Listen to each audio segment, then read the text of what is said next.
The Scarlet Letter, by Nathaniel Hawthorne. The Custom House. Introductory to The Scarlet Letter. T is a little remarkable that, though disinclined to talk over much of myself and my affairs at the fireside, and to my personal friends, an autobiographical impulse should twice in my life have taken possession of me in addressing the public. The first time was 3 or 4 years since, when I favored the reader, inexcusably, and for no earthly reason that either the indulgent reader or the intrusive author could imagine, with a description of my way of life in the deep quietude of an old manse. And now, because, beyond my deserts, I was happy enough to find a listener or two on the former occasion, I again seize the public by the button, and talk of my 3 years' experience in a custom house. The 2. Example of the famous P.P. clerk of this parish was never more faithfully followed. The truth seems to be, however, that, when he casts his leaves forth upon the wind, the author addresses, not the many who will fling aside his volume, or never take it up, but the few who will understand him, better than most of his schoolmates or life-mates. Some authors, indeed, do far more than this, and indulge themselves in such confidential depths of revelation as could fittingly be addressed, only and exclusively, to the one heart and mind of perfect sympathy, as if the printed book, thrown at large on the wide world, were certain to find out the divided segment of the writer's own nature, and complete his circle of existence by bringing him into communion with it. It is scarcely decorous, however, to speak all, even where we speak impersonally. But, as thoughts are frozen and utterance benumbed, unless the speaker stand in some true relation with his audience, it may be pardonable to imagine that a friend, a kind and apprehensive, though not the closest friend, is listening to our talk, and then, a native reserve being thawed by this genial consciousness, we may prate of the circumstances that lie around us, and even of ourself, but still keep the inmost me behind its veil.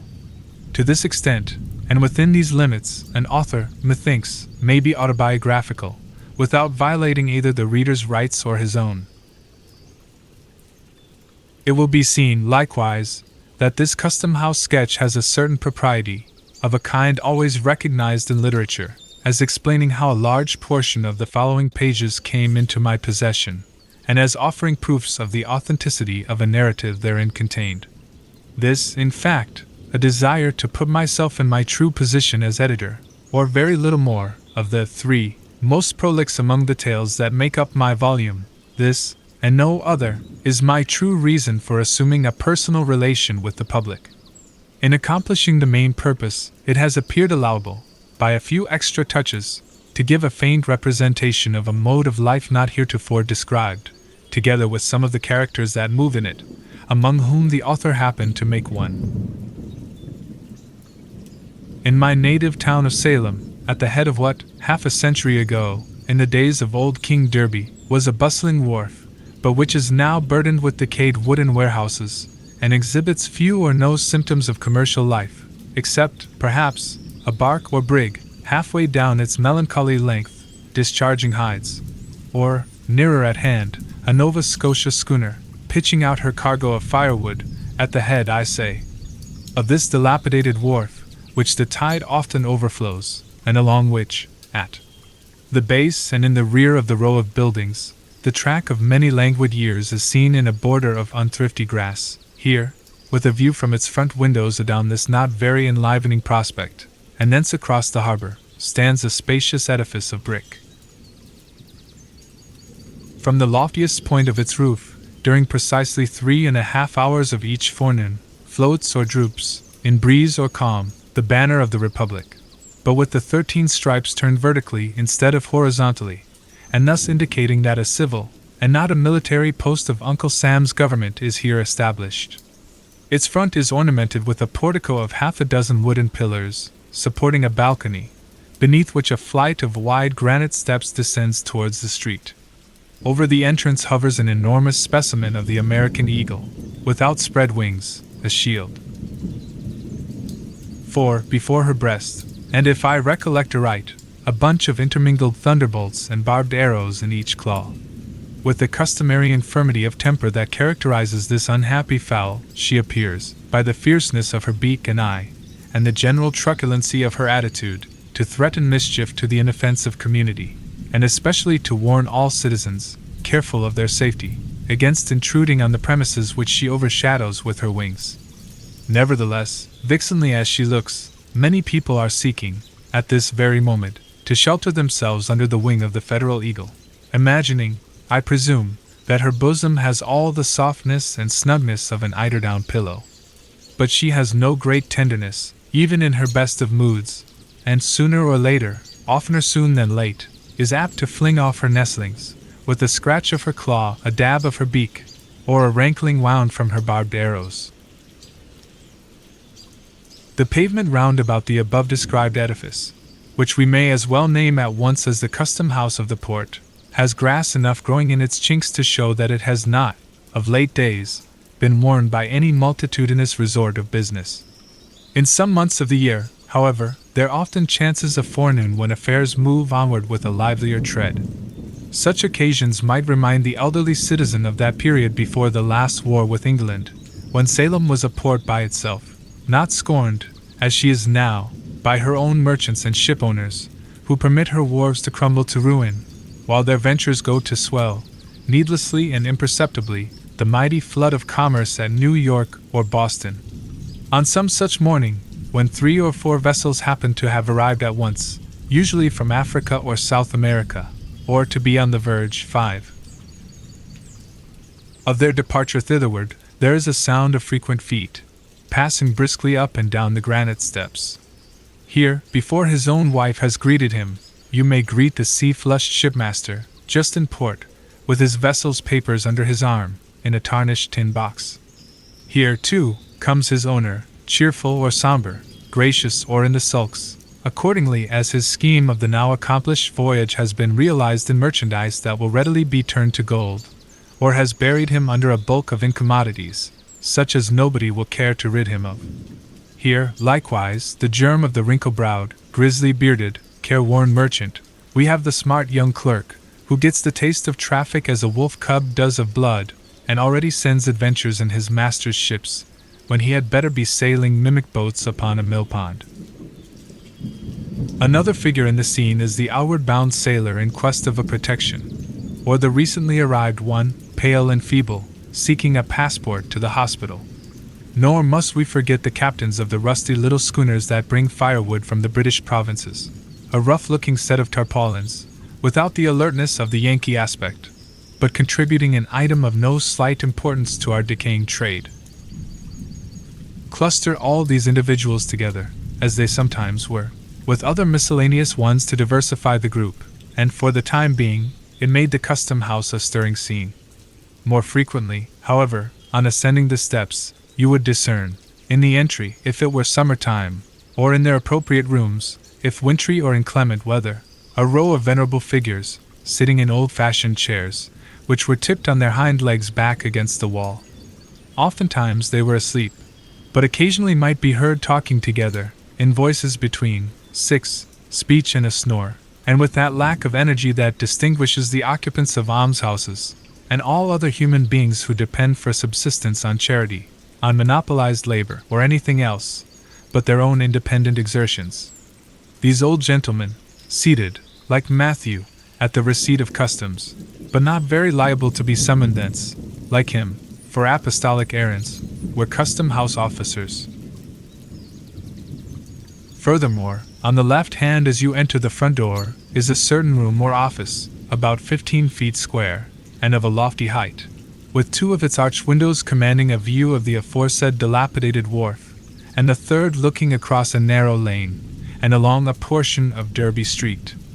All 3 give glimpses of the shops of grocers, blockmakers, slop-sellers, and ship-chandlers, around the doors of which are generally to be seen, laughing and gossiping, clusters of old salts, and such other wharf-rats as haunt the wapping of a seaport. The room itself is cobwebbed, and dingy with old paint, its floor is strewn with grey sand, in a fashion that has elsewhere fallen into long disuse, and it is easy to conclude, from the general slovenliness of the place, that this is a sanctuary into which womankind, with her tools of magic, the broom and mop, has very infrequent access. In the way of furniture, there is a stove with a voluminous funnel, an old pine desk, with a three-legged stool beside it, 2 or 3 wooden-bottomed chairs, exceedingly decrepit and infirm, and not to forget the library, on some shelves, a score or 2 of volumes of the Acts of Congress, and a bulky digest of the revenue laws. A tin pipe ascends through the ceiling, and forms a medium of vocal communication with other parts of the edifice. And here, some 6 months ago, pacing from corner to corner, or lounging on the long-legged 7 stool, with his elbow on the desk, and his eyes wandering up and down the columns of the morning newspaper, you might have recognized, honored reader, the same individual who welcomed you into his cheery little study, where the sunshine glimmered so pleasantly through the willow branches, on the western side of the old manse. But now, should you go thither to seek him, you would inquire in vain for the locofoco surveyor. The besom of reform has swept him out of office, and a worthier successor wears his dignity, and pockets his emoluments. This old town of Salem, my native place, though I have dwelt much away from it, both in boyhood and mature years, possesses, or did possess, a hold on my affections, the force of which I have never realized during my seasons of actual residence here.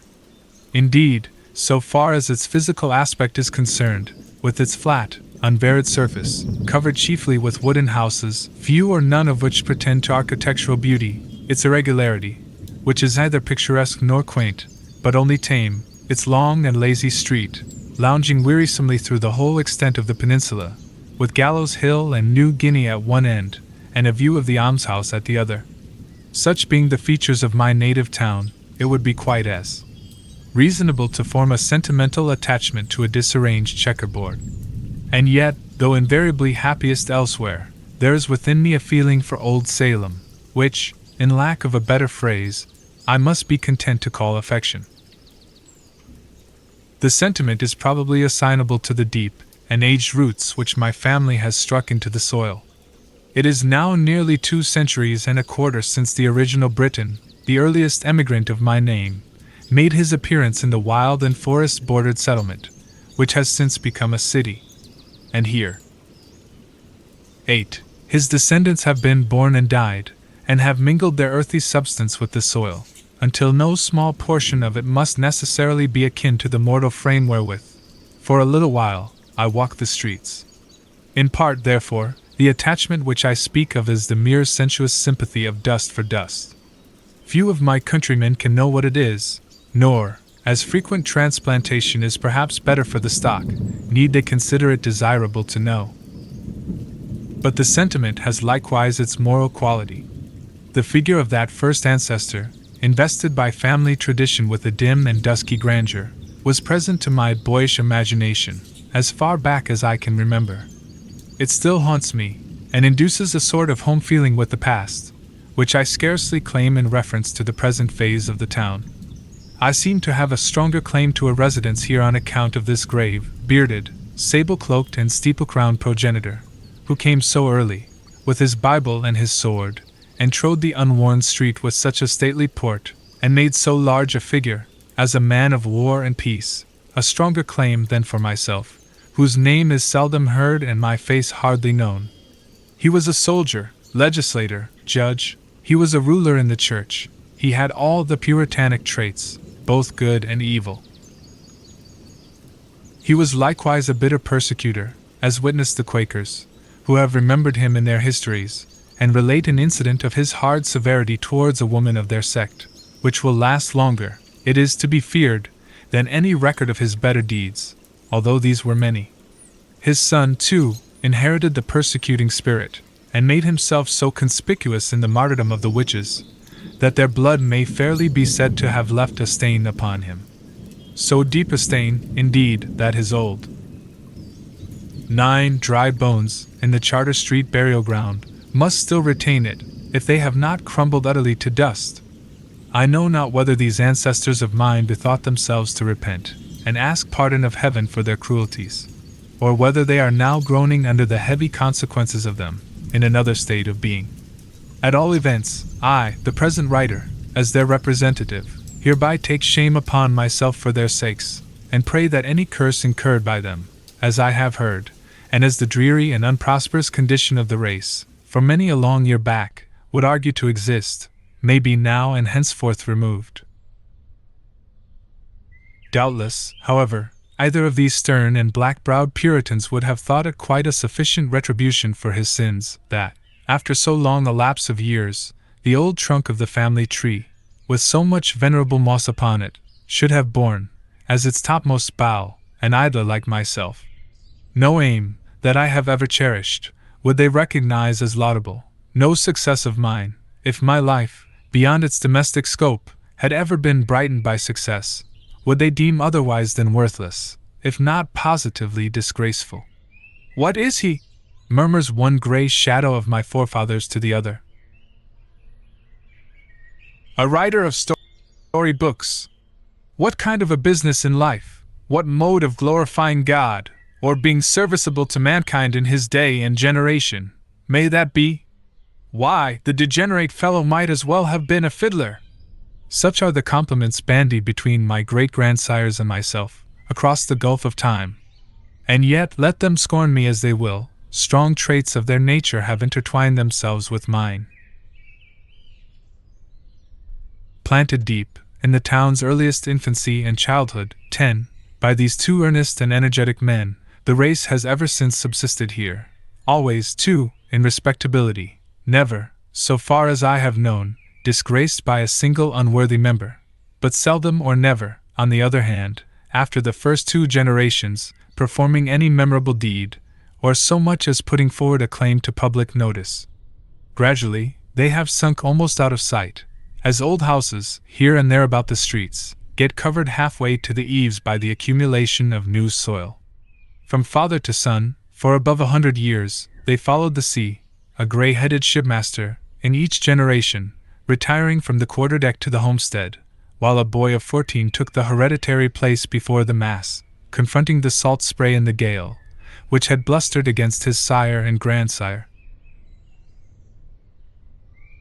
The boy, also, in due time, passed from the forecastle to the cabin, spent a tempestuous manhood, and returned from his world wanderings, to grow old, and die, and mingle his dust with the natal earth. This long connection of a family with one spot, as its place of birth and burial, creates a kindred between the human being and the locality, quite independent of any charm in the scenery or moral circumstances that surround him. It is not love, but instinct. The new inhabitant, who came himself from a foreign land, or whose father or grandfather came, has little claim to be called a Salemite. He has no conception of the oyster-like tenacity with which an old settler, over whom his 3rd century is creeping, clings to the spot where his successive generations have been embedded. It is no matter that the place is joyless for him, that he is weary of the old wooden houses, the mud and dust, the dead level of sight and sentiment, the chill east wind, and the chillest of social atmospheres. All these, and whatever 11 faults besides he may see or imagine, are nothing to the purpose. The spell survives, and just as powerfully as if the natal spot were an earthly paradise. So has it been in my case. I felt it almost as a destiny to make Salem my home, so that the mold of features and cast of character which had all along been familiar here, ever, as one representative of the race lay down in his grave, another assuming, as it were, his sentry march along the main street, might still in my little day be seen and recognized in the old town. Nevertheless, this very sentiment is an evidence that the connection, which has become an unhealthy one, should at last be severed. Human nature will not flourish, any more than a potato, if it be planted and replanted, for too long a series of generations, in the same worn-out soil. My children have had other birthplaces, and so far as their fortunes may be within my control, shall strike their roots into unaccustomed earth. On emerging from the old manse, it was chiefly this strange, indolent, unjoyous attachment for my native town that brought me to fill a place in Uncle Sam's brick edifice, when I might as well, or better, have gone somewhere else. My doom was on me. It was not the first time, nor the second, that I had gone away, as it seemed, permanently, but yet returned, like the bad halfpenny, or as if Salem were for me the inevitable center of the universe. So, one fine morning, I ascended the flight of granite steps, with the President's commission in my pocket, and was introduced to the corps of gentlemen who were to aid me in my weighty responsibility as Chief Executive Officer of the Custom House. I doubt greatly, or rather, I do not doubt at all, whether any public functionary of the United States, either in the civil, 12, or military line, has ever had such a patriarchal body of veterans under his orders as myself. The whereabouts of the oldest inhabitant was at once settled, when I looked at them. For upwards of 20 years before this epoch, the independent position of the collector had kept the Salem Custom House out of the whirlpool of political vicissitude, which makes the tenure of office generally so fragile. A soldier, New England's most distinguished soldier, he stood firmly on the pedestal of his gallant services, and himself secure in the wise liberality of the successive administrations through which he had held office, he had been the safety of his subordinates in many an hour of danger and heartquake. General Miller was radically conservative, a man over whose kindly nature habit had no slight influence, attaching himself strongly to familiar faces, and with difficulty moved to change, even when change might have brought unquestionable improvement. Thus, on taking charge of my department, I found few but aged men. They were ancient sea captains, for the most part, who, after being tossed on every sea, and standing up sturdily against life's tempestuous blasts, had finally drifted into this quiet nook, where, with little to disturb them, except the periodical terrors of a presidential election, they one and all acquired a new lease of existence. Though by no means less liable than their fellow-men to age and infirmity, they had evidently some talisman or other that kept death at bay. 2 or 3 of their number, as I was assured, being gouty and rheumatic, or perhaps bedridden, never dreamed of making their appearance at the Custom House during a large part of the year, but, after a torpid winter, would creep out into the warm sunshine of May or June, go lazily about what they termed duty, and, at their own leisure, 13, and convenience, betake themselves to bed again. I must plead guilty to the charge of abbreviating the official breath of more than one of these venerable servants of the Republic. They were allowed, on my representation, to rest from their arduous labors, and soon afterwards, as if their sole principle of life had been zeal for their country's service, as I verily believe it was, withdrew to a better world. It is a pious consolation to me that, through my interference, a sufficient space was allowed them for repentance of the evil and corrupt practices into which, as a matter of course, every Custom House officer must be supposed to fall. Neither the front nor the back entrance of the Custom House opens on the road to paradise. The greater part of my officers were Whigs. It was well for their venerable brotherhood that the new surveyor was not a politician, and though a faithful Democrat in principle, either received nor held his office with any reference to political services.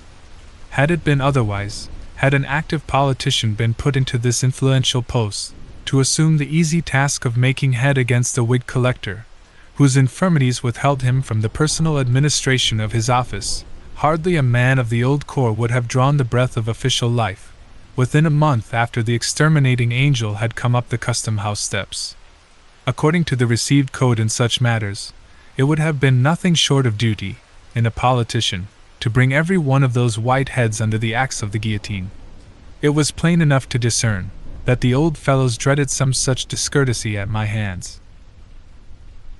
It pained, and at the same time amused me, to behold the terrors that attended my advent, to see a furrowed cheek, whether beaten by half a century of storm, turn ashy pale at the glance of so harmless an 14. individual as myself, to detect, as one or another addressed me, the tremor of a voice, which, in long past days, had been wont to bellow through a speaking trumpet, hoarsely enough to frighten Boreas himself to silence.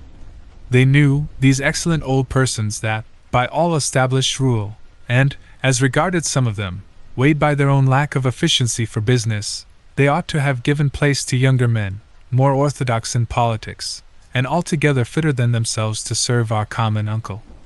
I knew it too, but could never quite find in my heart to act upon the knowledge. Much and deservedly to my own discredit, therefore, and considerably to the detriment of my official conscience, they continued, during my incumbency, to creep about the wharves and loiter up and down the custom-house steps.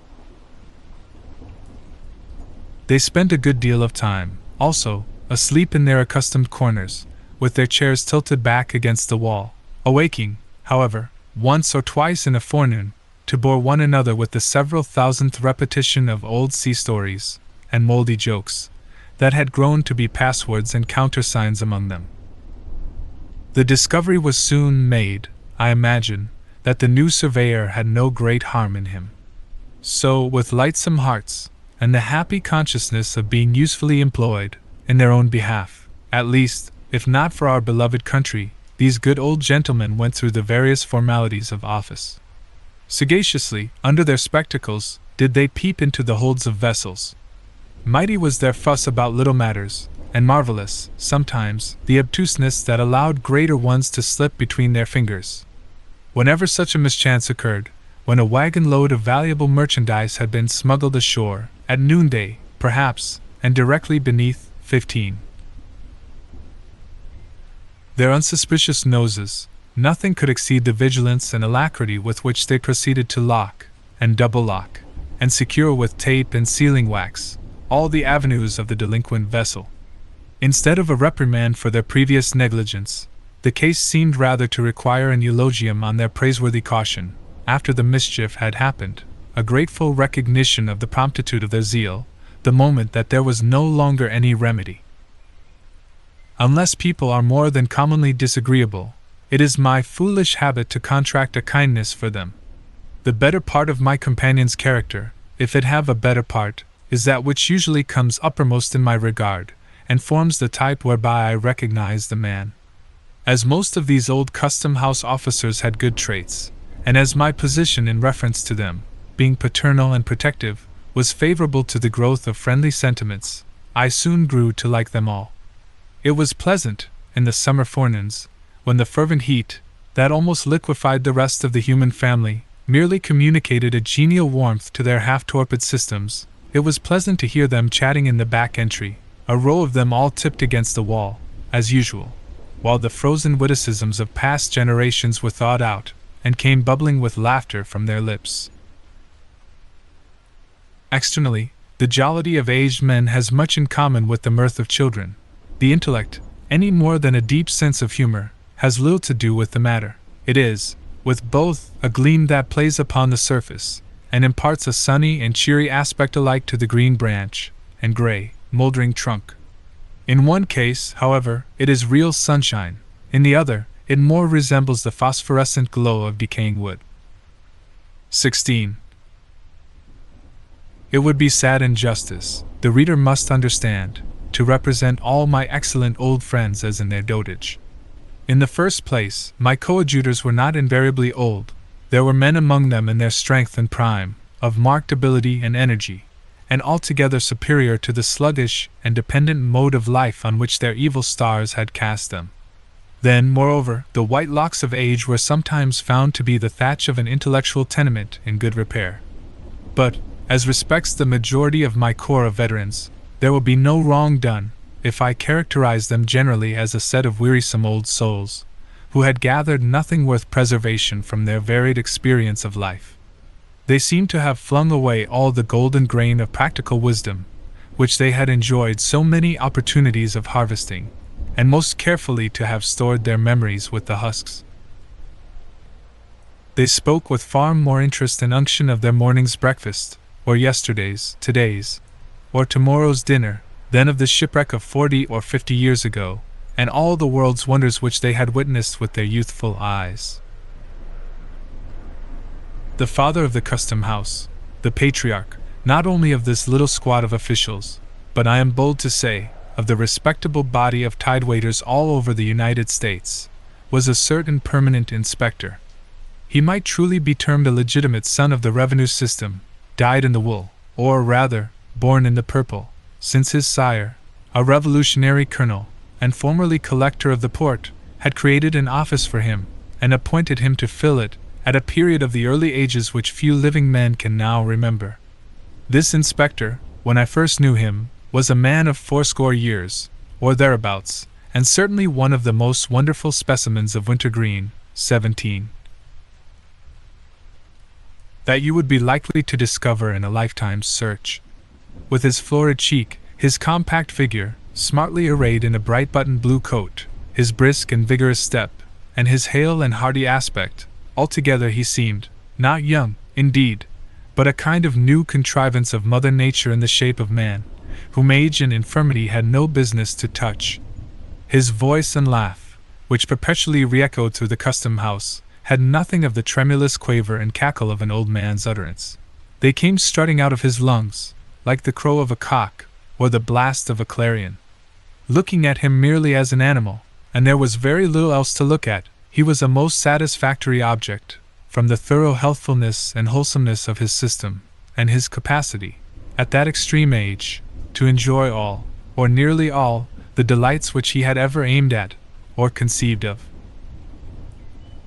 The careless security of his life in the custom-house, on a regular income, and with but slight and infrequent apprehensions of removal, had no doubt contributed to make time pass lightly over him. The original and more potent causes, however, lay in the rare perfection of his animal nature, the moderate proportion of intellect, and the very trifling admixture of moral and spiritual ingredients, these latter qualities, indeed, being in barely enough measure to keep the old gentleman from walking on all fours. He possessed no power of thought, no depth of feeling, no troublesome sensibilities, nothing, in short, but a few commonplace instincts, which, aided by the cheerful temper that grew inevitably out of his physical well-being, did duty very respectably, and to general acceptance, in lieu of a heart. He had been the husband of 3 wives, all long since dead, the father of 20 children, most of whom, at every age of childhood or maturity, had likewise 18 returned to dust. Here, one would suppose, might have been sorrow enough to imbue the sunniest disposition, through and through, with a sable tinge. Not so with our old inspector. One brief sigh sufficed to carry off the entire burden of these dismal reminiscences. The next moment, he was as ready for sport as any unbreeched infant, far readier than the collector's junior clerk, who, at 19 years, was much the elder and graver man of the two.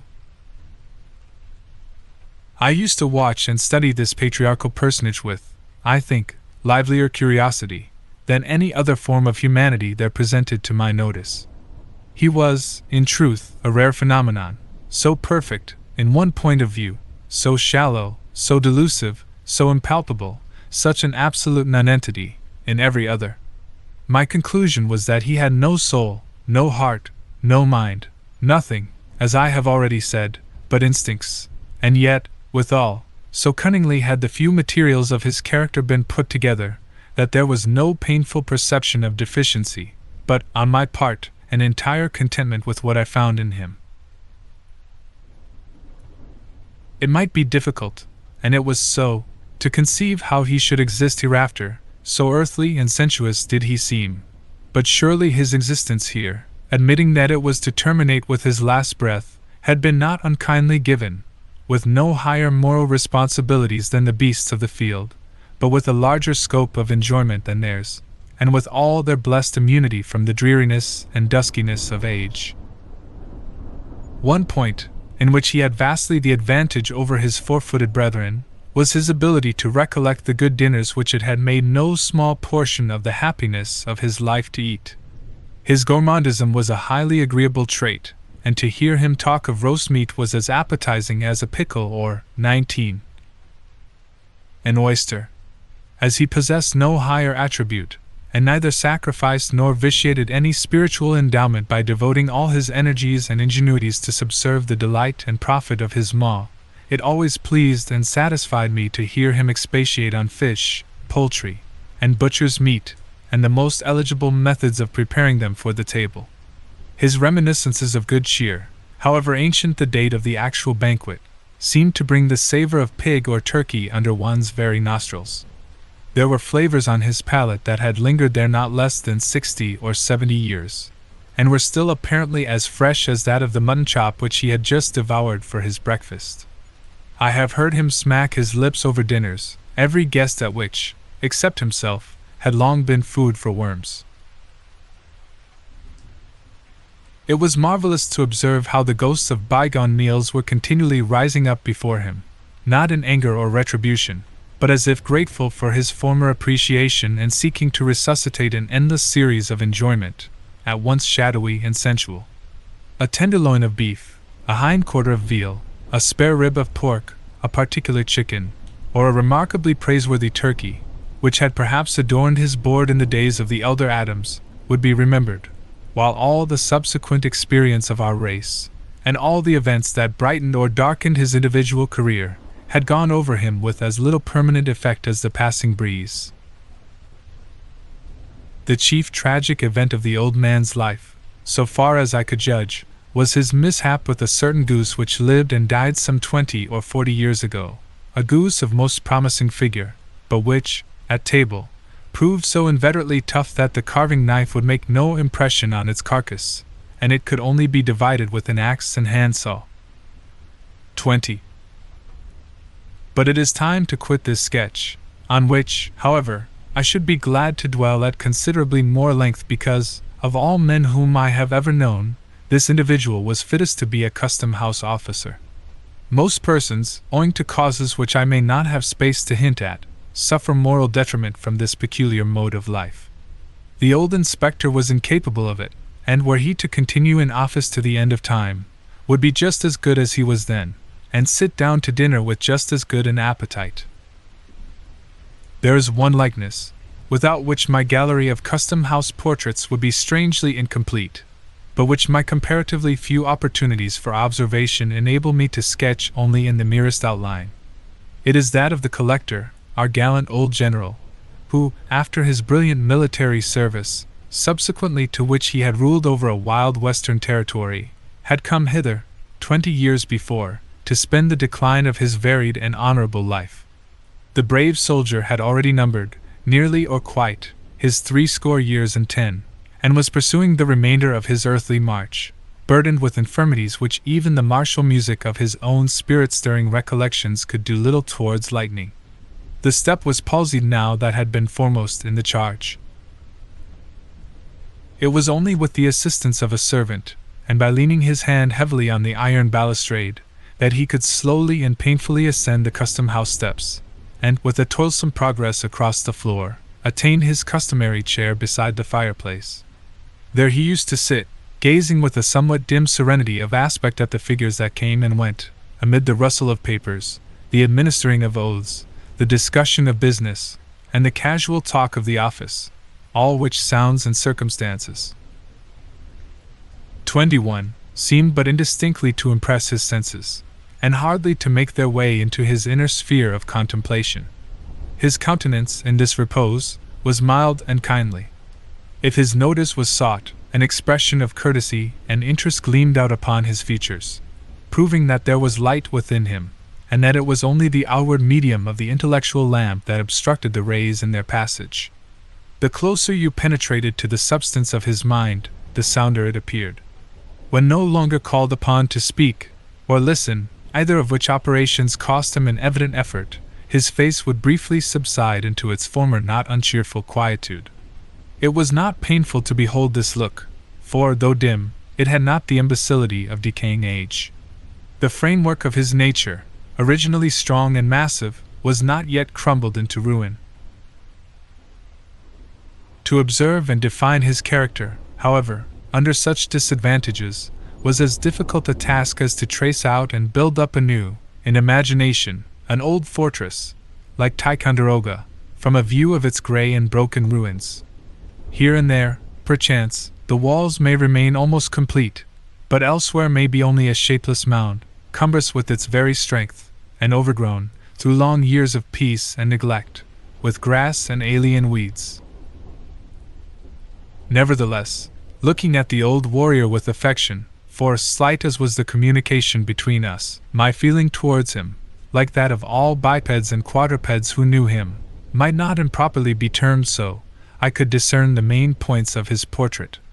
It was marked with the noble and heroic qualities which showed it to be not by a mere accident, but of good right, that he had won a distinguished name. His spirit could never, I conceive, have been characterized by an 22. Uneasy activity. It must, at any period of his life, have required an impulse to set him in motion, but once stirred up, with obstacles to overcome, and an adequate object to be attained, it was not in the man to give out or fail. The heat that had formerly pervaded his nature, and which was not yet extinct, was never of the kind that flashes and flickers in a blaze, but rather a deep, red glow, as of iron in a furnace. Weight, solidity, firmness. This was the expression of his repose, even in such decay as had crept untimely over him, at the period of which I speak. But I could imagine, even then, that, under some excitement which should go deeply into his consciousness, roused by a trumpet peal, loud enough to awaken all his energies that were not dead, but only slumbering, he was yet capable of flinging off his infirmities like a sick man's gown, dropping the staff of age to seize a battle sword, and starting up once more a warrior. And, in so intense a moment, his demeanor would have still been calm. Such an exhibition, however, was but to be pictured in fancy, not to be anticipated, nor desired. What I saw in him, as evidently as the indestructible ramparts of old Ticonderoga already cited as the most appropriate simile, were the features of stubborn and ponderous endurance, which might well have amounted to obstinacy in his earlier days, of integrity, that, like most of his other endowments, lay in a somewhat heavy mass, and was just as unmalleable and unmanageable as a ton of iron ore, and of benevolence, which, fiercely as he led the bayonets on at Chippewa or Fort Erie, I take to be of quite as genuine a stamp as what actuates any or all the polemical philanthropists of the age. He had slain men with his own hand. For aught I know, certainly, they had fallen, like blades of grass at the sweep. 23. Of the scythe, before the charge to which his spirit imparted its triumphant energy. But be that as it might, there was never in his heart so much cruelty as would have brushed the down off a butterfly's wing. I have not known the man to whose innate kindliness I would more confidently make an appeal. Many characteristics, and those, too, which contribute not the least forcibly to impart resemblance in a sketch, must have vanished, or been obscured, before I met the general. All merely graceful attributes are usually the most evanescent, nor does nature adorn the human ruin with blossoms of new beauty, that have their roots and proper nutriment only in the chinks and crevices of decay, as she sows wallflowers over the ruined fortress of Ticonderoga. Still, even in respect of grace and beauty, there were points well worth noting. A ray of humor, now and then, would make its way through the veil of dim obstruction, and glimmer pleasantly upon our faces. A trait of native elegance, seldom seen in the masculine character after childhood or early youth, was shown in the general's fondness for the sight and fragrance of flowers.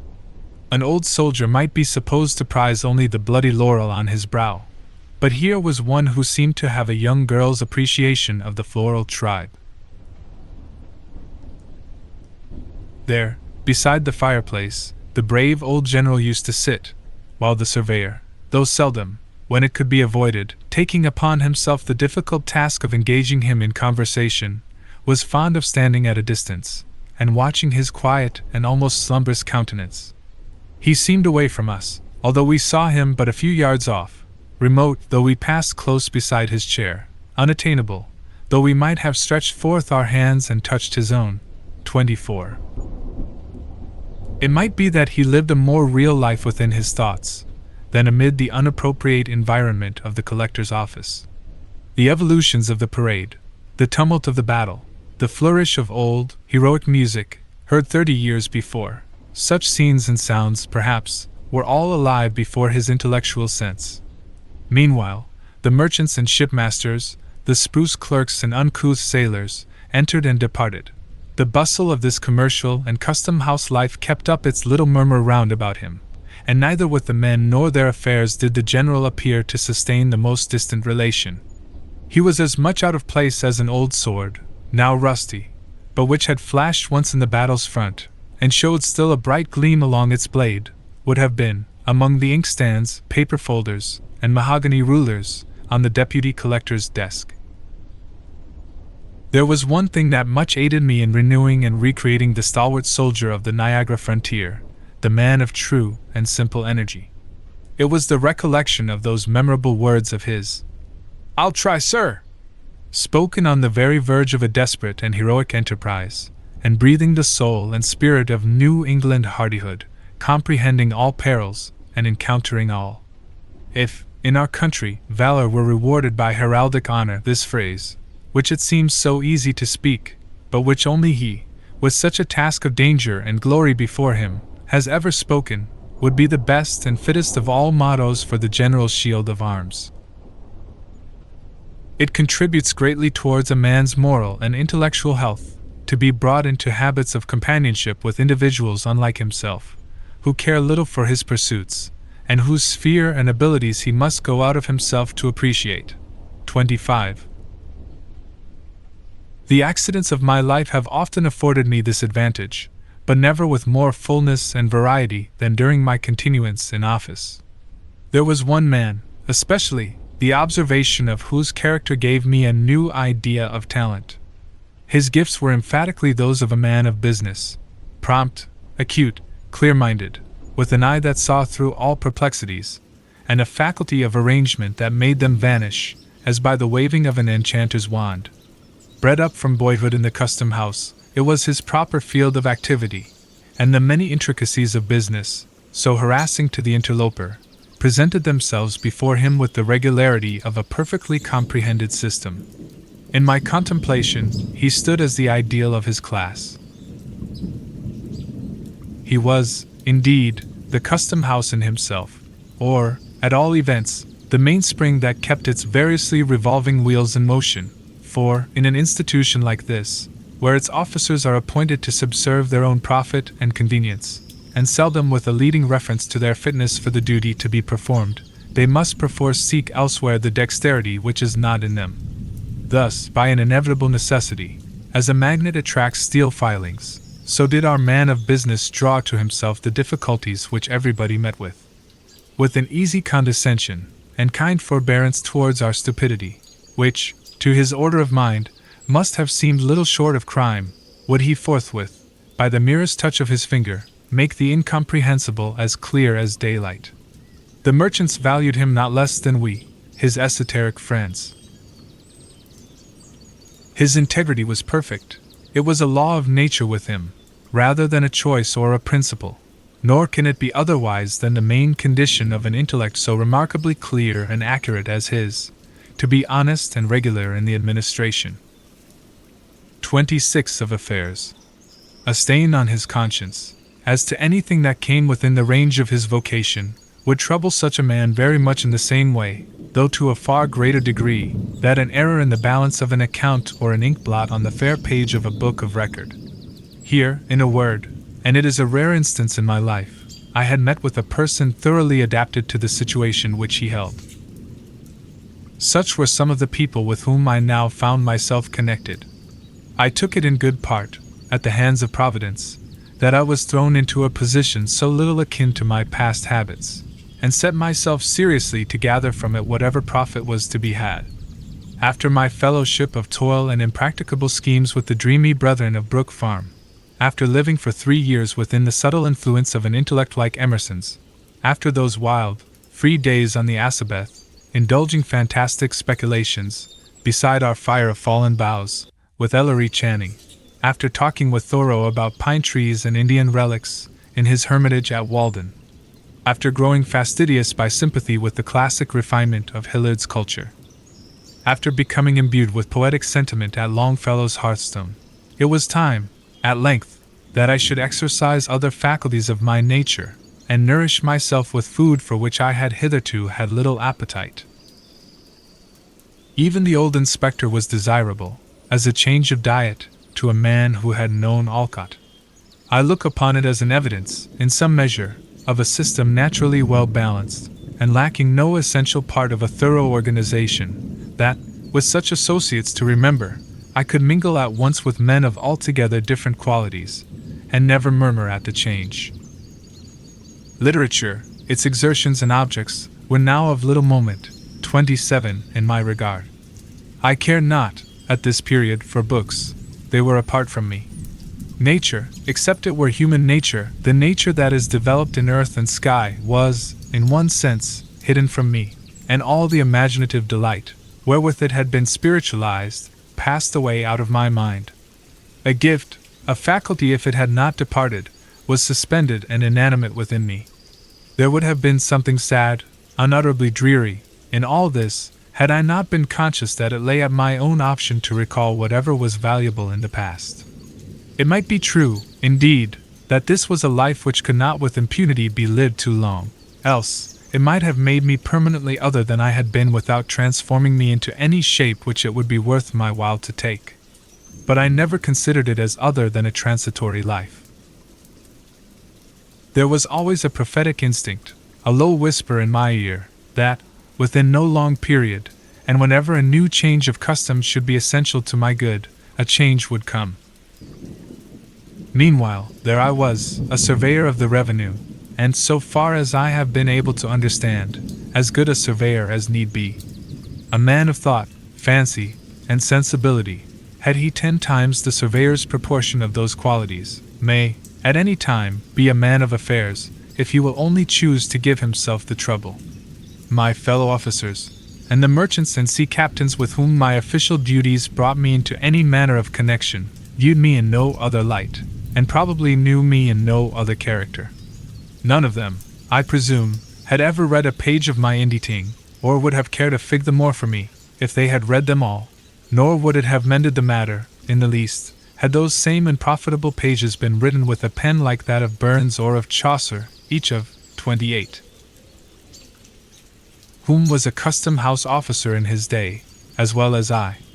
It is a good lesson, though it may often be a hard one, for a man who has dreamed of literary fame, and of making for himself a rank among the world's dignitaries by such means, to step aside out of the narrow circle in which his claims are recognized, and to find how utterly devoid of significance, beyond that circle, is all that he achieves, and all he aims at. I know not that I especially needed the lesson, either in the way of warning or rebuke, but, at any rate, I learned it thoroughly, nor, it gives me pleasure to reflect, did the truth, as it came home to my perception, ever cost me a pang, or require to be thrown off in a sigh. In the way of literary talk, it is true, the naval officer, an excellent fellow, who came into office with me and went out only a little later, would often engage me in a discussion about one or the other of his favorite topics, Napoleon or Shakespeare. The collector's junior clerk, too, a young gentleman who, it was whispered, occasionally covered a sheet of Uncle Sam's letter paper with what, at the distance of a few yards, looked very much like poetry, used now and then to speak to me of books, as matters with which I might possibly be conversant. This was my all of lettered intercourse, and it was quite sufficient for my necessities. No longer seeking nor caring that my name should be blazoned abroad on title pages, I smiled to think that it had now another kind of vogue.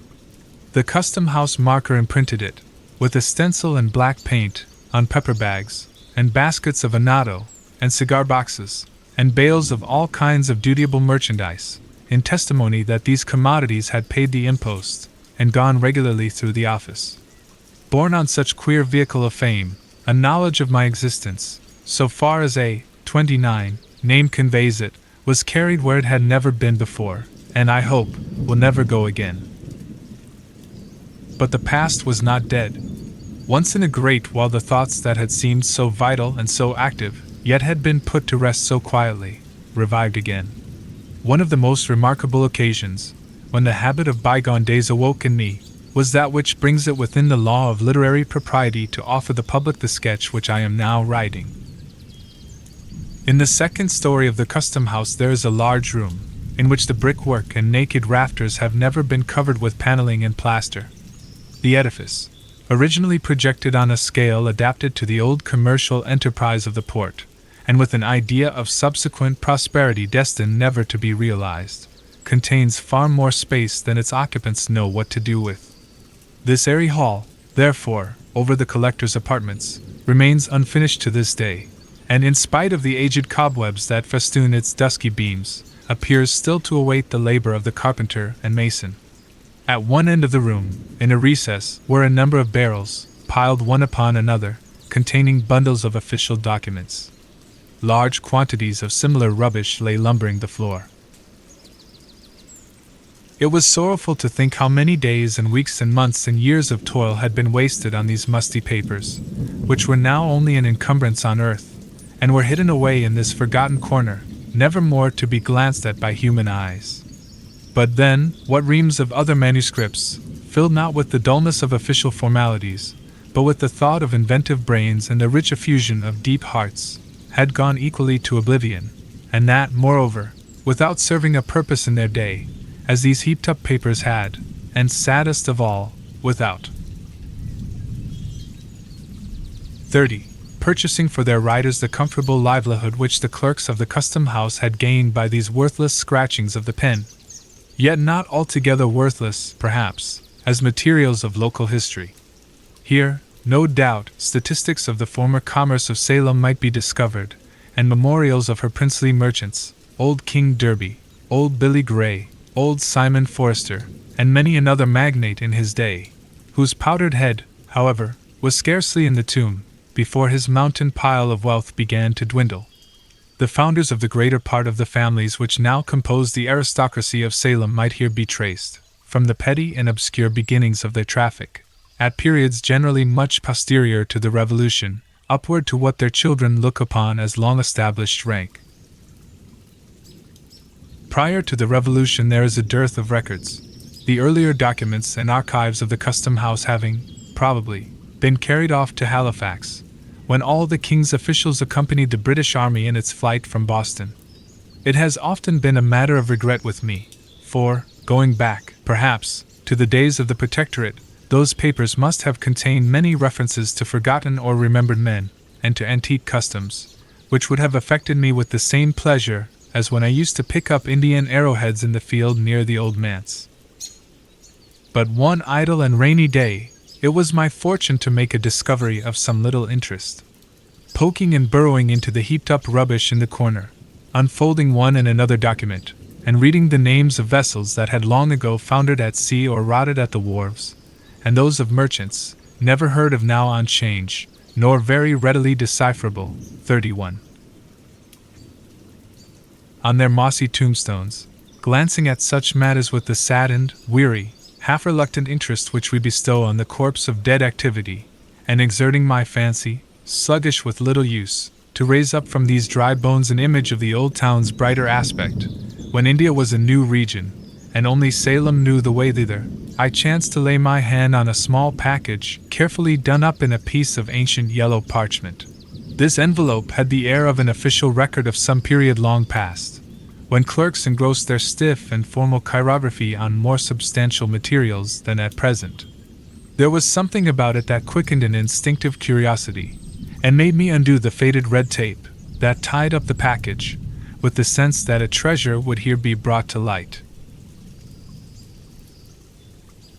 Unbending the rigid folds of the parchment cover, I found it to be a commission, under the hand and seal of Governor Shirley, in favor of one Jonathan Pugh, as surveyor of His Majesty's customs for the port of Salem, in the province of Massachusetts Bay. I remember to have read, probably in Felt's Annals, a notice of the decease of Mr. Surveyor Pugh, about 80 years ago, and likewise, in a newspaper of recent times, an account of the digging up of his remains in the little graveyard of St. Peter's Church, during the renewal of that edifice. Nothing, if I rightly call to mind, was left of my respected predecessor, save an imperfect skeleton, and some fragments of apparel, and a wig of majestic frizzle, which, unlike the head that it once adorned, was in very satisfactory preservation. But on examining the papers which the parchment commission served to envelop, I found more traces of Mr. Pugh's mental part, and the internal operations of his head, than the frizzled wig had contained of the venerable skull itself. 32. They were documents, in short, not official, but of a private nature, or at least written in his private capacity, and apparently with his own hand. I could account for their being included in the heap of custom-house lumber only by the fact that Mr. Pugh's death had happened suddenly, and that these papers, which he probably kept in his official desk, had never come to the knowledge of his heirs, or were supposed to relate to the business of the revenue. On the transfer of the archives to Halifax, this package, proving to be of no public concern, was left behind, and had remained ever since unopened. The ancient surveyor, being little molested, I suppose, at that early day, with business pertaining to his office, seems to have devoted some of his many leisure hours to researches as a local antiquarian, and other inquisitions of a similar nature. These supplied material for petty activity to a mind that would otherwise have been eaten up with rust. A portion of his facts, by the by, did me good service in the preparation of the article entitled Main Street, included in the present volume. The remainder may perhaps be applied to purposes equally valuable hereafter, or not impossibly may be worked up, so far as they go, into a regular history of Salem, should my veneration for the natal soil ever impel me to so pious a task. Meanwhile, they shall be at the command of any gentleman, inclined, and competent, to take the unprofitable labor off my hands. As a final disposition, I contemplate depositing them with the Essex Historical Society. But the object that most drew my attention, in the mysterious package, was a certain affair of fine red cloth, much worn and faded. There were traces about it of gold embroidery, which, however, was greatly frayed and defaced, so that none, or very 33. Little of the glitter was left. It had been wrought, as was easy to perceive, with wonderful skill of needlework, and the stitch, as I am assured by ladies conversant with such mysteries, gives evidence of a now forgotten art, not to be recovered even by the process of picking out the threads.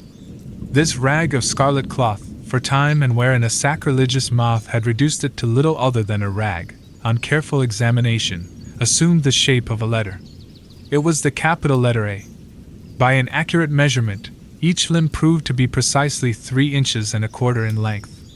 It had been intended, there could be no doubt, as an ornamental article of dress. But how it was to be worn, or what rank, honor, and dignity, in bypast times, were signified by it, was a riddle which, so evanescent are the fashions of the world in these particulars, I saw little hope of solving. And yet it strangely interested me. My eyes fastened themselves upon the old Scarlet Letter, and would not be turned aside. Certainly, there was some deep meaning in it, most worthy of interpretation, and which, as it were, streamed forth from the mystic symbol, subtly communicating itself to my sensibilities, but evading the analysis of my mind.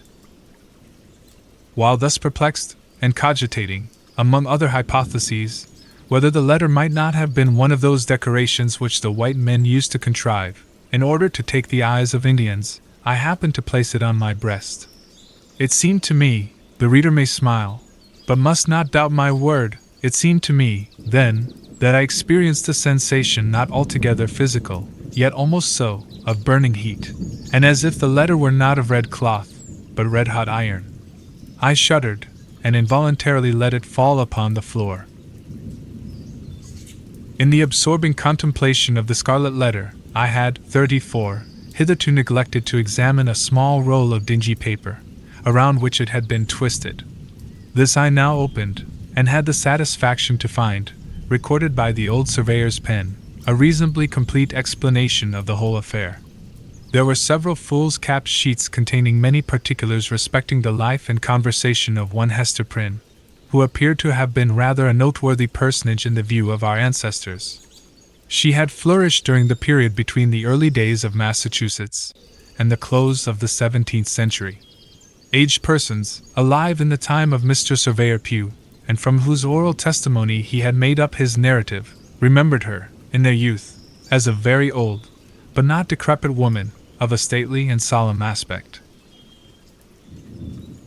It had been her habit, from an almost immemorial date, to go about the country as a kind of voluntary nurse, and doing whatever miscellaneous good she might, taking upon herself, likewise, to give advice in all matters, especially those of the heart, by which means, as a person of such propensities inevitably must, she gained from many people the reverence due to an angel, but I should imagine, was looked upon by others as an intruder and a nuisance.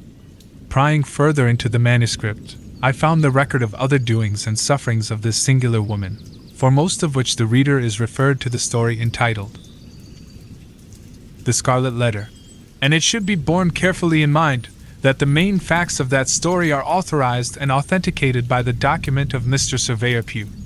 The original papers, together with the Scarlet Letter itself, a most curious relic, are still in my possession, and shall be freely exhibited to whomsoever, induced by the great interest of the narrative, may desire a sight of them. I must not be understood as affirming that, in the dressing, 35, up of the tale, and imagining the motives and modes of passion that influence the characters who figure in it, I have invariably confined myself within the limits of the old surveyor's half a dozen sheets of foolscap. On the contrary, I have allowed myself, as to such points, nearly or altogether as much license as if the facts had been entirely of my own invention. What I contend for is the authenticity of the outline. This incident recalled my mind, in some degree, to its old track. There seemed to be here the groundwork of a tale. It impressed me as if the ancient surveyor, in his garb of 100 years gone by, and wearing his immortal wig, which was buried with him, but did not perish in the grave, had met me in the deserted chamber of the custom house.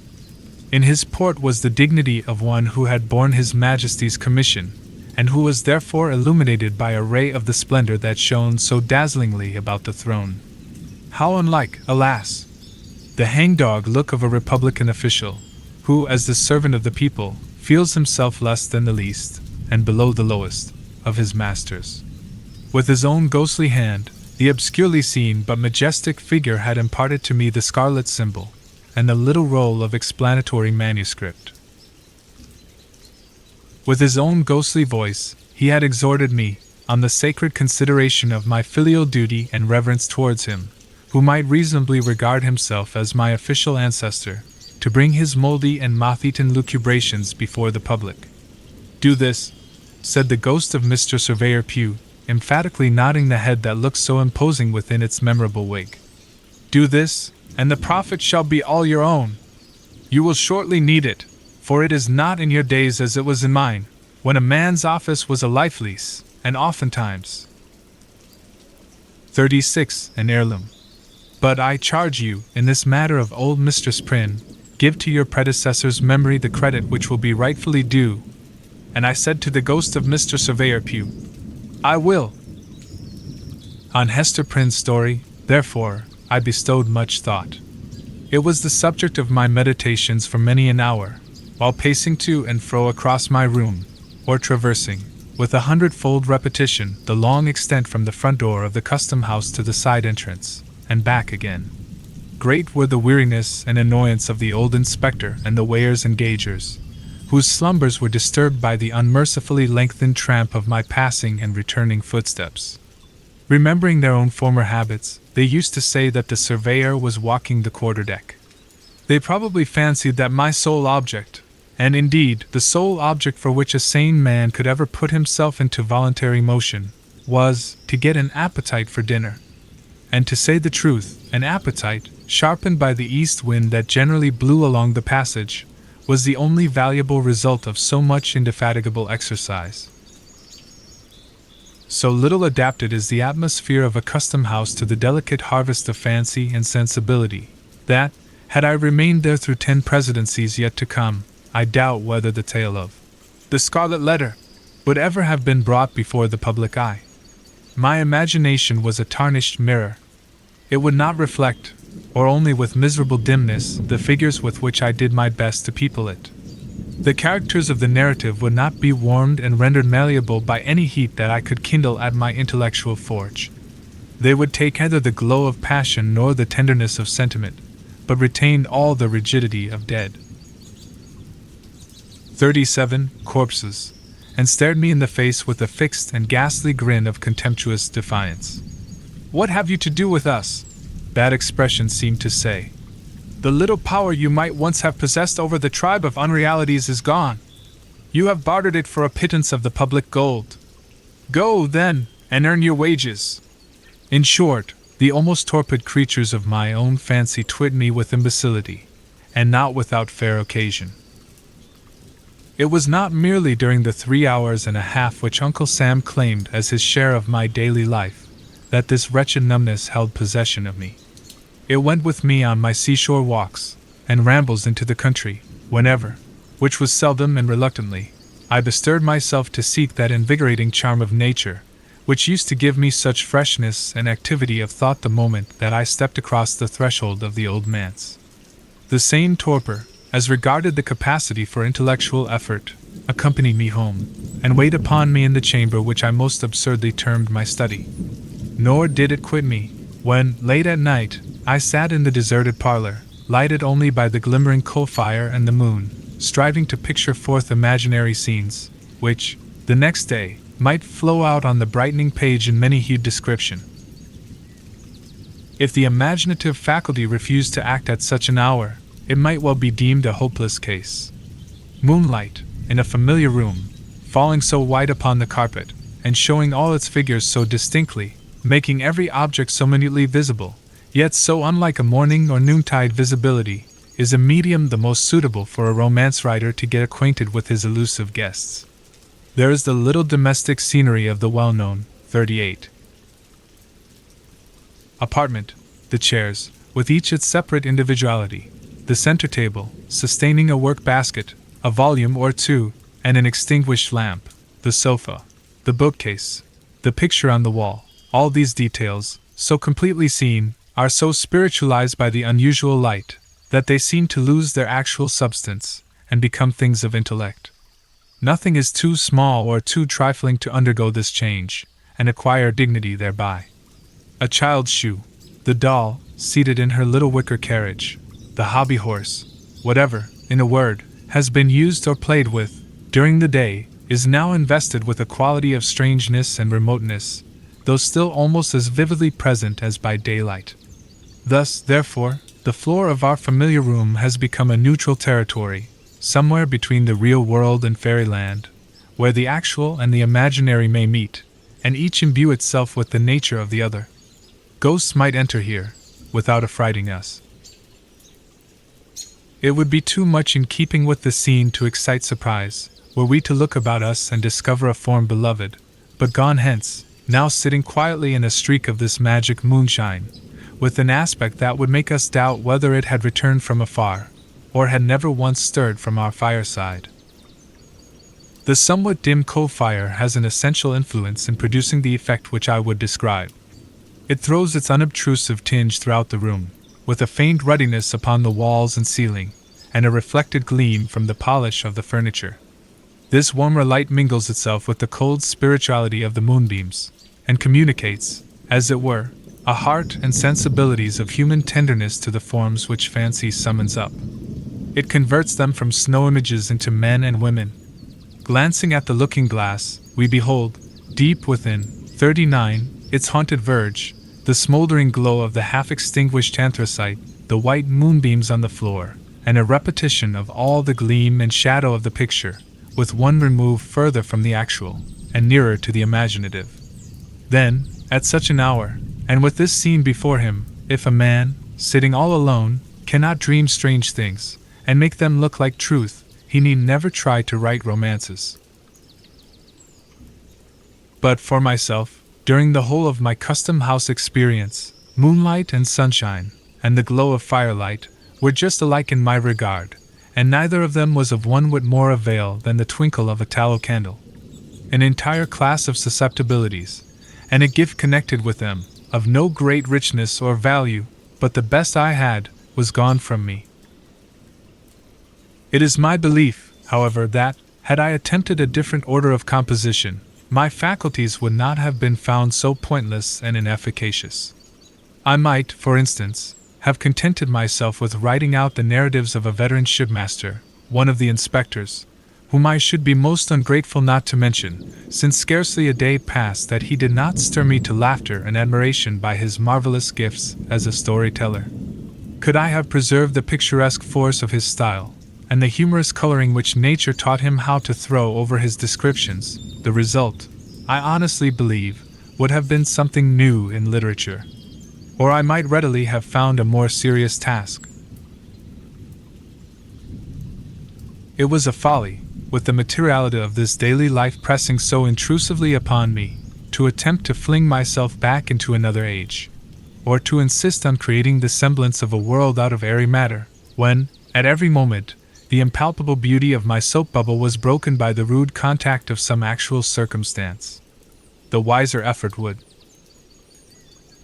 40. Have been, to diffuse thought and imagination through the opaque substance of today, and thus to make it a bright transparency, to spiritualize the burden that began to weigh so heavily, to seek, resolutely, the true and indestructible value that lay hidden in the petty and wearisome incidents, and ordinary characters, with which I was now conversant.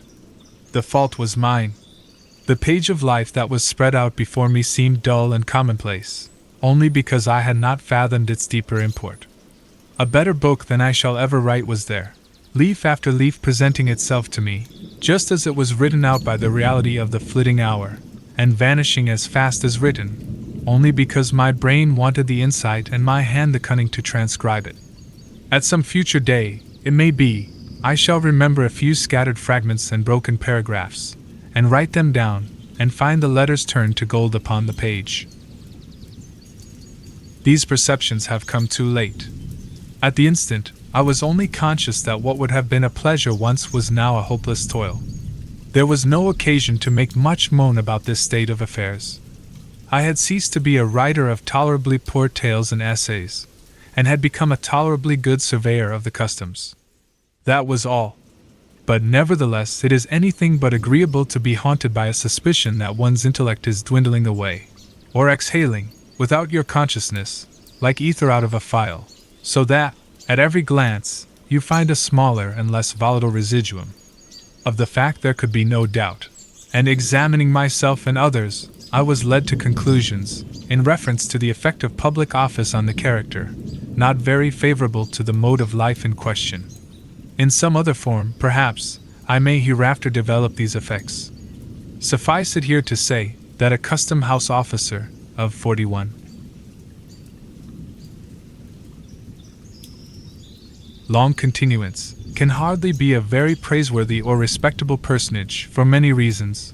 One of them, the tenure by which he holds his situation, and another, the very nature of his business, which, though, I trust, an honest one, is of such a sort that he does not share in the united effort of mankind. An effect, which I believe to be observable, more or less, in every individual who has occupied the position, is that, while he leans on the mighty arm of the Republic, his own proper strength departs from him. He loses, in an extent proportion to the weakness or force of his original nature, the capability of self-support. If he possess an unusual share of native energy, or the enervating magic of place do not operate too long upon him, his forfeited powers may be redeemable. The ejected officer, fortunate in the unkindly shove that sends him forth betimes, to struggle amid a struggling world, may return to himself, and become all that he has ever been. But this seldom happens. He usually keeps his ground just long enough for his own ruin, and is then thrust out, with sinews all unstrung, to totter along the difficult footpath of life as he best may. Conscious of his own infirmity, that his tempered steel and elasticity are lost, he forever afterwards looks wistfully about him in quest of support external to himself. His pervading and continual hope, a hallucination which, in the face of all discouragement, and making light of impossibilities, haunts him while he lives, and I fancy, like the convulsive throes of the cholera, torments him for a brief space after death, is, that finally, and in no long time, by some happy coincidence of circumstances, he shall be restored to office. This faith, more than anything else, steals the pith and availability out of whatever enterprise he may dream of undertaking. Why should he toil and moil, and be at so 42 much trouble to pick himself up out of the mud, when, in a little while hence, the strong arm of his uncle will raise and support him? Why should he work for his living here, or go to dig gold in California, when he is so soon to be made happy, at monthly intervals, with a little pile of glittering coin out of his uncle's pocket? It is sadly curious to observe how slight a taste of office suffices to infect a poor fellow with this singular disease. Uncle Sam's gold, meaning no disrespect to the worthy old gentleman, has, in this respect, a quality of enchantment like that of the devil's wages. Whoever touches it should look well to himself, or he may find the bargain to go hard against him, involving, if not his soul, yet many of its better attributes, its sturdy force, its courage and constancy, its truth, its self-reliance, and all that gives the emphasis to manly character. Here was a fine prospect in the distance. Not that the surveyor brought the lesson home to himself, or admitted that he could be so utterly undone, either by continuance in office, or ejectment. Yet my reflections were not the most comfortable. I began to grow melancholy and restless, continually prying into my mind, to discover which of its poor properties were gone, and what degree of detriment had already accrued to the remainder. I endeavored to calculate how much longer I could stay in the custom house, and yet go forth a man. To confess the truth, it was my greatest apprehension, as it would never be a measure of policy to turn out so quiet an individual as myself, and it being hardly in the nature of a public officer to resign, it was my chief trouble, therefore, that I was likely to grow grey and decrepit in the surveyorship, and become much such another animal as the old inspector. Might it not, 43? In the tedious lapse of official life that lay before me, finally be with me as it was with this venerable friend, to make the dinner hour the nucleus of the day, and to spend the rest of it, as an old dog spends it, asleep in the sunshine or in the shade? A dreary look forward this, for a man who felt it to be the best definition of happiness to live throughout the whole range of his faculties and sensibilities. But all this while, I was giving myself very unnecessary alarm. Providence had meditated better things for me than I could possibly imagine for myself. A remarkable event of the third year of my surveyorship, to adopt the tone of P.P., was the election of General Taylor to the presidency. It is essential, in order to form a complete estimate of the advantages of official life, to view the incumbent at the incoming of a hostile administration. His position is then one of the most singularly irksome, and in every contingency, disagreeable, that a wretched mortal can possibly occupy, with seldom an alternative of good, on either hand, although what presents itself to him as the worst event may very probably be the best.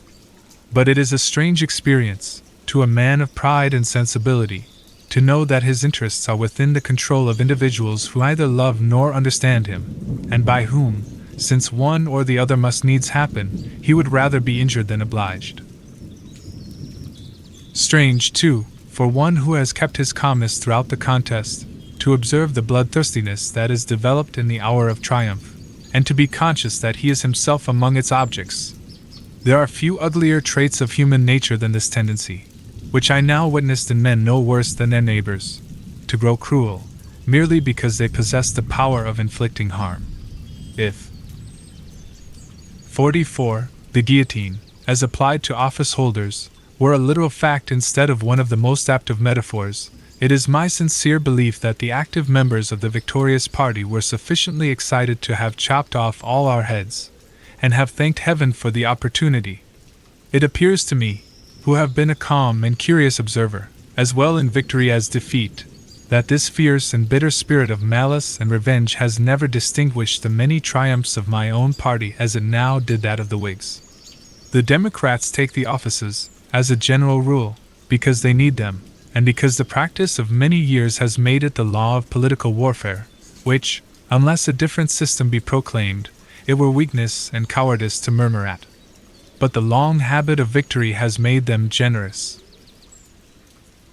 They know how to spare, when they see occasion, and when they strike, the axe may be sharp, indeed, but its edge is seldom poisoned with ill will, nor is it their custom ignominiously to kick the head which they have just struck off.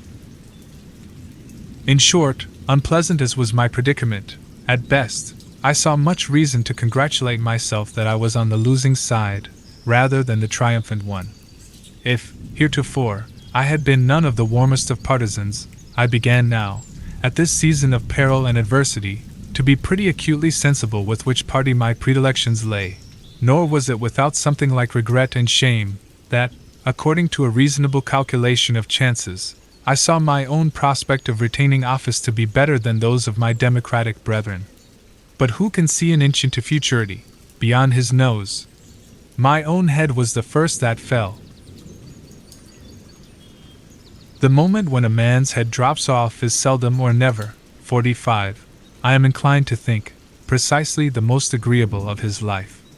Nevertheless, like the greater part of our misfortunes, even so serious a contingency brings its remedy and consolation with it, if the sufferer will but make the best, rather than the worst, of the accident which has befallen him.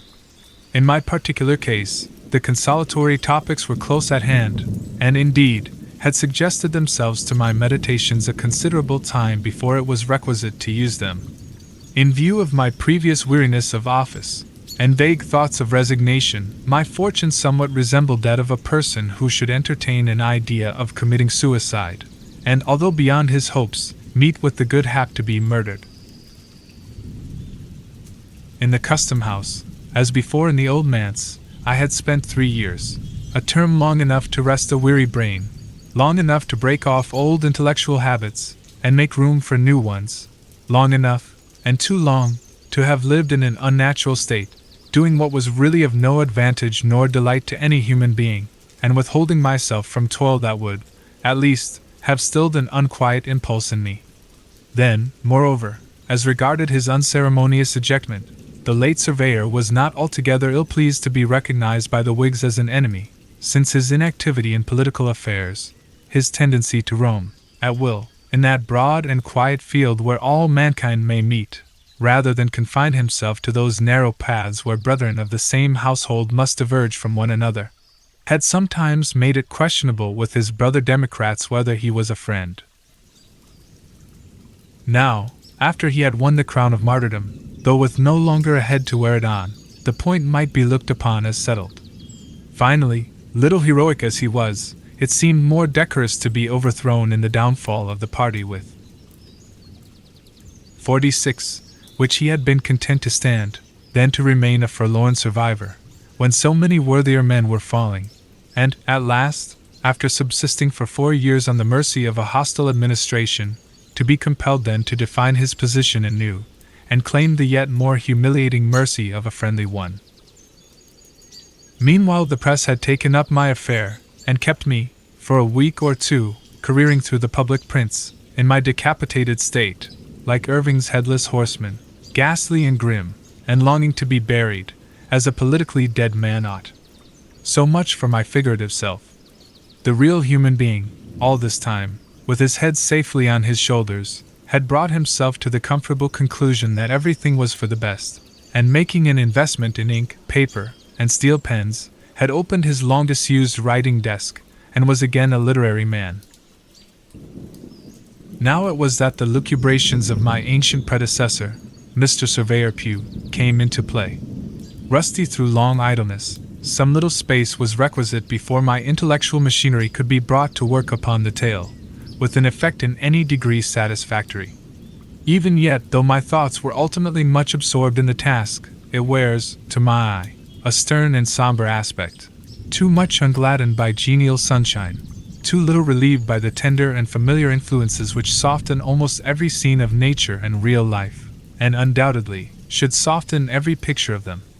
This uncaptivating effect is perhaps due to the period of hardly accomplished revolution, and still seething turmoil, in which the story shaped itself. It is no indication, however, of a lack of cheerfulness in the writer's mind, for he was happier, while straying through the gloom of these sunless fantasies, than at any time since he, 47, had quitted the old manse. Some of the briefer articles, which contribute to make up the volume, have likewise been written since my involuntary withdrawal from the toils and honors of public life, and the remainder are gleaned from annuals and magazines of such antique date that they have gone round the circle, and come back to novelty again. 1. Keeping up the metaphor of the political guillotine, the whole may be considered as the posthumous papers of a decapitated surveyor, and the sketch which I am now bringing to a close, if too autobiographical for a modest person to publish in his lifetime, will readily be excused in a gentleman who writes from beyond the grave. Peace be with all the world. My blessing on my friends, my forgiveness to my enemies, for I am in the realm of quiet. 1. At the time of writing this article, the author intended to publish, along with The Scarlet Letter, several shorter tales and sketches. These it has been thought advisable to defer. The life of the custom house lies like a dream behind me. The old inspector, who, by the by, I regret to say, was overthrown and killed by a horse some time ago, else he would certainly have lived forever, he, and all those other venerable personages who sat with him at the receipt of custom, are but shadows in my view, white-headed and wrinkled images, which my fancy used to sport with, and has now flung aside forever. The merchants, Pingree, Phillips, Shepherd, Upton, Kimball, Bertram, Hunt, these, and many other names, which had such a classic familiarity for my ears 6 months ago, these men of traffic, who seemed to occupy so important a position in the world, how little time has it required to disconnect me from them all, not merely in act, but recollection. It is with an effort that I recall the figures and appellations of these few. Soon 48. Likewise, my old native town will loom upon me through the haze of memory, a mist brooding over and around it, as if it were no portion of the real earth, but an overgrown village in cloudland, with only imaginary inhabitants to people its wooden houses, and walk its homely lanes, and the unpicturesque prolixity of its main street. Henceforth it ceases to be a reality of my life. I am a citizen of somewhere else. My good townspeople will not much regret me, for, though it has been as dear an object as any, in my literary efforts, to be of some importance in their eyes, and to win myself a pleasant memory in this abode and burial place of so many of my forefathers, there has never been, for me, the genial atmosphere which a literary man requires, in order to ripen the best harvest of his mind. I shall do better amongst other faces, and these familiar ones, it need hardly be said, will do just as well without me. It may be, however, transporting and triumphant thought, that the great-grandchildren of the present race may sometimes think kindly of the scribbler of bygone days, when the antiquary of days to come, among the sights memorable in the town's history, shall point out the locality of the town pump. 50. The Scarlet Letter. The prison door. A throng of bearded men, in sad-colored garments, and gray, steeple-crowned hats, intermixed with women, some wearing hoods and others bareheaded, was assembled in front of a wooden edifice, the door of which was heavily timbered with oak, and studded with iron spikes. The founders of a new colony, whatever utopia of human virtue and happiness they might originally project, have invariably recognized it among their earliest practical necessities to allot a portion of the virgin soil as a cemetery, and another portion as the site of a prison. In accordance with this rule, it may safely be assumed that the forefathers, 52, of Boston had built the first prison house somewhere in the vicinity of Cornhill, almost as seasonably as they marked out the first burial ground, on Isaac Johnson's lot, and round about his grave, which subsequently became the nucleus of all the congregated sepulchres in the old churchyard of King's Chapel. Certain it is that, some 15 or 20 years after the settlement of the town, the wooden jail was already marked with weather stains and other indications of age, which gave a yet darker aspect to its beetle-browed and gloomy front. The rust on the ponderous ironwork of its oaken door looked more antique than anything else in the New World. Like all that pertains to crime, it seemed never to have known a youthful era. Before this ugly edifice, and between it and the wheel track of the street, was a grass plot, much overgrown with burdock, pigweed, apple peru, and such unsightly vegetation, which evidently found something congenial in the soil that had so early borne the black flower of civilized society, a prison. But on one side of the portal, and rooted almost at the threshold, was a wild rosebush, covered, in this month of June, with its delicate gems, which might be imagined to offer their fragrance and fragile beauty to the prisoner as he went in, and to the condemned criminal as he came forth to his doom, in token that the deep heart of nature could pity and be kind to him. This rosebush, by a strange chance, has been kept alive in history, but whether it had merely survived out of the stern old wilderness, so long after the fall of the gigantic pines and oaks that originally overshadowed it, or whether, as there is fair authority for believing, it had sprung up under the footsteps of the sainted Anne Hutchinson, as she entered the prison door, we shall not take upon us to determine.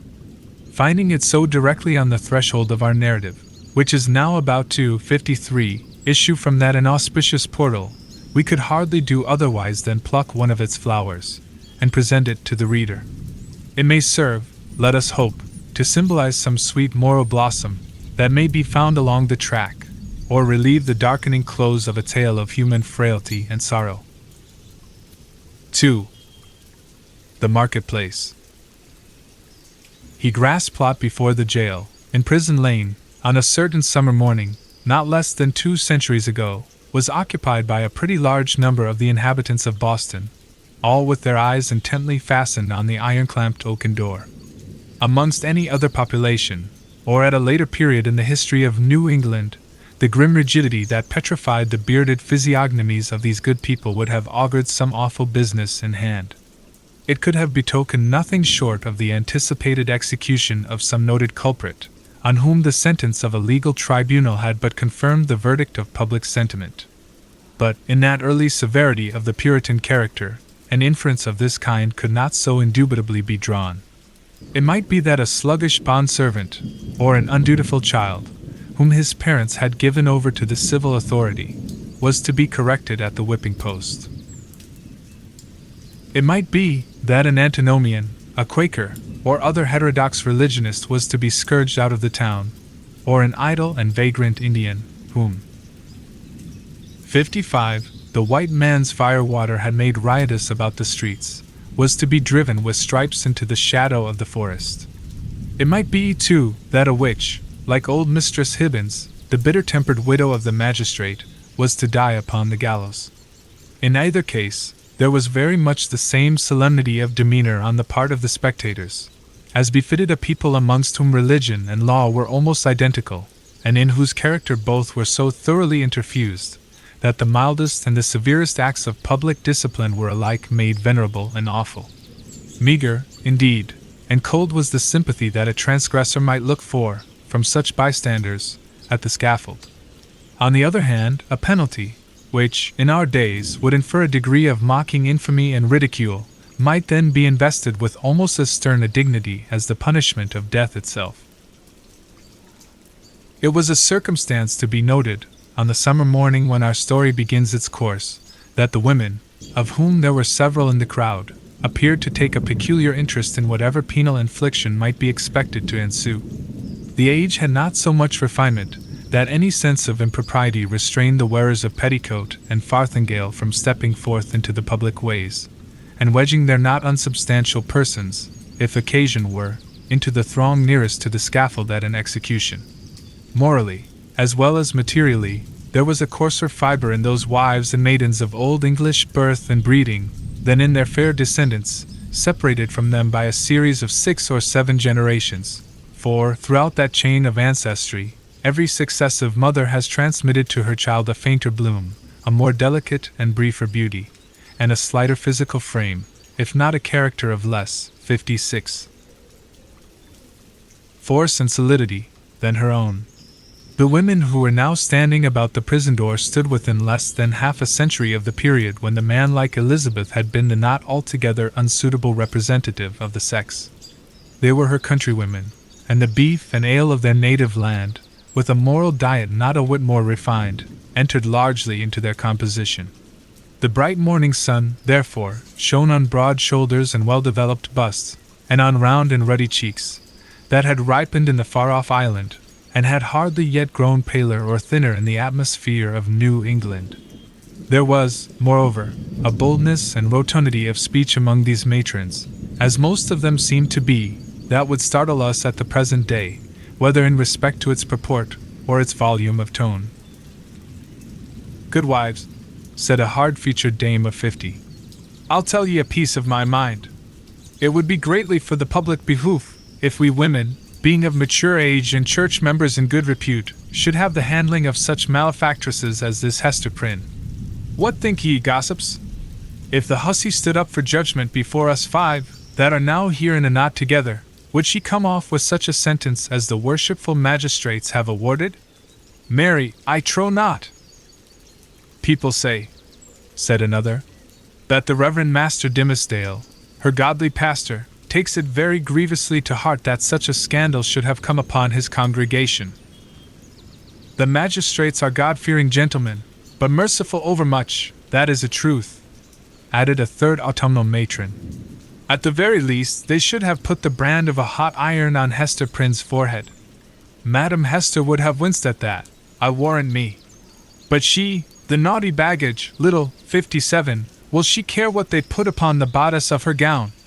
Why, look you, she may cover it with a brooch, or such like heathenish adornment, and so walk the streets as brave as ever." "Ah, but," interposed, more softly, a young wife, holding a child by the hand, "let her cover the mark as she will, the pang of it will be always in her heart." "What do we talk of marks and brands, whether on the bodice of her gown, or the flesh of her forehead?" cried another female, the ugliest as well as the most pitiless of these self-constituted judges. "This woman has brought shame upon us all, and ought to die. Is there not law for it? Truly there is, both in the Scripture and the statute book. Then let the magistrates, who have made it of no effect, thank themselves if their own wives and daughters go astray." "Mercy on us, good wife," exclaimed a man in the crowd. "Is there no virtue in woman, save what springs from a wholesome 58 fear of the gallows? That is the hardest word yet. Hush, now, gossips! For the lock is turning in the prison door, and here comes Mistress Prynne herself."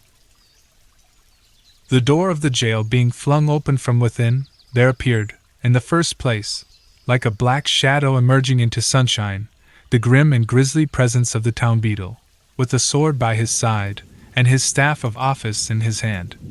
This personage prefigured and represented in his aspect the whole dismal severity of the Puritanic code of law, which it was his business to administer in its final and closest application to the offender. Stretching forth the official staff in his left hand, he laid his right upon the shoulder of a young woman, whom he thus drew forward, until, on the threshold of the prison door, she repelled him, by an action marked with natural dignity and force of character, and stepped into the open air, as if by her own free will. She bore in her arms a child, a baby of some 3 months old, who winked and turned aside its little face from the too vivid light of day, because its existence, heretofore, had brought it acquainted only with the grey twilight of a dungeon, or other darksome apartment of the prison. When the young woman, the mother of this child, stood fully revealed before the crowd, it seemed to be her first impulse to clasp the infant closely to her bosom, not so much by an impulse of motherly affection, as that she might thereby conceal a certain token, which was wrought or fastened into her dress. In a moment, however, wisely judging that one token of her shame would but poorly serve to hide another, she took the baby on her arm, and with a burning blush, and yet a haughty smile, and a glance that would not be abashed, looked around at her townspeople and neighbors. On the breast of her gown, 59, in fine red cloth, surrounded with an elaborate embroidery and fantastic flourishes of gold thread, appeared the letter A. It was so artistically done, and with so much fertility and gorgeous luxuriance of fancy, that it had all the effect of a last and fitting decoration to the apparel which she wore, and which was of a splendor in accordance with the taste of the age, but greatly beyond what was allowed by the sumptuary regulations of the colony. The young woman was tall, with a figure of perfect elegance on a large scale. She had dark and abundant hair, so glossy that it threw off the sunshine with a gleam, and a face which, besides being beautiful from regularity of feature and richness of complexion, had the impressiveness belonging to a marked brow and deep black eyes. She was ladylike, too, after the manner of the feminine gentility of those days, characterized by a certain state and dignity, rather than by the delicate, evanescent, and indescribable grace, which is now recognized as its indication. And never had Hester Prynne appeared more ladylike, in the antique interpretation of the term, than as she issued from the prison. Those who had before known her, and had expected to behold her dimmed and obscured by a disastrous cloud, were astonished, and even startled, to perceive how her beauty shone out, and made a halo of the misfortune and ignominy in which she was enveloped. It may be true that, to a sensitive observer, there was something exquisitely painful in it. Her attire, which, indeed, she had wrought for the occasion, in prison, and had modeled much after her own fancy, seemed to express the attitude of her spirit, the desperate recklessness of her mood, by its wild and picturesque peculiarity. But the point which drew all eyes and, as it were, transfigured the wearer so 60. That both men and women, who had been familiarly acquainted with Hester Prynne, were now impressed as if they beheld her for the first time, was that scarlet letter, so fantastically embroidered and illuminated upon her bosom. It had the effect of a spell, taking her out of the ordinary relations with humanity, and enclosing her in a sphere by herself. "She hath good skill at her needle, that's certain," remarked one of her female spectators. "But did ever a woman, before this brazen hussy, contrive such a way of showing it? Why, gossips, what is it but to laugh in the faces of our godly magistrates, and make a pride out of what they, worthy gentlemen, meant for a punishment?"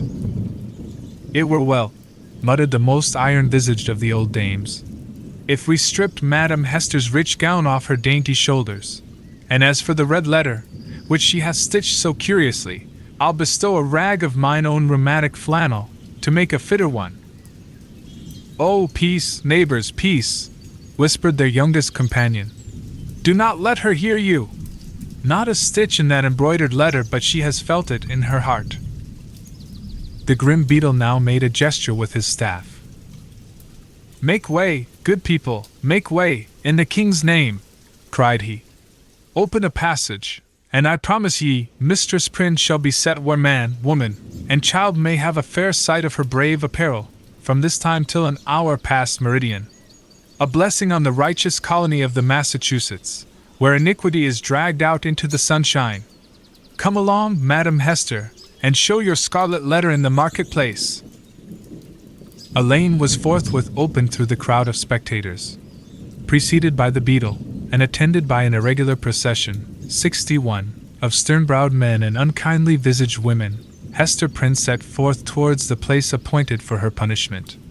A crowd of eager and curious schoolboys, understanding little of the matter in hand, except that it gave them a half-holiday, ran before her progress, turning their heads continually to stare into her face, and at the winking baby in her arms, and at the ignominious letter on her breast.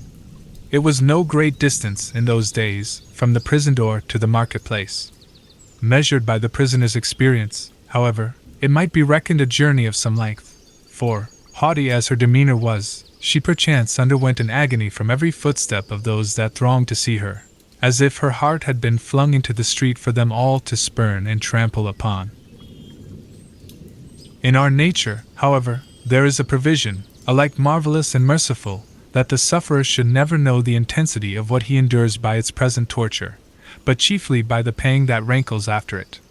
With almost a serene deportment, therefore, Hester Prynne passed through this portion of her ordeal, and came to a sort of scaffold, at the western extremity of the marketplace. It stood nearly beneath the eaves of Boston's earliest church, and appeared to be a fixture there. In fact, this scaffold constituted a portion of a penal machine, which now, for 2 or 3 generations past, has been merely historical and traditionary among us, but was held, in the old time, to be as effectual an agent, in the promotion of good citizenship, as ever was the guillotine among the terrorists of France. It was, in short, the platform of the pillory, and above it rose the framework of that instrument of discipline, so fashioned as to confine the human head in its tight grasp, and thus hold it up to the public gaze.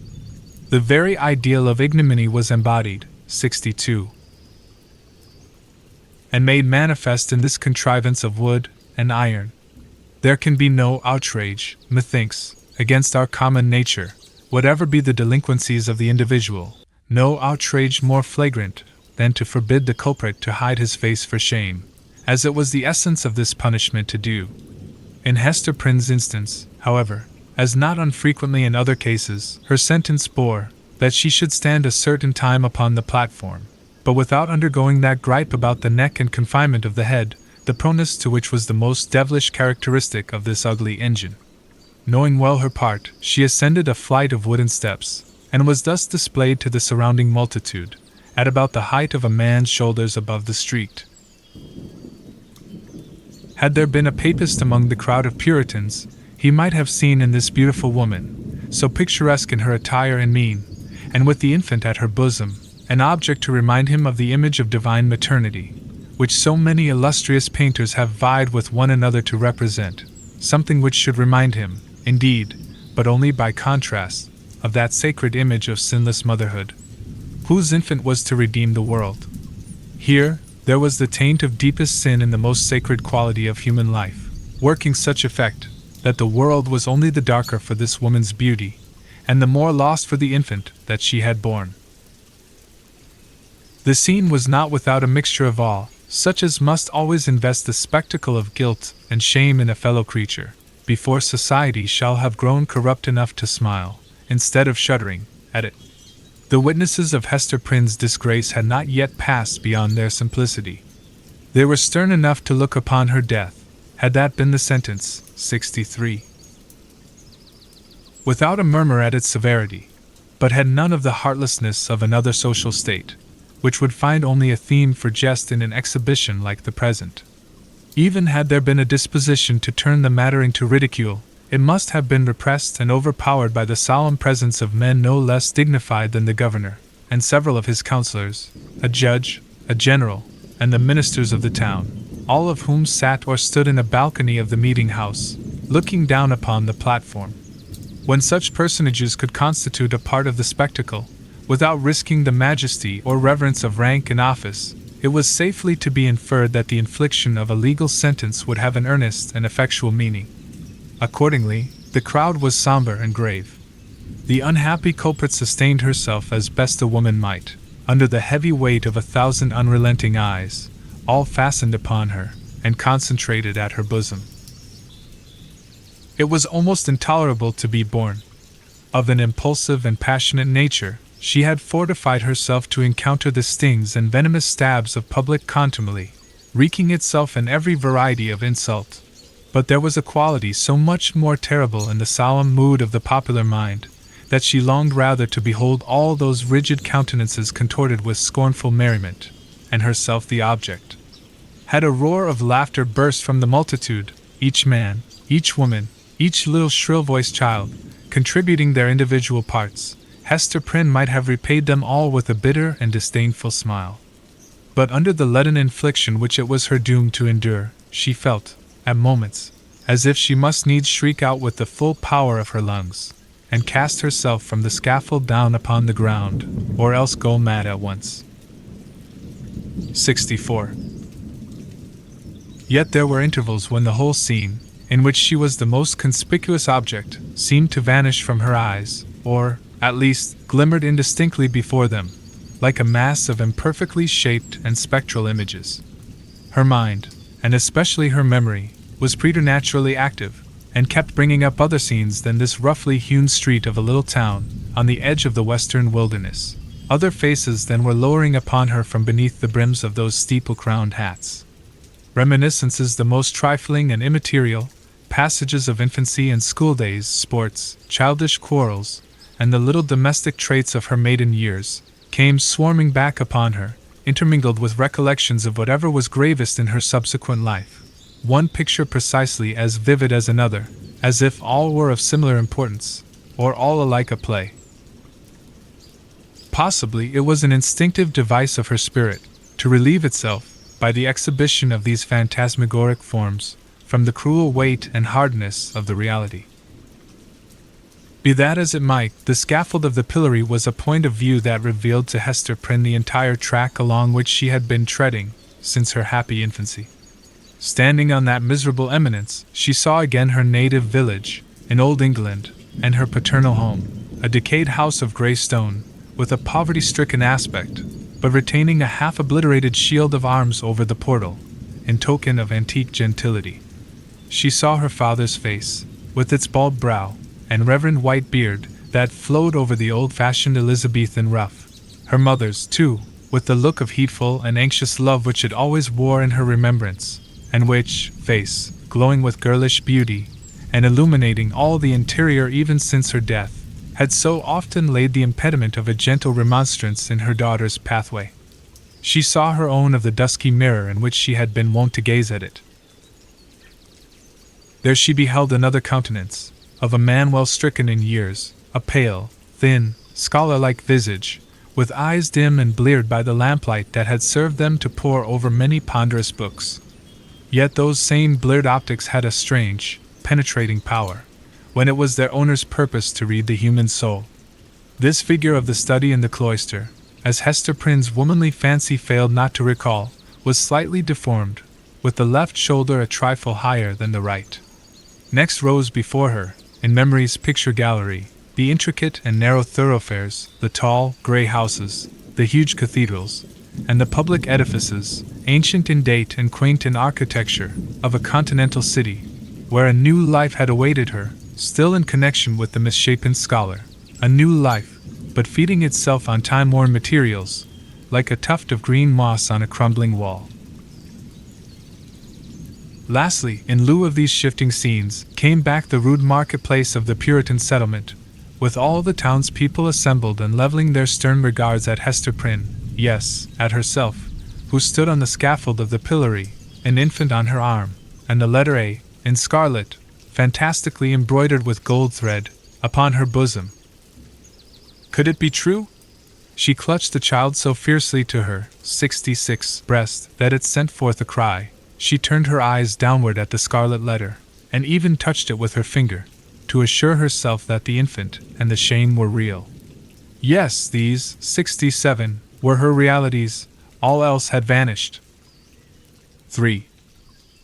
The recognition. From this intense consciousness of being the object of severe and universal observation, the wearer of the scarlet letter was at length relieved by discerning, on the outskirts of the crowd, a figure which irresistibly took possession of her thoughts. An Indian, in his native garb, was standing there, but the red men were not so infrequent visitors of the English settlements that one of them would have attracted any notice from Hester Prynne at such a time. Much less would he have excluded all other objects and ideas from her mind. By the Indian's side, and evidently sustaining a companionship with him, stood a white man, clad in a strange disarray of civilized and savage costume. He was small in stature, with a furrowed visage, which, as yet, could hardly be termed aged. There was a remarkable intelligence in his features, as of a person who had so cultivated his mental part that it could not fail to mold the physical to itself, and become manifest by unmistakable tokens. Although, by a seemingly careless arrangement of his heterogeneous garb, he had, 69, endeavored to conceal or abate the peculiarity, it was sufficiently evident to Hester Prynne that one of this man's shoulders rose higher than the other. Again, at the first instant of perceiving that thin visage, and the slight deformity of the figure, she pressed her infant to her bosom with so convulsive a force that the poor babe uttered another cry of pain. But the mother did not seem to hear it. At his arrival in the marketplace, and some time before she saw him, the stranger had bent his eyes on Hester Prynne. It was carelessly, at first, like a man chiefly accustomed to look inward, and to whom external matters are of little value and import, unless they bear relation to something within his mind. Very soon, however, his look became keen and penetrative. A writhing horror twisted itself across his features, like a snake gliding swiftly over them, and making one little pause, with all its wreathed intervolutions in open sight. His face darkened with some powerful emotion, which, nevertheless, he so instantaneously controlled by an effort of his will, that, save at a single moment, its expression might have passed for calmness. After a brief space, the convulsion grew almost imperceptible, and finally subsided into the depths of his nature. When he found the eyes of Hester Prynne fastened on his own, and saw that she appeared to recognize him, he slowly and calmly raised his finger, made a gesture with it in the air, and laid it on his lips. Then, touching the shoulder of a townsman who stood next to him, he addressed him, in a formal and courteous manner. "I pray you, good sir," said he, "who is this woman, and wherefore is she here set up to public shame?" "You must needs be a stranger in this region, friend," answered 70 the townsman, looking curiously at the questioner and his savage companion. "Else you would surely have heard of Mistress Hester Prynne and her evil doings. She hath raised a great scandal, I promise you, in godly Master Dimmesdale's church." "You say truly," replied the other. "I am a stranger, and have been a wanderer, sorely against my will.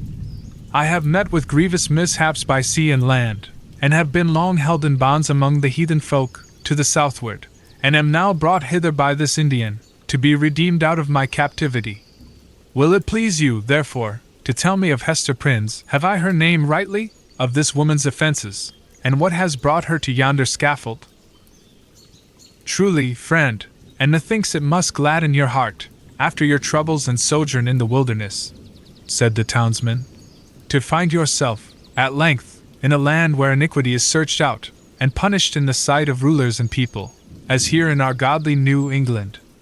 Yonder woman, sir, you must know, was the wife of a certain learned man, English by birth, but who had long dwelt in Amsterdam, whence, some good time agone, he was minded to cross over and cast in his lot with us of the Massachusetts. To this purpose, he sent his wife before him, remaining himself to look after some necessary affairs. Marry, good sir, in some 2 years, or less, that the woman has been a dweller here in Boston, no tidings have come of this learned gentleman, Master Prynne, and his young wife, look you, being left to her own misguidance." "Aha, I conceive you," said the stranger, with a bitter smile. "So learned a man as you speak of should have learned this too in his books. And who, by your favor, sir, may be the 71, father of yonder babe, it is some 3 or 4 months old, I should judge, which Mistress Prynne is holding in her arms?" "Of a truth, friend, that matter remaineth a riddle, and the Daniel who shall expound it is yet a wanting," answered the townsman. "Madam Hester absolutely refuseth to speak, and the magistrates have laid their heads together in vain. Peradventure the guilty one stands looking on at this sad spectacle, unknown of man, and forgetting that God sees him." "The learned man," observed the stranger, with another smile, "should come himself, to look into the mystery. It behooves him well, if he be still in life," responded the townsman. "Now, good sir, our Massachusetts magistracy, bethinking themselves that this woman is youthful and fair, and doubtless was strongly tempted to her fall, and that, moreover, as is most likely, her husband may be at the bottom of the sea, they have not been bold to put in force the extremity of our righteous law against her. The penalty thereof is death. But in their great mercy and tenderness of heart, they have doomed Mistress Prynne to stand only a space of 3 hours on the platform of the pillory, and then and thereafter, for the remainder of her natural life, to wear a mark of shame upon her bosom." "A wise sentence," remarked the stranger, gravely bowing his head. "Thus she will be a living sermon against sin, until the ignominious letter be engraved upon her tombstone. It irks me, nevertheless, that the partner of her iniquity should not, at least, stand on the scaffold by her side. But he will be known! He will be known! He will be known!" He bowed courteously to the communicative townsman, and whispering a few words to his Indian attendant, they both made their way through the crowd. 72.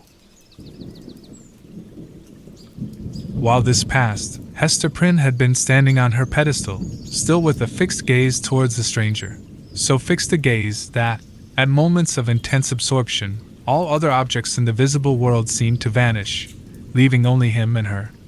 Such an interview, perhaps, would have been more terrible than even to meet him as she now did, with the hot, midday sun burning down upon her face, and lighting up its shame, with the scarlet token of infamy on her breast, with the sin-born infant in her arms, with a whole people, drawn forth as to a festival, staring at the features that should have been seen only in the quiet gleam of the fireside, in the happy shadow of a home, or beneath a matronly veil, at church.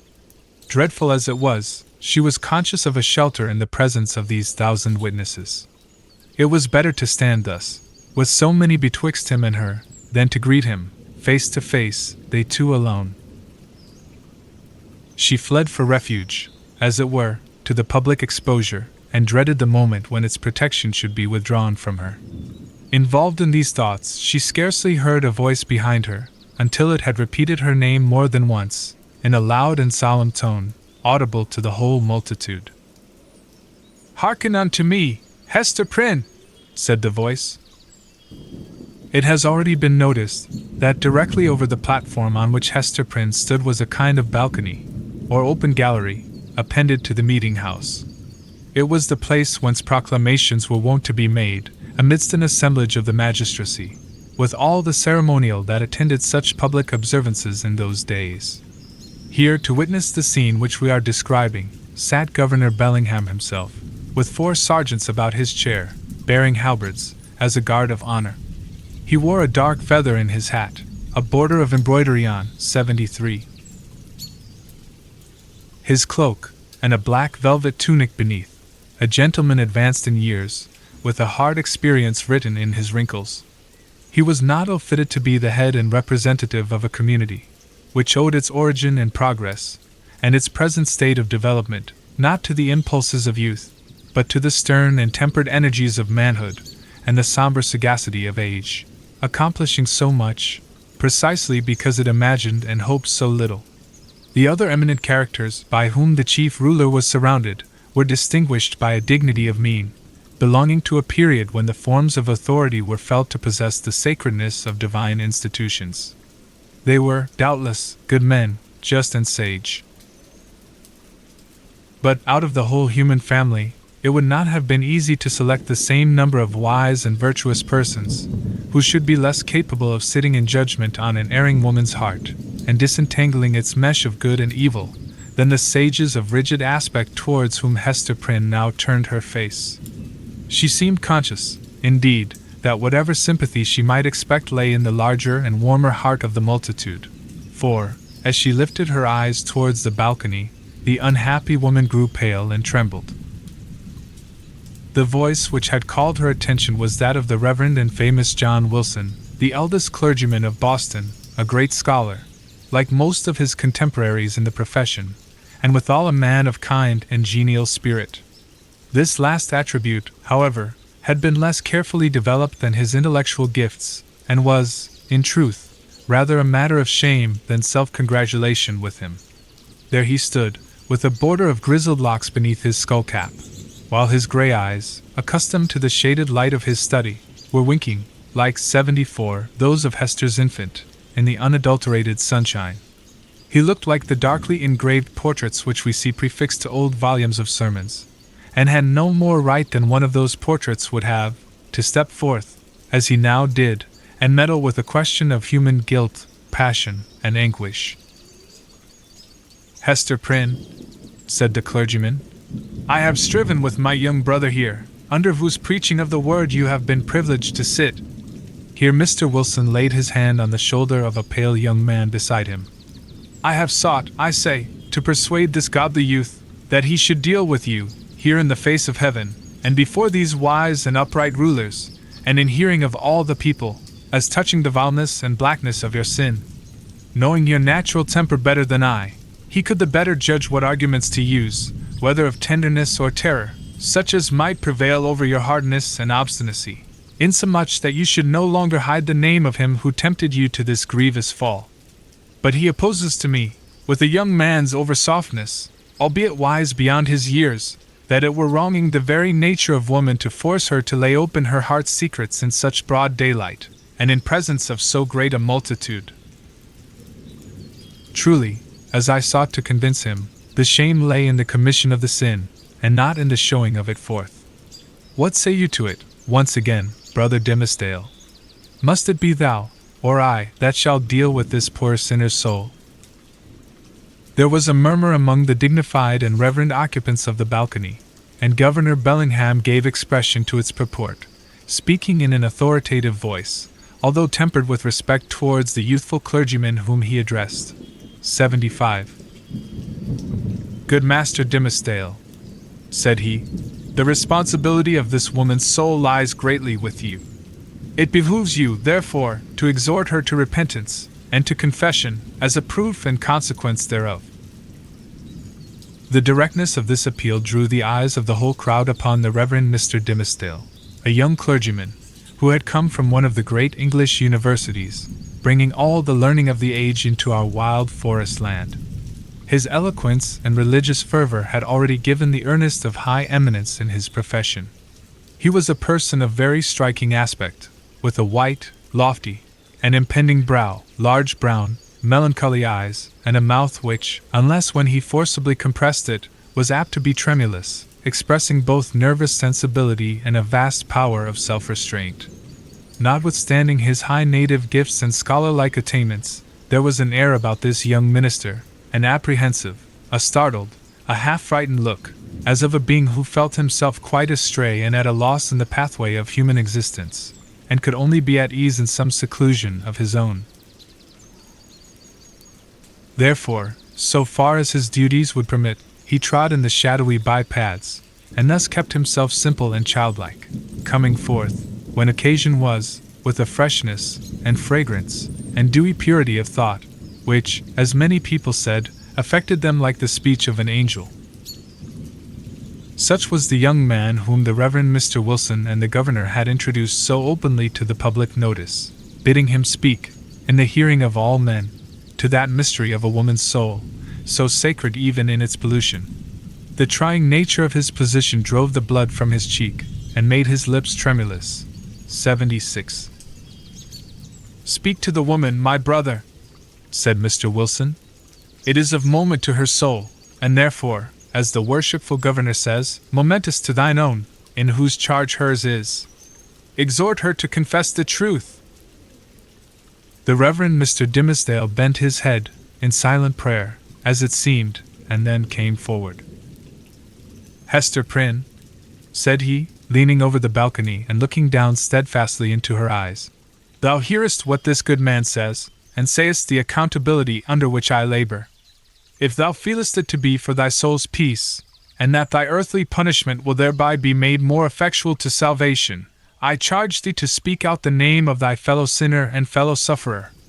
Be not silent from any mistaken pity and tenderness for him, for, believe me, Hester, though he were to step down from a high place, and stand there beside thee, on thy pedestal of shame, yet better were it so than to hide a guilty heart through life. What can thy silence do for him, except it tempt him, yea, compel him, as it were, to add hypocrisy to sin? Heaven hath granted thee an open ignominy, that thereby thou mayest work out an open triumph over the evil within thee, and the sorrow without. Take heed how thou deniest to him, who, perchance, hath not the courage to grasp it for himself, the bitter, but wholesome, cup that is now presented to thy lips." The young pastor's voice was tremulously sweet, rich, deep, and broken. The feeling that it so evidently manifested, rather than the direct purport of the words, caused it to vibrate within all hearts, and brought the listeners into one accord of sympathy. Even the poor baby, at Hester's bosom, was affected by the same influence, for it directed its hitherto vacant gaze towards Mr. Dimmesdale, and held up its little arms, with a 77, half-pleased, half-plaintive murmur. So powerful seemed the minister's appeal, that the people could not believe but that Hester Prynne would speak out the guilty name, or else that the guilty one himself, in whatever high or lowly place he stood, would be drawn forth by an inward and inevitable necessity, and compelled to ascend to the scaffold. Hester shook her head. "Woman, transgress not beyond the limits of heaven's mercy," cried the Reverend Mr. Wilson, more harshly than before. "That little babe hath been gifted with a voice, to second and confirm the counsel which thou hast heard. Speak out the name, that, and thy repentance may avail to take the scarlet letter off thy breast." "Never," replied Hester Prynne, looking, not at Mr. Wilson, but into the deep and troubled eyes of the younger clergyman. "It is too deeply branded. Ye cannot take it off. And would that I might endure his agony, as well as mine." "Speak, woman," said another voice, coldly and sternly, proceeding from the crowd about the scaffold. "Speak, and give your child a father." 78. "I will not speak," answered Hester, turning pale as death, but responding to this voice, which she too surely recognized. "And my child must seek a heavenly father. She shall never know an earthly one." "She will not speak," murmured Mr. Dimmesdale, who, leaning over the balcony, with his hand upon his heart, had awaited the result of his appeal. He now drew back, with a long respiration. Wondrous strength and generosity of a woman's heart! She will not speak! Discerning the impracticable state of the poor culprit's mind, the elder clergyman, who had carefully prepared himself for the occasion, addressed to the multitude a discourse on sin, in all its branches, but with continual reference to the ignominious letter. So forcibly did he dwell upon this symbol, for the hour or more during which his periods were rolling over the people's heads, that it assumed new terrors in their imagination, and seemed to derive its scarlet hue from the flames of the infernal pit. Hester Prynne, meanwhile, kept her place upon the pedestal of shame, with glazed eyes, and an air of weary indifference. She had borne, that morning, all that nature could endure, and as her temperament was not of the order that escapes from too intense suffering by a swoon, her spirit could only shelter itself beneath a stony crust of insensibility, while the faculties of animal life remained entire. In this state, the voice of the preacher thundered remorselessly, but unavailingly, upon her ears. The infant, during the latter portion of her 79 ordeal, pierced the air with its wailings and screams. She strove to hush it, mechanically, but seemed scarcely to sympathize with its trouble. With the same hard demeanor, she was led back to prison, and vanished from the public gaze within its iron-clamped portal. It was whispered by those who peered after her that the Scarlet Letter threw a lurid gleam along the dark passageway of the interior. 4. The interview. After her return to the prison, Hester Prynne was found to be in a state of nervous excitement that demanded constant watchfulness, lest she should perpetrate violence on herself, or do some half-frenzied mischief to the poor babe. As night approached, it proving impossible to quell her insubordination by rebuke or threats of punishment, Master Brackett, the jailer, thought fit to introduce a physician.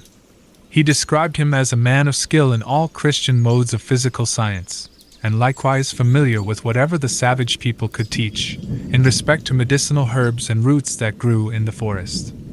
To say the truth, there was much need of professional assistance, not merely for Hester herself, but still more urgently for the child, who, drawing its sustenance from the maternal bosom, seemed to have drank with it all the turmoil, the anguish and despair, which pervaded the mother's system. It now writhed in convulsions of pain, and was a forcible type, in its little frame, of the moral agony which Hester Prynne had borne throughout the day. 81. Closely following the jailer into the dismal apartment appeared that individual, of singular aspect, whose presence in the crowd had been of such deep interest to the wearer of the Scarlet Letter.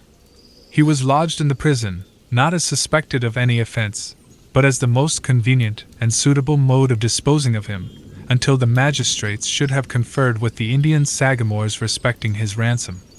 His name was announced as Roger Chillingworth. The jailer, after ushering him into the room, remained a moment, marveling at the comparative quiet that followed his entrance, for Hester Prynne had immediately become as still as death, although the child continued to moan. "Prithee, friend, leave me alone with my patient," said the practitioner. "Trust me, good jailer, you shall briefly have peace in your house, and I promise you, Mistress Prynne shall hereafter be more amenable to just authority than you may have found her heretofore." "Nay, if your worship can accomplish that," answered Master Brackett, "I shall own you for a man of skill indeed. Verily, the woman hath been like a possessed one, and there lacks little, that I should take in hand to drive Satan out of her with stripes." The stranger had entered the room with the characteristic quietude of the profession to which he announced himself as belonging. Nor did his demeanor change, when the withdrawal of the prison keeper left him face to face with the woman, whose absorbed notice of him, in the crowd, had intimated so close a relation between himself and her. His first care was given to the child, whose cries, indeed, as she lay writhing on the trundle-bed, made it of peremptory necessity to postpone all other business to the task of soothing her. He examined the infant carefully, and then proceeded to unclasp a leathern case, which he took, 82, from beneath his dress. It appeared to contain medical preparations, one of which he mingled with a cup of water.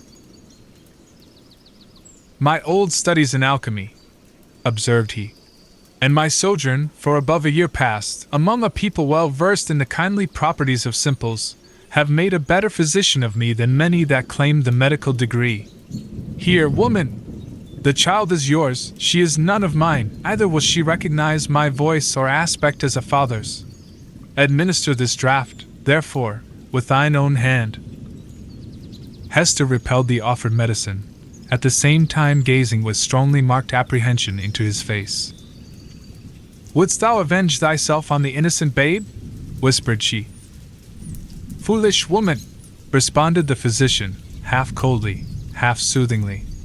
"What should ail me, to harm this misbegotten and miserable babe?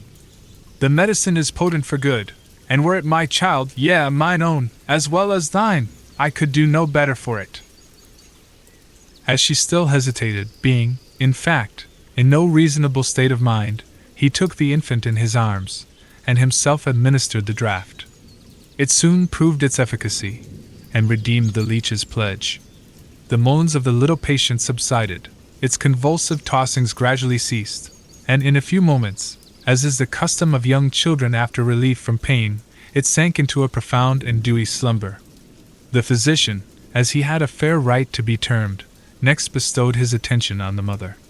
With calm and intense scrutiny he felt her pulse, looked into her eyes, a gaze that made her heart shrink and shudder, because so familiar, and yet so strange and cold, and finally, satisfied with his investigation, proceeded to mingle another draught.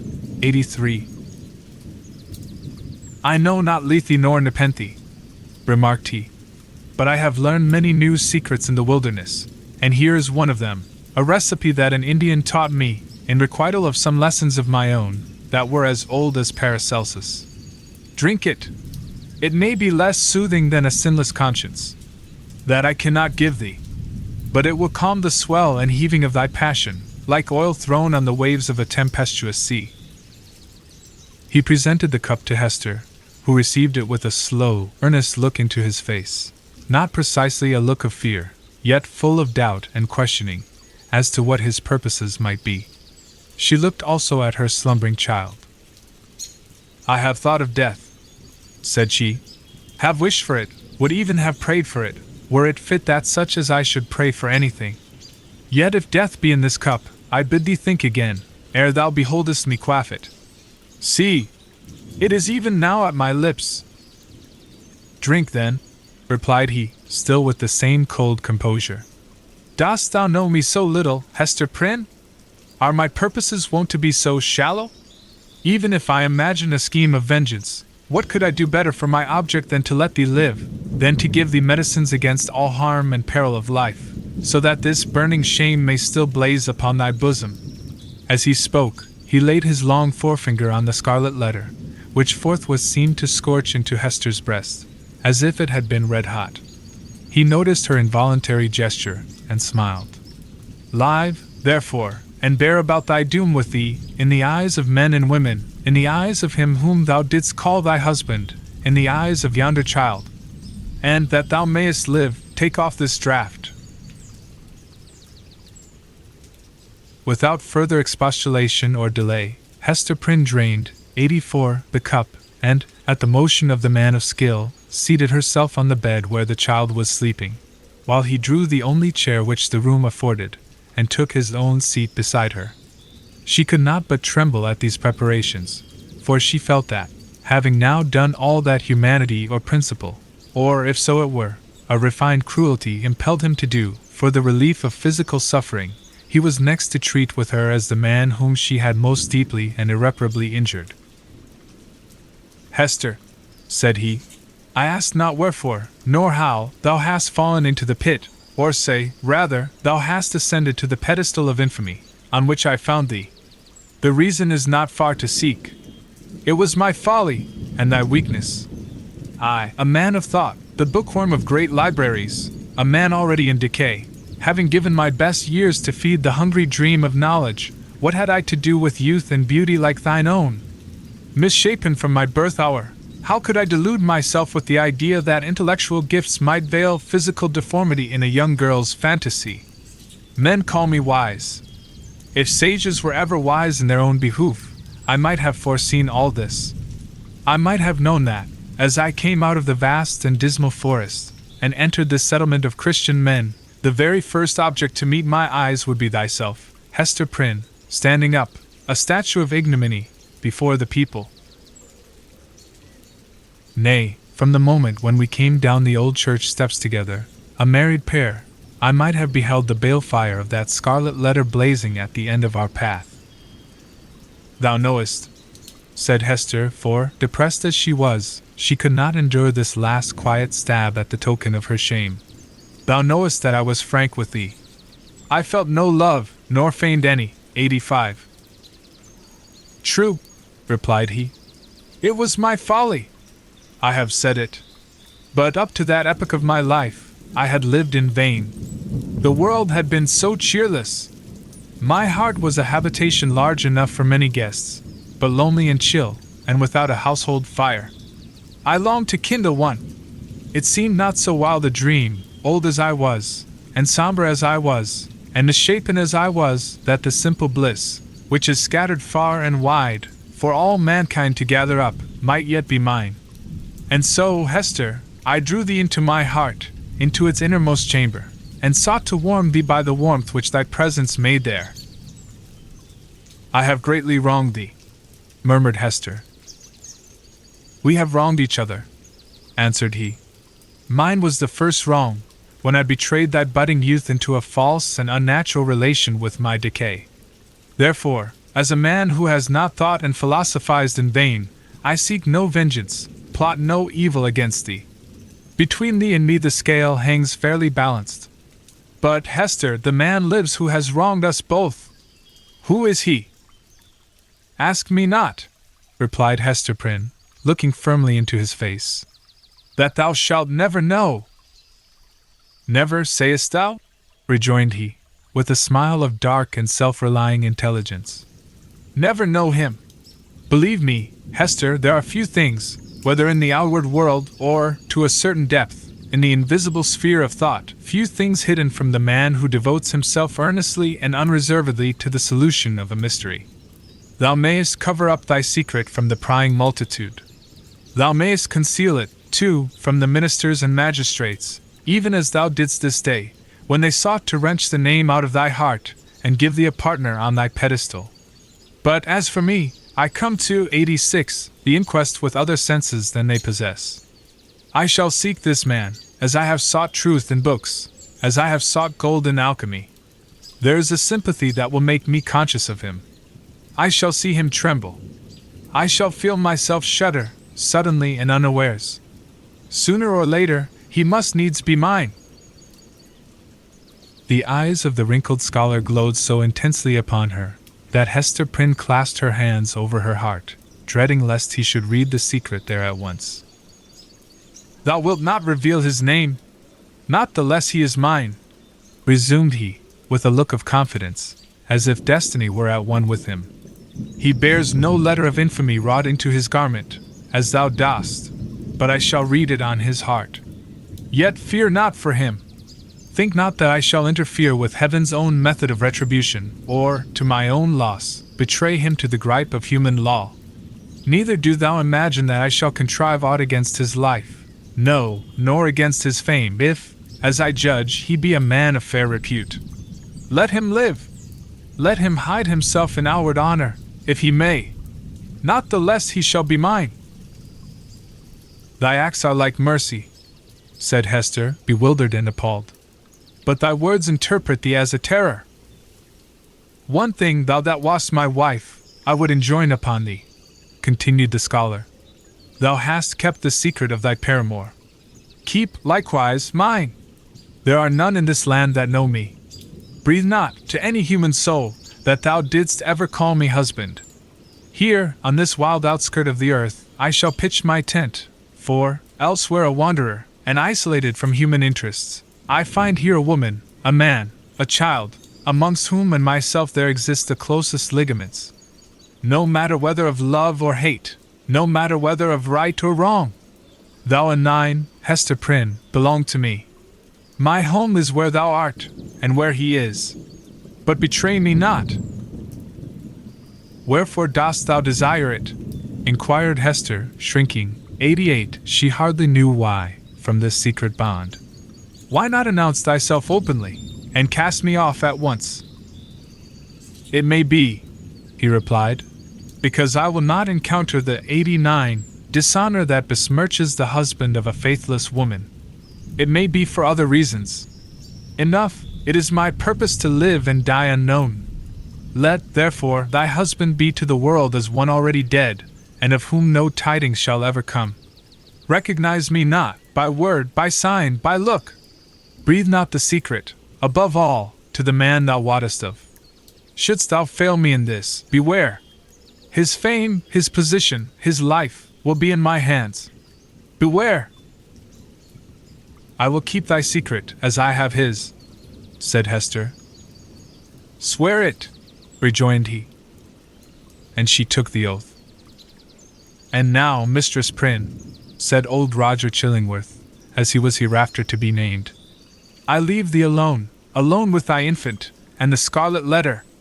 How is it, Hester? Doth thy sentence bind thee to wear the token in thy sleep? Art thou not afraid of nightmares and hideous dreams? Why dost thou smile so at me? Inquired Hester, troubled at the expression of his eyes. Art thou like the black man that haunts the forest round about us? Hast thou enticed me into a bond that will prove the ruin of my soul? Not thy soul, he answered, with another smile. No, not thine. Thee.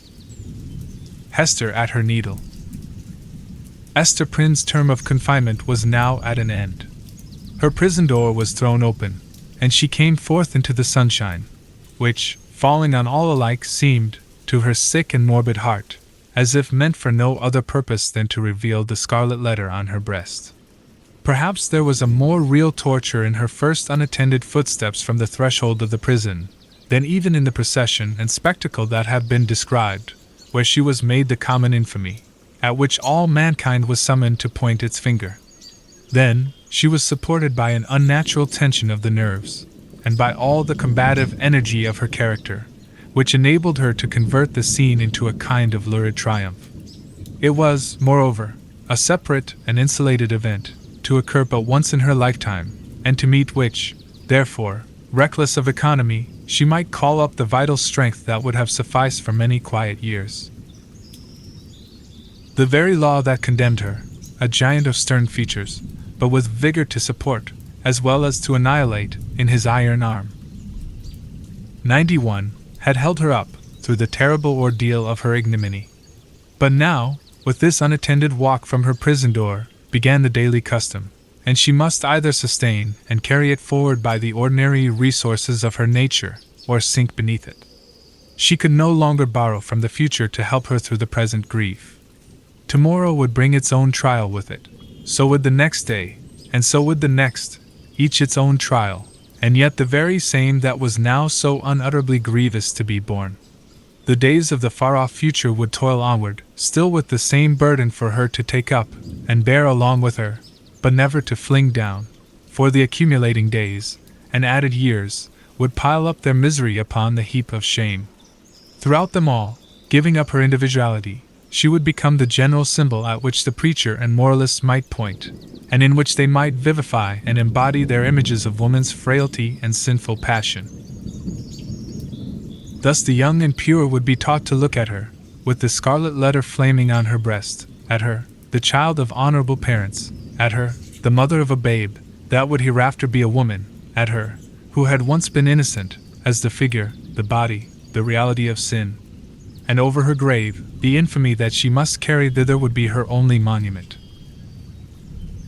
It may seem marvelous, that, with the world before her, kept by no restrictive clause of her condemnation within the limits of the Puritan settlement, so remote and so obscure, free to return to her birthplace, or to any other European land, and there hide her character and identity under a new exterior, as completely as if emerging into another state of being, and having also the passes of the dark, inscrutable forest open to her, where the wildness of her nature might assimilate itself with. 92. A people whose customs and life were alien from the law that had condemned her. It may seem marvelous that this woman should still call that place her home, where, and where only, she must needs be the type of shame.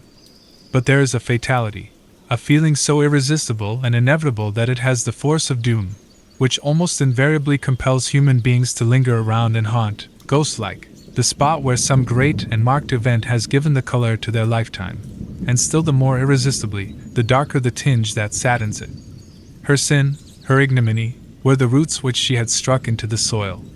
It was as if a new birth, with stronger assimilations than the first, had converted the forest land, still so uncongenial to every other pilgrim and wanderer, into Hester Prynne's wild and dreary, but lifelong home.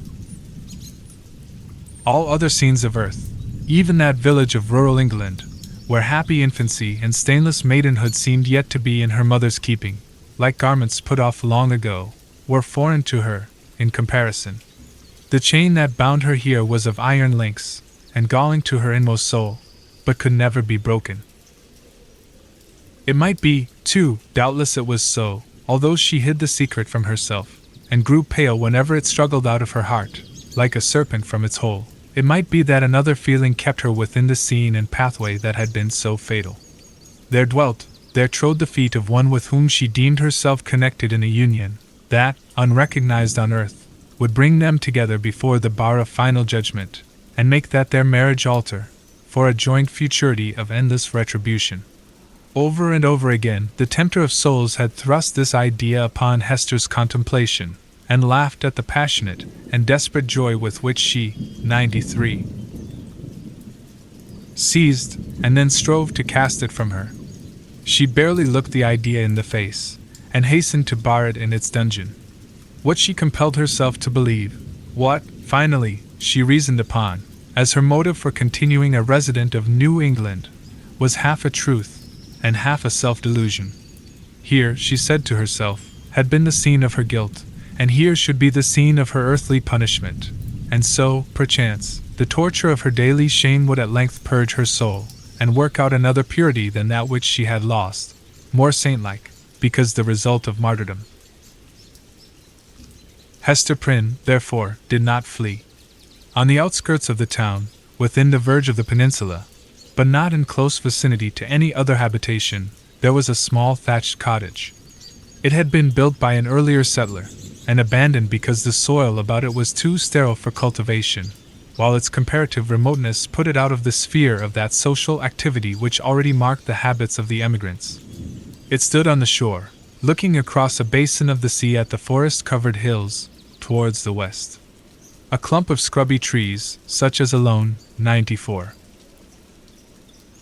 grew on the peninsula, did not so much conceal the cottage from view, as seemed to denote that here was some object which would fain have been, or at least ought to be, concealed. In this little, lonesome dwelling, with some slender means that she possessed, and by the license of the magistrates, who still kept an inquisitorial watch over her, Hester established herself, with her infant child. A mystic shadow of suspicion immediately attached itself to the spot. Children, too young to comprehend wherefore this woman should be shut out from the sphere of human charities, would creep nigh enough to behold her plying her needle at the cottage window, or standing in the doorway, or laboring in her little garden, or coming forth along the pathway that led townward, and discerning the Scarlet Letter on her breast, would scamper off with a strange, contagious fear. Lonely as was Hester's situation, and without a friend on earth who dared to show himself, she, however, incurred no risk of want.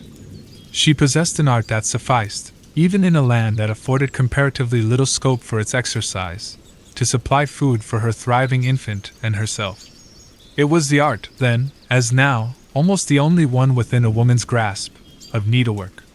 She bore on her breast, in the curiously embroidered letter, a specimen of her delicate and imaginative skill, of which the dames of a court might gladly have availed themselves, to add the richer and more spiritual adornment of human ingenuity to their fabrics of silk and gold. Here, indeed, in the sable simplicity that generally characterized the Puritanic modes of dress, there might be an infrequent call for the finer productions of her handiwork. Yet the taste of the age, demanding whatever was elaborate in compositions of this kind, did not fail to, 95. Extend its influence over our stern progenitors, who had cast behind them so many fashions which it might seem harder to dispense with. Public ceremonies, such as ordinations, the installation of magistrates, and all that could give majesty to the forms in which a new government manifested itself to the people, were, as a matter of policy, marked by a stately and well-conducted ceremonial, and a somber, but yet a studied magnificence. Deep ruffs, painfully wrought bands, and gorgeously embroidered gloves were all deemed necessary to the official state of men assuming the reins of power, and were readily allowed to individuals dignified by rank or wealth, even while sumptuary laws forbade these and similar extravagances to the plebeian order. In the array of funerals, too, whether for the apparel of the dead body, or to typify, by manifold emblematic devices of sable cloth and snowy lawn, the sorrow of the survivors, there was a frequent and characteristic demand for such labor as Hester Prynne could supply. Baby linen, for babies then wore robes of state, afforded still another possibility of toil and emolument.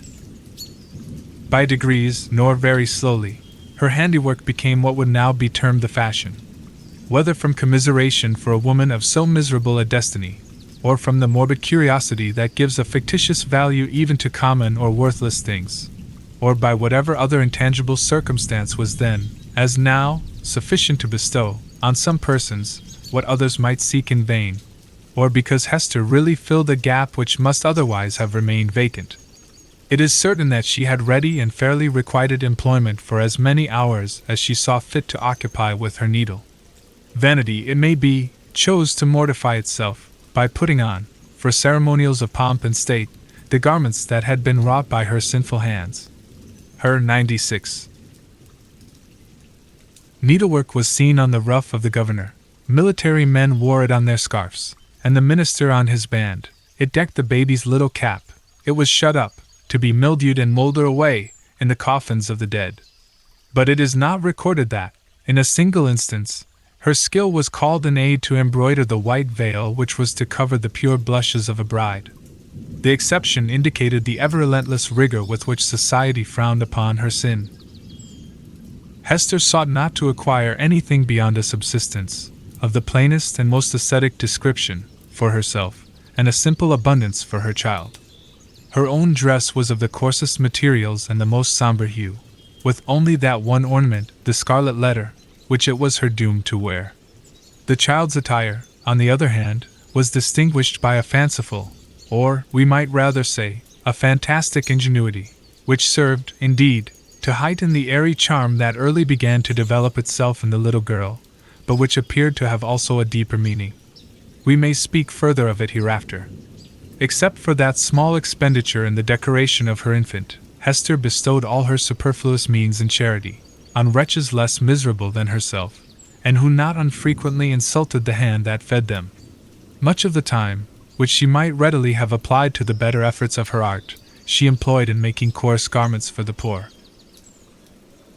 It is probable that there was an idea of penance in this mode of occupation, and that she offered up a real sacrifice of enjoyment, in devoting so many hours to such rude handiwork.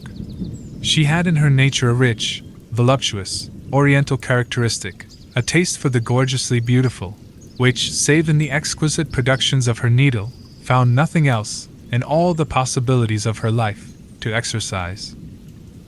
97. Itself upon. Women derive a pleasure, incomprehensible to the other sex, from the delicate toil of the needle. To Hester Prynne it might have been a mode of expressing, and therefore soothing, the passion of her life. Like all other joys, she rejected it as sin. This morbid meddling of conscience with an immaterial matter betokened, it is to be feared, no genuine and steadfast penitence, but something doubtful, something that might be deeply wrong, beneath. In this manner, Hester Prynne came to have a part to perform in the world. With her native energy of character and rare capacity, it could not entirely cast her off, although it had set a mark upon her, more intolerable to a woman's heart than that which branded the brow of Cain. In all her intercourse with society, however, there was nothing that made her feel as if she belonged to it. Every gesture, every word, and even the silence of those with whom she came in contact, implied, and often expressed, that she was banished, and as much alone as if she inhabited another sphere, or communicated with the common nature by other organs and senses than the rest of humankind.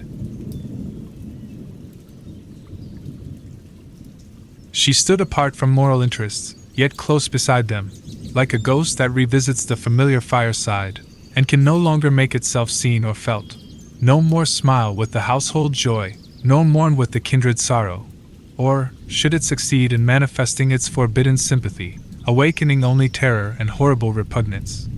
These emotions, in fact, and its bitterest scorn besides, seemed to be the sole portion that she retained in the universal heart. It was not an age of delicacy, and her position, although she understood it well, and was in little danger of forgetting it, was often brought before her vivid self-perception, like a new anguish, by the rudest touch upon the tenderest spot.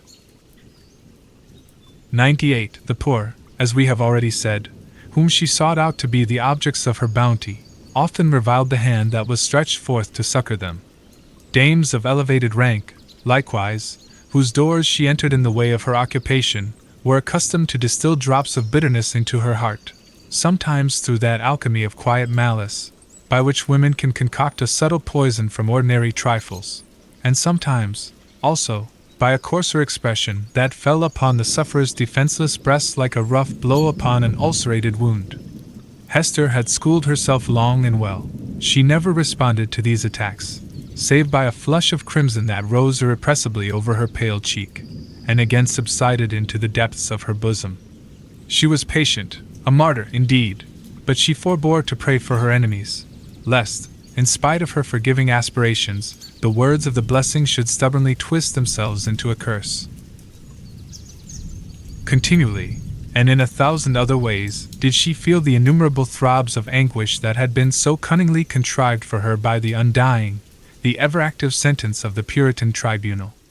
Clergymen paused in the street to address words of exhortation that brought a crowd, with its mingled grin and frown, around the poor, sinful woman.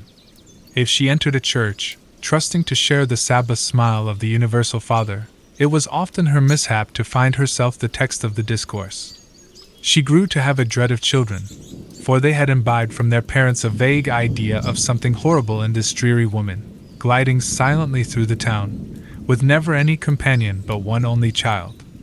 Therefore, first allowing her to pass, they pursued her at a distance with shrill cries, and the utterance of a word that had no distinct purport to their own minds, but was none the less terrible to her, as proceeding from lips that babbled it unconsciously.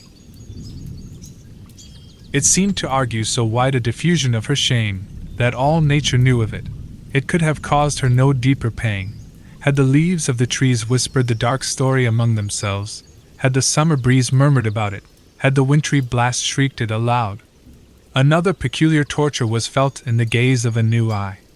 When strangers looked curiously at the Scarlet Letter, and none ever failed to do so, they branded it afresh into Hester's soul, so that, oftentimes, she could scarcely refrain, yet always did refrain, from covering the symbol with her hand. But then, again, an accustomed eye had likewise its own anguish to inflict. Its cool stare of familiarity was intolerable. From first to last, in short, Hester Prynne had always this dreadful agony in feeling a human eye upon the token. The spot never grew callous. It seemed, on the contrary, to grow more sensitive with daily torture. But sometimes, once in many days, or perchance in many months, she felt an eye, a human eye, upon the ignominious brand, that seemed to give a momentary relief, as if half of her, 100, agony were shared. The next instant, back it all rushed again, with still a deeper throb of pain, for, in that brief interval, she had sinned anew. Had Hester sinned alone? Her imagination was somewhat affected, and had she been, 101, of a softer moral and intellectual fiber, would have been still more so, by the strange and solitary anguish of her life. Walking to and fro, with those lonely footsteps, in the little world with which she was outwardly connected, it now and then appeared to Hester, if altogether fancy, it was nevertheless too potent to be resisted. She felt or fancied, then, that the Scarlet Letter, 102, had endowed her with a new sense. She shuddered to believe, yet could not help believing that it gave her a sympathetic knowledge of the hidden sin in other hearts. She was terror-stricken by the revelations that were thus made. What were they? Could they be other than the insidious whispers of the bad angel, who would fain have persuaded the struggling woman, as yet only half his victim, that the outward guise of purity was but a lie, and that, if truth were everywhere to be shown, a scarlet letter would blaze forth on many a bosom besides Hester Prynne's? Or must she receive those intimations, so obscure yet so distinct, as truth? In all her miserable experience, there was nothing else so awful and so loathsome as this sense. It perplexed, as well as shocked her, by the irreverent inopportuneness of the occasions that brought it into vivid action. Sometimes the red infamy upon her breast would give a sympathetic throb, as she passed near a venerable minister or magistrate, the model of piety and justice, to whom that age of antique reverence looked up, as to a mortal man in fellowship with angels. "What evil thing is at hand?" would Hester say to herself. Lifting her reluctant eyes, there would be nothing human within the scope of view, save the form of this earthly saint. Again, a mystic sisterhood would contumaciously assert itself, as she met the sanctified frown of some matron, who, according to the rumor of all tongues, had kept cold snow within her bosom throughout life. That unsunned snow in the matron's bosom, and the burning shame on Hester Prynne's, what had the two in common? Or, once more, the electric thrill would give her warning. "Behold, Hester, here is a companion!" And looking up, she would detect the eyes of a young maiden glancing at the scarlet letter, shyly and aside, and quickly averted with 103, a faint, chill crimson in her cheeks, as if her purity were somewhat sullied by that momentary glance. "O fiend, whose talisman was that fatal symbol, wouldst thou leave nothing, whether in youth or age, for this poor sinner to revere? Such loss of faith is ever one of the saddest results of sin. Be it accepted as a proof that all was not corrupt in this poor victim of her own frailty, and man's hard law, that Hester Prynne yet struggled to believe that no fellow mortal was guilty like herself. The vulgar, who, in those dreary old times, were always contributing a grotesque horror to what interested their imaginations, had a story about the Scarlet Letter which we might readily work up into a terrific legend. They averred that the symbol was not mere scarlet cloth, tinged in an earthly dye-pot, but was red-hot with infernal fire, and could be seen glowing all alight, whenever Hester Prynne walked abroad in the night time. And we must needs say, it seared Hester's bosom so deeply, that perhaps there was more truth in the rumor than our modern incredulity may be inclined to admit. 6. Pearl. We have as yet hardly spoken of the infant, that little creature, whose innocent life had sprung, by the inscrutable decree of Providence, a lovely and immortal flower, out of the rank luxuriance of a guilty passion. How strange it seemed to the sad woman, as she watched the growth, and the beauty that became every day more brilliant, and the intelligence that threw its quivering sunshine over the tiny features of this child. Her Pearl, for so had Hester called her, not as a name expressive of her aspect, which had nothing of the calm, white, unimpassioned luster that would be indicated by the comparison, but she named the infant Pearl, as being 105. Of great price, purchased with all she had, her mother's only treasure. How strange, indeed! Man had marked this woman's sin by a scarlet letter, which had such potent and disastrous efficacy that no human sympathy could reach her, save it were sinful like herself. God, as a direct consequence of the sin which man thus punished, had given her a lovely child, whose place was on that same dishonored bosom, to connect her parent forever with the race and descent of mortals, and to be finally a blessed soul in heaven. Yet these thoughts affected Hester Prynne less with hope than apprehension. She knew that her deed had been evil. She could have no faith, therefore, that its result would be good. Day after day, she looked fearfully into the child's expanding nature, ever dreading to detect some dark and wild peculiarity that should correspond with the guiltiness to which she owed her being. Certainly, there was no physical defect.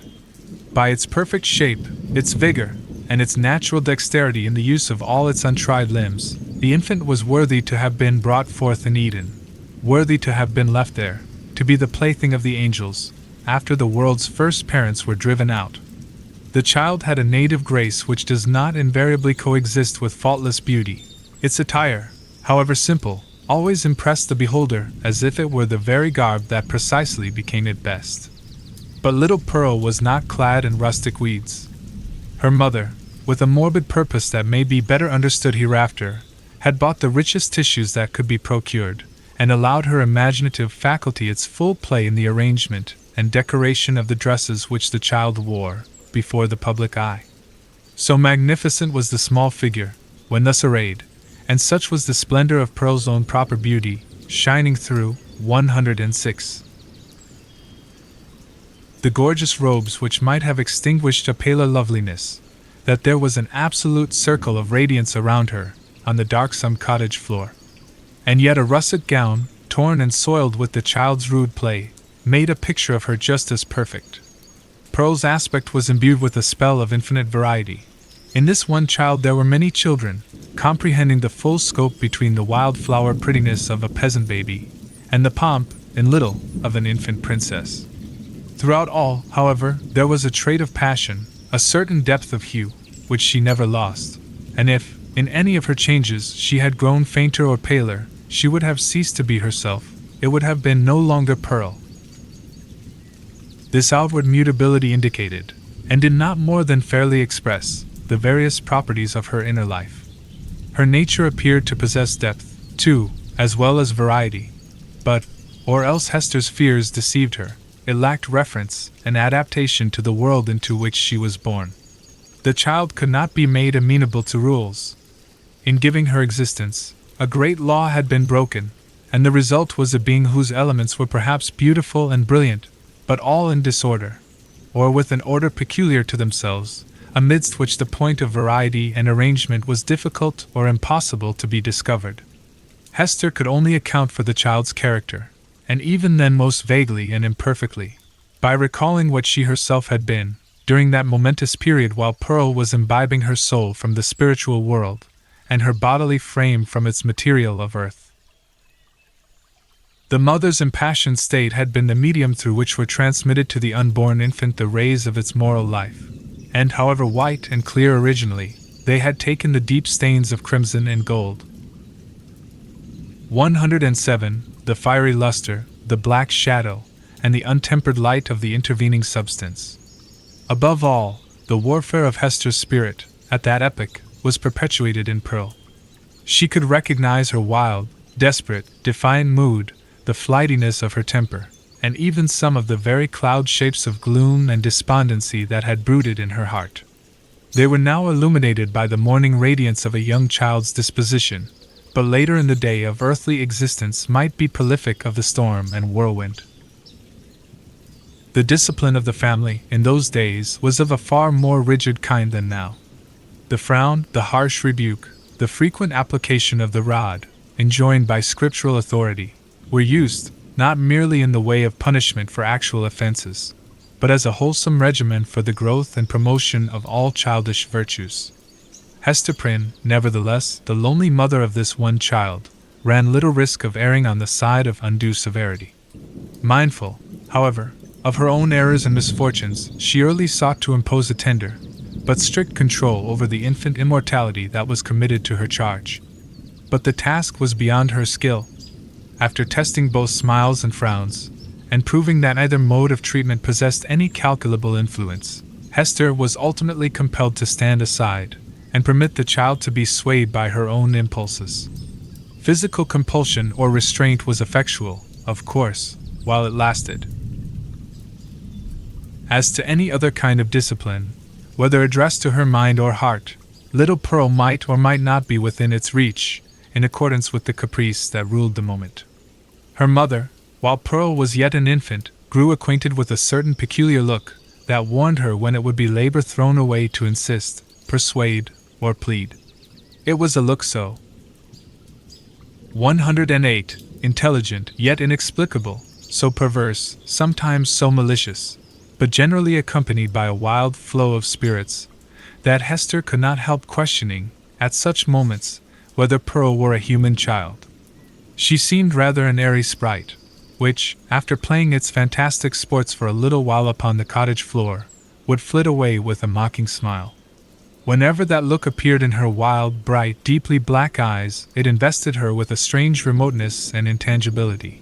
It was as if she were hovering in the air and might vanish, like a glimmering light, that comes we know not whence, and goes we know not whither. Beholding it, Hester was constrained to rush towards the child, to pursue the little elf in the flight which she invariably began, to snatch her to her bosom, with a close pressure and earnest kisses, not so much from overflowing love, as to assure herself that Pearl was flesh and blood, and not utterly delusive. But Pearl's laugh, when she was caught, though full of merriment and music, made her mother more doubtful than before. Heart-smitten at this bewildering and baffling spell, that so often came between herself and her sole treasure, whom she had bought so dear, and who was all her world, Hester sometimes burst into passionate tears. Then, perhaps, for there was no foreseeing how it might affect her, Pearl would frown, and clench her little fist, and harden her small features into a stern, unsympathizing look of discontent. Not seldom, she would laugh anew, and louder than before, like a thing incapable and unintelligent of human sorrow. Or, but this more rarely happened, she would be convulsed with a rage of grief, and sob out her love for her mother, in broken words, and seem intent on proving that she had a heart, by breaking it. Yet Hester was hardly safe in confiding herself to that gusty tenderness. Wink with a frown. 109. It passed, as suddenly as it came. Brooding over all these matters, the mother felt like one who has evoked a spirit, but by some irregularity in the process of conjuration, has failed to win the master word that should control this new and incomprehensible intelligence. Her only real comfort was when the child lay in the placidity of sleep. Then she was sure of her, and tasted hours of quiet, sad, delicious happiness, until, perhaps with that perverse expression glimmering from beneath her opening lids, little Pearl awoke.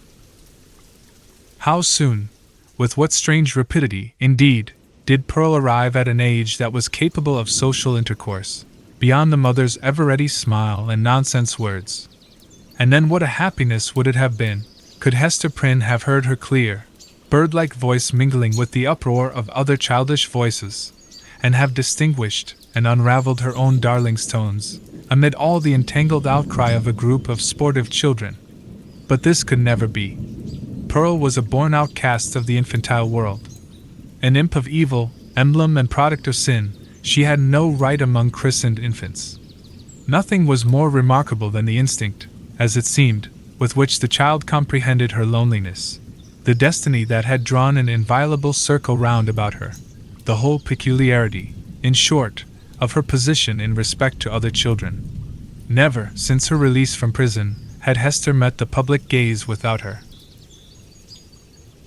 In all her walks about the town, Pearl, too, was there, first as the babe in arms, and afterwards as the little girl, small companion of her mother, holding a forefinger with her whole grasp, and tripping along at the rate of 3 or 4 footsteps to one of Hester's.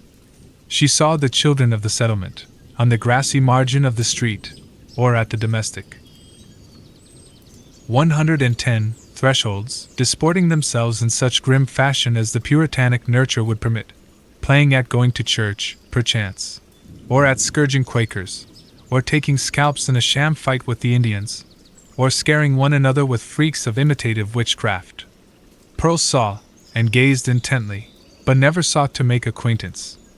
If spoken to, she would not speak again.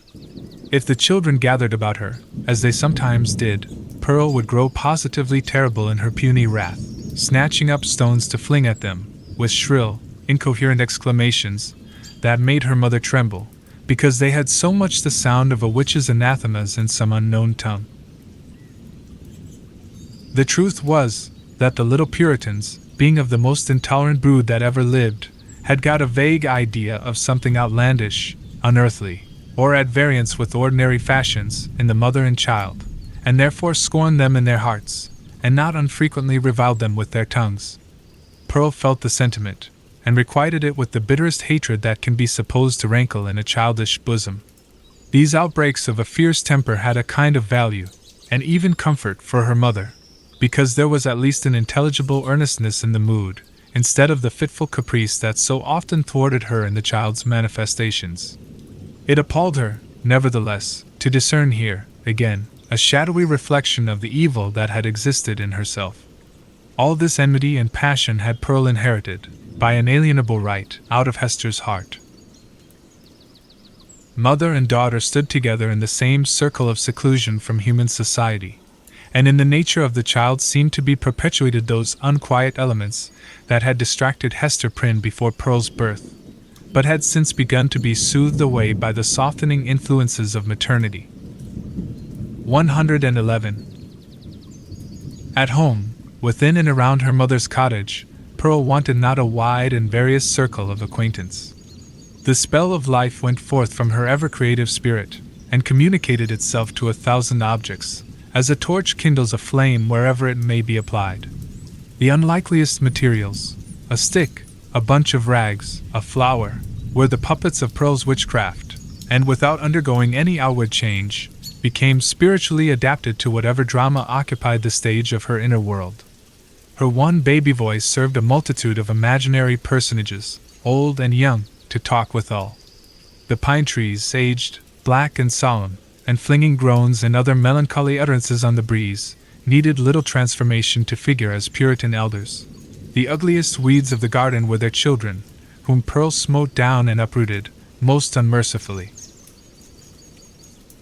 It was wonderful, the vast variety of forms into which she threw her intellect, with no continuity, indeed, but darting up and dancing, always in a state of preternatural activity, soon sinking down, as if exhausted by so rapid and feverish a tide of life, and succeeded by other shapes of a similar wild energy.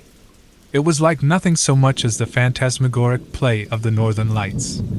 In the mere exercise of the fancy, however, and the sportiveness of a growing mind, there might be little more than was observable in other children of bright faculties, except as Pearl, in the dearth of human playmates, was thrown more upon the visionary throng which she created. The singularity lay in the hostile feelings with which the child regarded all these offspring of her own heart and mind. She never created a friend, but seemed always to be sowing broadcast the dragon's teeth, whence sprung a harvest of armed enemies, against whom she rushed to battle. It was inexpressibly sad, then what? 112. Depth of sorrow to a mother, who felt in her own heart the cause, to observe, in one so young, this constant recognition of an adverse world, and so fierce a training of the energies that were to make good her cause, in the contest that must ensue. Gazing at Pearl, Hester Prynne often dropped her work upon her knees, and cried out with an agony which she would fain have hidden, but which made utterance for itself, betwixt speech and a groan. O Father in heaven, if thou art still my Father, what is this being which I have brought into the world? And Pearl, overhearing the ejaculation, or aware, through some more subtle channel, of those throbs of anguish, would turn her vivid and beautiful little face upon her mother, smile with sprite-like intelligence, and resume her play. One peculiarity of the child's deportment remains yet to be told.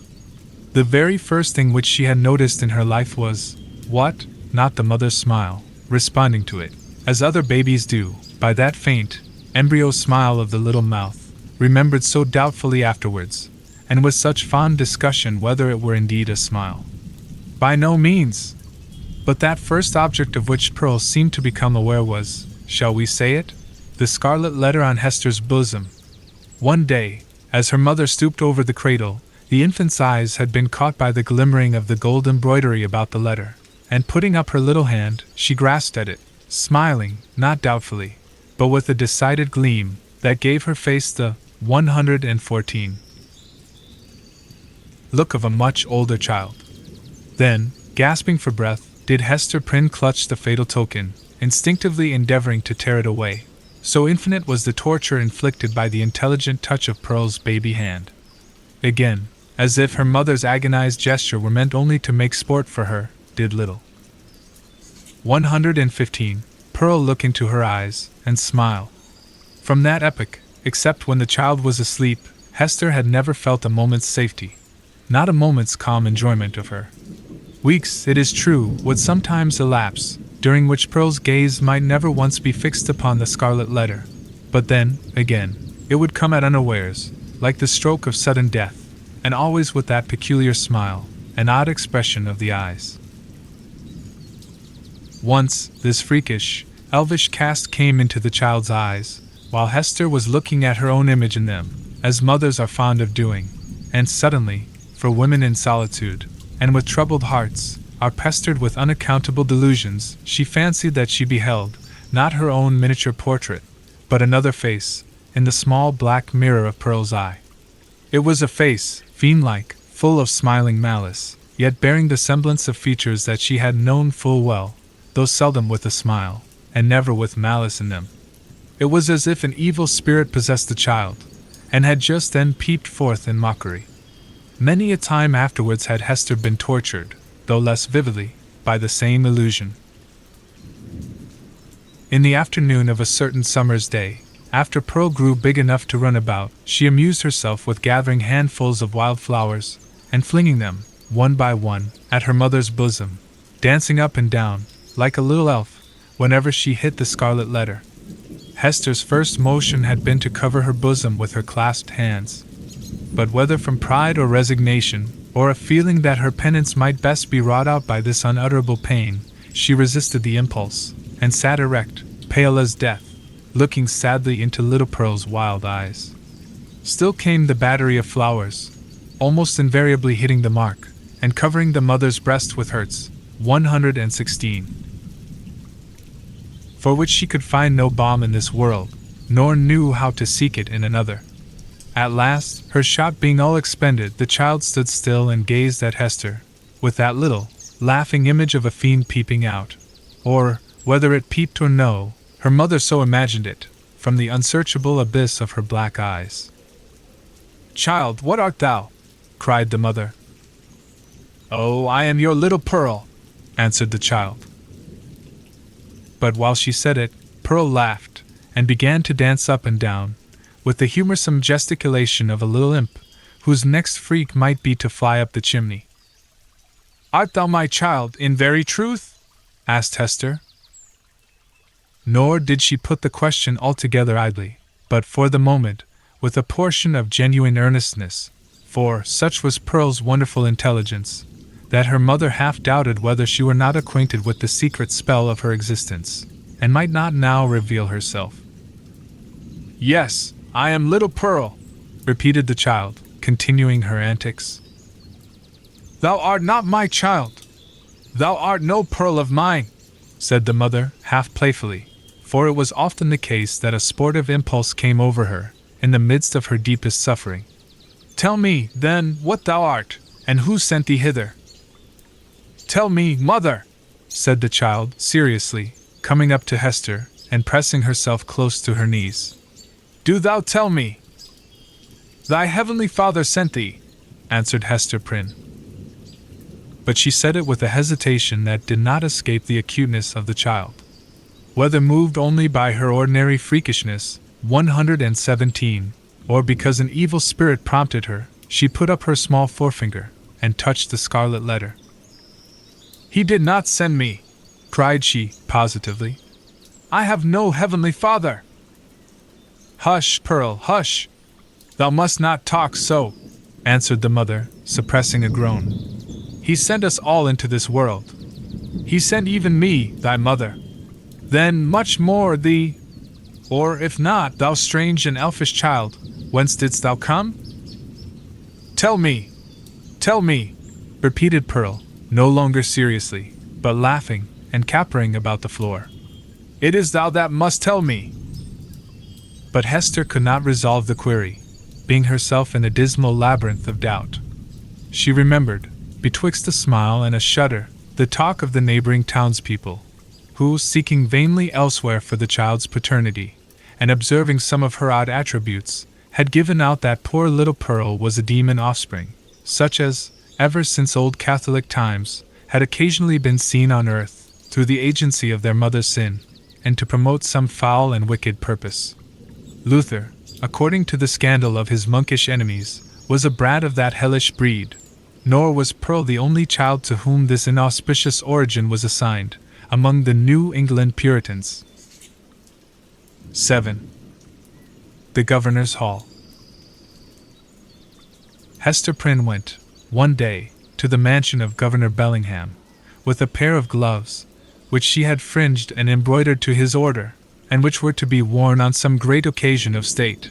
For, though the chances of a popular election had caused this former ruler to descend a step or two from the highest rank, he still held an honorable and influential place among the colonial magistracy. Another and far more important reason than the delivery of a pair of embroidered gloves impelled Hester, at this time, to seek an interview with a personage of so much power and activity. 119. In the affairs of the settlement. It had reached her ears that there was a design on the part of some of the leading inhabitants, cherishing the more rigid order of principles in religion and government, to deprive her of her child. On the supposition that Pearl, as already hinted, was of demon origin, these good people not unreasonably argued that a Christian interest in the mother's soul required them to remove such a stumbling block from her path. If the child, on the other hand, were really capable of moral and religious growth, and possessed the elements of ultimate salvation, then, surely, it would enjoy all the fairer prospect of these advantages, by being transferred to wiser and better guardianship than Hester Prynne's. Among those who promoted the design, Governor Bellingham was said to be one of the most busy. It may appear singular, and indeed, not a little ludicrous, that an affair of this kind, which, in later days, would have been referred to no higher jurisdiction than that of the selectmen of the town, should then have been a question publicly discussed, and on which statesmen of eminence took sides. At that epoch of pristine simplicity, however, matters of even slighter public interest, and of far less intrinsic weight, than the welfare of Hester and her child, were strangely mixed up with the deliberations of legislators and acts of state. The period was hardly, if at all, earlier than that of our story, when a dispute concerning the right of property in a pig not only caused a fierce and bitter contest in the legislative body of the colony, but resulted in an important modification of the framework itself of the legislature. Full of concern, therefore, but so conscious of her own right that it seemed scarcely an unequal match between the public, on the one side, and a lonely woman, backed by the sympathies, 120. Of nature, on the other, Hester Prynne set forth from her solitary cottage. Little Pearl, of course, was her companion. She was now of an age to run lightly along by her mother's side, and constantly in motion, from morn till sunset, could have accomplished a much longer journey than that before her. Often, nevertheless, more from caprice than necessity, she demanded to be taken up in arms, but was soon as imperious to be set down again, and frisked onward before Hester on the grassy pathway, with many a harmless trip and tumble. We have spoken of Pearl's rich and luxuriant beauty, a beauty that shone with deep and vivid tints, a bright complexion, eyes possessing intensity both of depth and glow, and hair already of a deep, glossy brown, and which, in after years, would be nearly akin to black. There was fire in her, and throughout her, she seemed the unpremeditated offshoot of a passionate moment. Her mother, in contriving the child's garb, had allowed the gorgeous tendencies of her imagination their full play, arraying her in a crimson velvet tunic, of a peculiar cut, abundantly embroidered with fantasies and flourishes of gold thread. So much strength of coloring, which must have given a wan and pallid aspect to cheeks of a fainter bloom, was admirably adapted to Pearl's beauty, and made her the very brightest little jet of flame that ever danced upon the earth.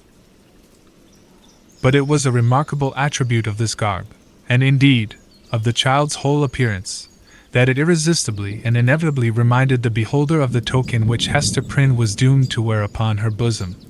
It was the Scarlet Letter in another form, the Scarlet Letter endowed with life. The mother herself, as if the red ignominy were so deeply scorched into her brain that all her conceptions assumed its form, had, 121, carefully wrought out the similitude, lavishing many hours of morbid ingenuity, to create an analogy between the object of her affection and the emblem of her guilt and torture.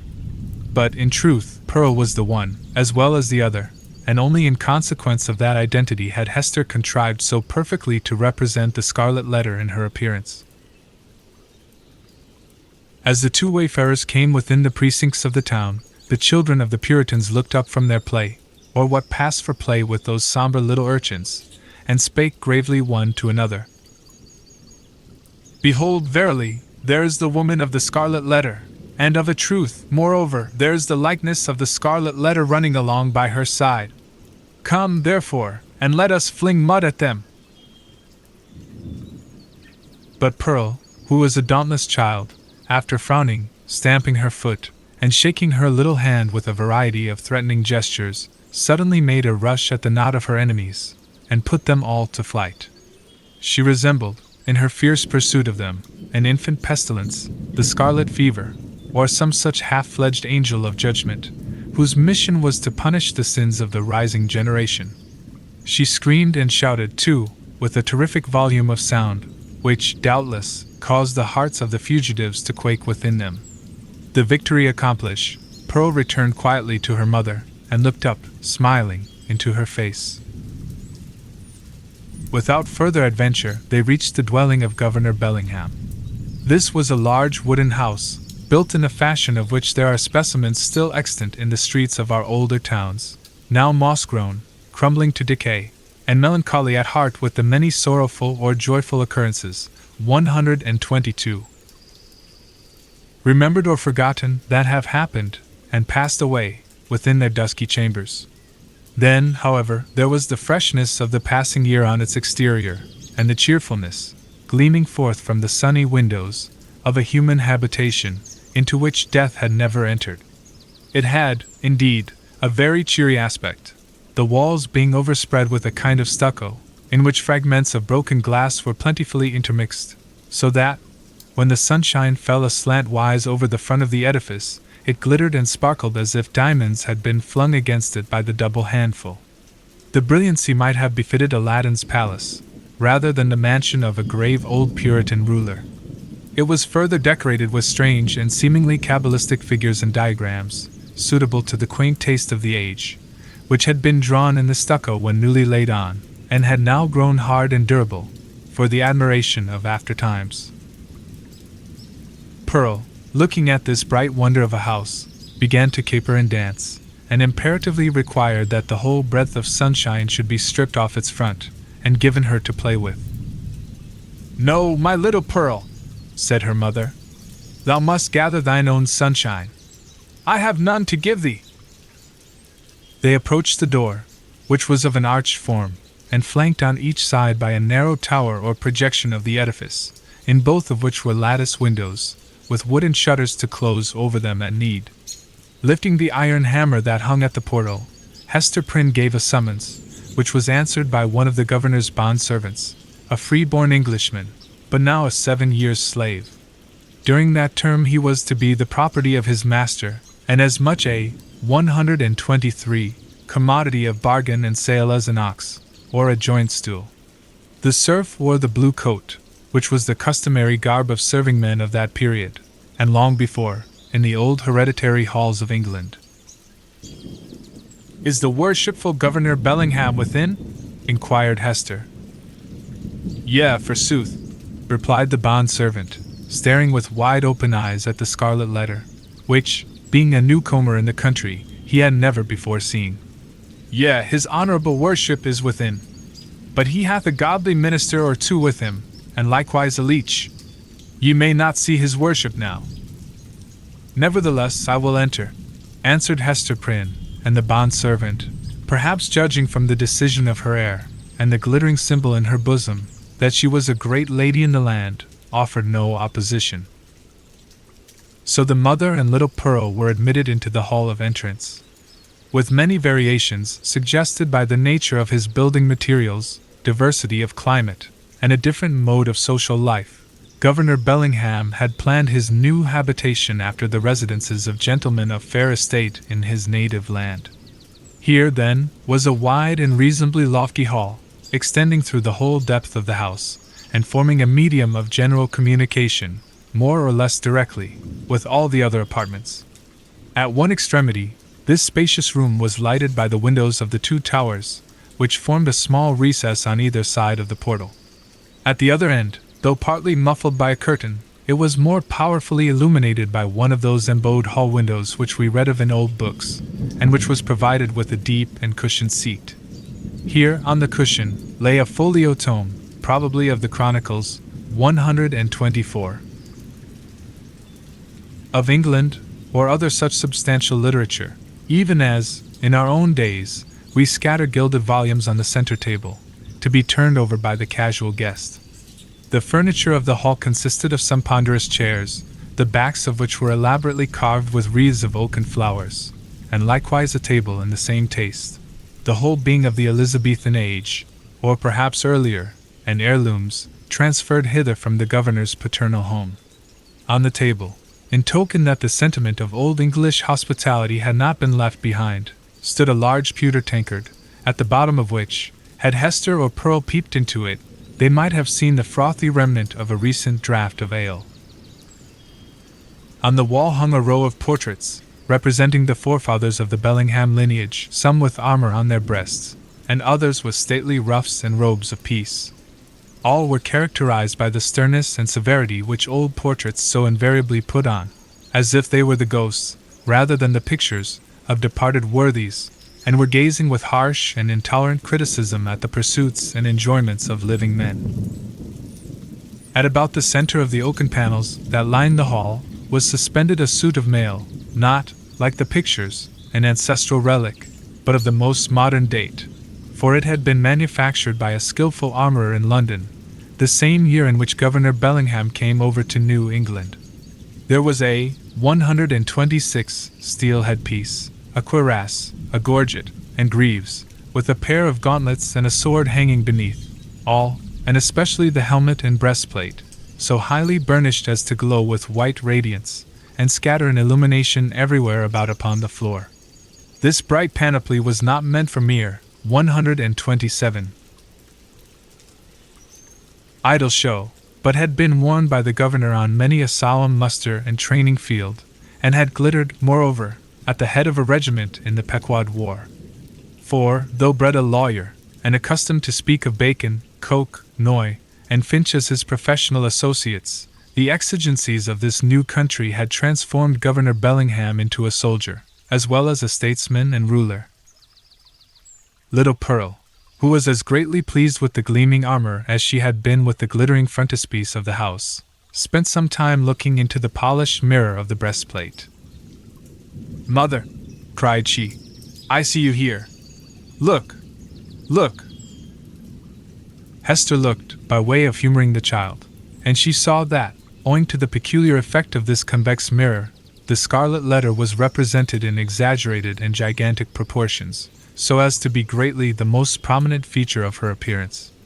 In truth, she seemed absolutely hidden behind it. Pearl pointed upward, also, at a similar picture in the headpiece, smiling at her mother, with the elfish intelligence that was so familiar an expression on her small physiognomy.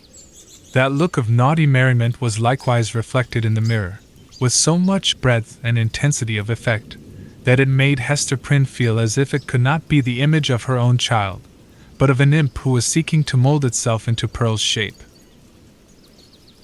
"Come along, Pearl," said she, drawing her away. "Come and look into this fair garden. It may be we shall see flowers there, more beautiful ones than we find in the woods." Pearl, accordingly, ran to the bow window, at the farther end of the hall, and looked along the vista of a garden walk, carpeted, 128. with closely shaven grass, and bordered with some rude and immature attempt at shrubbery. But the proprietor appeared already to have relinquished, as hopeless, the effort to perpetuate on this side of the Atlantic, in a hard soil and amid the close struggle for subsistence, the native English taste for ornamental gardening. Cabbages grew in plain sight, and a pumpkin vine, rooted at some distance, had run across the intervening space, and deposited one of its gigantic products directly beneath the hall window, as if to warn the governor that this great lump of vegetable gold was as rich an ornament as New England earth would offer him. There were a few rose bushes, however, and a number of apple trees, probably the descendants of those planted by the Reverend Mr. Blackstone, the first settler of the peninsula, that half-mythological personage, who rides through our early annals, seated on the back of a bull. Pearl, seeing the rose bushes, began to cry for a red rose, and would not be pacified. "Hush, child, hush," said her mother earnestly. "Do not cry, dear little Pearl. I hear voices in the garden. The governor is coming, and gentlemen along with him." In fact, adown the vista of the garden avenue a number of persons were seen approaching towards the house. Pearl, in utter scorn of her mother's attempt to quiet her, gave an eldritch scream, and then became silent, not from any notion of obedience, but because the quick and mobile curiosity of her disposition was excited by the appearance of these new personages. 8. The ELF Child and the Minister. Overlord Bellingham. In a loose gown and easy cap, such as elderly gentlemen loved to endue themselves with, in their domestic privacy, walked foremost, and appeared to be showing off his estate, and expatiating on his projected improvements. The wide circumference of an elaborate ruff, beneath his grey beard, in the antiquated fashion of King James's reign, caused his head to look not a little like that of John the Baptist in a charger. The impression made by his aspect, so rigid and severe, and frost-bitten with more than autumnal age, was hardly in keeping with the appliances of worldly enjoyment wherewith he had evidently done his utmost to surround himself. But it is an error to suppose that our grave forefathers, though accustomed to speak and think of human existence as a state merely of trial and warfare, and though unfeignedly prepared to sacrifice goods and life at the behest of duty, made it a matter of conscience to reject such means of comfort, or even luxury, as lay fairly within their grasp. This creed was never taught. 130, for instance, by the venerable pastor, John Wilson, whose beard, white as a snowdrift, was seen over Governor Bellingham's shoulder, while its wearer suggested that pears and peaches might yet be naturalized in the New England climate, and that purple grapes might possibly be compelled to nourish, against the sunny garden wall. The old clergyman, nurtured at the rich bosom of the English Church, had a long-established and legitimate taste for all good and comfortable things, and however stern he might show himself in the pulpit, or in his public reproof of such transgressions as that of Hester Prynne, still the genial benevolence of his private life had won him warmer affection than was accorded to any of his professional contemporaries. Behind the governor and Mr. Wilson came two other guests, one the Reverend Arthur Dimmesdale, whom the reader may remember as having taken a brief and reluctant part in the scene of Hester Prynne's disgrace, and, in close companionship with him, old Roger Chillingworth, a person of great skill in physic, who for 2 or 3 years past had been settled in the town. It was understood that this learned man was the physician as well as friend of the young minister, whose health had severely suffered, of late, by his too unreserved self-sacrifice to the labors and duties of the pastoral relation. The governor, in advance of his visitors, ascended 1 or 2 steps, and throwing open the leaves of the great hall window, found himself close to little Pearl. The shadow of the curtain fell on Hester Prynne, and partially concealed her. "What have we here?" said Governor Bellingham, looking with surprise at the scarlet little figure before him. "I profess I have never seen the like, since my days of vanity, in old King James's time, when I was wont to esteem it a high favor, 131, to be admitted to a court masque. There used to be a swarm of these small apparitions, in holiday time, and we called them children of the Lord of Misrule.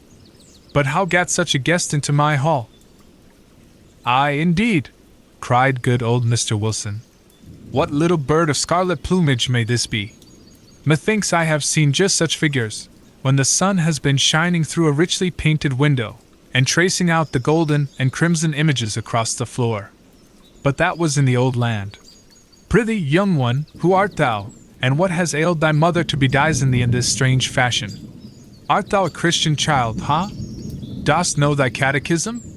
Or art thou one of those naughty elves or fairies, whom we thought to have left behind us, with other relics of papistry, in merry old England?" "I am mother's child," answered the scarlet vision, "and my name is Pearl." "Pearl, ruby, rather, or coral, or red rose, at the very least, judging from thy hue," responded the old minister, putting forth his hand in a vain attempt to pat little Pearl on the cheek. But where is this mother of thine? Ah, I see, he added, and turning to Governor Bellingham, whispered, This is the self-same child of whom we have held speech together, and behold here the unhappy woman, Hester Prynne, her mother. Sayest thou so? Cried the governor. Nay, we might have judged that such a child's mother must needs be a scarlet woman, and a worthy type of her of Babylon. But she comes at a good time, and we will look into this matter forthwith. Governor Bellingham stepped through the window into the hall, followed by his 3 guests. 132. Hester Prynne, said he, fixing his naturally stern regard on the wearer of the Scarlet Letter, there hath been much question concerning thee, of late. The point hath been weightily discussed, whether we, that are of authority and influence, do well discharge our consciences by trusting an immortal soul, such as there is in yonder child, to the guidance of one who hath stumbled and fallen amid the pitfalls of this world. Speak thou, the child's own mother.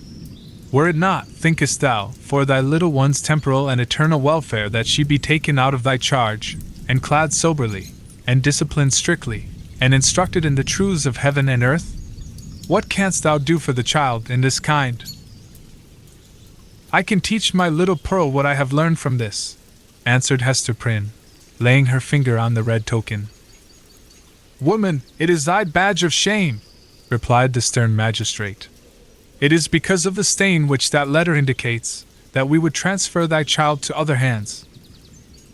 Nevertheless, said the mother calmly, though growing more pale, this badge hath taught me, it daily teaches me, it is teaching me at this moment, lessons whereof my child may be the wiser and better, albeit they can profit nothing to myself.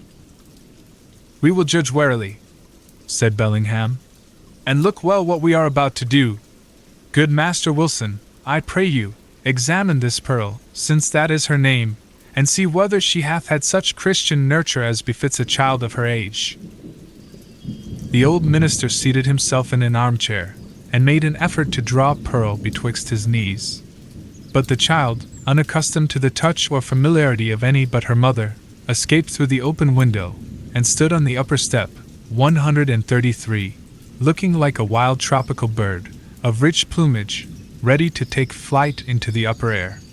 Mr. Wilson, not a little astonished at this outbreak, for he was a grandfatherly sort of personage, and usually a vast favorite with children, essayed, however, to proceed with the examination.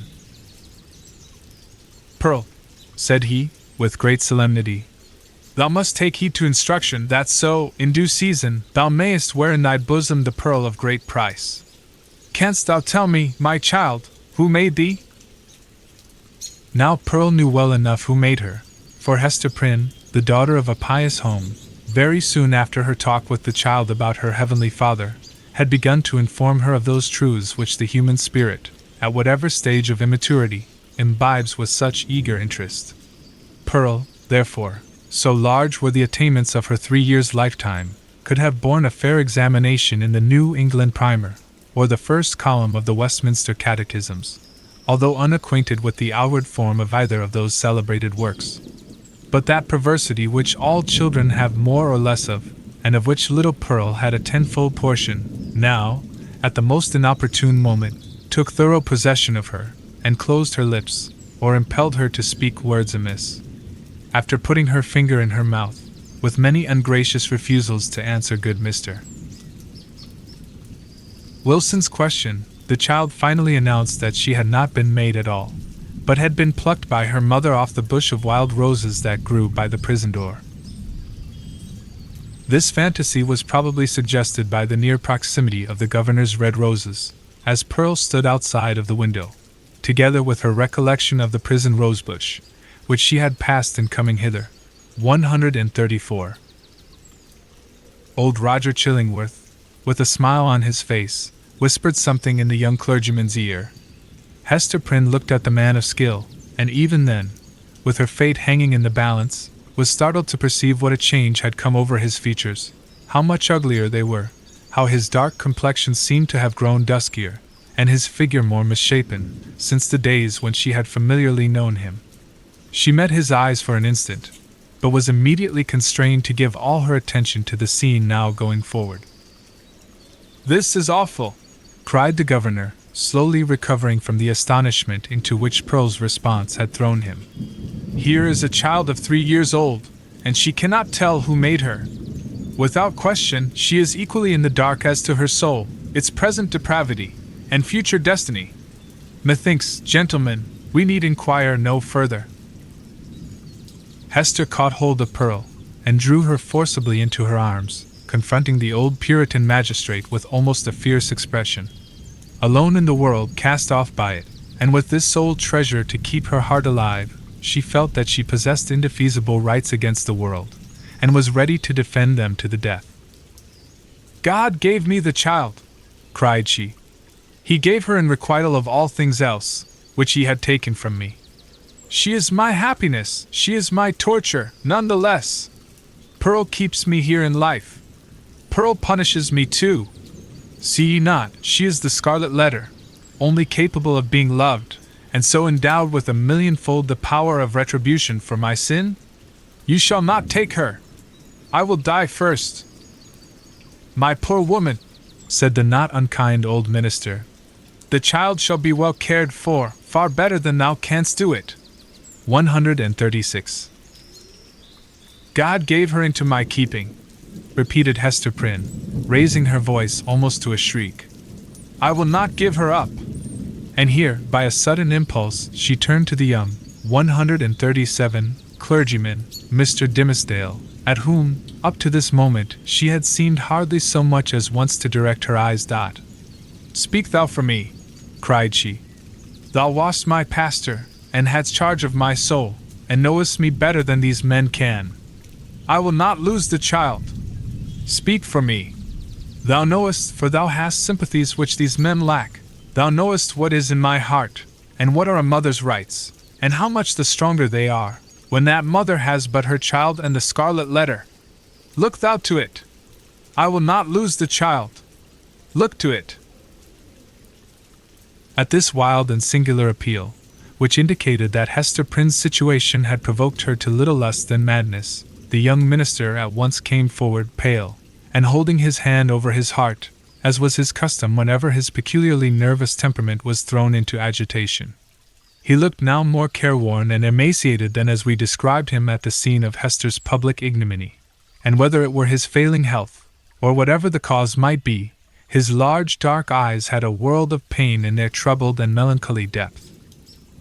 "There is truth in what she says," began the minister, with a voice sweet, tremulous, but powerful, insomuch that the hall re-echoed, and the hollow armor rang with it. "Truth in what Hester says, and in the feeling which inspires her. God gave her the child, and gave her, too, an instinctive knowledge of its nature and requirements, both seemingly so peculiar, which no other mortal being can possess. And, moreover, is there not, 138, a quality of awful sacredness in the relation between this mother and this child?" "Aye, how is that, good Master Dimmesdale?" interrupted the governor. "Make that plain, I pray you." "It must be even so," resumed the minister. "For, if we deem it otherwise, do we not thereby say that the Heavenly Father, the Creator of all flesh, hath lightly recognized the deed of sin, and made of no account the distinction between unhallowed lust and holy love? This child of its father's guilt, and its mother's shame hath come from the hand of God, to work in many ways upon her heart, who pleads so earnestly, and with such bitterness of spirit, the right to keep her. It was meant for a blessing, for the one blessing of her life. It was meant, doubtless, as the mother herself hath told us, for a retribution too, a torture to be felt at many an unthought of moment, a pang, a sting, an ever-recurring agony, in the midst of a troubled joy. Has she not expressed this thought in the garb of the poor child, so forcibly reminding us of that red symbol which sears her bosom?" "Well said again," cried good Mr. Wilson. "I feared the woman had no better thought than to make a mountebank of her child." "Oh, not so, not so," continued Mr. Dimmesdale. "She recognizes, believe me, the solemn miracle which God hath wrought in the existence of that child. And may she feel, too, what, methinks, is the very truth, that this boon was meant, above all things else, to keep the mother's soul alive, and to preserve her from blacker depths of sin into which Satan might else have sought to plunge her. Therefore it is good for this poor, sinful woman that she hath an infant immortality, 139, being capable of eternal joy or sorrow, confided to her care, to be trained up by her to righteousness, to remind her, at every moment, of her fall, but yet to teach her, as it were by the Creator's sacred pledge, that, if she bring the child to heaven, the child also will bring its parent thither. Herein is the sinful mother happier than the sinful father. For Hester Prynne's sake, then, and no less for the poor child's sake, let us leave them as Providence hath seen fit to place them. You speak, my friend, with a strange earnestness, said old Roger Chillingworth, smiling at him. And there is a weighty import in what my young brother hath spoken, added the Reverend Mr. Wilson. What say you, worshipful Master Bellingham? Hath he not pleaded well for the poor woman? Indeed hath he, answered the magistrate, and hath adduced such arguments, that we will even leave the matter as it now stands, so long, at least, as there shall be no further scandal in the woman. Care must be had, nevertheless, to put the child to due and stated examination in the catechism, at thy hands or Master Dimmesdale's. Moreover, at a proper season, the tithing men must take heed that she go both to school and to meeting. The young minister, on ceasing to speak, had withdrawn a few steps from the group, and stood with his face partially concealed in the heavy folds of the window curtain, while the shadow of his figure, which the sunlight cast upon the floor, was tremulous with the vehemence of his appeal. Pearl, that wild and flighty little elf, stole softly towards him, and taking his hand in the grasp of both her own, laid her cheek against it, a caress so tender, and withal so unobtrusive, that her mother, who was looking 140 on, asked herself, "Is that my Pearl?" Yet she knew that there was love in the child's heart, although it mostly revealed itself in passion, and hardly twice in her lifetime had been softened by such gentleness as now. The minister, for, save the long-sought regards of woman, nothing is sweeter than these marks of childish preference, accorded spontaneously by a spiritual instinct, and therefore seeming to imply in us something truly worthy to be loved, the minister looked round, laid his hand on the child's head, hesitated an instant, and then kissed her brow. Little Pearl's unwonted mood of sentiment lasted no longer. She laughed, and went capering down the hall, so airily, that old Mr. Wilson raised a question whether even her tiptoes touched the floor. "The little baggage hath witchcraft in her, I profess," said he to Mr. Dimmesdale. "She needs no old woman's broomstick to fly withal." "A strange child," remarked old Roger Chillingworth. "It is easy to see the mother's part in her. Would it be beyond a philosopher's research, think ye, gentlemen, to analyze that child's nature, and from its make and mold to give a shrewd guess at the father? Nay, it would be sinful, in such a question, to follow the clue of profane philosophy," said Mr. Wilson. "Better to fast and pray upon it, and still better, it may be, to leave the mystery as we find it, unless Providence reveal it of its own accord. Thereby, every good Christian man hath a title to show a father's kindness towards the poor, deserted babe." The affair being so satisfactorily concluded, Hester Prynne, with Pearl, departed from the house. As they descended the steps, it is averred that the lattice of a chamber window was 141 thrown open, and forth into the sunny day was thrust the face of Mistress Hibbins, Governor Bellingham's bitter-tempered sister, and the same who, a few years later, was executed as a witch. "Hist, hist," said she, while her illumined physiognomy seemed to cast a shadow over the cheerful newness of the house. "Wilt thou go with us tonight?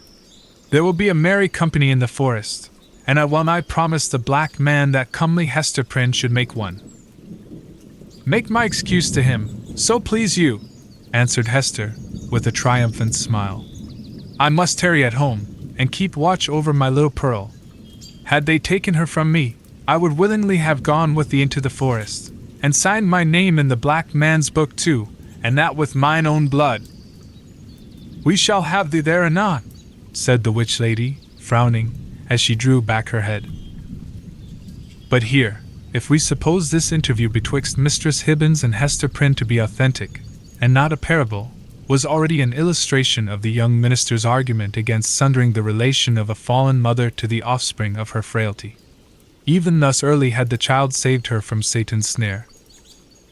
9. The Leech.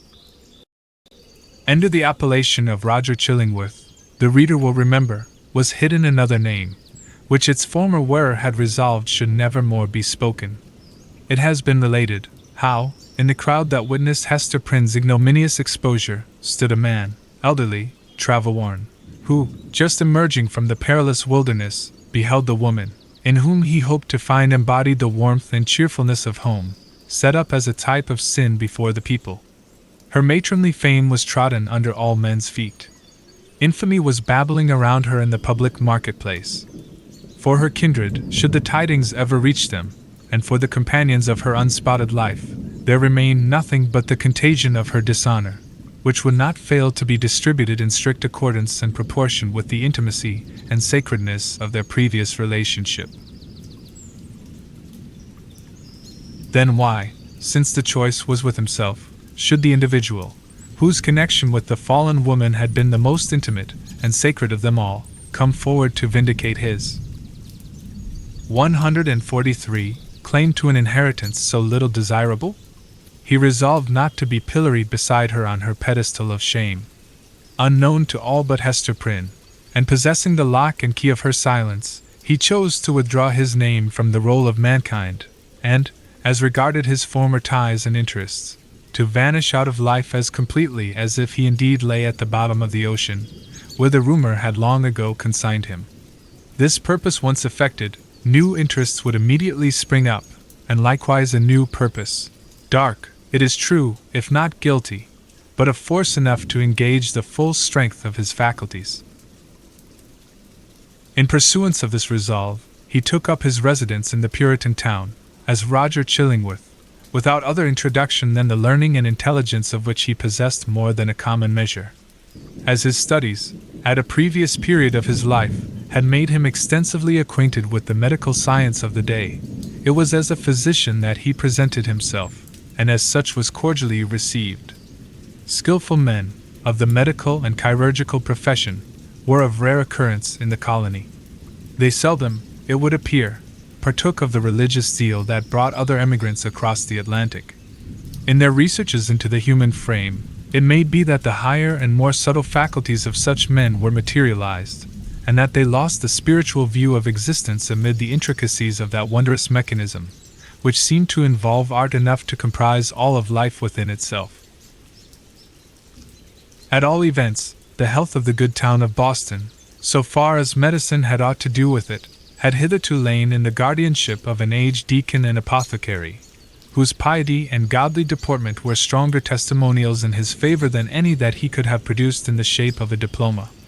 The only surgeon was one who, 144, combined the occasional exercise of that noble art with the daily and habitual flourish of a razor. To such a professional body Roger Chillingworth was a brilliant acquisition. He soon manifested his familiarity with the ponderous and imposing machinery of antique physic, in which every remedy contained a multitude of far-fetched and heterogeneous ingredients, as elaborately compounded as if the proposed result had been the elixir of life. In his Indian captivity, moreover, he had gained much knowledge of the properties of native herbs and roots, nor did he conceal from his patients that these simple medicines, nature's boon to the untutored savage, had quite as large a share of his own confidence as the European pharmacopoeia, which so many learned doctors had spent centuries in elaborating. This learned stranger was exemplary, as regarded, at least, the outward forms of a religious life, and early after his arrival, had chosen for his spiritual guide the Reverend Mr. Dimmesdale. The young divine, whose scholar-like renown still lived in Oxford, was considered by his more fervent admirers as little less than a heaven-ordained apostle, destined, should he live and labor for the ordinary term of life, to do as great deeds for the now feeble New England Church, as the early fathers had achieved for the infancy of the Christian faith. About this period, however, the health of Mr. Dimmesdale had evidently begun to fail. By those best acquainted with his habits, the paleness of the young minister's cheek was accounted for by his too earnest devotion to study, his scrupulous fulfillment of parochial duty, and more than all, by the fasts and vigils of which he made a frequent practice, in order to keep the grossness of this earthly state from clogging and obscuring his spiritual lamp. Some declared that if Mr. Dimmesdale were really going to die, it 145 was cause enough that the world was not worthy to be any longer trodden by his feet. He himself, on the other hand, with characteristic humility, avowed his belief that if Providence should see fit to remove him, it would be because of his own unworthiness to perform its humblest mission here on earth. With all this difference of opinion as to the cause of his decline, there could be no question of the fact. His form grew emaciated. His voice, though still rich and sweet, had a certain melancholy prophecy of decay in it. He was often observed, on any slight alarm or other sudden accident, to put his hand over his heart, with first a flush and then a paleness, indicative of pain. Such was the young clergyman's condition, and so imminent the prospect that his dawning light would be extinguished, all untimely, when Roger Chillingworth made his advent to the town. His first entry on the scene, few people could tell whence, dropping down, as it were, out of the sky, or starting from the nether earth, had an aspect of mystery, which was easily heightened to the miraculous. He was now known to be a man of skill. It was observed that he gathered herbs, and the blossoms of wild flowers, and dug up roots, and plucked off twigs from the forest trees, like one acquainted with hidden virtues in what was valueless to common eyes. He was heard to speak of Sir Kenelm Digby, and other famous men, whose scientific attainments were esteemed hardly less than supernatural, as having been his correspondents or associates. Why, with such rank in the learned world, had he come hither? What could he, whose sphere was in great cities, be seeking in the wilderness? In answer to this query, a rumor gained ground, and, however absurd, was entertained by some very sensible people, that heaven had wrought an absolute miracle by transporting an 146 eminent doctor of physic from a German university bodily through the air, and setting him down at the door of Mr. Dimmesdale's study. Individuals of wiser faith, indeed, who knew that heaven promotes its purposes without aiming at the stage effect of what is called miraculous interposition, were inclined to see a providential hand in Roger Chillingworth's so opportune arrival. This idea was countenanced by the strong interest which the physician ever manifested in the young clergyman. He attached himself to him as a parishioner, and sought to win a friendly regard and confidence from his naturally reserved sensibility. He expressed great alarm at his pastor's state of health, but was anxious to attempt the cure, and if early undertaken, seemed not despondent of a favorable result. The elders, the deacons, the motherly dames, and the young and fair maidens of Mr. Dimmesdale's flock were alike importunate that he should make trial of the physician's frankly offered skill. Mr. Dimmesdale gently repelled their entreaties. "I need no medicine," said he. But how could the young minister say so, when, with every successive Sabbath, his cheek was paler and thinner, and his voice more tremulous than before, when it had now become a constant habit, rather than a casual gesture, to press his hand over his heart? Was he weary of his labors? Did he wish to die? These questions were solemnly propounded to Mr. Dimmesdale by the elder ministers of Boston and the deacons of his church, who, to use their own phrase, dealt with him on the sin of rejecting the aid which Providence so manifestly held out. He listened in silence, and finally promised to confer with the physician. 147. "Were it God's will," said the Reverend Mr. Dimmesdale, when, in fulfillment of this pledge, he requested old Roger Chillingworth's professional advice, "I could be well content that my labors, and my sorrows, and my sins, and my pains should shortly end with me, and what is earthly of them be buried in my grave, and the spiritual go with me to my eternal state, rather than that ye should put your skill to the proof in my behalf." "Ah," replied Roger Chillingworth, with that quietness which, whether imposed or natural, marked all his deportment, "it is thus that a young clergyman is apt to speak. Youthful men, not having taken a deep root, give up their hold of life so easily. And saintly men, who walk with God on earth, would fain be away, to walk with him on the golden pavements of the New Jerusalem. Nay, rejoined the young minister, putting his hand to his heart, with a flush of pain flitting over his brow. Were I worthier to walk there, I could be better content to toil here. Good men ever interpret themselves too meanly, said the physician. In this manner, the mysterious old Roger Chillingworth became the medical adviser of the Reverend Mr. Dimmesdale.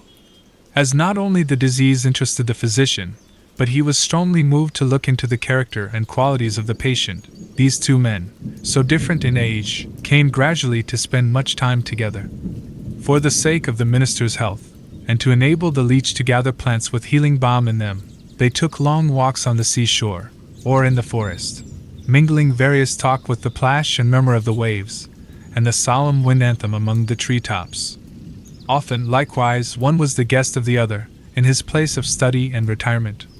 There was a fascination for the minister in the company of the man of science, in whom he recognized an intellectual cultivation of no moderate depth or scope, together with a range and freedom of ideas, that he would have vainly looked for among the members of his own profession.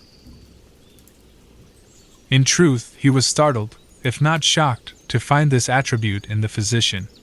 Mr. Dimmesdale was a true priest, a true religionist, with the reverential sentiment largely developed, and an order of mind that impelled itself powerfully along the track of a creed, and wore its passage continually deeper with the lapse of time. In no state of society would he have been what is called a man of liberal views. It would always be essential to his peace to feel the pressure of a faith about him, supporting, while it confined him within its iron. 149 Framework. Not the less, however, though with a tremulous enjoyment, did he feel the occasional relief of looking at the universe through the medium of another kind of intellect than those with which he habitually held converse. It was as if a window were thrown open, admitting a freer atmosphere into the close and stifled study, where his life was wasting itself away, amid lamplight, or obstructed daybeams, and the musty fragrance, be it sensual or moral, that exhales from books. But the air was too fresh and chill to be long breathed with comfort. So the minister, and the physician with him, withdrew again within the limits of what their church defined as orthodox. Thus Roger Chillingworth scrutinized his patient carefully, both as he saw him in his ordinary life, keeping an accustomed pathway in the range of thoughts familiar to him, and as he appeared when thrown amidst other moral scenery, the novelty of which might call out something new to the surface of his character. He deemed it essential, it would seem, to know the man, before attempting to do him good. Wherever there is a heart and an intellect, the diseases of the physical frame are tinged with the peculiarities of these. In Arthur Dimmesdale, thought and imagination were so active, and sensibility so intense, that the bodily infirmity would be likely to have its groundwork there. So Roger Chillingworth, the man of skill, the kind and friendly physician, strove to go deep into his patient's bosom, delving among his principles, prying into his recollections, and probing everything with a cautious touch, like a treasure-seeker in a dark cavern. Few secrets can escape an investigator, who has opportunity and license to undertake such a quest, and skill to follow it up. A man burdened with a secret should especially avoid the intimacy of his physician, if the latter possess native 150 sagacity, and a nameless something more, let us call it intuition, if he show no intrusive egotism, nor disagreeably prominent characteristics of his own, if he have the power, which must be born with him, to bring his mind into such affinity with his patients, that this last shall unawares have spoken what he imagines himself only to have thought. If such revelations be received without tumult, and acknowledged not so often by an uttered sympathy as by silence, an inarticulate breath, and here and there a word, to indicate that all is understood, if to these qualifications of a confidant be joined the advantages afforded by his recognized character as a physician, then, at some inevitable moment, will the soul of the sufferer be dissolved, and flow forth in a dark, but transparent stream, bringing all its mysteries into the daylight. Roger Chillingworth possessed all, or most, of the attributes above enumerated. Nevertheless, time went on. A kind of intimacy, as we have said, grew up between these two cultivated minds, which had as wide a field as the whole sphere of human thought and study to meet upon. They discussed every topic of ethics and religion, of public affairs and private character. They talked much, on both sides, of matters that seemed personal to themselves, and yet no secret, such as the physician fancied must exist there, ever stole out of the minister's consciousness into his companion's ear. The latter had his suspicions, indeed, that even the nature of Mr. Dimmesdale's bodily disease had never fairly been revealed to him. It was a strange reserve. After a time, at a hint from Roger Chillingworth, the friends of Mr. Dimmesdale effected an arrangement by which the two were lodged in the same house, so that every ebb and flow of the minister's life-tide might pass under the eye of his anxious, 151, and attached physician. There was much joy throughout the town when this greatly desirable object was attained. It was held to be the best possible measure for the young clergyman's welfare, unless, indeed, as often urged by such as felt authorized to do so, he had selected some one of the many blooming damsels, spiritually devoted to him, to become his devoted wife. This latter step, however, there was no present prospect that Arthur Dimmesdale would be prevailed upon to take. He rejected all suggestions of the kind, as if priestly celibacy were one of his articles of church discipline. Doomed by his own choice, therefore, as Mr. Dimmesdale so evidently was, to eat his unsavory morsel always at another's board, and endure the lifelong chill which must be his lot who seeks to warm himself only at another's fireside, it truly seemed that this sagacious, experienced, benevolent old physician, with his concord of paternal and reverential love for the young pastor, was the very man, of all mankind, to be constantly within reach of his voice. The new abode of the two friends was with a pious widow, of good social rank, who dwelt in a house covering pretty nearly the site on which the venerable structure of King's Chapel has since been built. It had the graveyard, originally Isaac Johnson's home field, on one side, and so was well adapted to call up serious reflections, suited to their respective employments, in both minister and man of physic. The motherly care of the good widow assigned to Mr. Dimmesdale a front apartment, with a sunny exposure and heavy window curtains, to create a noontide shadow, when desirable. The walls were hung round with tapestry said to be from the Gobelin looms, and, at all events, representing the scriptural story of David and Bathsheba, and Nathan the prophet, in colors still unfaded, but which made the 152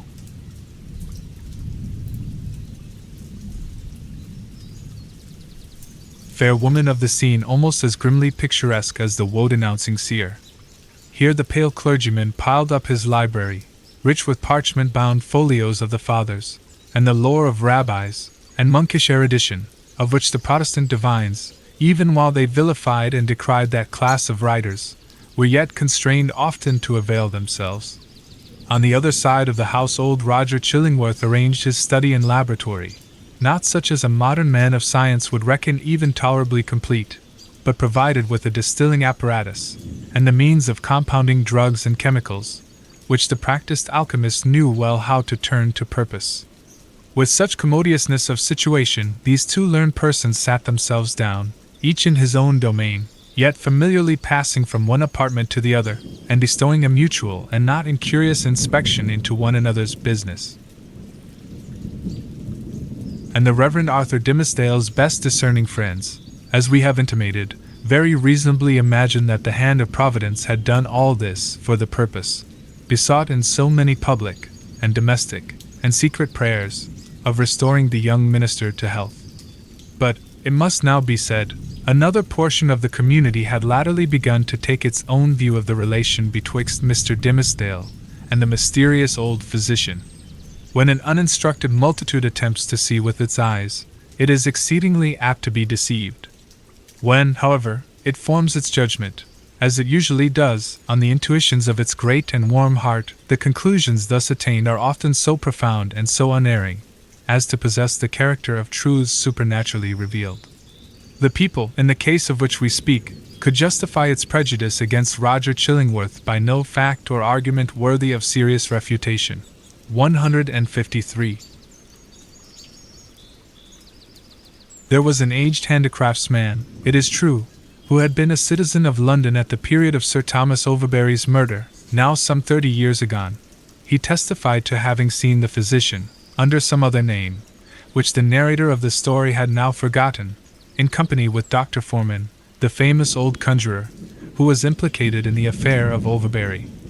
2 or 3 individuals hinted that the man of skill, during his Indian captivity, had enlarged his medical attainments by joining in the incantations of the savage priests, who were universally acknowledged to be powerful enchanters, often performing seemingly miraculous cures by their skill in the black art. A large number, and many of these were persons of such sober sense and practical observation that their opinions would have been valuable, in other matters, affirmed that Roger Chillingworth's aspect had undergone a remarkable change while he had dwelt in town, and especially since his abode with Mr. Dimmesdale. At first, his expression had been calm, meditative, scholar-like. Now, there was something ugly and evil in his face, which they had not previously noticed, and which grew still the more obvious to sight, the oftener they looked upon him. According to the vulgar idea, the fire in his laboratory had been brought from the lower regions, and was fed with infernal fuel, and so, as might be expected, his visage was getting sooty with the smoke.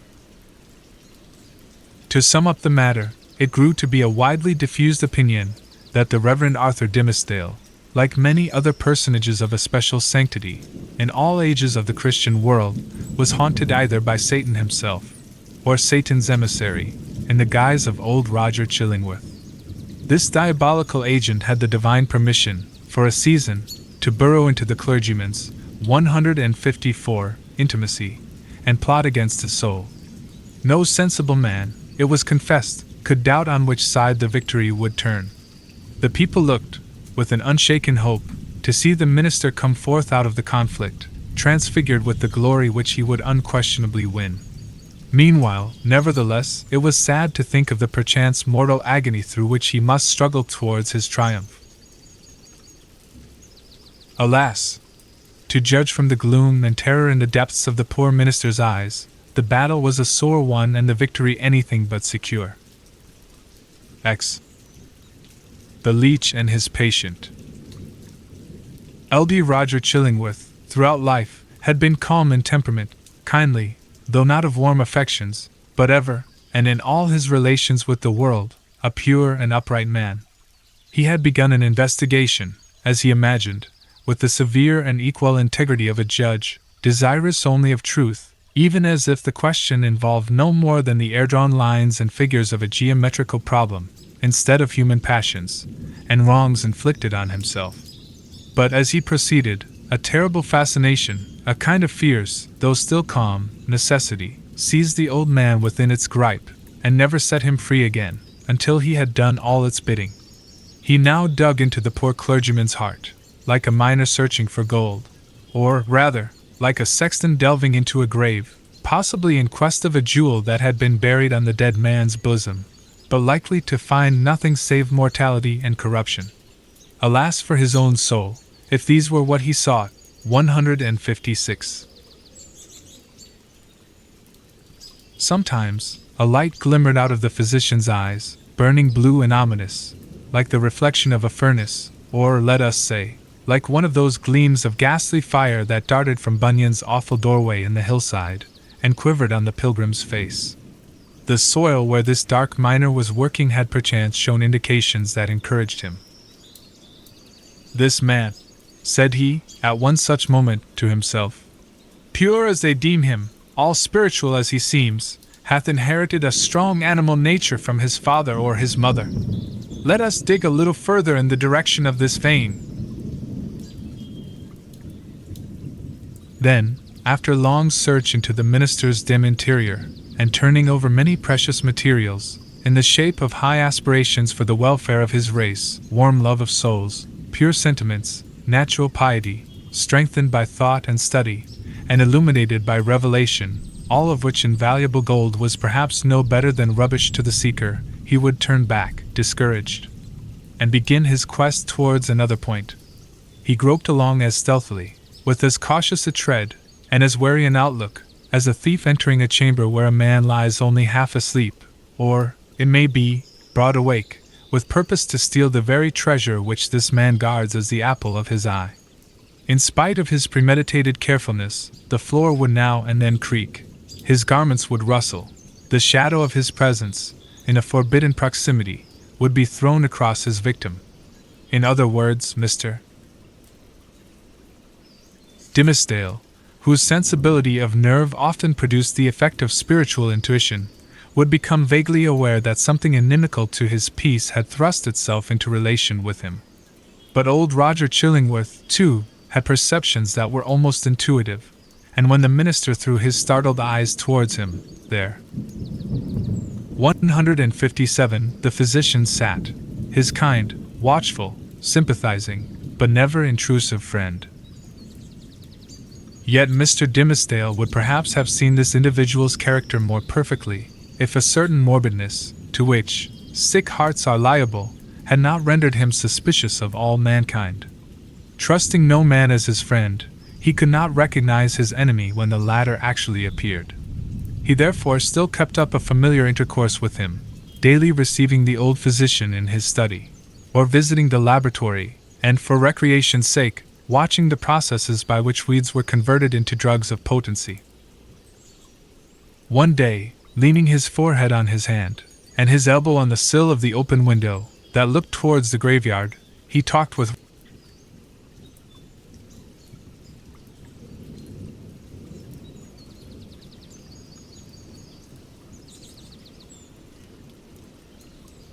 Roger Chillingworth, while the old man was examining a bundle of unsightly plants. "Where?" asked he, with a look askance at them, for it was the clergyman's peculiarity that he seldom, nowadays, looked straight forth at any object, whether human or inanimate. "Where, my kind doctor, did you gather those herbs, with such a dark, flabby leaf?" "Even in the graveyard here at hand," answered the physician, continuing his employment. "They are new to me. I found them growing on a grave, which bore no tombstone, nor other memorial of the dead man, save these ugly weeds, that have taken upon themselves to keep him in remembrance. They grew out of his heart, and typify, it may be, some hideous secret that was buried with him, and which he had done better to confess during his lifetime." "Perchance," said Mr. Dimmesdale, "he earnestly desired it, but could not." 158. "And wherefore?" rejoined the physician. "Wherefore not, since all the powers of nature call so earnestly for the confession of sin, that these black weeds have sprung up out of a buried heart, to make manifest an unspoken crime?" "That, good sir, is but a fantasy of yours," replied the minister. "There can be, if I forbode aright, no power, short of the divine mercy, to disclose, whether by uttered words, or by type or emblem, the secrets that may be buried with the human heart. The heart, making itself guilty of such secrets, must perforce hold them, until the day when all hidden things shall be revealed. Nor have I so read or interpreted Holy Writ, as to understand that the disclosure of human thoughts and deeds, then to be made, is intended as a part of the retribution. That, surely, were a shallow view of it. No, these revelations, unless I greatly err, are meant merely to promote the intellectual satisfaction of all intelligent beings, who will stand waiting, on that day, to see the dark problem of this life made plain. A knowledge of men's hearts will be needful to the completest solution of that problem. And I conceive, moreover, that the hearts holding such miserable secrets as you speak of will yield them up, at that last day, not with reluctance, but with a joy unutterable." "Then why not reveal them here?" asked Roger Chillingworth, glancing quietly aside at the minister. "Why should not the guilty ones sooner avail themselves of this unutterable solace?" "They mostly do," said the clergyman, griping hard at his breast as if afflicted with an importunate throb of pain.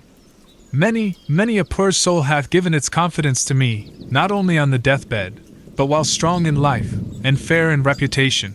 159, and ever, after such an outpouring, oh, what a relief have I witnessed in those sinful brethren, even as in one who at last draws free air, after long stifling with his own polluted breath. How can it be otherwise? Why should a wretched man, guilty, we will say, of murder, prefer to keep the dead corpse buried in his own heart, rather than fling it forth at once, and let the universe take care of it?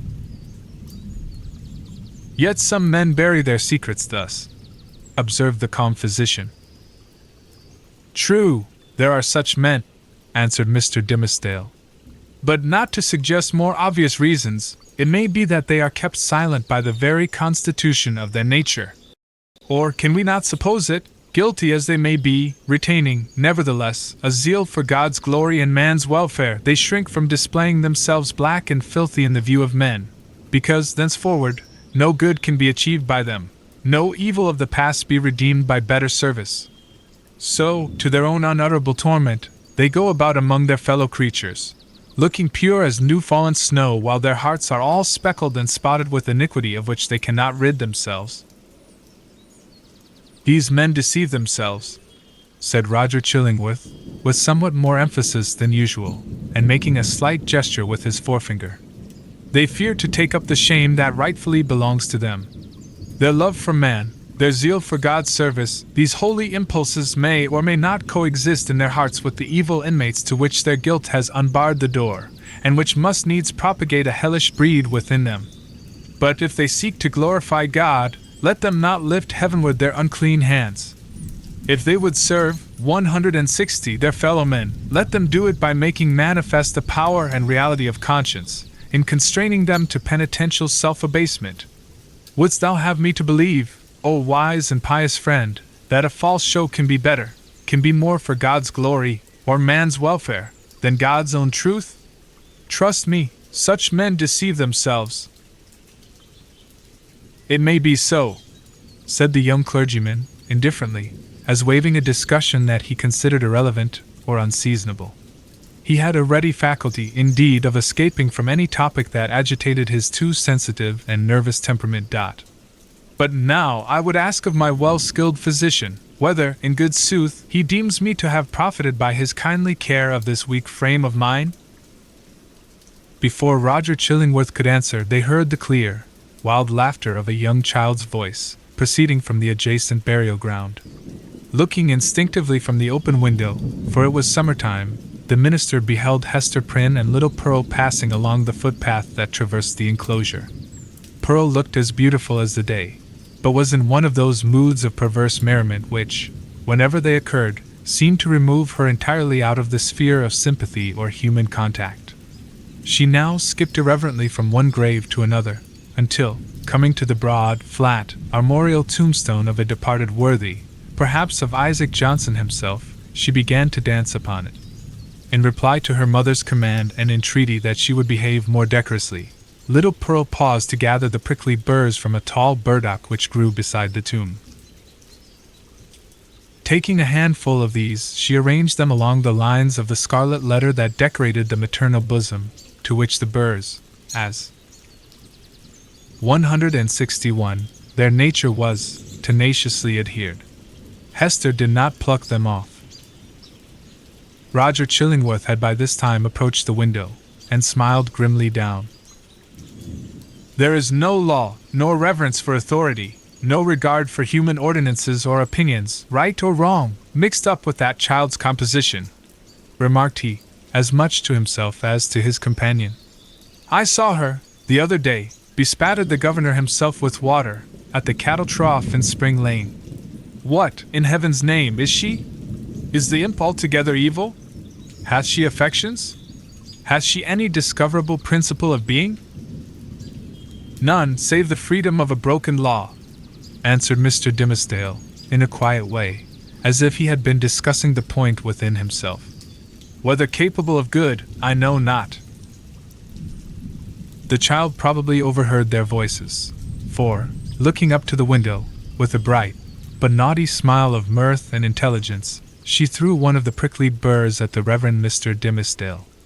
The sensitive clergyman shrunk, with nervous dread, from the light missile. Detecting his emotion, Pearl clapped her little hands, in the most extravagant ecstasy. Hester Prynne, likewise, had involuntarily looked up, and all these 4 persons, old and young, regarded one another in silence, till the child laughed aloud, and shouted, "Come away, mother! Come away, or yonder old black man will catch you. He hath got hold of the minister already. Come away, mother, or he will catch you. But he cannot catch little Pearl." So she drew her mother away, skipping, dancing, and frisking fantastically among the hillocks of the dead people, like a creature, 162, that had nothing in common with a bygone and buried generation, nor owned herself akin to it. It was as if she had been made afresh, out of new elements, and must perforce be permitted to live her own life, and be a law unto herself, without her eccentricities being reckoned to her for a crime. "There goes a woman," resumed Roger Chillingworth, after a pause, "who, be her demerits what they may, hath none of that mystery of hidden sinfulness which ye deem so grievous to be borne. Is Hester Prynne the less miserable, think you, for that scarlet letter on her breast?" "I do verily believe it," answered the clergyman. "Nevertheless, I cannot answer for her. There was a look of pain in her face, which I would gladly have been spared the sight of. But still, methinks, it must needs be better for the sufferer to be free to show his pain, as this poor woman Hester is, than to cover it all up in his heart." There was another pause, and the physician began anew to examine and arrange the plants which he had gathered. "You inquired of me, a little time agone," said he at length, "my judgment as touching your health." "I did," answered the clergyman, "and would gladly learn it. Speak frankly, I pray you, be it for life or death." "Freely, then, and plainly," said the physician, still busy with his plants, but keeping a wary eye on Mr. Dimmesdale. "The disorder is a strange one, not so much in itself, nor as outwardly manifested, in so far, at least, as the symptoms have been laid open to my observation. Looking daily at you, my good sir, and watching the tokens of your aspect, now for months gone by, I should deem you a man sore sick, it may be, yet not so sick but that an instructed and watchful physician, 163, might well hope to cure you. But I know not what to say. The disease is what I seem to know, yet know it not." "You speak in riddles, learned sir," said the pale minister, glancing aside out of the window. "Then, to speak more plainly," continued the physician, "and I crave pardon, sir, should it seem to require pardon, for this needful plainness of my speech. Let me ask, as your friend, as one having charge, under Providence, of your life and physical well-being, hath all the operation of this disorder been fairly laid open and recounted to me?" "How can you question it?" asked the minister. "Surely it were child's play, to call in a physician, and then hide the sore." "You would tell me, then, that I know all?" said Roger Chillingworth, deliberately, and fixing an eye, bright with intense and concentrated intelligence, on the minister's face. "Be it so! But, again, he to whom only the outward and physical evil is laid open, knoweth, oftentimes, but half the evil which he is called upon to cure. A bodily disease, which we look upon as whole and entire within itself, may, after all, be but a symptom of some ailment in the spiritual part. Your pardon, once again, good sir, if my speech give the shadow of offense. You, sir, of all men whom I have known, are he whose body is the closest conjoined, and imbued, and identified, so to speak, with the spirit whereof it is the instrument. Then I need ask no further," said the clergyman, somewhat hastily rising from his chair. "You deal not, I take it, in medicine for the soul."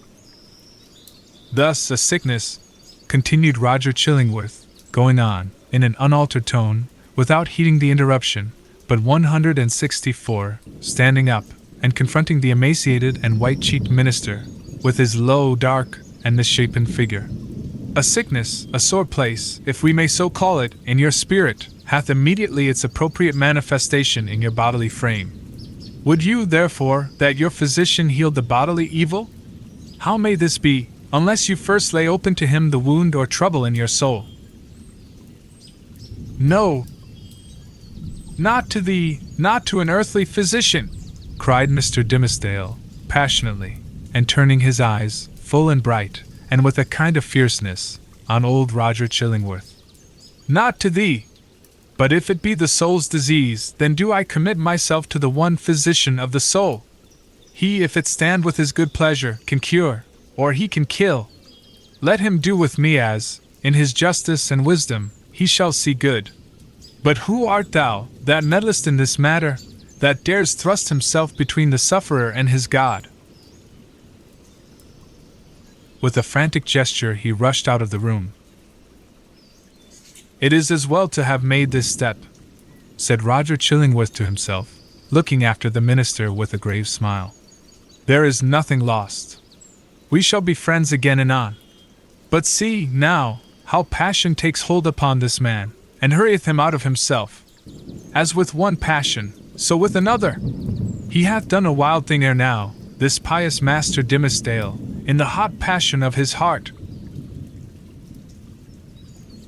It proved not difficult to re-establish the intimacy of the two companions, on the same footing and in the same degree as heretofore.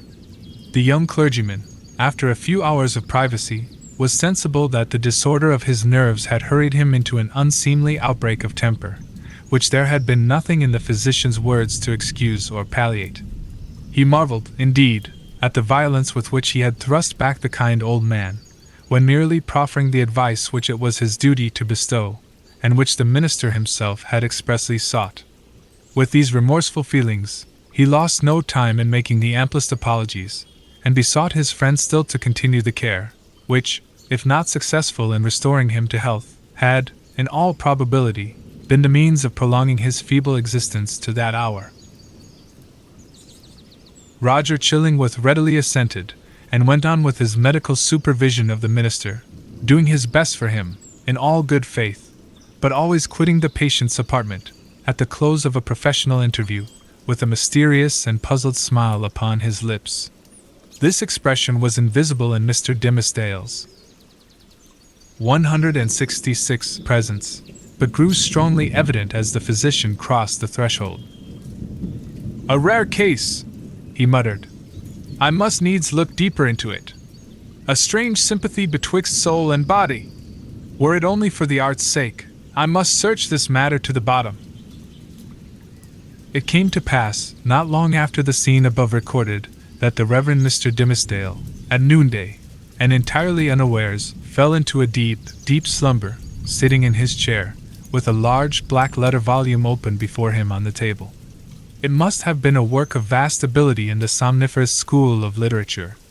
The profound depth of the minister's repose was the more remarkable, inasmuch as he was one of those persons whose sleep, ordinarily, is as light, as fitful, and as easily scared away, as a small bird hopping on a twig.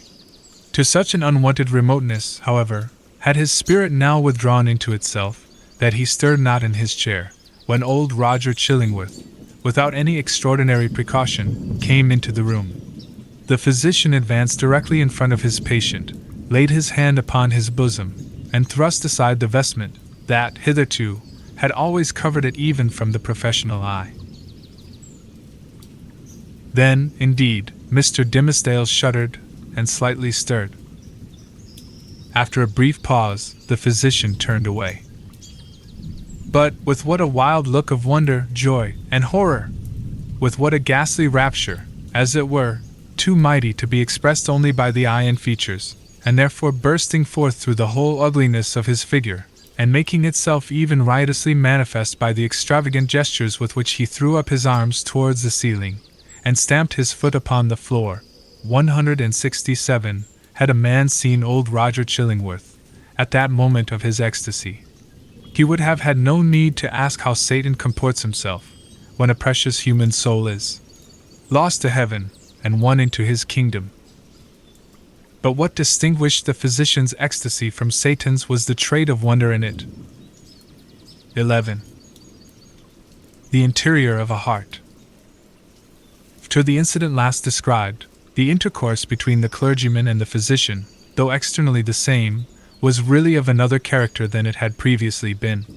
The intellect of Roger Chillingworth had now a sufficiently plain path before it. It was not, indeed, precisely that which he had laid out for himself to tread.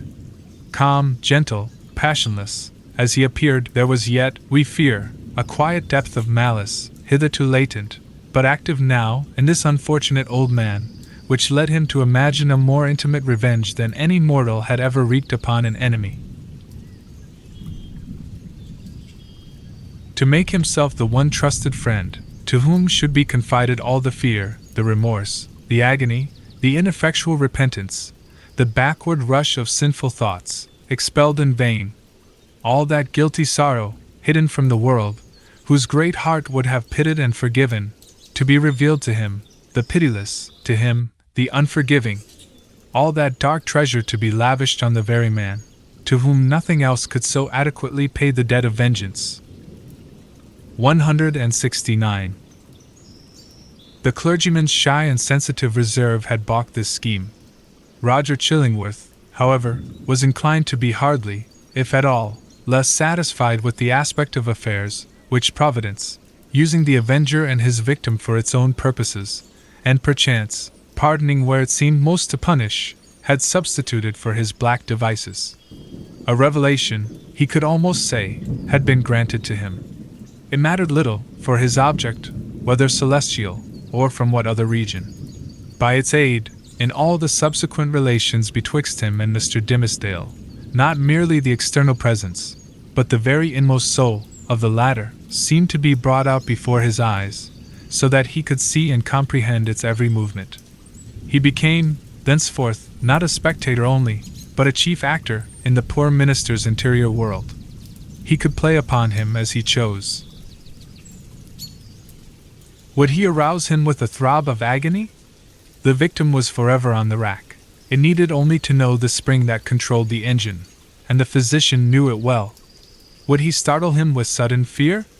As at the waving of a magician's wand, uprose a grisly phantom, uprose 1,000 phantoms, in many shapes, of death, or more awful shame, all flocking round about the clergyman, and pointing with their fingers at his breast.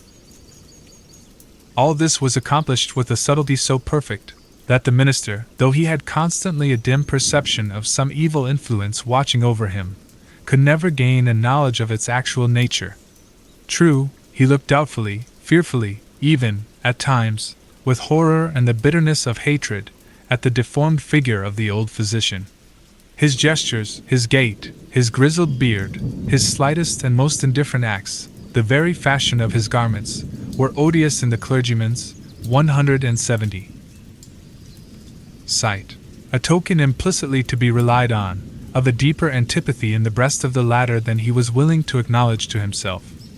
For, as it was impossible to assign a reason for such distrust and abhorrence, so Mr. Dimmesdale, conscious that the poison of one morbid spot was infecting his heart's entire substance, attributed all his presentiments to no other cause. He took himself to task for his bad sympathies in reference to Roger Chillingworth, disregarded the lesson that he should have drawn from them, and did his best to root them out.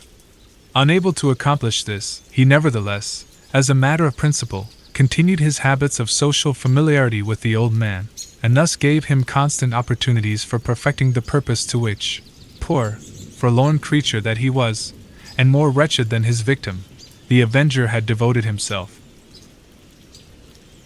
While thus suffering under bodily disease, and gnawed and tortured by some black trouble of the soul, and given over to the machinations of his deadliest enemy, the Reverend Mr. Dimmesdale had achieved a brilliant popularity in his sacred office. He won it, indeed, in great part by his sorrows. His intellectual gifts, his moral perceptions, his power of experiencing and communicating emotion, were kept in a state of preternatural activity by the prick and anguish of his daily life. His fame, though still on its upward slope, already overshadowed the soberer reputations of his fellow clergymen, eminent as several of them were. There were scholars among them, who had spent more years in acquiring abstruse lore, connected with the divine profession, than Mr. Dimmesdale had lived, and who might well, therefore, be more profoundly versed in such solid and valuable attainments than their youthful brother. There were men, too, of a sturdier texture of mind than his, and 171. endowed with a far greater share of shrewd, hard iron, or granite understanding, which, duly mingled with a fair proportion of doctrinal ingredient, constitutes a highly respectable, efficacious, and unamiable variety of the clerical species. There were others, again, true saintly fathers, whose faculties had been elaborated by weary toil among their books, and by patient thought, and etherealized, moreover, by spiritual communications with the better world, into which their purity of life had almost introduced these holy personages, with their garments of mortality still clinging to them.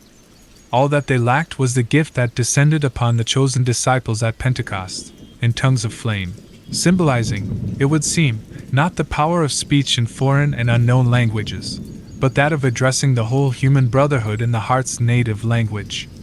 These fathers, otherwise so apostolic, lacked heaven's last and rarest attestation of their office, the tongue of flame.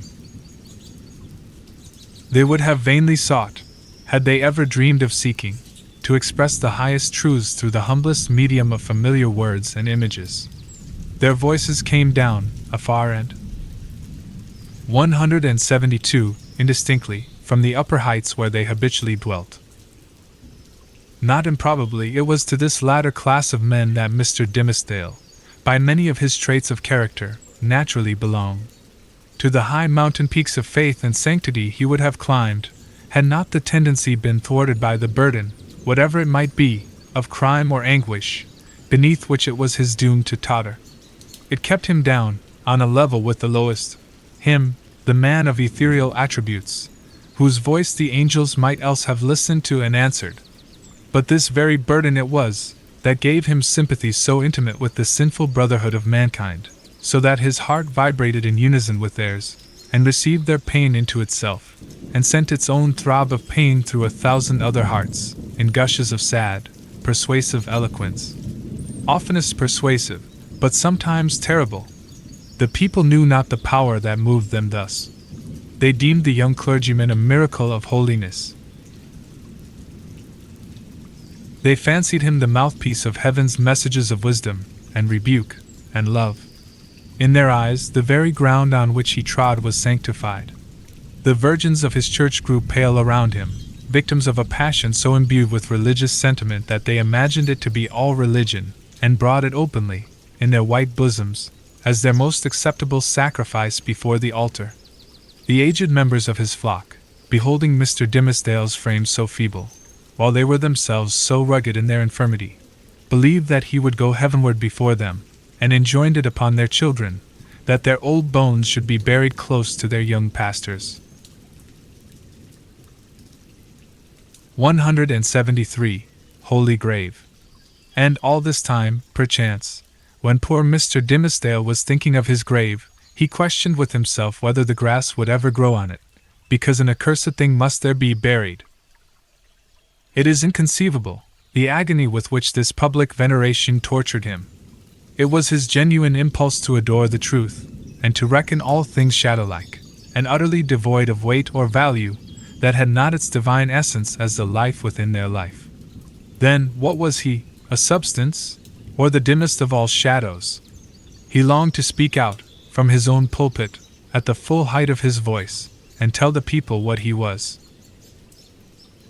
I, whom you behold in these black garments of the priesthood, I, who ascend the sacred desk, and turn my pale face heavenward, taking upon myself to hold communion, in your behalf, with the Most High Omniscience, I, in whose daily life you discern the sanctity of Enoch, I, whose footsteps, as you suppose, leave a gleam along my earthly track, whereby the pilgrims that shall come after me may be guided to the regions of the blessed, I, who have laid the hand of baptism upon your children, I, who have breathed the parting prayer over your dying friends, to whom the Amen sounded faintly from a world which they had quitted, I, your pastor, whom you so reverence and trust, am utterly a pollution and a lie. More than once, Mr. Dimmesdale had gone into the pulpit, with a purpose never to come down its steps, until he should have spoken words like the above. More than once, he had cleared his throat, and drawn in the long, deep, and tremulous breath, which, when sent forth again, would come burdened with the black secret of his soul. More than once, nay more, 174. Then 100 times, he had actually spoken. Spoken! But how? He had told his hearers that he was altogether vile, a viler companion of the vilest, the worst of sinners, an abomination, a thing of unimaginable iniquity, and that the only wonder was that they did not see his wretched body shriveled up before their eyes by the burning wrath of the Almighty. Could there be plainer speech than this? Would not the people start up in their seats, by a simultaneous impulse, and tear him down out of the pulpit which he defiled? Not so, indeed. They heard it all, and did but reverence him the more. They little guessed what deadly purport lurked in those self-condemning words. "The godly youth," said they among themselves. "The saint on earth. Alas, if he discerned such sinfulness in his own white soul, what horrid spectacle would he behold in thine or mine?" The minister well knew, subtle, but remorseful hypocrite that he was, the light in which his vague confession would be viewed. He had striven to put a cheat upon himself by making the avowal of a guilty conscience, but had gained only one other sin, and a self-acknowledged shame, without the momentary relief of being self-deceived. He had spoken the very truth, and transformed it into the veriest falsehood. And yet, by the constitution of his nature, he loved the truth, and loathed the lie, as few men ever did. Therefore, above all things else, he loathed his miserable self. His inward trouble drove him to practices more in accordance with the old, corrupted faith of Rome, than with the better light of the church in which he had been born and bred. In Mr. Dimmesdale's secret closet, under lock and key, there was a bloody scourge. Oftentimes this Protestant and Puritan divine had plied it on his own shoulders, laughing bitterly at himself, 175. The while, and smiting so much the more pitilessly because of that bitter laugh. It was his custom, too, as it has been that of many other pious Puritans, to fast, not, however, like them, in order to purify the body and render it the fitter medium of celestial illumination, but rigorously, and until his knees trembled beneath him, as an act of penance. He kept vigils, likewise, night after night, sometimes in utter darkness, sometimes with a glimmering lamp, and sometimes, viewing his own face in a looking-glass, by the most powerful light which he could throw upon it. He thus typified the constant introspection wherewith he tortured, but could not purify, himself. In these lengthened vigils, his brain often reeled, and visions seemed to flit before him, perhaps seen doubtfully, and by a faint light of their own, in the remote dimness of the chamber, or more vividly, and close beside him, within the looking-glass. Now it was a herd of diabolic shapes that grinned and mocked at the pale minister, and beckoned him away with them. Now a group of shining angels, who flew upward heavily, as sorrow-laden, but grew more ethereal as they rose. Now came the dead friends of his youth, and his white-bearded father, with a saint-like frown, and his mother, turning her face away as she passed by. Ghost of a mother, thinnest fantasy of a mother, methinks she might yet have thrown a pitying glance towards her son. And now, through the chamber which these spectral thoughts had made so ghastly, glided Hester Prynne, leading along little Pearl, in her scarlet garb, and pointing her forefinger, first at the scarlet letter on her bosom, and then at the clergyman's own breast. None of these visions ever quite deluded him. At any moment, by an effort of his will, he could discern substances through their 176 misty lack of substance, and convince himself that they were not solid in their nature, like yonder table of carved oak, or that big, square, leathern-bound and brazen-clasped volume of divinity. But for all that they were, in one sense, the truest and most substantial things which the poor minister now dealt with. It is the unspeakable misery of a life so false as his, that it steals the pith and substance out of whatever realities there are around us, and which were meant by heaven to be the spirit's joy and nutriment. To the untrue man, the whole universe is false, it is impalpable, it shrinks to nothing within his grasp. And he himself, in so far as he shows himself in a false light, becomes a shadow, or, indeed, ceases to exist. The only truth that continued to give Mr. Dimmesdale a real existence on this earth was the anguish in his inmost soul, and the undissembled expression of it in his aspect.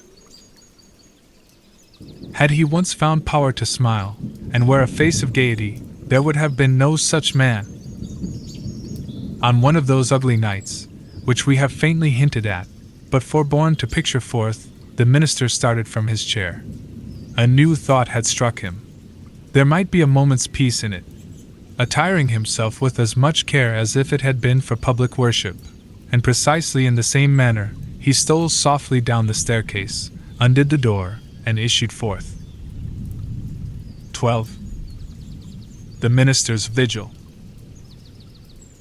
Alking in the shadow of a dream, as it were, and perhaps actually under the influence of a species of somnambulism, Mr. Dimmesdale reached the spot where, now so long since, Hester Prynne had lived through her first hours of public ignominy. The same platform or scaffold, black and weather-stained with the storm or sunshine of 7 long years, and foot-worn, too, with the tread of many culprits who had since ascended it, remained standing beneath the balcony of the meeting-house. The minister went up the steps. It was an obscure night of early May. An unvaried pall of cloud muffled the whole expanse of sky from zenith to horizon. If the same multitude which had stood as eyewitnesses while Hester Prynne sustained her punishment could now have been summoned forth, they would have discerned no face above the platform, nor hardly the outline of a human shape, in the dark grey of the midnight. But the town was all asleep. There was no peril of discovery. The minister might stand there, if 178. It so pleased him, until morning should redden in the east, without other risk than that the dank and chill night air would creep into his frame, and stiffen his joints with rheumatism, and clog his throat with catarrh and cough, thereby defrauding the expectant audience of tomorrow's prayer and sermon. No eye could see him, save that ever-wakeful one which had seen him in his closet, wielding the bloody scourge. Why, then, had he come hither? Was it but the mockery of penitence? A mockery, indeed, but in which his soul trifled with itself. A mockery at which angels blushed and wept, while fiends rejoiced, with jeering laughter. He had been driven hither by the impulse of that remorse which dogged him everywhere, and whose own sister and closely linked companion was that cowardice which invariably drew him back, with her tremulous gripe, just when the other impulse had hurried him to the verge of a disclosure. Poor, miserable man! What right had infirmity like his to burden itself with crime? Crime is for the iron-nerved, who have their choice either to endure it, or, if it press too hard, to exert their fierce and savage strength for a good purpose, and fling it off at once. This feeble and most sensitive of spirits could do neither, yet continually did one thing or another, which intertwined, in the same inextricable knot, the agony of heaven-defying guilt and vain repentance. And thus, while standing on the scaffold, in this vain show of expiation, Mr. Dimmesdale was overcome with a great horror of mind, as if the universe were gazing at a scarlet token on his naked breast, right over his heart. On that spot, in very truth, there was, and there had long been, the gnawing and poisonous tooth of bodily pain. Without any effort of his will, or power to restrain himself, he shrieked aloud, an outcry that, 179, went pealing through the night, and was beaten back from one house to another, and reverberated from the hills in the background, as if a company of devils, detecting so much misery and terror in it, had made a plaything of the sound, and were bandying it to and fro. "It is done!" muttered the minister, covering his face with his hands. "The whole town will awake, and hurry forth, and find me here." But it was not so. The shriek had perhaps sounded with a far greater power, to his own startled ears, than it actually possessed. The town did not awake, or, if it did, the drowsy slumberers mistook the cry either for something frightful in a dream, or for the noise of witches, whose voices, at that period, were often heard to pass over the settlements or lonely cottages, as they rode with Satan through the air. The clergyman, therefore, hearing no symptoms of disturbance, uncovered his eyes and looked about him. At one of the chamber windows of Governor Bellingham's mansion, which stood at some distance, on the line of another street, he beheld the appearance of the old magistrate himself, with a lamp in his hand, a white nightcap on his head, and a long white gown enveloping his figure. He looked like a ghost, evoked unseasonably from the grave. The cry had evidently startled him. At another window of the same house, moreover, appeared old Mistress Hibbins, the governor's sister, also with a lamp, which, even thus far off, revealed the expression of her sour and discontented face. She thrust forth her head from the lattice, and looked anxiously upward. Beyond the shadow of a doubt, this venerable witch lady had heard Mr. Dimmesdale's outcry, and interpreted it, with its multitudinous echoes and reverberations, as the clamor 180 of the fiends and night hags, with whom she was well known to make excursions into the forest. Detecting the gleam of Governor Bellingham's lamp, the old lady quickly extinguished her own, and vanished. Possibly she went up among the clouds. The minister saw nothing further of her motions. The magistrate, after a wary observation of the darkness, into which, nevertheless, he could see but little further than he might into a millstone, retired from the window. The minister grew comparatively calm. His eyes, however, were soon greeted by a little, glimmering light, which, at first a long way off, was approaching up the street. It threw a gleam of recognition on here a post, and there a garden fence, and here a lattice window pane, and there a pump, with its full trough of water, and here, again, an arched door of oak, with an iron knocker, and a rough log for the doorstep. The Reverend Mr. Dimmesdale noted all these minute particulars, even while firmly convinced that the doom of his existence was stealing onward, in the footsteps which he now heard, and that the gleam of the lantern would fall upon him, in a few moments more, and reveal his long-hidden secret. As the light drew nearer, he beheld, within its illuminated circle, his brother clergyman, or, to speak more accurately, his professional father, as well as highly valued friend, the Reverend Mr. Wilson, who, as Mr. Dimmesdale now conjectured, had been praying at the bedside of some dying man. And so he had. The good old minister came freshly from the death chamber of Governor Winthrop, who had passed from earth to heaven within that very hour, and now, surrounded, like the saint-like personages of olden times, with a radiant halo that glorified him amid this gloomy night of sin, as if the departed governor had 181 left him an inheritance of his glory, or as if he had caught upon himself the distant shine of the celestial city, while looking thitherward to see the triumphant pilgrim pass within its gates. Now, in short, good Father Wilson was moving homeward, aiding his footsteps with a lighted lantern. The glimmer of this luminary suggested the above conceits to Mr. Dimmesdale, who smiled, nay, almost laughed at them, and then wondered if he were going mad. As the Reverend Mr. Wilson passed beside the scaffold, closely muffling his Geneva cloak about him with one arm, and holding the lantern before his breast with the other, the minister could hardly restrain himself from speaking. "A good evening to you, venerable Father Wilson. Come up hither, I pray you, and pass a pleasant hour with me." Good heavens! Had Mr. Dimmesdale actually spoken? For one instant, he believed that these words had passed his lips, but they were uttered only within his imagination. The venerable Father Wilson continued to step slowly onward, looking carefully at the muddy pathway before his feet, and never once turning his head towards the guilty platform. When the light of the glimmering lantern had faded quite away, the minister discovered, by the faintness which came over him, that the last few moments had been a crisis of terrible anxiety, although his mind had made an involuntary effort to relieve itself by a kind of lurid playfulness. Shortly afterwards, the light grisly sense of the humorous again stole in among the solemn phantoms of his thought. He felt his limbs growing stiff with the unaccustomed chilliness of the night, and doubted whether he should be able to descend the steps of the scaffold. Morning would break, and find him there. The neighborhood would begin to rouse itself. The earliest, 182. Riser, coming forth in the dim twilight, would perceive a vaguely defined figure aloft on the place of shame, and half crazed betwixt alarm and curiosity, would go, knocking from door to door, summoning all the people to behold the ghost, as he needs must think it, of some defunct transgressor.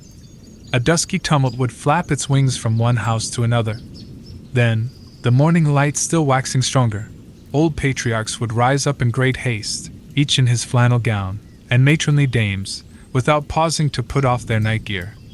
The whole tribe of decorous personages, who had never heretofore been seen with a single hair of their heads awry, would start into public view, with the disorder of a nightmare in their aspects.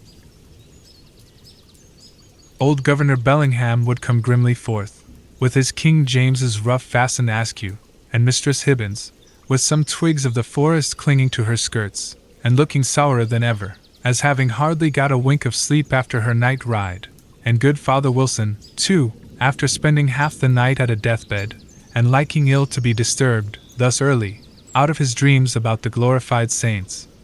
Hither, likewise, would come the elders and deacons of Mr. Dimmesdale's church, and the young virgins who so idolized their minister, and had made a shrine for him in their white bosoms, which now, by the by, in their hurry and confusion, they would scantly have given themselves time to cover with their kerchiefs.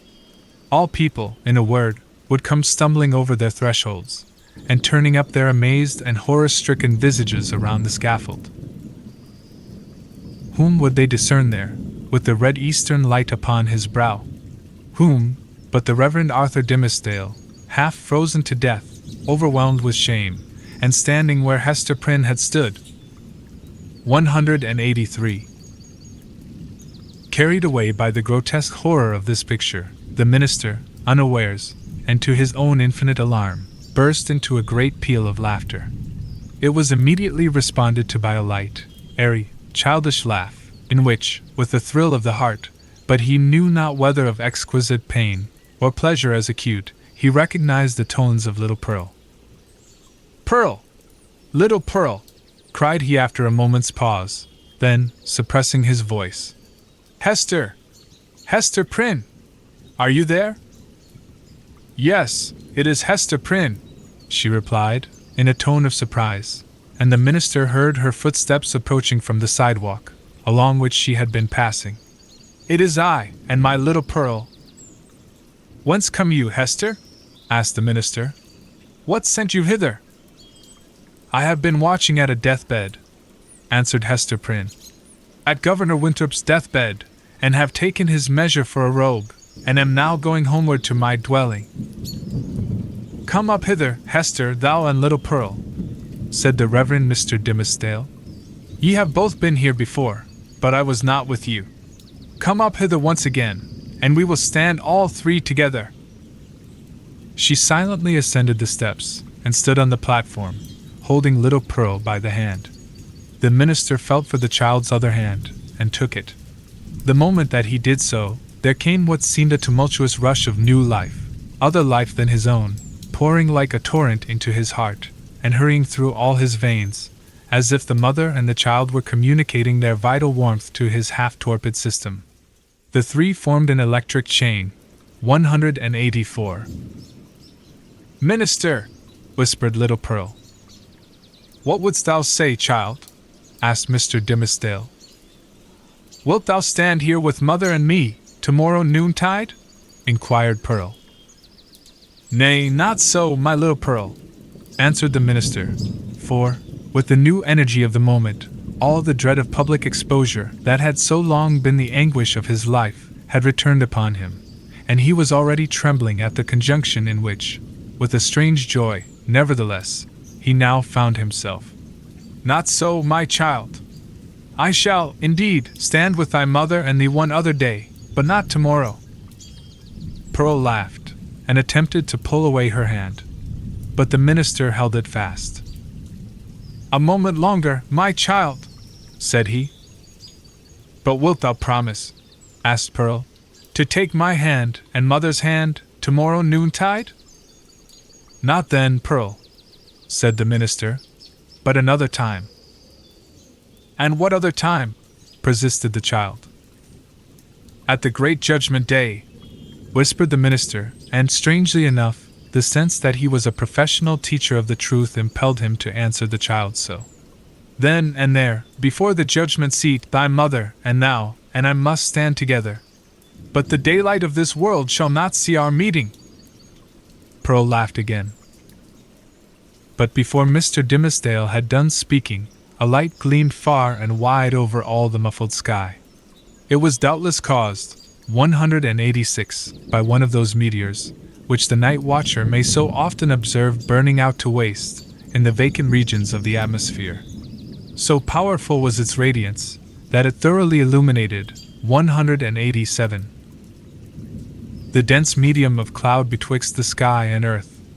The great vault brightened, like the dome of an immense lamp. It showed the familiar scene of the street, with the distinctness of midday, but also with the awfulness that is always imparted to familiar objects by an unaccustomed light. The wooden houses, with their jutting stories and quaint gable peaks, the doorsteps and thresholds, with the early grass springing up about them, the garden plots, black with freshly turned earth, the wheel track, little worn, and even in the marketplace, margined with green on either side, all were visible, but with a singularity of aspect that seemed to give another moral interpretation to the things of this world than they had ever borne before. And there stood the minister, with his hand over his heart, and Hester Prynne, with the embroidered letter glimmering on her bosom, and little Pearl, herself a symbol, and the connecting link between those two. They stood in the noon of that strange and solemn splendor, as if it were the light that is to reveal all secrets, and the daybreak that shall unite all who belong to one another. There was witchcraft in little Pearl's eyes, and her face, as she glanced upward at the minister, wore that naughty smile which made its expression frequently so elvish. She withdrew her hand from Mr. Dimmesdale's, and pointed across the street.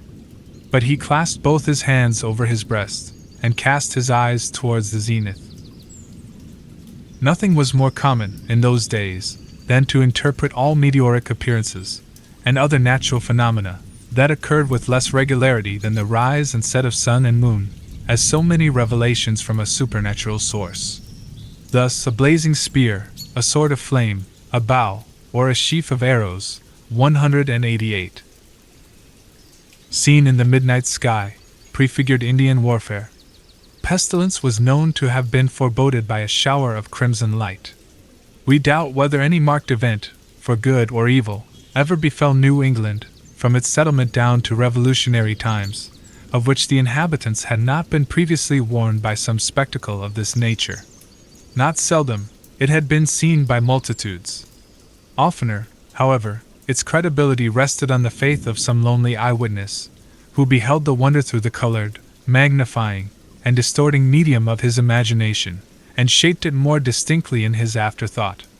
It was, indeed, a majestic idea that the destiny of nations should be revealed, in these awful hieroglyphics, on the cope of heaven. A scroll so wide might not be deemed too expansive for Providence to write a people's doom upon.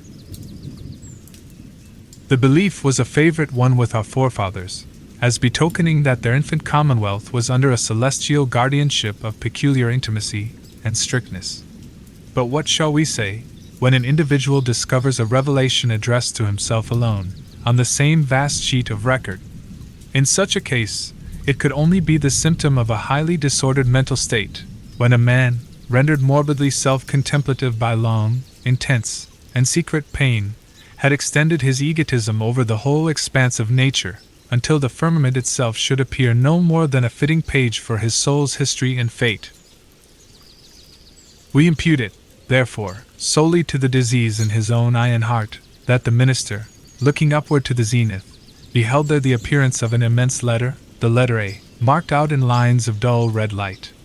Not but the meteor may have shown itself at that point, burning duskily through a veil of cloud, but with no such shape as his guilty, 189, imagination gave it, or, at least, with so little definiteness, that another's guilt might have seen another symbol in it.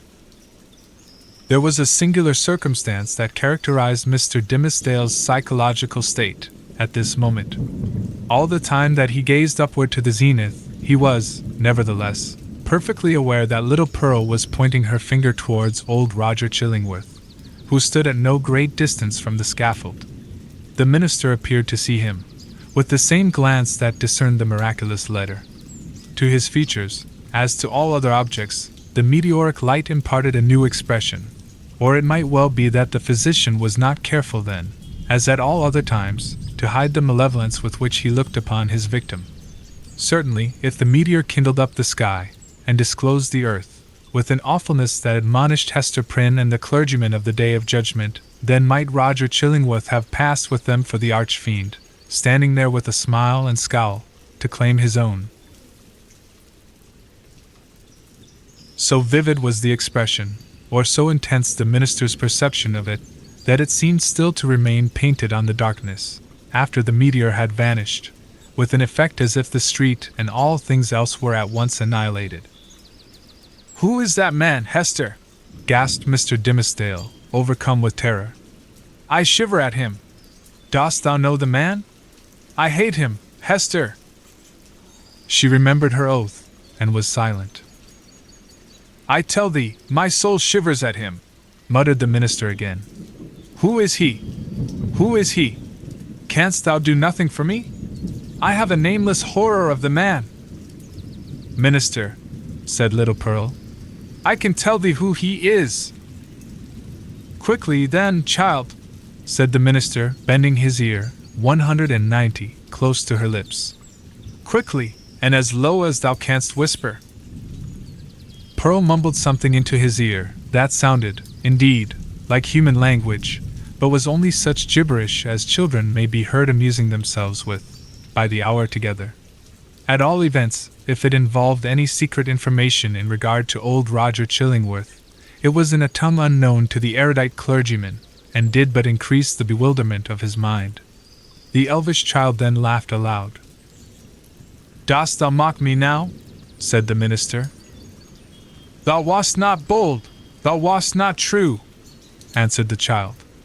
"Thou wouldst not promise to take my hand, and mother's hand, tomorrow noontide." "Worthy sir," answered the physician, who had now advanced to the foot of the platform. "Pious Master Dimmesdale, can this be you? Well, well, indeed. We men of study, whose heads are in our books, have need to be straitly looked after. We dream in our waking moments, and walk in our sleep. Come, good sir, and my dear friend, I pray you, let me lead you home." "How knewest thou that I was here?" asked the minister, fearfully. "Verily, and in good faith," answered Roger Chillingworth. "I knew nothing of the matter. I had spent the better part of the night at the bedside of the worshipful Governor Winthrop, doing what my poor skill might to give him ease. He going home to a better world, I, likewise, was on my way homeward, when this strange light shone out. Come with me, I beseech you, reverend sir, else you will be poorly able to do Sabbath duty tomorrow. Aha! See now, how they trouble the brain, these 191 books, these books. You should study less, good sir, and take a little pastime, or these night whimsies will grow upon you." "I will go home with you," said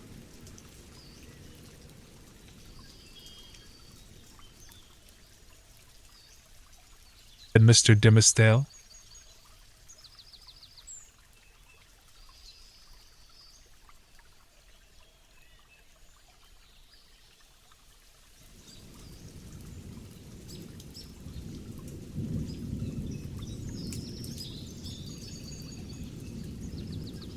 With a chill despondency, like one awaking, all nerveless, from an ugly dream, he yielded himself to the physician, and was led away.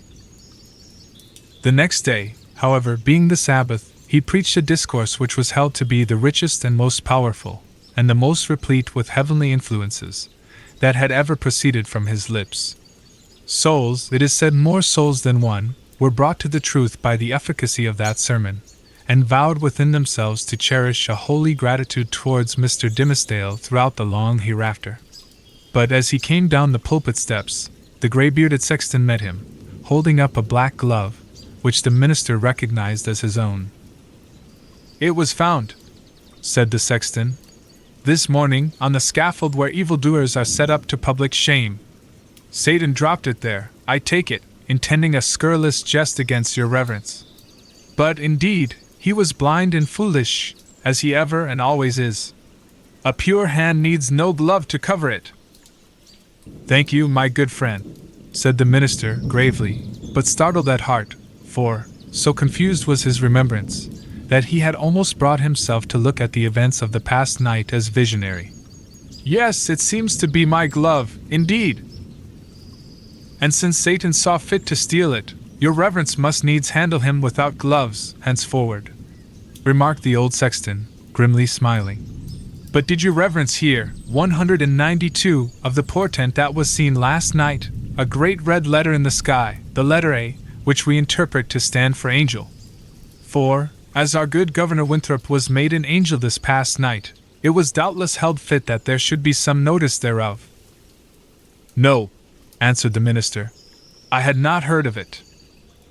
13. Another view of Hester. In her late singular interview with Mr. Dimmesdale, Hester Prynne was shocked at the condition to which she found the clergyman reduced. His nerves seemed absolutely destroyed.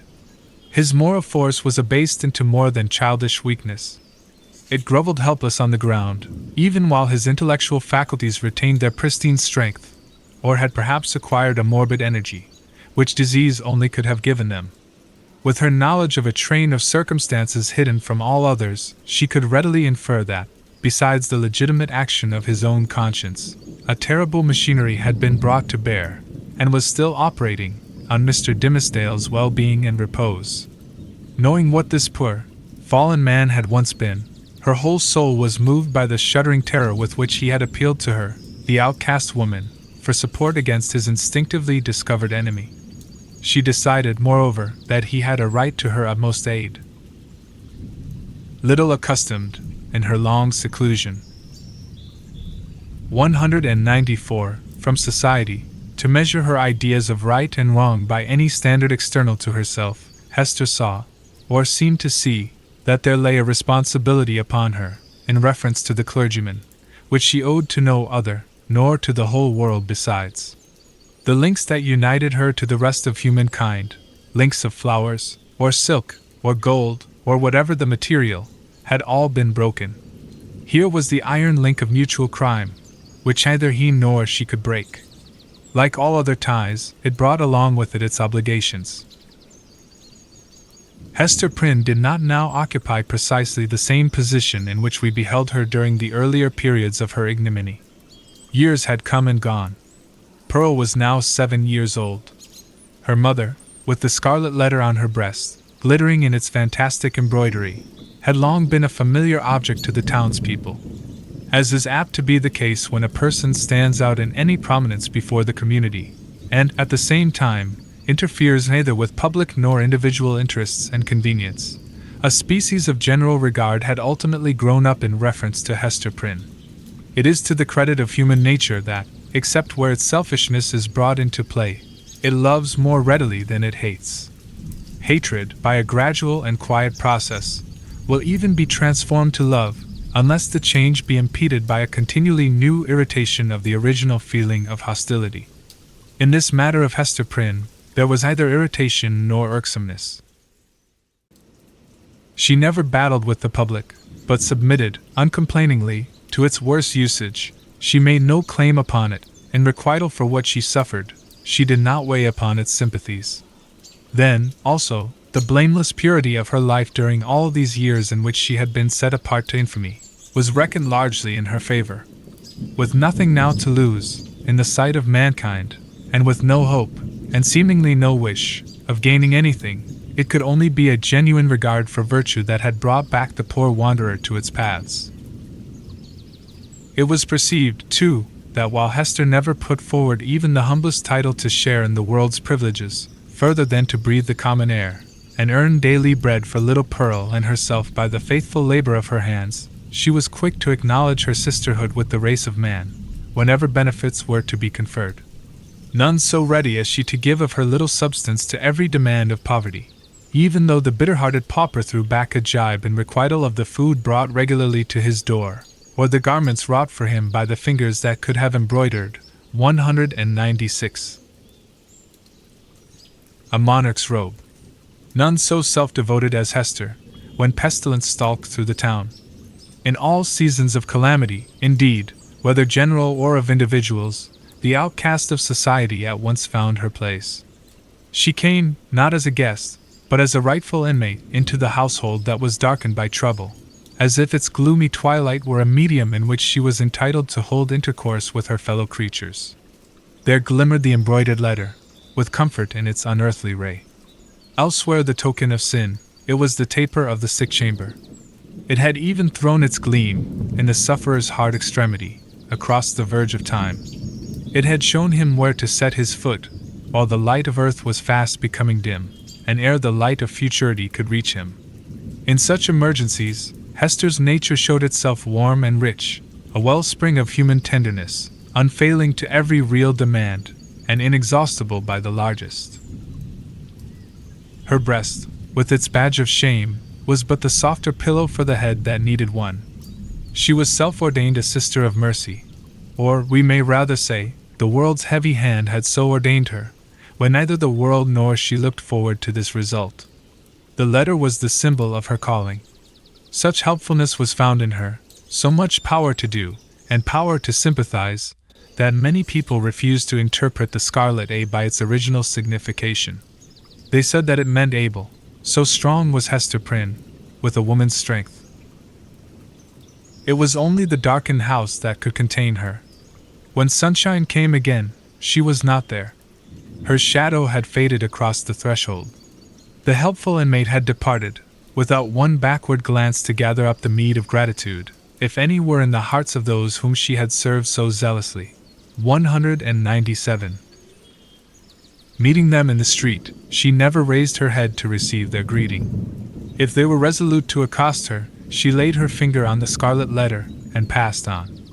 This might be pride, but was so like humility that it produced all the softening influence of the latter quality on the public mind. The public is despotic in its temper. It is capable of denying common justice, when too strenuously demanded as a right, but quite as frequently it awards more than justice, when the appeal is made, as despots love to have it made, entirely to its generosity. Interpreting Hester Prynne's deportment as an appeal of this nature, society was inclined to show its former victim a more benign countenance than she cared to be favored with, or, perchance, than she deserved. The rulers, and the wise and learned men of the community, were longer in acknowledging the influence of Hester's good qualities than the people. The prejudices which they shared in common with the latter were fortified in themselves by an iron framework of reasoning that made it a far tougher labor to expel them. Day by day, nevertheless, their sour and rigid wrinkles were relaxing into something which, in the due course of years, might grow to be an expression of almost benevolence. Thus it was with the men of rank, on whom their eminent position imposed the guardianship of the public morals. Individuals in private life, meanwhile, had quite forgiven Hester Prynne for her frailty. Nay, more, they had begun to look upon the Scarlet Letter as the token, not of that one sin, for which she had borne so long and dreary a penance, but of her many good deeds since. "Do you see that woman with the embroidered badge?" they would say to strangers.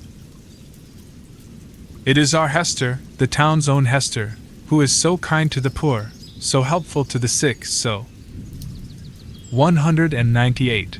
Comfortable to the afflicted." Then, it is true, the propensity of human nature to tell the very worst of itself, when embodied in the person of another, would constrain them to whisper the black scandal of bygone years. It was none the less a fact, however, that, in the eyes of the very men who spoke thus, the Scarlet Letter had the effect of the cross on a nun's bosom. It imparted to the wearer a kind of sacredness, which enabled her to walk securely amid all peril. Had she fallen among thieves, it would have kept her safe. It was reported, and believed by many, that an Indian had drawn his arrow against the badge, and that the missile struck it, but fell harmless to the ground.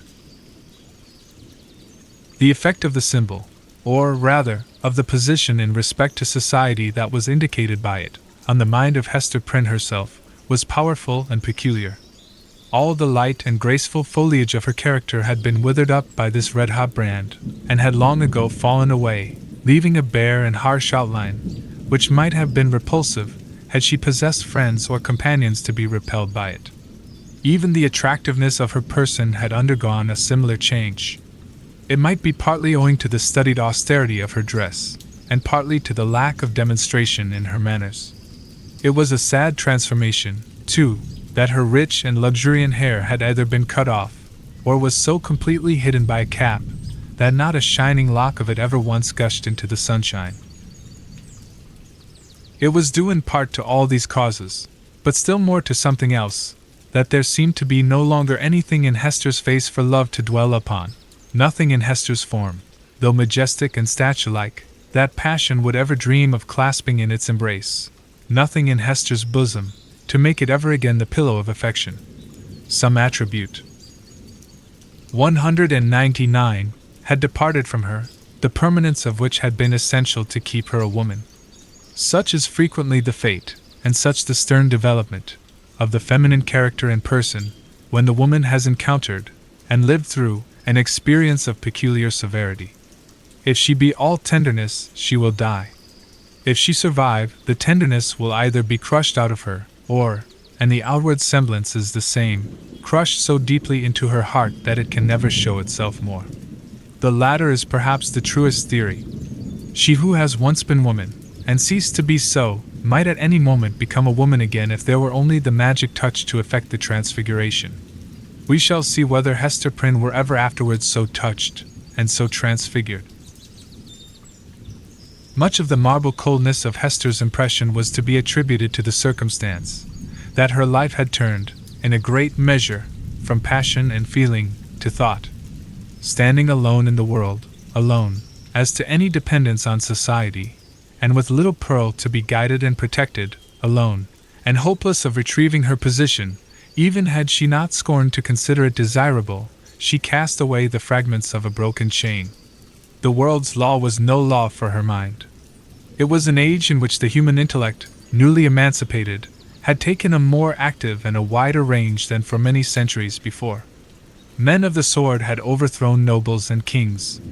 Men bolder than these had overthrown and rearranged, not actually, but within the sphere of theory, which was their most real abode, the whole system of ancient prejudice, wherewith was linked much of ancient principle. Hester Prynne imbibed this spirit. She assumed a freedom of speculation then common enough on the other side of the Atlantic, but which our forefathers had. 200 they known it would have held to be a deadlier crime than that stigmatized by the Scarlet Letter. In her lonesome cottage by the seashore, thoughts visited her, such as dared to enter no other dwelling in New England, shadowy guests, that would have been as perilous as demons to their entertainer, could they have been seen so much as knocking at her door. It is remarkable that persons who speculate the most boldly often conform with the most perfect quietude to the external regulations of society. The thought suffices them, without investing itself in the flesh and blood of action. So it seemed to be with Hester. Yet, had little Pearl never come to her from the spiritual world, it might have been far otherwise.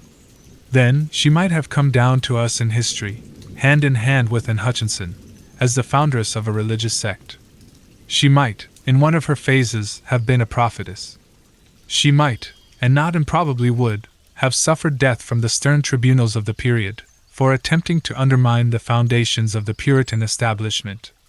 But in the education of her child, the mother's enthusiasm of thought had something to wreak itself upon. Providence, in the person of this little girl, had assigned to Hester's charge the germ and blossom of womanhood, to be cherished and developed amid a host of difficulties. Everything was against her. The world was hostile. The child's own nature had something wrong in it, which continually betokened that she had been born amiss, the effluence of her mother's lawless passion, and often impelled Hester to ask, in bitterness of heart, whether it were for ill or good that the poor little creature had been born at all. Indeed, the same dark question often rose into her mind, with reference to the whole race of womanhood. Was existence 201 worth accepting, even to the happiest among them? As concerned her own individual existence, she had long ago decided in the negative, and dismissed the point as settled. A tendency to speculation, though it may keep woman quiet, as it does man, yet makes her sad. She discerns, it may be, such a hopeless task before her. As a first step, the whole system of society is to be torn down, and built up anew. Then, the very nature of the opposite sex, or its long hereditary habit, which has become like nature, is to be essentially modified, before woman can be allowed to assume what seems a fair and suitable position.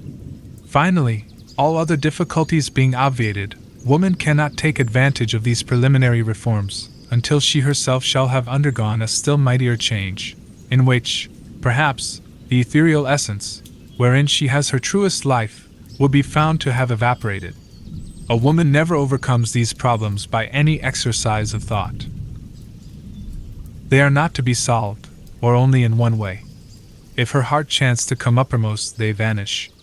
Thus Hester Prynne, whose heart had lost its regular and healthy throb, wandered without a clue in the dark labyrinth of mind, now turned aside by an insurmountable precipice, now starting back from a deep chasm. There was wild and ghastly scenery all around her, and a home and comfort nowhere. At times, a fearful doubt strove to possess her soul, whether it were not better to send Pearl at once to heaven, and go herself to such futurity as eternal justice should provide. The Scarlet Letter had not done its office. Now, however, her interview with the Reverend Mr. Dimmesdale, on the night of his vigil, had given her a new theme of reflection, and held up to her an object that appeared worthy of any exertion and sacrifice for its attainment. She had witnessed 202. The intense misery beneath which the minister struggled, or, to speak more accurately, had ceased to struggle. She saw that he stood on the verge of lunacy, if he had not already stepped across it. It was impossible to doubt that, whatever painful efficacy there might be in the secret sting of remorse, a deadlier venom had been infused into it by the hand that proffered relief.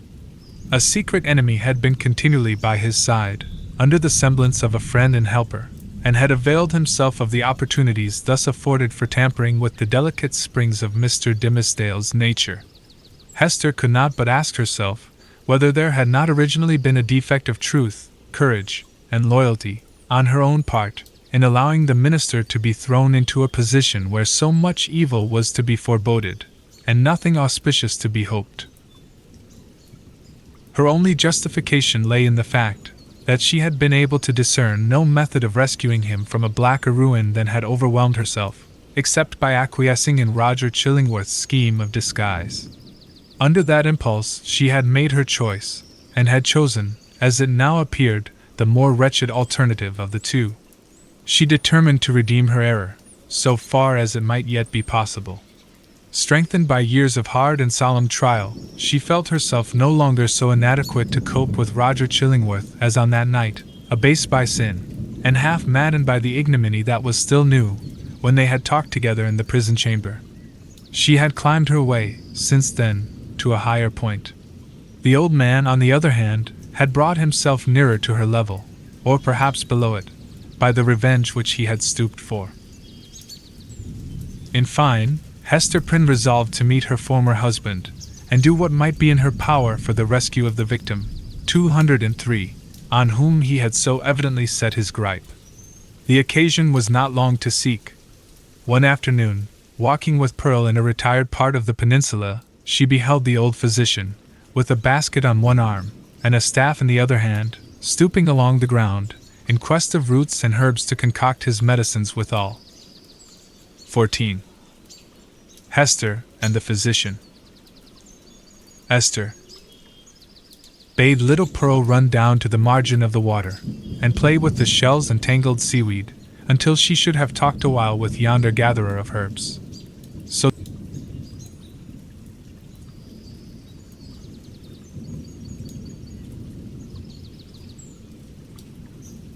the child flew away like a bird, and making bare her small white feet, went pattering along the moist margin of the sea. Here and there she came to a full stop, and peeped curiously into a pool, left by the retiring tide as a mirror for Pearl to see her face in. Forth peeped at her, out of the pool, with dark, glistening curls around her head, and an elf smile in her eyes, the image of a little maid, whom Pearl, having no other playmate, invited to take her hand, and run a race with her. But the visionary little maid, on her part, beckoned likewise, as if to say, "This is a better place. Come thou into the pool." And Pearl, stepping in, mid-leg deep, beheld her own white feet at the bottom, while, out of a still lower depth, came the gleam of a kind of fragmentary smile, floating to and fro in the agitated water. 205. Meanwhile, her mother had accosted the physician. "I would speak a word with you," said she, "a word that concerns us much." "Aha! And is it Mistress Hester that has a word for old Roger Chillingworth?" answered he, raising himself from his stooping posture. "With all my heart. Why, mistress, I hear good tidings of you on all hands. No longer ago than yestereve, a magistrate, a wise and godly man, was discoursing of your affairs, Mistress Hester, and whispered me that there had been question concerning you in the council. It was debated whether or no, with safety to the common weal, yonder Scarlet Letter might be taken off your bosom. On my life, Hester, I made my entreaty to the worshipful magistrate that it might be done forthwith. It lies not in the pleasure of the magistrates to take off this badge," calmly replied Hester. "Were I worthy to be quit of it, it would fall away of its own nature, or be transformed into something that should speak a different purport." "Nay, then, wear it if it suit you better," rejoined he. "A woman must needs follow her own fancy, touching the adornment of her person. The letter is gaily embroidered, and shows right bravely on your bosom."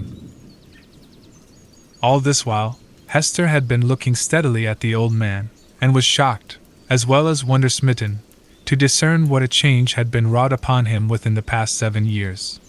It was not so much that he had grown older, for though the traces of advancing life were visible, he bore his age well, and seemed to retain a wiry vigor and alertness. But the former aspect of an intellectual and studious man, calm and quiet, which was what she best remembered in him, had altogether 206 vanished, and been succeeded by an eager, searching, almost fierce, yet carefully guarded look. It seemed to be his wish and purpose to mask this expression with a smile, but the latter played him false, and flickered over his visage so derisively that the spectator could see his blackness all the better for it. Ever and anon, too, there came a glare of red light out of his eyes, as if the old man's soul were on fire, and kept on smouldering duskily within his breast, until, by some casual puff of passion, it was blown into a momentary flame. This he repressed, as speedily as possible, and strove to look as if nothing of the kind had happened. In a word, old Roger Chillingworth was a striking evidence of man's faculty of transforming himself into a devil, if he will only, for a reasonable space of time, undertake a devil's office. This unhappy person had effected such a transformation, by devoting himself, for 7 years, to the constant analysis of a heart full of torture, and deriving his enjoyment thence, and adding fuel to those fiery tortures which he analyzed and gloated over. The Scarlet Letter burned on Hester Prynne's bosom. Here was another ruin, the responsibility of which came partly home to her. "What see you in my face?" asked the physician, "that you look at it so earnestly?" "Something that would make me weep, if there were any tears bitter enough for it," answered she. "But let it pass. It is of yonder miserable man that I would speak." "And what of him?" cried Roger Chillingworth, eagerly, as if he loved the topic, and were glad of an opportunity to discuss it with the only person of whom he could make a confidant. 207. "Not to hide the truth, Mistress Hester, my thoughts happen just now to be busy with the gentleman. So speak freely, and I will make answer." "When we last spake together," said Hester, "now 7 years ago, it was your pleasure to extort a promise of secrecy, as touching the former relation betwixt yourself and me. As the life and good fame of yonder man were in your hands, there seemed no choice to me, save to be silent, in accordance with your behest. Yet it was not without heavy misgivings that I thus bound myself, for, having cast off all duty towards other human beings, there remained a duty towards him, and something whispered me that I was betraying it, in pledging myself to keep your counsel. Since that day, no man is so near to him as you. You tread behind his every footstep. You are beside him, sleeping and waking. You search his thoughts. You burrow and rankle in his heart. Your clutch is on his life, and you cause him to die daily a living death, and still he knows you not. In permitting this, I have surely acted a false part by the only man to whom the power was left me to be true."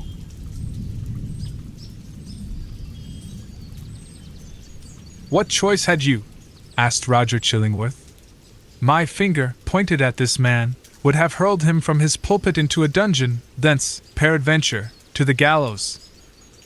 It had been better so, said Hester Prynne. What evil have I done the man? Asked Roger Chillingworth again. I tell thee, Hester Prynne, the richest fee that ever physician earned from monarch could not have bought such care as I have wasted on this miserable priest. But for my aid, his life would have burned away in torments, within the first 2 years after the perpetration of his crime, and thine, 208, for Hester, his spirit lacked the strength that could have borne up, as thine has, beneath a burden like thy Scarlet Letter. Oh, I could reveal a goodly secret. But enough! What art can do, I have exhausted on him. That he now breathes, and creeps about on earth, is owing all to me. Better he had died at once, said Hester Prynne. Yea, woman, thou sayest truly, cried old Roger Chillingworth, letting the lurid fire of his heart blaze out before her eyes. Better had he died at once. Never did mortal suffer what this man has suffered. And all, in the sight of his worst enemy. He has been conscious of me. He has felt an influence dwelling always upon him like a curse.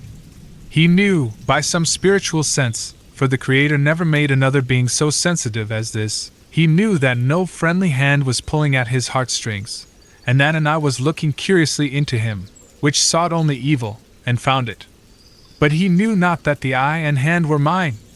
With the superstition common to his brotherhood, he fancied himself given over to a fiend, to be tortured with frightful dreams, and desperate thoughts, the sting of remorse, and despair of pardon, as a foretaste of what awaits him beyond the grave. But it was the constant shadow of my presence, the closest propinquity of the man whom he had most vilely wronged, and who had grown to exist only by this perpetual poison of the direst revenge. Yea, indeed, he did not err. There was a fiend at his elbow. A mortal man, with once a human heart, has become a fiend for his especial torment. The unfortunate physician, while uttering these words, lifted his hands with a look of horror, as if he had beheld some frightful shape, which he could not recognize, usurping the 209 place of his own image in a glass. It was one of those moments, which sometimes occur only at the interval of years, when a man's moral aspect is faithfully revealed to his mind's eye. Not improbably, he had never before viewed himself as he did now. Hast thou not tortured him enough? Said Hester, noticing the old man's look. Has he not paid thee all? No, he has but increased the debt, answered the physician, and as he proceeded his manner lost its fiercer characteristics, and subsided into gloom. Dost thou remember me, Hester, as I was 9 years agone? Even then, I was in the autumn of my days, nor was it the early autumn. But all my life had been made up of earnest, studious, thoughtful, quiet years, bestowed faithfully for the increase of mine own knowledge, and faithfully, too, though this latter object was but casual to the other, faithfully for the advancement of human welfare. No life had been more peaceful and innocent than mine, few lives so rich with benefits conferred. Dost thou remember me? Was I not, though you might deem me cold, nevertheless a man thoughtful for others, craving little for himself, kind, true, just, and of constant, if not warm affections? Was I not all this? All this and more, said Hester. And what am I now? Demanded he, looking into her face, and permitting the whole evil within him to be written on his features. I have already told thee what I am. A fiend. Who made me so? It was myself, cried Hester, shuddering. It was I, not less than he. Why hast thou not avenged thyself on me? I have left thee to the Scarlet Letter, replied Roger Chillingworth. If that have not avenged me, I can do no more. 210. He laid his finger on it, with a smile. It has avenged thee, answered Hester Prynne. I judge no less, said the physician. And now, what wouldst thou with me touching this man? I must reveal the secret, answered Hester firmly. He must discern thee in thy true character, What may be the result, I know not. But this long debt of confidence, due from me to him, whose bane and ruin I have been, shall at length be paid. So far as concerns the overthrow or preservation of his fair fame and his earthly state, and perchance his life, he is in thy hands. Nor do I, whom the Scarlet Letter has disciplined to truth, though it be the truth of red-hot iron, entering into the soul, nor do I perceive such advantage in his living any longer a life of ghastly emptiness, that I shall stoop to implore thy mercy. Do with him as thou wilt. There is no good for him, no good for me, no good for thee. There is no good for little Pearl. There is no path to guide us out of this dismal maze. Woman, I could well nigh pity thee, said Roger Chillingworth, unable to restrain a thrill of admiration too, for there was a quality almost majestic in the despair which she expressed. Thou hadst great elements. Peradventure, hadst thou met earlier with a better love than mine, this evil had not been. I pity thee, for the good that has been wasted in thy nature. And I thee, answered Hester Prynne, for the hatred that has transformed a wise and just man to a fiend. Wilt thou yet purge it out of thee, and be once more human? If not for his sake, then doubly for thine own. Forgive, and leave his further retribution to the power that claims it. I said but now that there could be no good event for him, or thee, or 211 me, who are here wandering together in this gloomy maze of evil, and stumbling, at every step, over the guilt wherewith we have strewn our path. It is not so. There might be good for thee, and thee alone, since thou hast been deeply wronged, and hast it at thy will to pardon. Wilt thou give up that only privilege? Wilt thou reject that priceless benefit? Peace, Hester, peace, replied the old man, with gloomy sternness. It is not granted me to pardon. I have no such power as thou tellest me of. My old faith, long forgotten, comes back to me, and explains all that we do, and all we suffer. By thy first step awry thou didst plant the germ of evil, but since that moment it has all been a dark necessity. You that have wronged me are not sinful, save in a kind of typical illusion. Either am I fiend-like, who have snatched a fiend's office from his hands. It is our fate. Let the black flower blossom as it may. Now go thy ways, and deal as thou wilt with yonder man. He waved his hand, and betook himself again to his employment of gathering herbs. 15. Hester and Pearl. Old Roger Chillingworth, a deformed old figure, with a face that haunted men's memories longer than they liked, took leave of Hester Prynne, and went stooping away along the earth. He gathered here and there an herb, or grubbed up a root, and put it into the basket on his arm. His grey beard almost touched the ground as he crept onward. Hester gazed after him a little while, looking with a half-fantastic curiosity to see whether the tender grass of early spring would not be blighted beneath him, and show the wavering track of his footsteps, sere and brown, across its cheerful verdure. She wondered what sort of herbs they were, which the old man was so sedulous to gather. Would not the earth, quickened to an evil purpose by the sympathy of his eye, greet him with poisonous shrubs, of species hitherto unknown, that would start up under his fingers? Or might it suffice him, that every wholesome growth should be converted into something deleterious and malignant at his touch? Did the sun, which shone so brightly everywhere else, really fall upon him?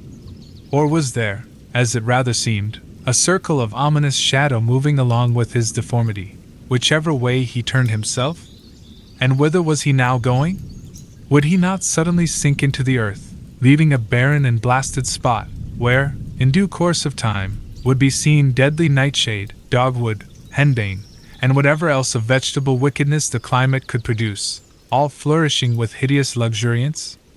Or would he spread bat's wings and flee away, looking so much the uglier, the higher he rose towards heaven? Be it sin or no, said Hester Prynne bitterly, as she still, 214, gazed after him. I hate the man. She upbraided herself for the sentiment, but could not overcome or lessen it. Attempting to do so, she thought of those long past days, in a distant land, when he used to emerge at eventide from the seclusion of his study, and sit down in the 215 firelight of their home, and in the light of her nuptial smile. He needed to bask himself in that smile, he said, in order that the chill of so many lonely hours among his books might be taken off the scholar's heart. Such scenes had once appeared not otherwise than happy, but now, as viewed through the dismal medium of her subsequent life, they classed themselves among her ugliest remembrances. She marveled how such scenes could have been. She marveled how she could ever have been wrought upon to marry him. She deemed it her crime most to be repented of, that she had ever endured, and reciprocated, the lukewarm grasp of his hand, and had suffered the smile of her lips and eyes to mingle and melt into his own. And it seemed a fouler offence committed by Roger Chillingworth than any which had since been done him, that, in the time when her 216 heart knew no better, he had persuaded her to fancy herself happy by his side. "Yes, I hate him," repeated Hester, more bitterly than before. "He betrayed me. He has done me worse wrong than I did him."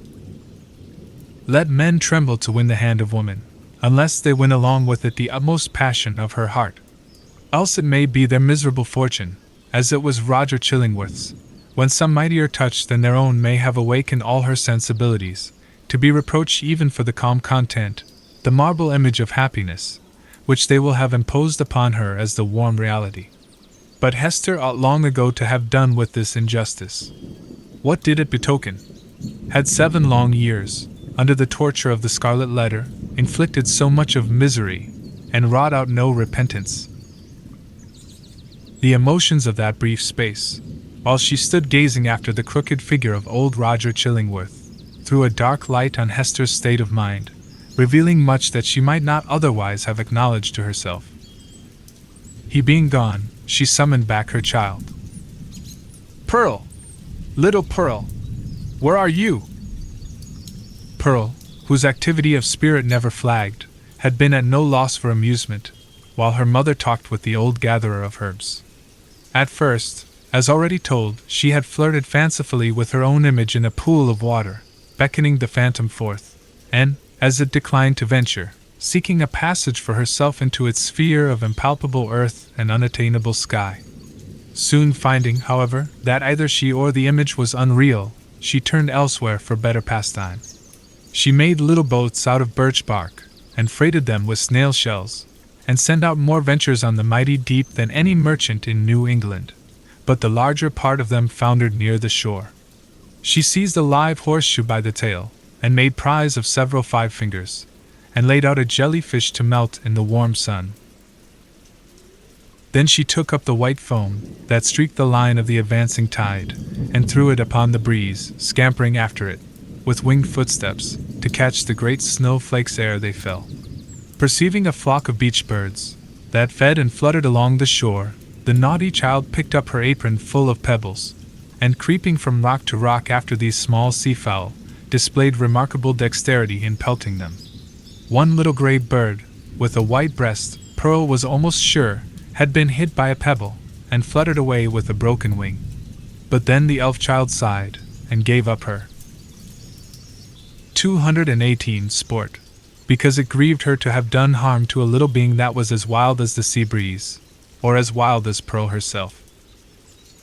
Her final employment was to gather seaweed, of various kinds, and make herself a scarf, or mantle, and a headdress, and thus assumed the aspect of a little mermaid. She inherited her mother's gift for devising drapery and costume. As the last touch to her mermaid's garb, Pearl took some eelgrass, and imitated, as best she could, on her own bosom, the decoration with which she was so familiar on her mother's. A letter, the letter A, but freshly green, instead of scarlet. The child bent her chin upon her breast, and contemplated this device with strange interest, even as if the one only thing for which she had been sent into the world was to make out its hidden import. "I wonder if Mother will ask me what it means," thought Pearl. Just then, she heard her mother's voice, and flitting along as lightly as one of the little sea-birds, appeared before Hester Prynne, dancing, laughing, and pointing her finger to the ornament upon her bosom. "My little Pearl," said Hester, after a moment's silence, "the green letter, and on thy childish bosom, has no purport. But dost thou know, my child, what this letter means which thy mother is doomed to wear?" "Yes, mother," said the child. "It is the great letter A. Thou hast taught me in the horn book." Hester looked steadily into her little face. But though there was that singular expression which she had so often remarked in her black eyes, she could not satisfy herself whether Pearl really attached any meaning to the symbol. She felt a morbid desire to ascertain the point. 219. "Dost thou know, child, wherefore thy mother wears this letter?" "Truly do I," answered Pearl, looking brightly into her mother's face. "It is for the same reason that the minister keeps his hand over his heart." "And what reason is that?" asked Hester, half smiling at the absurd incongruity of the child's observation, but on second thoughts, turning pale. "What has the letter to do with any heart save mine?" "Nay, mother, I have told all I know," said Pearl, more seriously than she was wont to speak. "Ask yonder old man whom thou hast been talking with. It may be he can tell. But in good earnest now, mother dear, what does this scarlet letter mean? And why dost thou wear it on thy bosom? And why does the minister keep his hand over his heart?" She took her mother's hand in both her own, and gazed into her eyes with an earnestness that was seldom seen in her wild and capricious character. The thought occurred to Hester that the child might really be seeking to approach her with childlike confidence, and doing what she could, and as intelligently as she knew how, to establish a meeting point of sympathy. It showed Pearl in an unwonted aspect. Heretofore, the mother, while loving her child with the intensity of a soul affection, had schooled herself to hope for little other return than the waywardness of an April breeze, which spends its time in airy sport, and has its gusts of inexplicable passion, and is petulant in its best of moods, and chills oftener than caresses you, when you take it to your bosom, in requital of which misdemeanors, it will sometimes, of its own vague purpose, kiss your cheek with a kind of doubtful tenderness, and play gently with your hair, and then 220.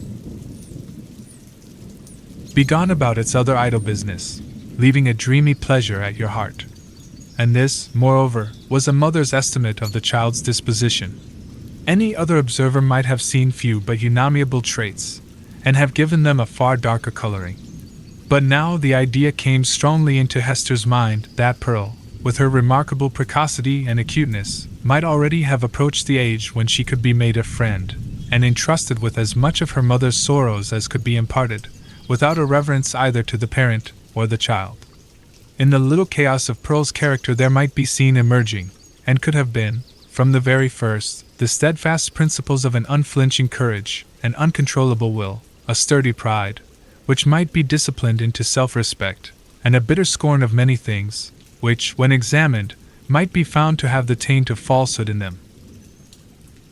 She possessed affections, too, though hitherto acrid and disagreeable, as are the richest flavors of unripe fruit. With all these sterling attributes, thought Hester, the evil which she inherited from her mother must be great indeed, if a noble woman do not grow out of this elfish child. Pearl's inevitable tendency to hover about the enigma of the Scarlet Letter seemed an innate quality of her being. From the earliest epoch of her conscious life, she had entered upon this as her appointed mission. Hester had often fancied that Providence had a design of justice and retribution in endowing the child with this marked propensity, but never, until now, had she bethought herself to ask whether, linked with that design, there might not likewise be a purpose of mercy and beneficence. If little Pearl were entertained with faith and trust, as a spirit messenger no less than an earthly child, might it not be her, 221, errand to soothe away the sorrow that lay cold in her mother's heart, and converted it into a tomb, and to help her to overcome the passion, once so wild, and even yet neither dead nor asleep, but only imprisoned within the same tomb-like heart? Such were some of the thoughts that now stirred in Hester's mind, with as much vivacity of impression as if they had actually been whispered into her ear. And there was little Pearl, all this while, holding her mother's hand in both her own, and turning her face upward, while she put these searching questions, once, and again, and still a third time. "What does the letter mean, mother? And why dost thou wear it? And why does the minister keep his hand over his heart? What shall I say? Thought Hester to herself. No! If this be the price of the child's sympathy, I cannot pay it. Then she spoke aloud. Silly Pearl, said she, what questions are these? There are many things in this world that a child must not ask about. What know I of the minister's heart? And as for the Scarlet Letter, I wear it for the sake of its gold thread. In all the 7 bygone years, Hester Prynne had never before been false to the symbol on her bosom. It may be that it was the talisman of a stern and severe, but yet a guardian spirit, who now forsook her, as recognizing that, in spite of his strict watch over her heart, some new evil had crept into it, or some old one had never been expelled. As for little Pearl, the earnestness soon passed out of her face. But the child did not see fit to let the matter drop. 2 or 3 times, as her mother and she went homeward, and as often at supper time, and while Hester was putting her to bed, 222, and once after she seemed to be fairly asleep, Pearl looked up, with mischief gleaming in her black eyes. Mother, said she, what does the Scarlet Letter mean? And the next morning, the first indication the child gave of being awake was by popping up her head from the pillow, and making that other inquiry, which she had so unaccountably connected with her investigations about the Scarlet Letter. Mother, mother, why does the minister keep his hand over his heart? Hold thy tongue, naughty child, answered her mother, with an asperity that she had never permitted to herself before. Do not tease me, else I shall shut thee into the dark closet. 16. A Forest Walk. Hester Prynne remained constant in her resolve to make known to Mr. Dimmesdale, at whatever risk of present pain or ulterior consequences, the true character of the man who had crept into his intimacy. For several days, however, she vainly sought an opportunity of addressing him in some of the meditative walks which she knew him to be in the habit of taking, along the shores of the peninsula, or on the wooded hills of the neighboring country. There would have been no scandal, indeed, nor peril to the holy whiteness of the clergyman's good fame, had she visited him in his own study, where many a penitent, ere now, had confessed sins of perhaps as deep a dye as the one betokened by the Scarlet Letter. But partly that she dreaded the secret or undisguised interference of old Roger Chillingworth, and partly that her conscious heart imputed suspicion where none could have been felt, and partly that both the minister and she would need the whole wide world to breathe in, while 224. They talked together. For all these reasons, Hester never thought of meeting him in any narrower privacy than beneath the open sky. At last, while attending in a sick chamber, whither the Reverend Mr. Dimmesdale had been summoned to make a prayer, she learnt that he had gone, the day before, to visit the Apostle Eliot among his Indian converts. He would probably return, by a certain hour, in the afternoon of the morrow.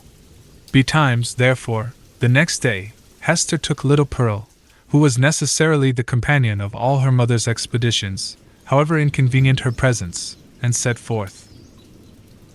The road, after the 2 wayfarers had crossed from the peninsula to the mainland, was no other than a footpath. It straggled onward into the mystery of the primeval forest. This hemmed it in so narrowly, and stood so black and dense on either side, and disclosed such imperfect glimpses of the sky above, that, to Hester's mind, it imaged not amiss the moral wilderness in which she had so long been wandering. The day was chill and somber. Overhead was a grey expanse of cloud, slightly stirred, however, by a breeze, so that a gleam of flickering sunshine might now and then be seen at its solitary play along the path. This flitting cheerfulness was always at the farther extremity of some long vista through the forest. The sportive sunlight, feebly sportive, at best, in the predominant pensiveness of the day and scene, withdrew itself as they came nigh, and left the spots where it had danced the drearier, because they had hoped to find them bright.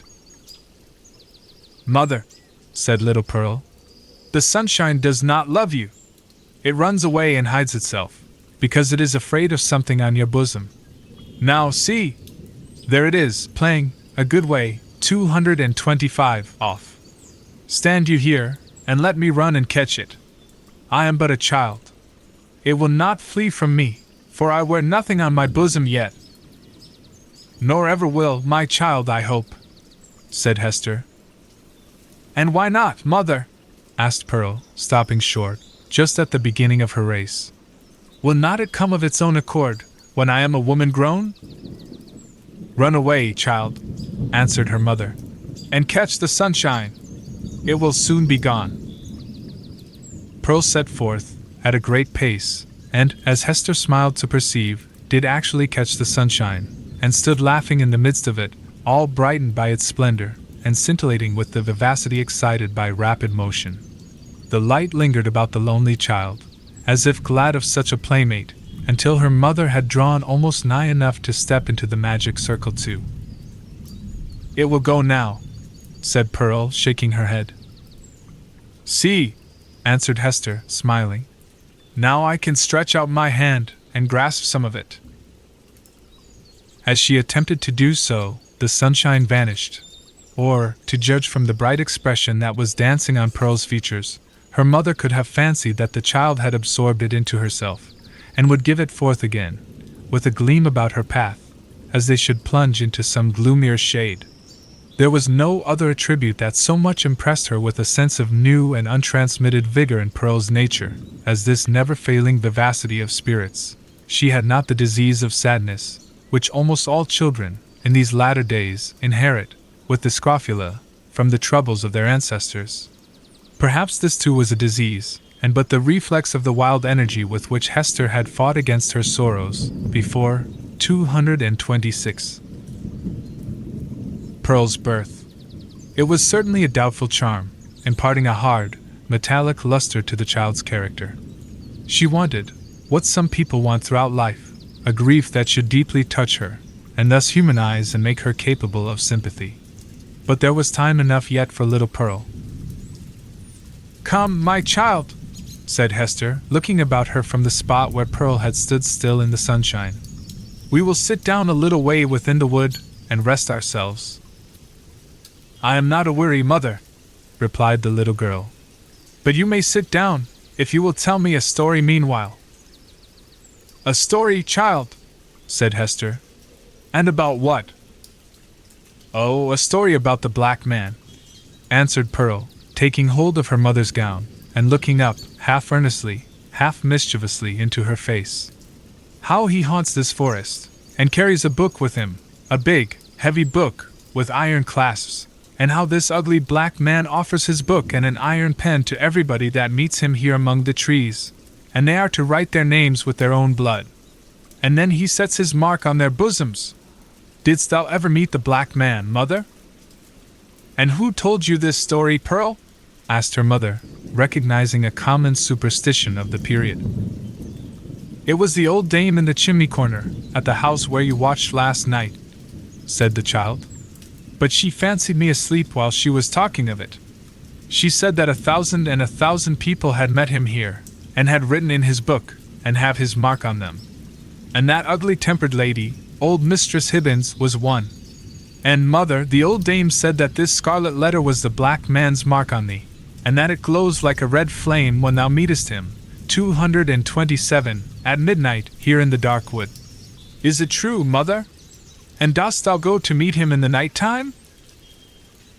Didst thou ever awake, and find thy mother gone? Asked Hester. Not that I remember, said the child. If thou fearest to leave me in our cottage, thou mightest take me along with thee. I would very gladly go. But, mother, tell me now, is there such a black man? And didst thou ever meet him? And is this his mark? Wilt thou let me be at peace if I once tell thee? Asked her mother. Yes, if thou tellest me all, answered Pearl. Once in my life I met the black man, said her mother. This scarlet letter is his mark. Thus conversing, they entered sufficiently deep into the wood to secure themselves from the observation of any casual passenger along the forest track.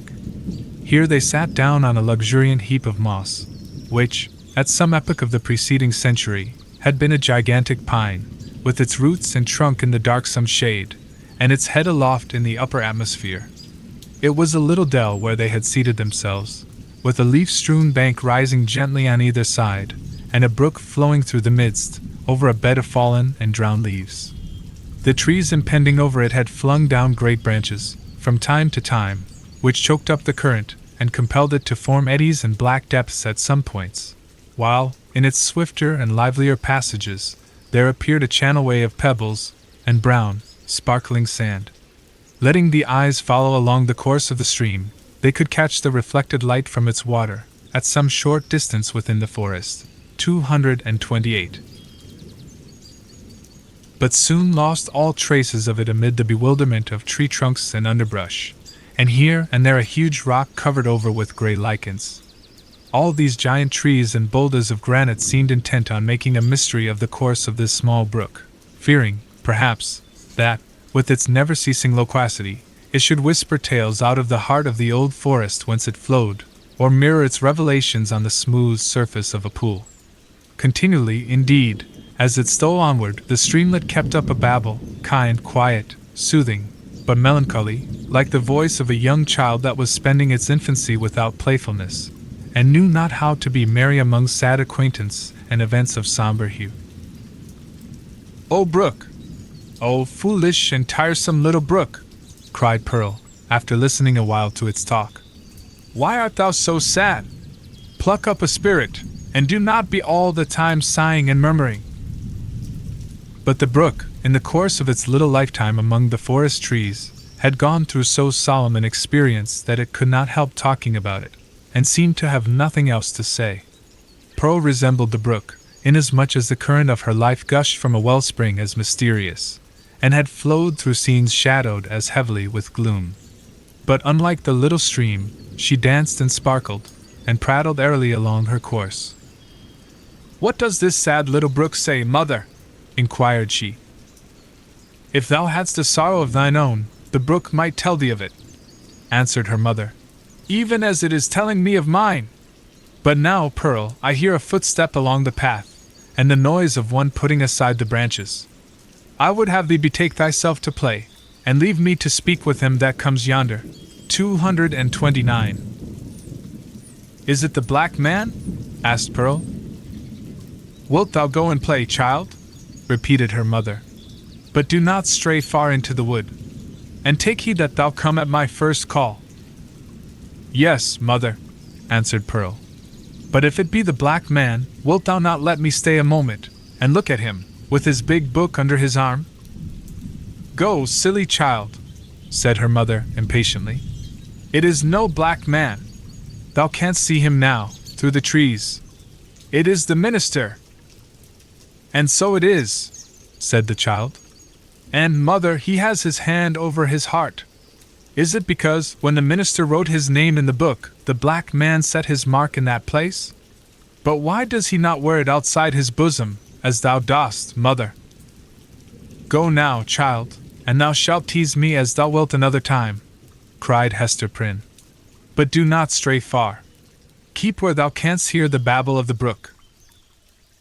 The child went singing away, following up the current of the brook, and striving to mingle a more lightsome cadence with its melancholy voice. But the little stream would not be comforted, and still kept telling its unintelligible secret of some very mournful mystery that had happened, or making a prophetic lamentation about something that was yet to happen, within the verge of the dismal forest. So Pearl, who had enough of shadow in her own little life, chose to break off all acquaintance with this repining brook. She set herself, therefore, to gathering violets and wood anemones, and some scarlet columbines that she found growing in the crevices of a high rock. When her elf child had departed, Hester Prynne made a step, 230, or two towards the track that led through the forest, but still remained under the deep shadow of the trees. She beheld the minister advancing along the path, entirely alone, and leaning on a staff which he had cut by the wayside. He looked haggard and feeble, and betrayed a nerveless despondency in his air, which had never so remarkably characterized him in his walks about the settlement, nor in any other situation where he deemed himself liable to notice. Here it was woefully visible, in this intense seclusion of the forest, which of itself would have been a heavy trial to the spirits. There was a listlessness in his gait, as if he saw no reason for taking one step farther, nor felt any desire to do so, but would have been glad, Could he be glad of anything, to fling himself down at the root of the nearest tree, and lie there passive, forevermore? The leaves might bestrew him, and the soil gradually accumulate and form a little hillock over his frame, no matter whether there were life in it or no. Death was too definite an object to be wished for or avoided. To Hester's eye, the Reverend Mr. Dimmesdale exhibited no symptom of positive and vivacious suffering, except that, as little Pearl had remarked, he kept his hand over his heart.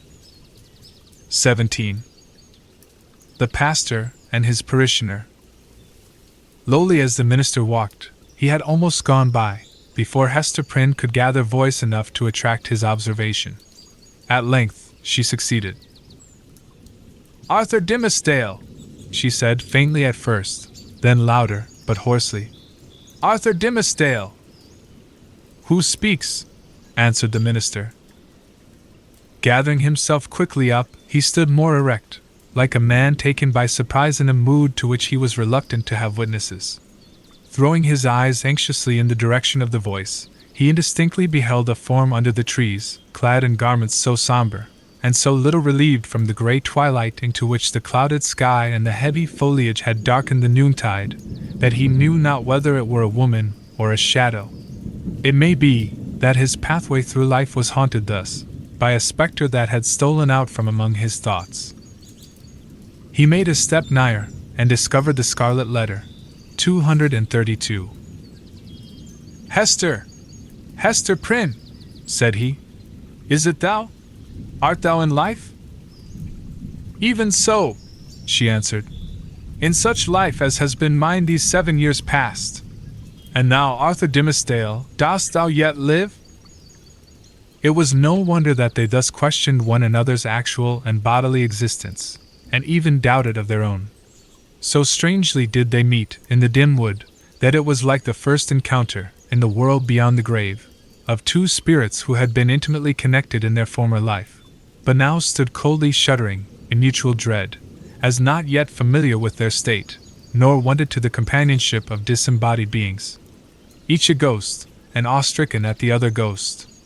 They were awe-stricken likewise at themselves, because the crisis flung back to them their consciousness, and revealed to each heart its history and experience, as life never does, except at such breathless epochs. The soul beheld its features in the mirror of the passing moment. It was with fear, and tremulously, and, as it were, by a slow, reluctant necessity, that Arthur Dimmesdale put forth his hand, chill as death, and touched the chill hand of Hester Prynne. The grass, cold as it was, took away what was dreariest in the interview. They now felt themselves, at least, inhabitants of the same sphere. Without a word more spoken, either he nor she assuming the guidance, but with an unexpressed consent, they glided back into the shadow of the woods, whence Hester had emerged, and sat down on the heap of moss where she and Pearl had before been sitting. When they found voice to speak, it was, at first, only to utter remarks and inquiries such as any two acquaintance might have made, about the gloomy sky, the threatening 233 storm, and next, the health of each. Thus they went onward, not boldly, but step by step, into the themes that were brooding deepest in their hearts. So long estranged by fate and circumstances, they needed something slight and casual to run before, and throw open the doors of intercourse, so that their real thoughts might be led across the threshold. After a while, the minister fixed his eyes on Hester Prynne. "Hester," said he, "hast thou found peace?" She smiled drearily, looking down upon her bosom. "Hast thou?" she asked. Nothing but despair," he answered. "What else could I look for, being what I am, and leading such a life as mine? Were I an atheist, a man devoid of conscience, a wretch with coarse and brutal instincts, I might have found peace, long ere now. Nay, I never should have lost it.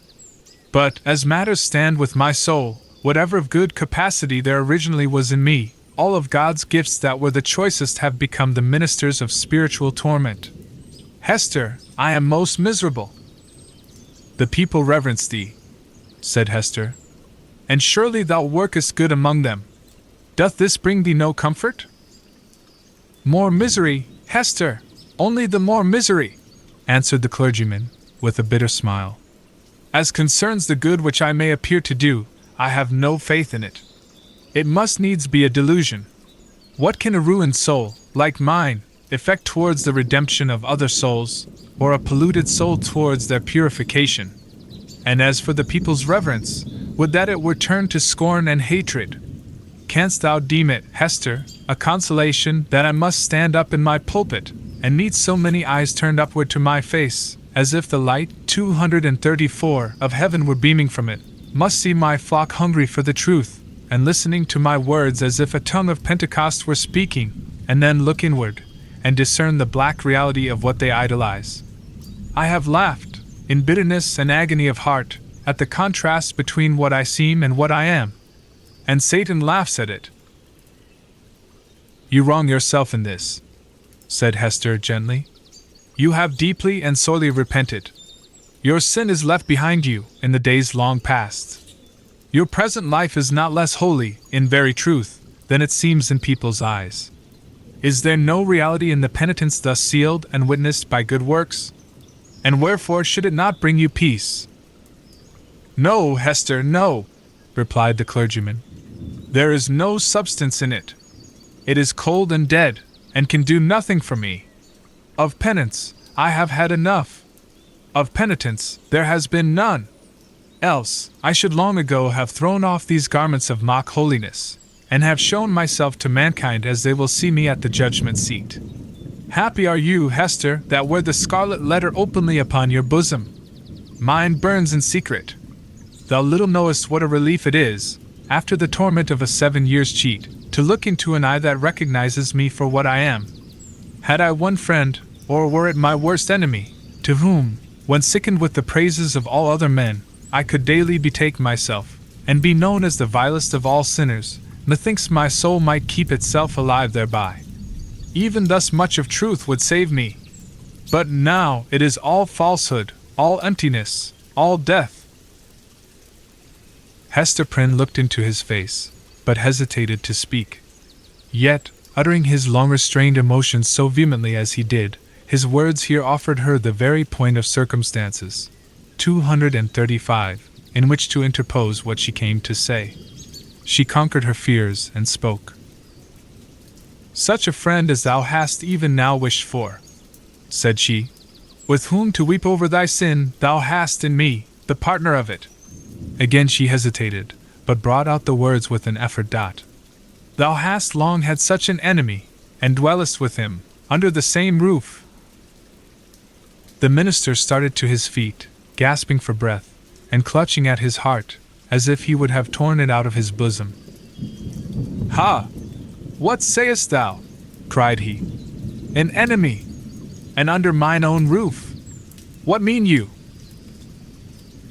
Hester Prynne was now fully sensible of the deep injury for which she was responsible to this unhappy man, in permitting him to lie for so many years, or, indeed, for a single moment, at the mercy of one whose purposes could not be other than malevolent. The very contiguity of his enemy, beneath whatever mask the latter might conceal himself, was enough to disturb the magnetic sphere of a being so sensitive as Arthur Dimmesdale. There had been a period when Hester was less alive to this consideration, or, perhaps, in the misanthropy of her own trouble, she left the minister to bear what she might picture to herself as a more tolerable doom. But of late, since the night of his vigil, all her sympathies towards him had been both softened and invigorated. She now read his heart more accurately. She doubted not that the continual presence of Roger Chillingworth, the secret poison of his malignity, infecting all the air about him, and his authorized interference, as a physician, with the minister's physical and spiritual infirmities, that these bad opportunities had been turned to a cruel purpose. By means of them, the sufferer's conscience had been 236 kept in an irritated state, the tendency of which was not to cure by wholesome pain, but to disorganize and corrupt his spiritual being. Its result, on earth, could hardly fail to be insanity, and hereafter, that eternal alienation from the good and true, of which madness is perhaps the earthly type. Such was the ruin to which she had brought the man, once, nay, why should we not speak it, still so passionately loved. Hester felt that the sacrifice of the clergyman's good name, and death itself, as she had already told Roger Chillingworth, would have been infinitely preferable to the alternative which she had taken upon herself to choose. And now, rather than have had this grievous wrong to confess, she would gladly have lain down on the forest leaves, and died there, at Arthur Dimmesdale's feet. "Oh, Arthur," cried she, "forgive me! In all things else, I have striven to be true. Truth was the one virtue which I might have held fast, and did hold fast, through all extremity, save when thy good, thy life, thy fame, were put in question. Then I consented to a deception. But a lie is never good, even though death threaten on the other side. Dost thou not see what I would say? That old man, the physician, he whom they call Roger Chillingworth, he was my husband."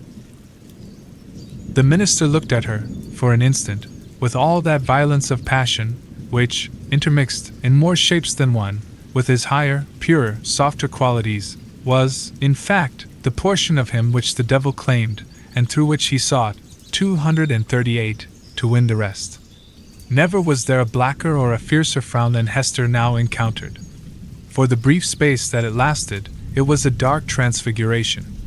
But his character had been so, 239, much enfeebled by suffering, that even its lower energies were incapable of more than a temporary struggle. He sank down on the ground, and buried his face in his hands. "I might have known it," murmured he. "I did know it. Was not the secret told me, in the natural recall of my heart, at the first sight of him, and as often as I have seen him since? Why did I not understand? O Hester Prynne, thou little knowest all the horror of this thing, and the shame, the indelicacy, the horrible ugliness of this exposure of a sick and guilty heart to the very eye that would gloat over it. Woman, woman, thou art accountable for this. I cannot forgive thee." "Thou shalt forgive me," cried Hester, flinging herself on the fallen leaves beside him. "Let God punish.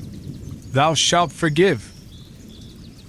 With sudden and desperate tenderness, she threw her arms around him, and pressed his head against her bosom, little caring though his cheek rested on the Scarlet Letter. He would have released himself, but strove in vain to do so. Hester would not set him free, lest he should look her sternly in the face. All the world had frowned on her. For 7 long years had it frowned upon this lonely woman, and still she bore it all, nor ever once turned away her firm, sad eyes. Heaven, likewise, had frowned upon her, and she had not died. But the frown of this pale, weak, sinful, and sorrow-stricken man was what Hester could not bear and live. "Wilt thou yet forgive me?" she repeated, over and over again. "Wilt thou not frown? Wilt thou forgive?" "I do forgive you, Hester," replied the minister, at length, with a deep utterance, out of an abyss of sadness, but no anger. 240. "I freely forgive you now. May God forgive us both. We are not, Hester, the worst sinners in the world. There is one worse than even the polluted priest.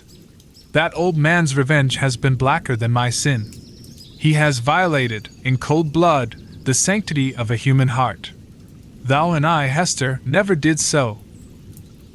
"Never, never," whispered she. "What we did had a consecration of its own. We felt it so. We said so to each other. Hast thou forgotten it?" "Hush, Hester," said Arthur Dimmesdale, rising from the ground. "No, I have not forgotten." They sat down again, side by side, and hand clasped in hand, on the mossy trunk of the fallen tree. Life had never brought them a gloomier hour. It was the point whither their pathway had so long been tending, and darkening ever, as it stole along, and yet it enclosed a charm that made them linger upon it, and claim another, and, after all, another moment. The forest was obscure around them, and creaked with a blast that was passing through it. The boughs were tossing heavily above their heads, while one solemn old tree groaned dolefully to another, as if telling the sad story of the pair that sat beneath, or constrained to forebode evil to come. And yet they lingered. How dreary looked the forest track that led backward to the settlement, where Hester Prynne must take up again the burden of her ignominy, and the minister the hollow mockery of his good name. So they lingered an instant longer. No golden light had ever been so precious as the gloom of this dark forest. Here, seen only by his eyes, the Scarlet Letter need not burn into the bosom of the fallen woman. Here, seen only by her eyes, Arthur Dimmesdale, false to God and man, might be for one moment true. 241. He started at a thought that suddenly occurred to him. "Hester," cried he, "here is a new horror! Roger Chillingworth knows your purpose to reveal his true character. Will he continue, then, to keep our secret? What will now be the course of his revenge?" "There is a strange secrecy in his nature," replied Hester thoughtfully, "and it has grown upon him by the hidden practices of his revenge. I deem it not likely that he will betray the secret. He will doubtless seek other means of satiating his dark passion. And I, how am I to live longer, breathing the same air with this deadly enemy?" exclaimed Arthur Dimmesdale, shrinking within himself, and pressing his hand nervously against his heart, a gesture that had grown involuntary with him. "Think for me, Hester! Thou art strong. Resolve for me. Thou must dwell no longer with this man," said Hester, slowly and firmly. "Thy heart must be no longer under his evil eye." "It were far worse than death," replied the minister. "But how to avoid it? What choice remains to me? Shall I lie down again on these withered leaves, where I cast myself when thou didst tell me what he was? Must I sink down there, and die at once? Alas, what a ruin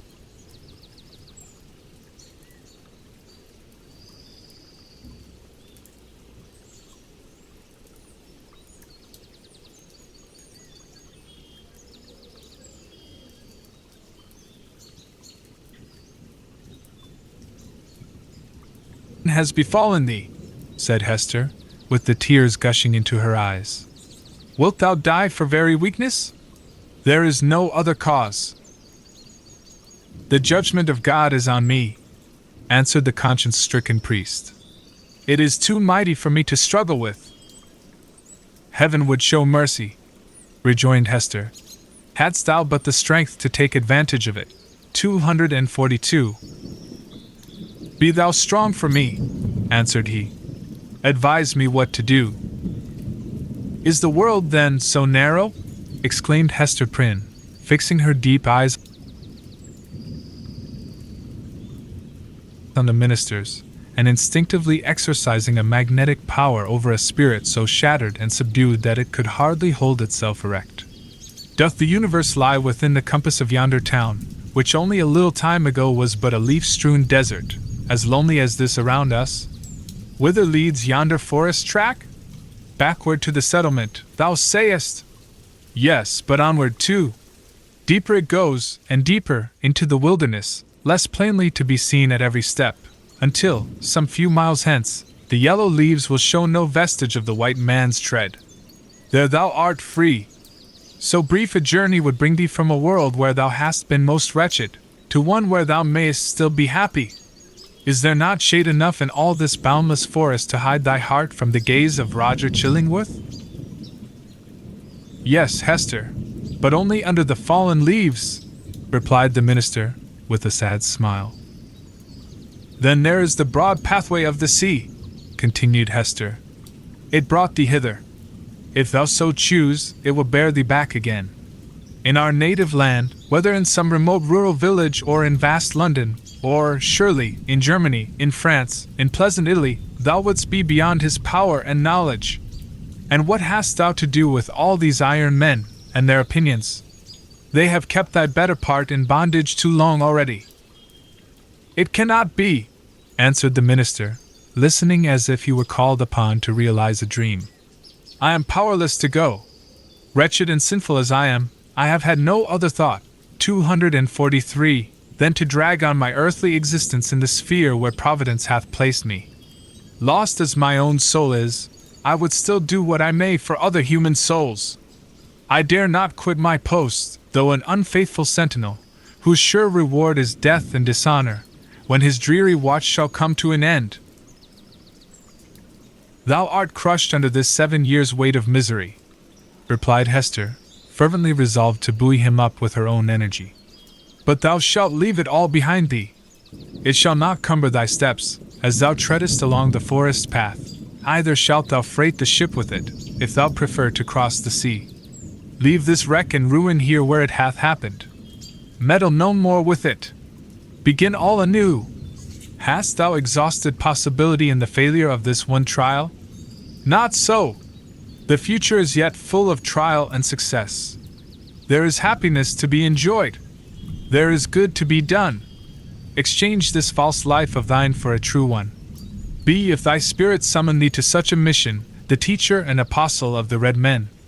Or, as is more thy nature, be a scholar and a sage among the wisest and the most renowned of the cultivated world. Preach. Write. Act. Do anything, save to lie down and die. Give up this name of Arthur Dimmesdale, and make thyself another, and a high one, such as thou canst wear without fear or shame. Why shouldst thou tarry so much as one other day in the torments that have so gnawed into thy life, that have made thee feeble to will and to do, that will leave thee powerless even to repent? Up and away. O Hester! Cried Arthur Dimmesdale, in whose eyes a fitful light, kindled by her enthusiasm, flashed up and died away. Thou tellest of running a race to a man whose knees are tottering beneath him. I must die here. There is not the 244 strength or courage left me to venture into the wide, strange, difficult world alone. It was the last expression of the despondency of a broken spirit. He lacked energy to grasp the better fortune that seemed within his reach. He repeated the word. Alone, Hester! Thou shalt not go alone, answered she, in a deep whisper. Then, all was spoken. 18. A flood of sunshine. Arthur Dimmesdale gazed into Hester's face with a look in which hope and joy shone out, indeed, but with fear betwixt them, and a kind of horror at her boldness, who had spoken what he vaguely hinted at, but dared not speak. But Hester Prynne, with a mind of native courage and activity, and for so long a period not merely estranged, but outlawed, from society, had habituated herself to such latitude of speculation as was altogether foreign to the clergyman. She had wandered, without rule or guidance, in a moral wilderness, as vast, as intricate and shadowy, as the untamed forest, amid the gloom of which they were now holding a colloquy that was to decide their fate. Her intellect and heart had their home, as it were, in desert places, where she roamed as freely as the wild Indian in his woods. For years past she had looked from this estranged point of view at human institutions, and whatever priests or legislators had established, criticizing all with hardly more reverence. 246. Then the Indian would feel for the clerical band, the judicial robe, the pillory, the gallows, the fireside, or the church. The tendency of her fate and fortunes had been to set her free. The Scarlet Letter was her passport into regions where other women dared not tread. Shame, despair, solitude. These had been her teachers, stern and wild ones, and they had made her strong, but taught her much amiss.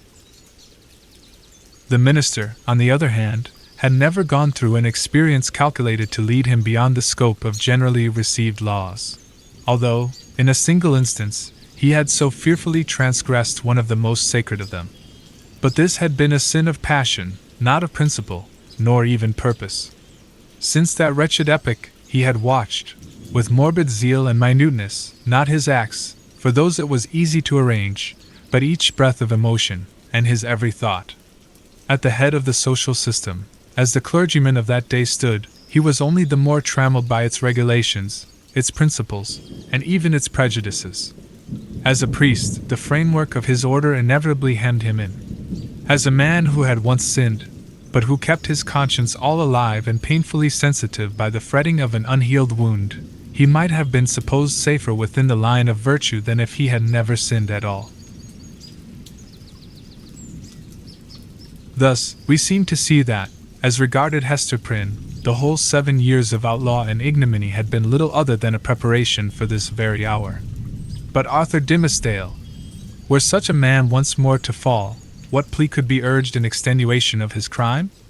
None, unless it avail him somewhat, that he was broken down by long and exquisite suffering, that his mind was darkened and confused by the very 247 remorse which harrowed it, that, between fleeing as an avowed criminal and remaining as a hypocrite, conscience might find it hard to strike the balance, that it was human to avoid the peril of death and infamy, and the inscrutable machinations of an enemy, that, finally, to this poor pilgrim, on his dreary and desert path, faint, sick, miserable, there appeared a glimpse of human affection and sympathy, a new life, and a true one, in exchange for the heavy doom which he was now expiating. And be the stern and sad truth spoken, that the breach which guilt has once made into the human soul is never, in this mortal state, repaired. It may be watched and guarded, so that the enemy shall not force his way again into the citadel, and might even, in his subsequent assaults, select some other avenue, in preference to that where he had formerly succeeded. But there is still the ruined wall, and near it, the stealthy tread of the foe that would win over again his unforgotten triumph. The struggle, if there were one, need not be described. Let it suffice that the clergyman resolved to flee, and not alone. If, in all these past 7 years, thought he, I could recall one instant of peace or hope, I would yet endure, for the sake of that earnest of heaven's mercy. But now, since I am irrevocably doomed, wherefore should I not snatch the solace allowed to the condemned culprit before his execution? Or if this be the path to a better life, as Hester would persuade me, I surely give up no fair prospect by pursuing it. Neither can I any longer live without her companionship. So powerful is she to sustain, so tender to soothe. O thou to whom I dare not lift mine eyes, wilt thou yet pardon me? Thou wilt go, said Hester calmly as he met her glance. The decision once made, a glow of strange enjoyment threw 248 its flickering brightness over the trouble of his breast. It was the exhilarating effect, upon a prisoner just escaped from the dungeon of his own heart, of breathing the wild, free atmosphere of an unredeemed, unchristianized, lawless region. His spirit rose, as it were, with a bound, and attained a nearer prospect of the sky than throughout all the misery which had kept him groveling on the earth. Of a deeply religious temperament, there was inevitably a tinge of the devotional in his mood. Do I feel joy again? Cried he, wondering at himself. Methought the germ of it was dead in me. O Hester, thou art my better angel. I seem to have flung myself, sick, sin-stained, and sorrow-blackened, down upon these forest leaves, and to have risen up all made anew, and with new powers to glorify him that hath been merciful. This is already the better life. Why did we not find it sooner? Let us not look back, answered Hester Prynne. The past is gone. Wherefore should we linger upon it now? See, with this symbol I undo it all, and make it as it had never been. So speaking, she undid the clasp that fastened the Scarlet Letter, and taking it from her bosom, threw it to a distance among the withered leaves. The mystic token alighted on the hither verge of the stream. With a hand's breadth farther flight it would have fallen into the water, and have given the little brook another woe to carry onward, besides the unintelligible tale which it still kept murmuring about. But there lay the embroidered letter, glittering like a lost jewel, which some ill-fated wanderer might pick up, and thenceforth be haunted by strange phantoms of guilt, sinkings of the heart, and unaccountable misfortune. The stigma gone, Hester heaved a long, deep sigh, in which the burden of shame and anguish departed from her spirit. O exquisite relief! She had not known the weight, until she felt the freedom. By another impulse, she took off the formal cap that confined her hair, and down it fell upon her shoulders, dark and rich, with at once a shadow and a light in its abundance, and imparting the charm of softness to her features. There played around her mouth, and beamed out of her eyes a radiant and tender smile that seemed gushing from the very heart of 250. Womanhood. A crimson flush was glowing on her cheek that had been long so pale. Her sex, her youth, and the whole richness of her beauty came back from what men call the irrevocable past, and clustered themselves, with her maiden hope and a happiness before unknown, within the magic circle of this hour. And, as if the gloom of the earth and sky had been but the effluence of these two mortal hearts, it vanished with their sorrow. All at once, as with a sudden smile of heaven, forth burst the sunshine, pouring a very flood into the obscure forest, gladdening each green leaf, transmuting the yellow fallen ones to gold, and gleaming adown the grey trunks of the solemn trees. The objects that had made a shadow hitherto embodied the brightness now. The course of the little brook might be traced by its merry gleam afar into the wood's heart of mystery, which had become a mystery of joy. Such was the sympathy of nature, that wild, heathen nature of the forest, never subjugated by human law, nor illumined by higher truth, with the bliss of these two spirits. Love, whether newly born or aroused from a death-like slumber, must always create a sunshine, filling the heart so full of radiance that it overflows upon the outward world. Had the forest still kept its gloom, it would have been bright in Hester's eyes, and bright in Arthur Dimmesdale's. Hester looked at him with the thrill of another joy. "Thou must know Pearl," said she. "Our little Pearl. Thou hast seen her, yes, I know it, but thou wilt see her now with other eyes. She is a strange child. I hardly comprehend her. But thou wilt love her dearly, as I do, and wilt advise me how to deal with her. Dost thou think the child will be glad to know me?" 251. asked the minister, somewhat uneasily. "I have long shrunk from children, because they often show a distrust, a backwardness to be familiar with me. I have even been afraid of little Pearl." "Ah, that was sad," answered the mother. "But she will love thee dearly, and thou her. She is not far off. I will call her. Pearl! Pearl!" "I see the child," observed the minister. "Yonder she is, standing in a streak of sunshine, a good way off, on the other side of the brook. So thou thinkest the child will love me?"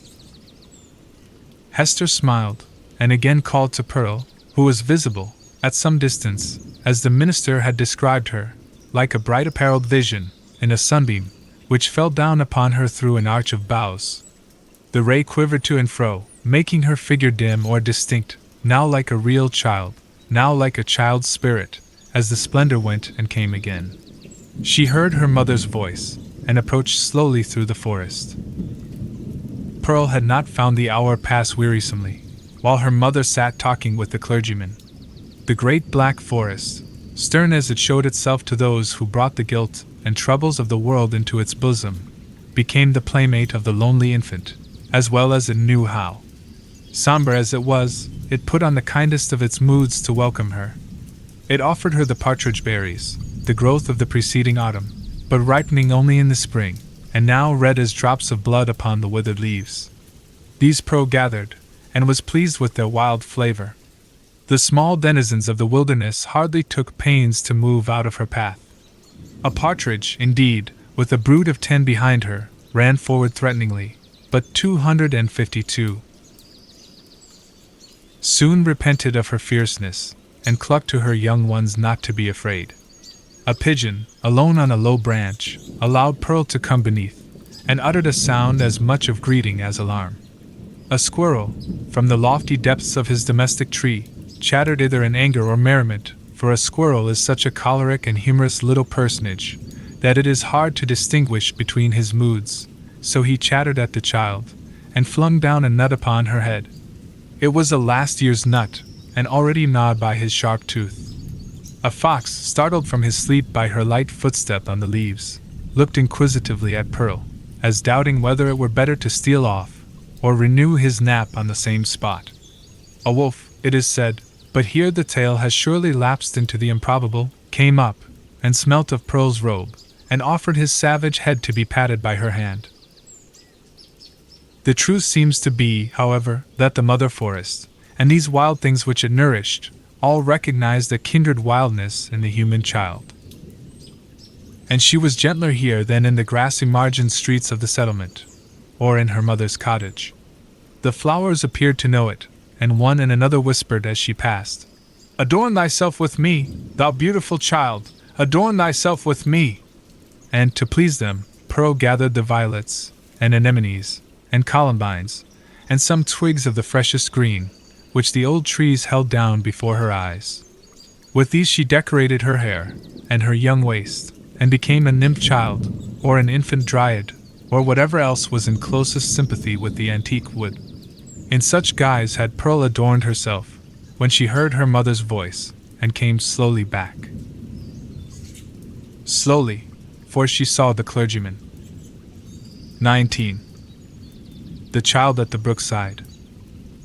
"Oh, wilt love her dearly," repeated Hester Prynne, as she and the minister sat watching little Pearl. "Dost thou not think her beautiful?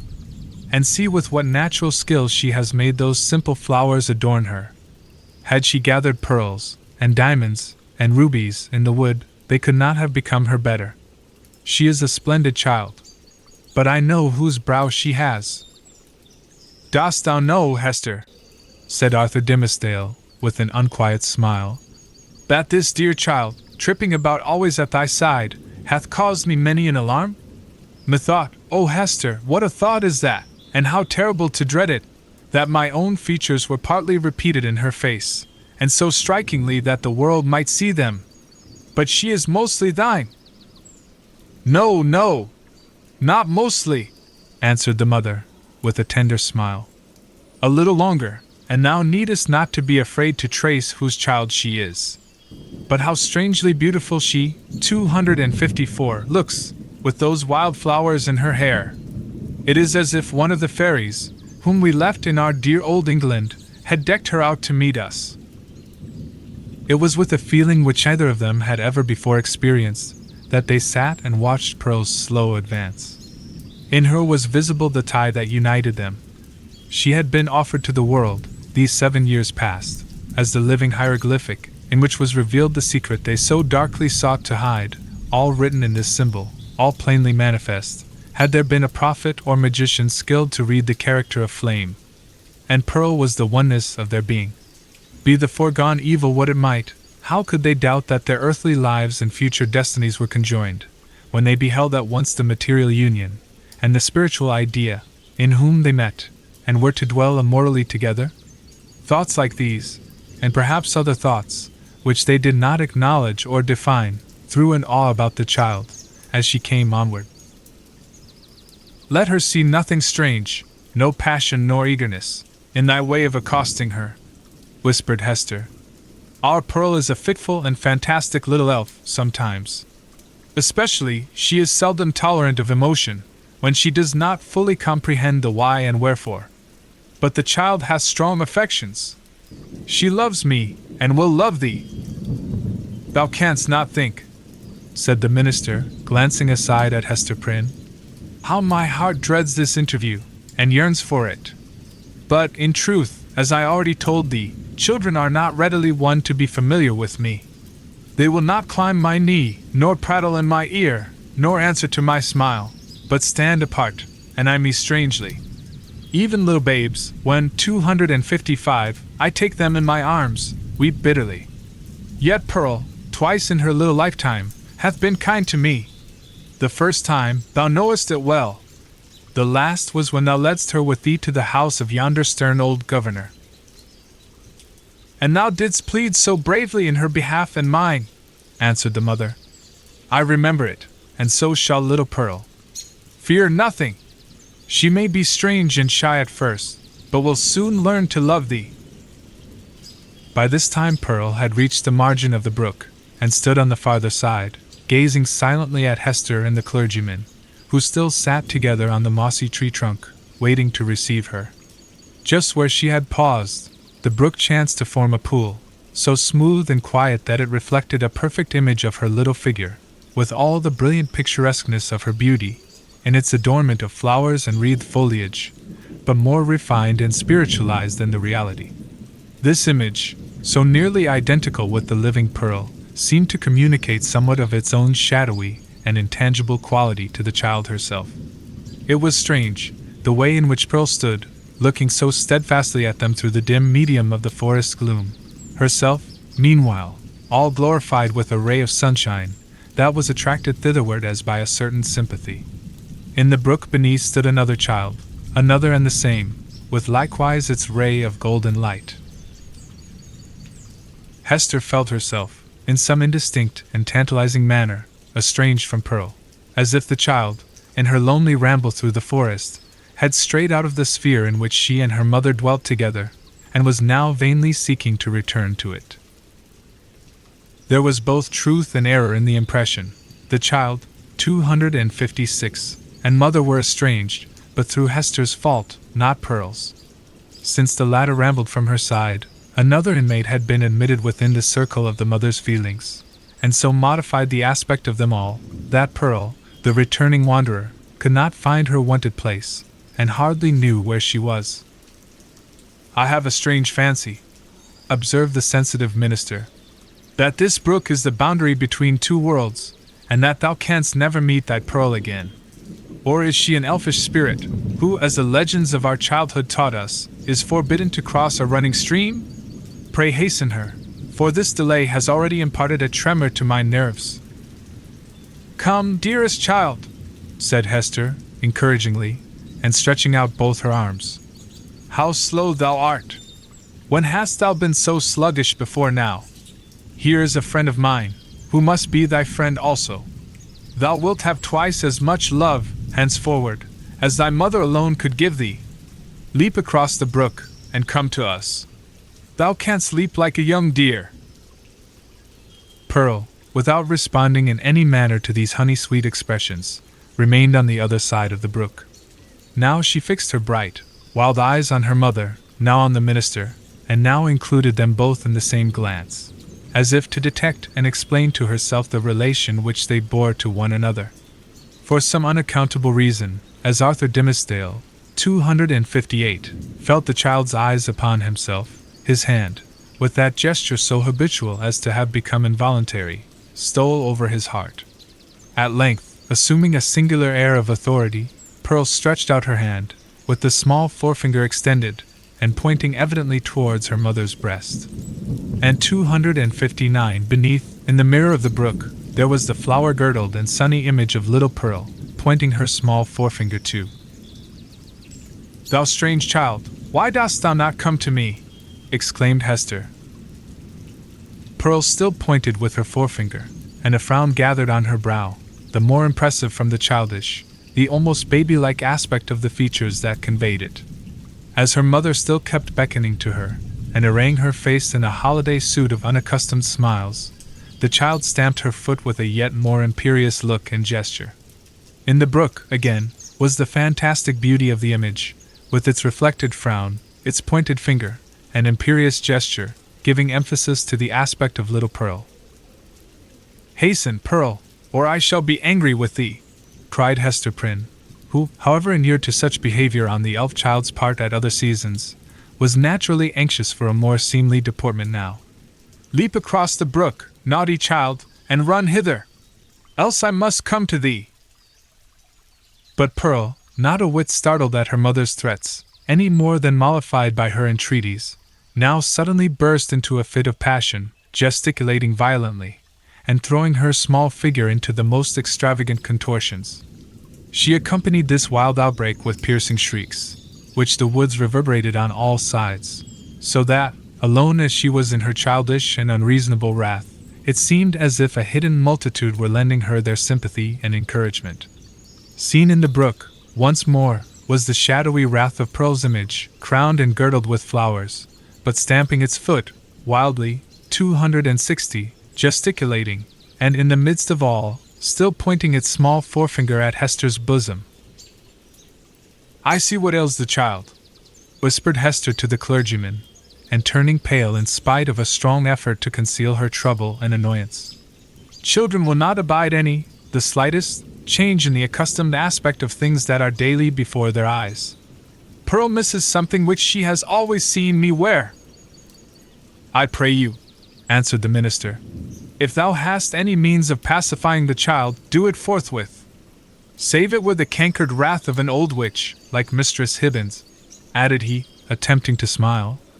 I know nothing that I would not sooner encounter than this passion in a child. In Pearl's young beauty, as in the wrinkled witch, it has a preternatural effect. Pacify her, if thou lovest me. Hester turned again towards Pearl, with a crimson blush upon her cheek, a conscious glance aside at the clergyman, and then a heavy sigh, while, even before she had time to speak, the blush yielded to a deadly pallor. Pearl, said she sadly, look down at thy feet. There, before thee, on the hither side of the brook. The child turned her eyes to the point indicated, and there lay the Scarlet Letter, so close upon the margin of the stream, that the gold embroidery was reflected in it. Bring it hither, said Hester. Come thou and take it up, answered Pearl. Was ever such a child? Observed Hester, aside to the minister. Oh, I have much to tell thee about her. But in very truth, she is right as regards this hateful token. I must bear its torture yet a little longer, only a few days longer, until, 261, we shall have left this region, and look back hither as to a land which we have dreamed of. The forest cannot hide it. The mid-ocean shall take it from my hand, and swallow it up forever. With these words, she advanced to the margin of the brook, took up the Scarlet Letter, and fastened it again into her bosom. Hopefully, but a moment ago, as Hester had spoken of drowning it in the deep sea, there was a sense of inevitable doom upon her, as she thus received back this deadly symbol from the hand of fate. She had flung it into infinite space, she had drawn an hour's free breath, and here again was the scarlet misery, glittering on the old spot. So it ever is, whether thus typified or no, that an evil deed invests itself with the character of doom. Hester next gathered up the heavy tresses of her hair, and confined them beneath her cap.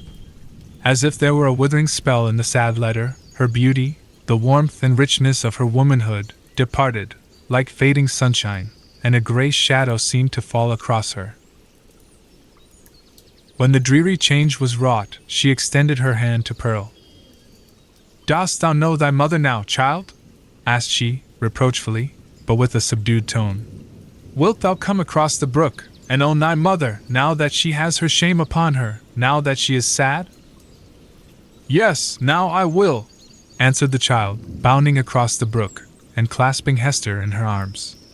Now thou art my mother indeed, and I am thy little Pearl.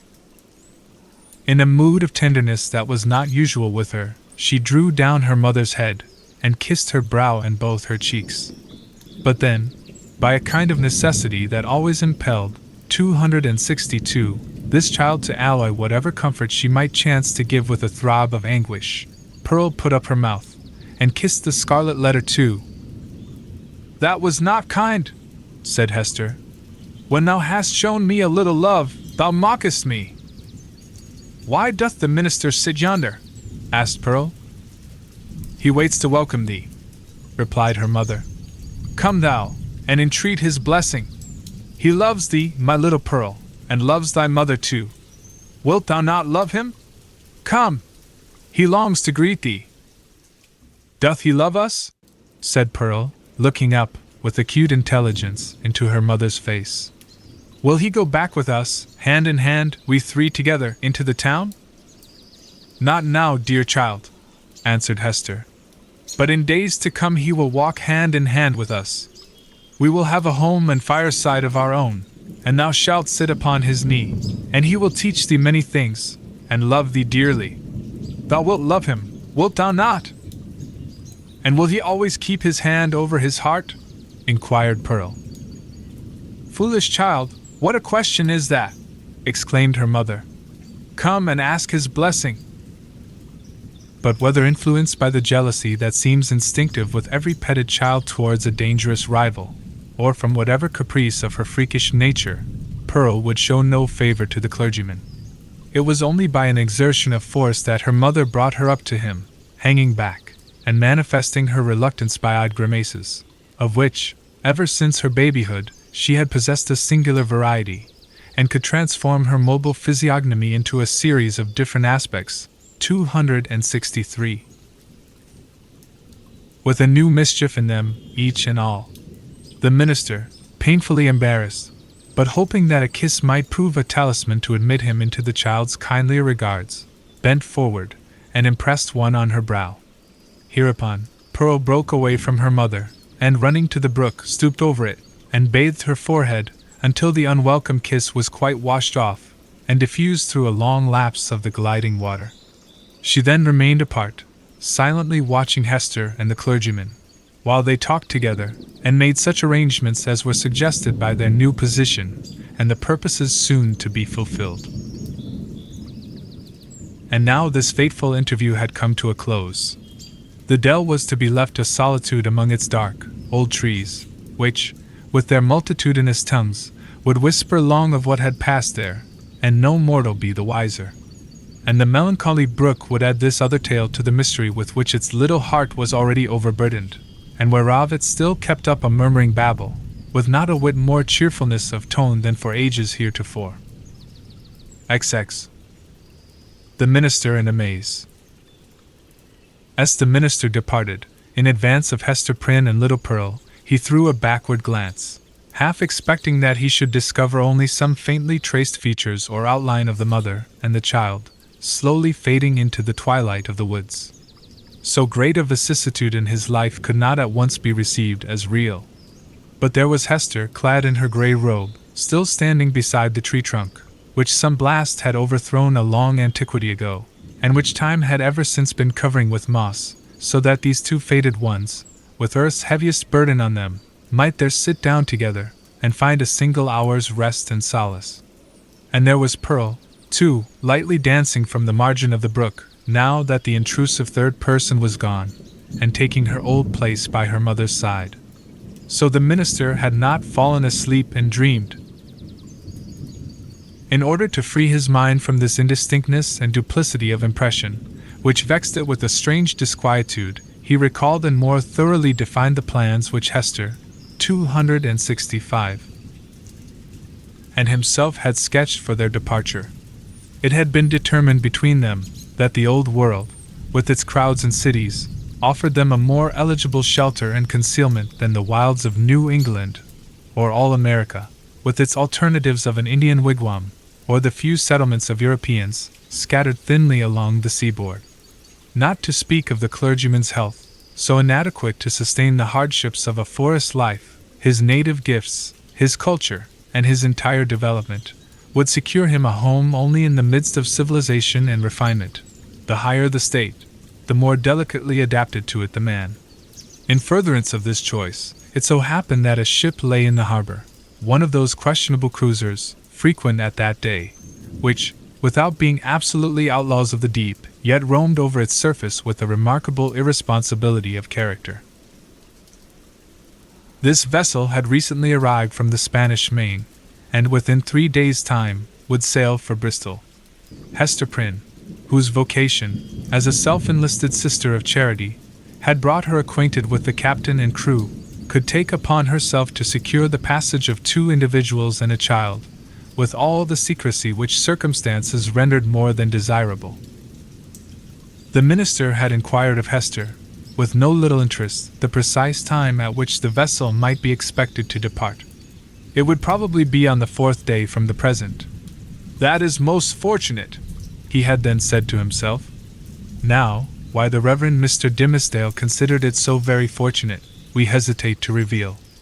Nevertheless, to hold nothing back from the reader, it was because, on the 3rd day from the present, he was to preach the election sermon, and, as such an occasion formed an honorable epoch in the life of 266. A New England clergyman, he could not have chanced upon a more suitable mode and time of terminating his professional career. "At least they shall say of me," thought this exemplary man, "that I leave no public duty unperformed, nor ill-performed." Sad, indeed, that an introspection so profound and acute as this poor minister's should be so miserably deceived. We have had, and may still have, worse things to tell of him, but none, we apprehend, so pitiably weak, no evidence, at once so slight and irrefragable, of a subtle disease that had long since begun to eat into the real substance of his character. No man, for any considerable period, can wear one face to himself, and another to the multitude, without finally getting bewildered as to which may be the true. The excitement of Mr. Dimmesdale's feelings, as he returned from his interview with Hester, lent him unaccustomed physical energy, and hurried him townward at a rapid pace. The pathway among the woods seemed wilder, more uncouth with its rude natural obstacles, and less trodden by the foot of man, than he remembered it on his outward journey. But he leaped across the plashy places, thrust himself through the clinging underbrush, climbed the ascent, plunged into the hollow, and overcame, in short, all the difficulties of the track, with an unweariable activity that astonished him. He could not but recall how feebly, and with what frequent pauses for breath, he had toiled over the same ground, only 2 days before. As he drew near the town, he took an impression of change from the series of familiar objects that presented themselves. It seemed not yesterday, not 1, nor 2, but many days, or even years ago, since he had quitted them. There, indeed, was each former trace of the street, as he remembered it, and all the peculiarities. 267 of the houses, with the due multitude of gable peaks, and a weathercock at every point where his memory suggested one. Not the less, however, came this importunately obtrusive sense of change. The same was true as regarded the acquaintances whom he met, and all the well-known shapes of human life, about the little town. They looked neither older nor younger now. The beards of the aged were no whiter, nor could the creeping babe of yesterday walk on his feet today. It was impossible to describe in what respect they differed from the individuals on whom he had so recently bestowed a parting glance, and yet the minister's deepest sense seemed to inform him of their mutability. A similar impression struck him most remarkably, as he passed under the walls of his own church. The edifice had so very strange, and yet so familiar, an aspect, that Mr. Dimmesdale's mind vibrated between two ideas, either that he had seen it only in a dream hitherto, or that he was merely dreaming about it now. This phenomenon, in the various shapes which it assumed, indicated no external change, but so sudden and important a change in the spectator of the familiar scene, that the intervening space of a single day had operated on his consciousness like the lapse of years. The minister's own will, and Hester's will, and the fate that grew between them, had wrought this transformation. It was the same town as heretofore, but the same minister returned not from the forest. He might have said to the friends who greeted him, "I am not the man for whom you take me. I left him yonder in the forest, withdrawn into a secret dell, by a mossy tree trunk, and near a melancholy brook. Go, seek your minister, and see if his emaciated figure, his thin cheek, his white, heavy, pain-wrinkled brow, be not 268, flung down there, like a cast-off garment." His friends, no doubt, would still have insisted with him, "Thou art thyself the man," but the error would have been their own, not his. Before Mr. Dimmesdale reached home, his inner man gave him other evidences of a revolution in the sphere of thought and feeling. In truth, nothing short of a total change of dynasty and moral code, in that interior kingdom, was adequate to account for the impulses now communicated to the unfortunate and startled minister. At every step he was incited to do some strange, wild, wicked thing or other, with a sense that it would be at once involuntary and intentional, in spite of himself, yet growing out of a profounder self than that which opposed the impulse. For instance, he met one of his own deacons. The good old man addressed him with the paternal affection and patriarchal privilege, which his venerable age, his upright and holy character, and his station in the church, entitled him to use, and conjoined with this, the deep, almost worshipping respect, which the minister's professional and private claims alike demanded. Never was there a more beautiful example of how the majesty of age and wisdom may comport with the obeisance and respect enjoined upon it, as from a lower social rank, an inferior order of endowment, towards a higher. Now, during a conversation of some 2 or 3 moments between the Reverend Mr. Dimmesdale and this excellent and hoary-bearded deacon, It was only by the most careful self-control that the former could refrain from uttering certain blasphemous suggestions that rose into his mind, respecting the communion supper. He absolutely trembled and turned pale as ashes, lest his tongue should wag itself, in utterance of these horrible matters, and plead his own consent for so doing, without 269, his having fairly given it. And, even with this terror in his heart, he could hardly avoid laughing, to imagine how the sanctified old patriarchal deacon would have been petrified by his minister's impiety. Again, another incident of the same nature. Hurrying along the street, the Reverend Mr. Dimmesdale encountered the eldest female member of his church, a most pious and exemplary old dame, poor, widowed, lonely, and with a heart as full of reminiscences about her dead husband and children, and her dead friends of long ago, as a burial ground is full of storied gravestones. Yet all this, which would else have been such heavy sorrow, was made almost a solemn joy to her devout old soul, by religious consolations and the truths of Scripture, wherewith she had fed herself continually for more than 30 years. And since Mr. Dimmesdale had taken her in charge, the good Grandam's chief earthly comfort, which, unless it had been likewise a heavenly comfort, could have been none at all, was to meet her pastor, whether casually, or of set purpose, and be refreshed with a word of warm, fragrant, heaven-breathing gospel truth, from his beloved lips, into her dulled, but rapturously attentive ear. But on this occasion, up to the moment of putting his lips to the old woman's ear, Mr. Dimmesdale, as the great enemy of souls would have it, could recall no text of Scripture, nor aught else, except a brief, pithy, and, as it then appeared to him, unanswerable argument against the immortality of the human soul. The instilment thereof into her mind would probably have caused this aged sister to drop down dead, at once, as by the effect of an intensely poisonous infusion. What he really did whisper, the minister could never afterwards recollect. There was, perhaps, a fortunate disorder in his utterance. 270, which failed to impart any distinct idea to the good widow's comprehension, or which Providence interpreted after a method of its own. Assuredly, as the minister looked back, he beheld an expression of divine gratitude and ecstasy that seemed like the shine of the celestial city on her face, so wrinkled and ashy pale. Again, a third instance. After parting from the old church member, he met the youngest sister of them all.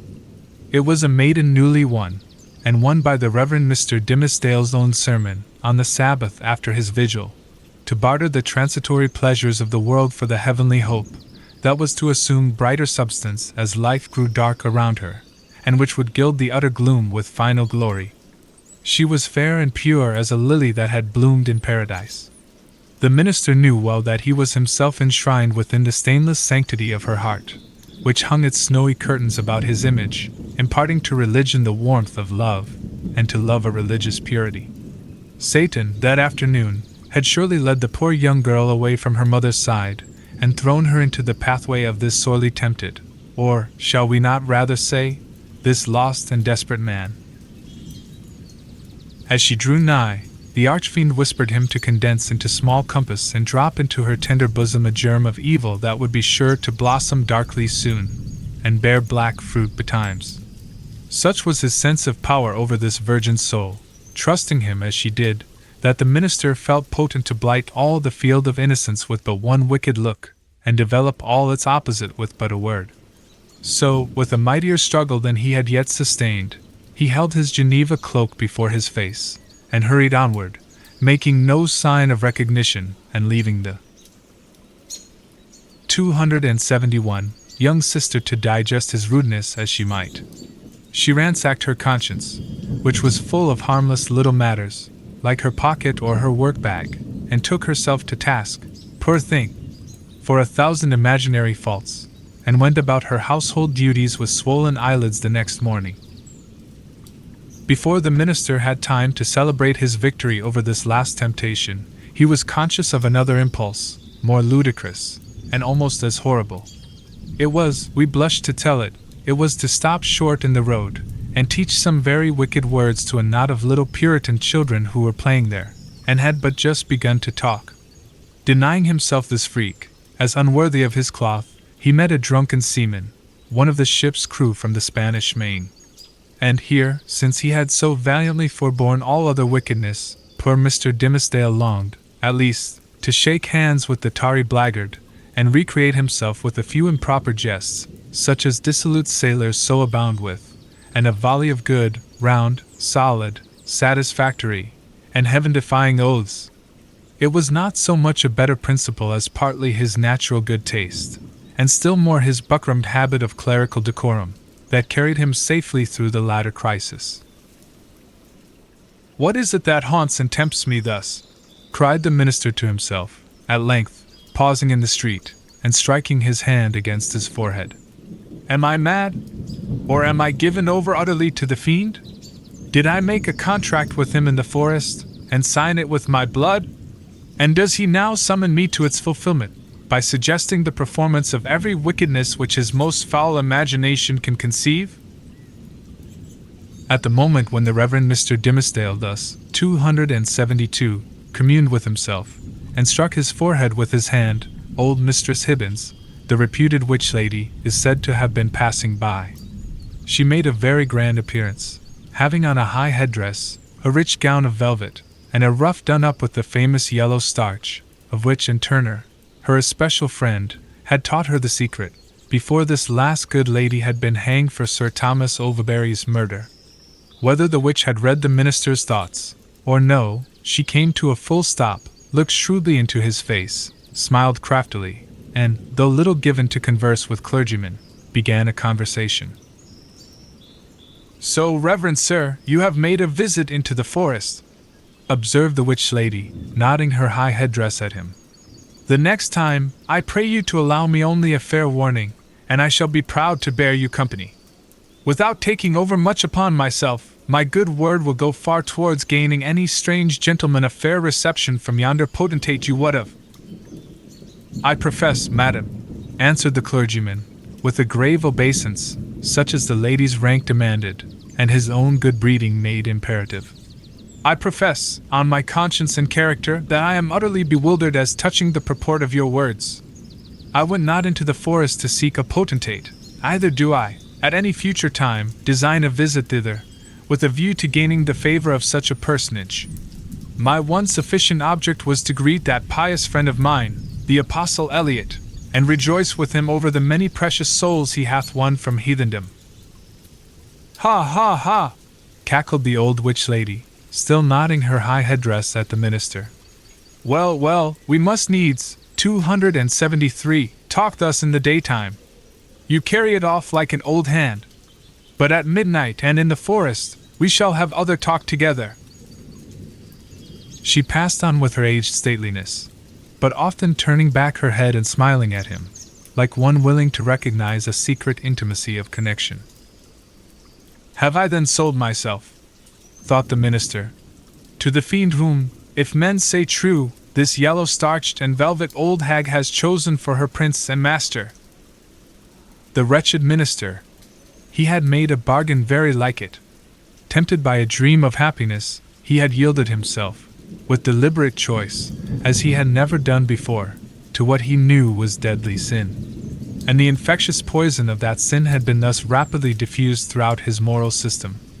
It had stupefied all blessed impulses, and awakened into vivid life the whole brotherhood of bad ones. Scorn, bitterness, unprovoked malignity, gratuitous desire of ill, ridicule of whatever was good and holy, all awoke, to tempt, even while they frightened him. And his encounter with old Mistress Hibbins, if it were a real incident, did but show his sympathy and fellowship with wicked mortals, and the world of perverted spirits. He had, by this time, reached his dwelling, on the edge of the burial ground, and hastening up the stairs, took refuge in his study. The minister was glad to have reached this shelter, without first betraying himself to the world by any of those strange and wicked eccentricities to which he had been continually impelled while passing through the streets. He entered the accustomed room, and looked around him on its books, its windows, its fireplace, and the tapestried comfort of the walls, with the same perception of strangeness that had haunted him. 274. throughout his walk from the forest dell into the town, and thitherward. Here he had studied and written, here, gone through fast and vigil, and come forth half alive, here, striven to pray, here, borne 100,000 agonies. There was the Bible, in its rich old Hebrew, with Moses and the prophets speaking to him, and God's voice through all. There, on the table, with the inky pen beside it, was an unfinished sermon, with a sentence broken in the midst, where his thoughts had ceased to gush out upon the page, 2 days before. He knew that it was himself, the thin and white-cheeked minister, who had done and suffered these things, and written thus far into the election sermon. But he seemed to stand apart, and I this former self with scornful, pitying, but half-envious curiosity. That self was gone. Another man had returned out of the forest, a wiser one, with a knowledge of hidden mysteries which the simplicity of the former never could have reached. A bitter kind of knowledge that. While occupied with these reflections, a knock came at the door of the study, and the minister said, "Come in," not wholly devoid of an idea that he might behold an evil spirit. And so he did. It was old Roger Chillingworth that entered. The minister stood, white and speechless, with one hand on the Hebrew Scriptures, and the other spread upon his breast. "Welcome home, Reverend Sir," said the physician. "And how found you that godly man, the Apostle Eliot? But methinks, dear sir, you look pale, as if the travel through the wilderness had been too sore for you. Will not my aid be requisite to put you in heart and strength to preach your election sermon?" "Nay, I think not so," rejoined the Reverend Mr. Dimmesdale. "My journey, and the sight of the holy Apostle yonder, 275, and the free air which I have breathed, have done me good, after so long confinement in my study. I think to need no more of your drugs, my kind physician, good though they be, and administered by a friendly hand." All this time, Roger Chillingworth was looking at the minister with the grave and intent regard of a physician towards his patient. But in spite of this outward show, the latter was almost convinced of the old man's knowledge, or, at least, his confident suspicion, with respect to his own interview with Hester Prynne. The physician knew then that, in the minister's regard, he was no longer a trusted friend, but his bitterest enemy. So much being known, it would appear natural that a part of it should be expressed.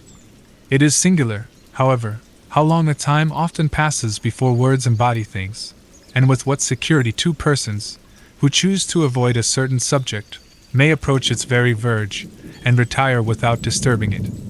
Thus, the minister felt no apprehension that Roger Chillingworth would touch, in express words, upon the real position which they sustained towards one another. Yet did the physician, in his dark way, creep frightfully near the secret. "Were it not better," said he, "that you used my poor skill tonight? Verily, dear sir, we must take pains to make you strong and vigorous for this occasion of the election discourse. The people look for great things from you, apprehending that another year may come about, and find their pastor gone." "Yea, to another world," replied the minister, with pious resignation. "Heaven grant it be a better one, for, in good sooth, I hardly think to tarry with my flock through the flitting seasons of another year. But touching your medicine, kind sir, in my present frame of body, I need it not. 276. "I joy to hear it," answered the physician. "It may be that my remedies, so long administered in vain, begin now to take due effect. Happy man were I, and well deserving of New England's gratitude, could I achieve this cure." "I thank you from my heart, most watchful friend," said the Reverend Mr. Dimmesdale, with a solemn smile. "I thank you, and can but requite your good deeds with my prayers." "A good man's prayers are golden recompense," rejoined old Roger Chillingworth, as he took his leave. "Yea, they are the current gold coin of the New Jerusalem, with the king's own mint mark on them." Left alone, the minister summoned a servant of the house, and requested food, which, being set before him, he ate with ravenous appetite. Then, flinging the already written pages of the election sermon into the fire, he forthwith began another, which he wrote with such an impulsive flow of thought and emotion that he fancied himself inspired, and only wondered that heaven should see fit to transmit the grand and solemn music of its oracles through so foul an organ pipe as he. However, leaving that mystery to solve itself, or go unsolved forever, he drove his task onward, with earnest haste and ecstasy. Thus the night fled away, as if it were a winged steed, and he careering on it. Morning came, and peeped, blushing, through the curtains, and at last sunrise threw a golden beam into the study and laid it right across the minister's bedazzled eyes. There he was, with the pen still between his fingers, and a vast, immeasurable tract of written space behind him. 21. The New England Holiday. At times in the morning of the day on which the new governor was to receive his office at the hands of the people, Hester Prynne and little Pearl came into the marketplace. It was already thronged with the craftsmen and other plebeian inhabitants of the town, in considerable numbers, among whom, likewise, were many rough figures, whose attire of deer skins marked them as belonging to some of the forest settlements, which surrounded the little metropolis of the colony. On this public holiday, as on all other occasions, for 7 years past, Hester was clad in a garment of coarse grey cloth. Not more by its hue than by some indescribable peculiarity in its fashion, it had the effect of making her fade personally out of sight and outline, while, again, the Scarlet Letter brought her back from this twilight indistinctness, and revealed her under the moral aspect of its own illumination. Her face, so long familiar to the townspeople, showed the marble quietude which they were accustomed to behold there.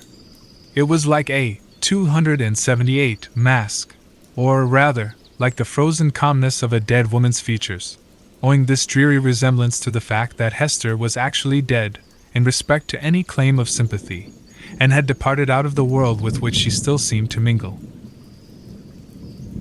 It might be, on this one day, that there was an expression unseen before, nor, indeed, vivid enough to be detected now, unless some preternaturally gifted observer should have first read the heart, and have afterwards sought a corresponding development in the countenance and mien.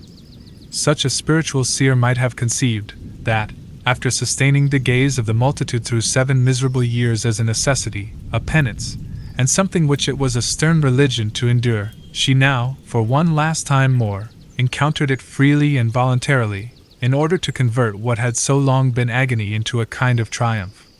"Look your last on the Scarlet Letter and its wearer!" The people's victim and lifelong bondslave, as they fancied her, might say to them. "Yet a little while, and she will be beyond your reach. A few hours longer, and the deep, mysterious ocean will quench and hide forever the symbol which ye have caused to burn upon her bosom." Nor were it an inconsistency too improbable to be assigned to human nature, should we suppose a feeling of regret in Hester's mind, at the moment when she was about to win her freedom from the pain which had been thus deeply incorporated with her being.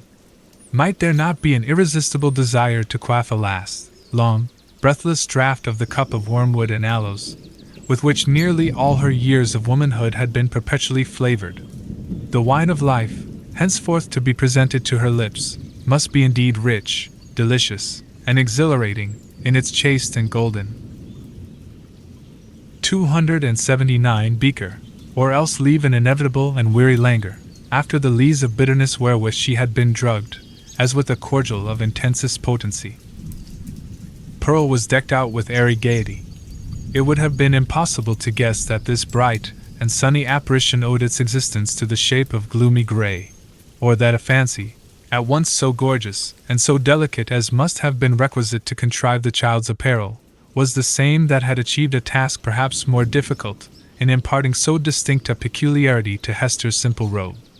The dress, so proper was it to little Pearl, seemed an effluence, or inevitable development, an outward manifestation of her character, no more to be separated from her than the many-hued brilliancy from a butterfly's wing, or the painted glory from the leaf of a bright flower.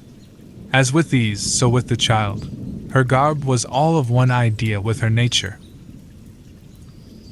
On this eventful day, moreover, there was a certain singular inquietude and excitement in her mood, resembling nothing so much as the shimmer of a diamond, that sparkles and flashes with the varied throbbings of the breast on which it is displayed. Children have always a sympathy in the agitations of those connected with them, always, especially, a sense of any trouble or impending revolution, of whatever kind, in domestic circumstances, and therefore Pearl, who was the gem on her mother's unquiet bosom, betrayed by the very dance of her spirits the emotions which none could detect in the marble passiveness of Hester's brow. This effervescence made her flit with a bird-like movement, rather than walk by her mother's side. She broke continually into shouts of a wild, inarticulate, and sometimes piercing music. When they reached the marketplace, she became still more restless, 280, on perceiving the stir and bustle that enlivened the spot, for it was usually more like the broad and lonesome green before a village meeting-house than the center of a town's business. "Why, what is this, mother?" cried she. "Wherefore have all the people left their work today? Is it a play day for the whole world?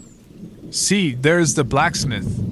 He has washed his sooty face, and put on his Sabbath-day clothes, and looks as if he would gladly be merry, if any kind body would only teach him how. And there is Master Brackett, the old jailer, nodding and smiling at me. Why does he do so, mother?" "He remembers thee a little babe, my child," answered Hester. "He should not nod and smile at me, for all that the black, grim, ugly-eyed old man," said Pearl.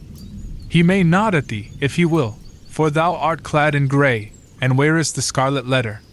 But see, mother, how many faces of strange people, and Indians among them, and sailors. What have they all come to do, here in the marketplace?" "They wait to see the procession pass," said Hester. "For the governor and the magistrates are to go by, and the ministers, and all the great people and good people, with the music and the soldiers marching before them." "And will the minister be there?" asked Pearl. "And will he hold out both his hands to me, as when thou ledst me to him from the brook side?" "He will be there, child," answered her mother. "But he will not greet thee today, nor must thou greet him." "What a strange, sad man is he," said the child, as if speaking partly to herself. "In the dark night-time he calls us to 281 him, and holds thy hand in mine, as when we stood with him on the scaffold yonder. And in the deep forest, where only the old trees can hear, and the strip of sky see it, he talks with thee, sitting on a heap of moss. And he kisses my forehead too, so that the little brook would hardly wash it off. But here, in the sunny day, and among all the people, he knows us not, nor must we know him. A strange, sad man is he, with his hand always over his heart." "Be quiet, Pearl. Thou understandest not these things," said her mother. "Think not now of the minister, but look about thee, and see how cheery is everybody's face today. The children have come from their schools, and the grown people from their workshops and their fields, on purpose to be happy. For, today, a new man is beginning to rule over them, and so, as has been the custom of mankind ever since a nation was first gathered, they make merry and rejoice, as if a good and golden year were at length to pass over the poor old world." It was as Hester said, in regard to the unwonted jollity that brightened the faces of the people.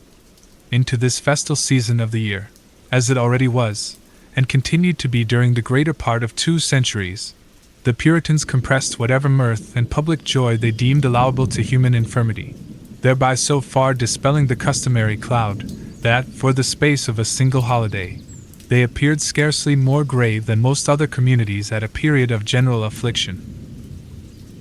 But we perhaps exaggerate the gray or sable tinge, which undoubtedly characterized the mood and manners of the age. The persons now in the marketplace of Boston had not been 282. Born to an inheritance of puritanic gloom.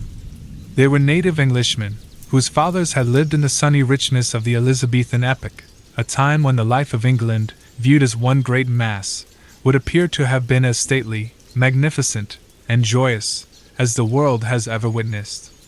Had they followed their hereditary taste, the New England settlers would have illustrated all events of public importance by bonfires, banquets, pageantries, and processions. Nor would it have been impracticable, in the observance of majestic ceremonies, to combine mirthful recreation with solemnity, and give, as it were, a grotesque and brilliant embroidery to the great robe of state, which a nation, at such festivals, puts on. There was some shadow of an attempt of this kind in the mode of celebrating the day on which the political year of the colony commenced. The dim reflection of a remembered splendor, a colorless and manifold diluted repetition of what they had beheld in proud old London, we will not say at a royal coronation, but at a Lord Mayor's show, might be traced in the customs which our forefathers instituted, with reference to the annual installation of magistrates. The fathers and founders of the Commonwealth, the statesman, the priest, and the soldier, deemed it a duty then to assume the outward state and majesty, which, in accordance with antique style, was looked upon as the proper garb of public or social eminence. All came forth, to move in procession before the people's eye, and thus impart a needed dignity to the simple framework of a government, so newly constructed.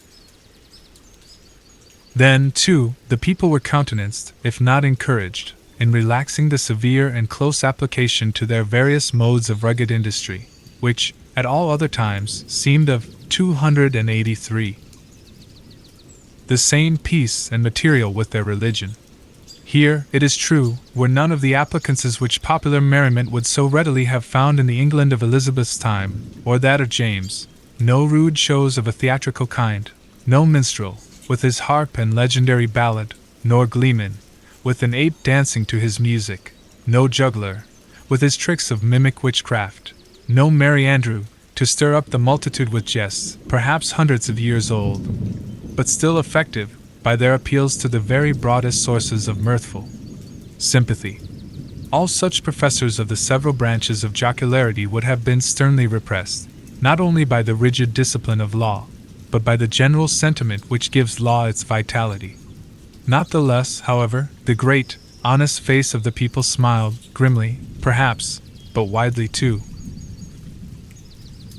Nor were sports wanting, such as the colonists had witnessed, and shared in, long ago, at the country fairs and on the village greens of England, and which it was thought well to keep alive on this new soil, for the sake of the courage and manliness that were essential in them. Wrestling matches, in the different fashions of Cornwall and Devonshire, were seen here and there about the marketplace. In one corner, there was a friendly bout at quarterstaff, and, what attracted most interest of all, on the platform of the pillory, already so noted in our pages, 2 masters of defense were commencing an exhibition with the buckler and broadsword. But much to the disappointment of the crowd, this latter business was broken off by the interposition of the town beadle, who had no idea of permitting the majesty of the law to be violated by such an abuse of one of its consecrated places. It may not be too much to affirm, on the whole, the people being then in the first stages of joyless deportment, and the 284 offspring of sires who had known how to be merry, in their day, that they would compare favorably, in point of holiday keeping, with their descendants, even at so long an interval as ourselves. Their immediate posterity, the generation next to the early emigrants, wore the blackest shade of Puritanism, and so darkened the national visage with it, that all the subsequent years have not sufficed to clear it up. We have yet to learn again the forgotten art of gaiety. The picture of human life in the marketplace, though its general tint was the sad gray, brown, or black of the English emigrants, was yet enlivened by some diversity of hue. A party of Indians, in their savage finery of curiously embroidered deerskin robes, wampum belts, red and yellow ochre, and feathers, and armed with the bow and arrow and stone-headed spear, stood apart, with countenances of inflexible gravity, beyond what even the Puritan aspect could attain. Nor, wild as were these painted barbarians, were they the wildest feature of the scene. This distinction could more justly be claimed by some mariners, a part of the crew of the vessel from the Spanish Main, who had come ashore to see the humors of Election Day. They were rough-looking desperadoes, with sun-blackened faces, and an immensity of beard. Their wide, short trousers were confined about the waist by belts, often clasped with a rough plate of gold, and sustaining always a long knife, and in some instances, a sword. From beneath their broad-brimmed hats of palm leaf gleamed eyes which, even in good nature and merriment, had a kind of animal ferocity. They transgressed, without fear or scruple, the rules of behavior that were binding on all others, smoking tobacco under the beadle's very nose, although each whiff would have cost the townsman a 285 shilling, and quaffing, at their pleasure, draughts of wine or aqua vitae from pocket flasks, which they freely tendered to the gaping crowd around them. It remarkably characterized the incomplete morality of the age, rigid as we call it, that a license was allowed the seafaring class, not merely for their freaks on shore, but for far more desperate deeds on their proper element. The sailor of that day would go near to be arraigned as a pirate in our own. There could be little doubt, for instance, that this very ship's crew, though no unfavorable specimens of the nautical brotherhood, had been guilty, as we should phrase it, of depredations on the Spanish commerce, such as would have periled all their necks in a modern court of justice. But the sea, in those old times, heaved, swelled, and foamed, very much at its own will, or subject only to the tempestuous wind, with hardly any attempts at regulation by human law. The buccaneer on the wave might relinquish his calling, and become at once, if he chose, a man of probity and piety on land, nor, even in the full career of his reckless life, was he regarded as a personage with whom it was disreputable to traffic, or casually associate. Thus, the Puritan elders, in their black cloaks, starched bands, and steeple-crowned hats, smiled not unbenignantly at the clamor and rude deportment of these jolly seafaring men, and it excited neither surprise nor animadversion, when so reputable a citizen as old Roger Chillingworth, the physician, was seen to enter the marketplace, in close and familiar talk with the commander of the questionable vessel. The latter was by far the most showy and gallant figure, so far as apparel went, anywhere to be seen among the multitude. He wore a profusion of ribbons on his garment, and gold lace on his hat, which was also encircled by a gold chain, and surmounted, 286, with a feather. There was a sword at his side, and a sword cut on his forehead, which, by the arrangement of his hair, he seemed anxious rather to display than hide. A landsman could hardly have worn this garb and shown this face, and worn and shown them both with such a galliard air, without undergoing stern question before a magistrate, and probably incurring fine or imprisonment, or perhaps an exhibition in the stocks. As regarded the shipmaster, however, all was looked upon as pertaining to the character, as to a fish his glistening scales. After parting from the physician, the commander of the Bristol ship strolled idly through the marketplace, until, happening to approach the spot where Hester Prynne was standing, he appeared to recognize, and did not hesitate to address her. As was usually the case wherever Hester stood, a small vacant area, a sort of magic circle, had formed itself about her, into which, though the people were elbowing one another at a little distance, none ventured, or felt disposed to intrude. It was a forcible type of the moral solitude in which the Scarlet Letter enveloped its fated wearer, partly by her own reserve, and partly by the instinctive, though no longer so unkindly, withdrawal of her fellow creatures.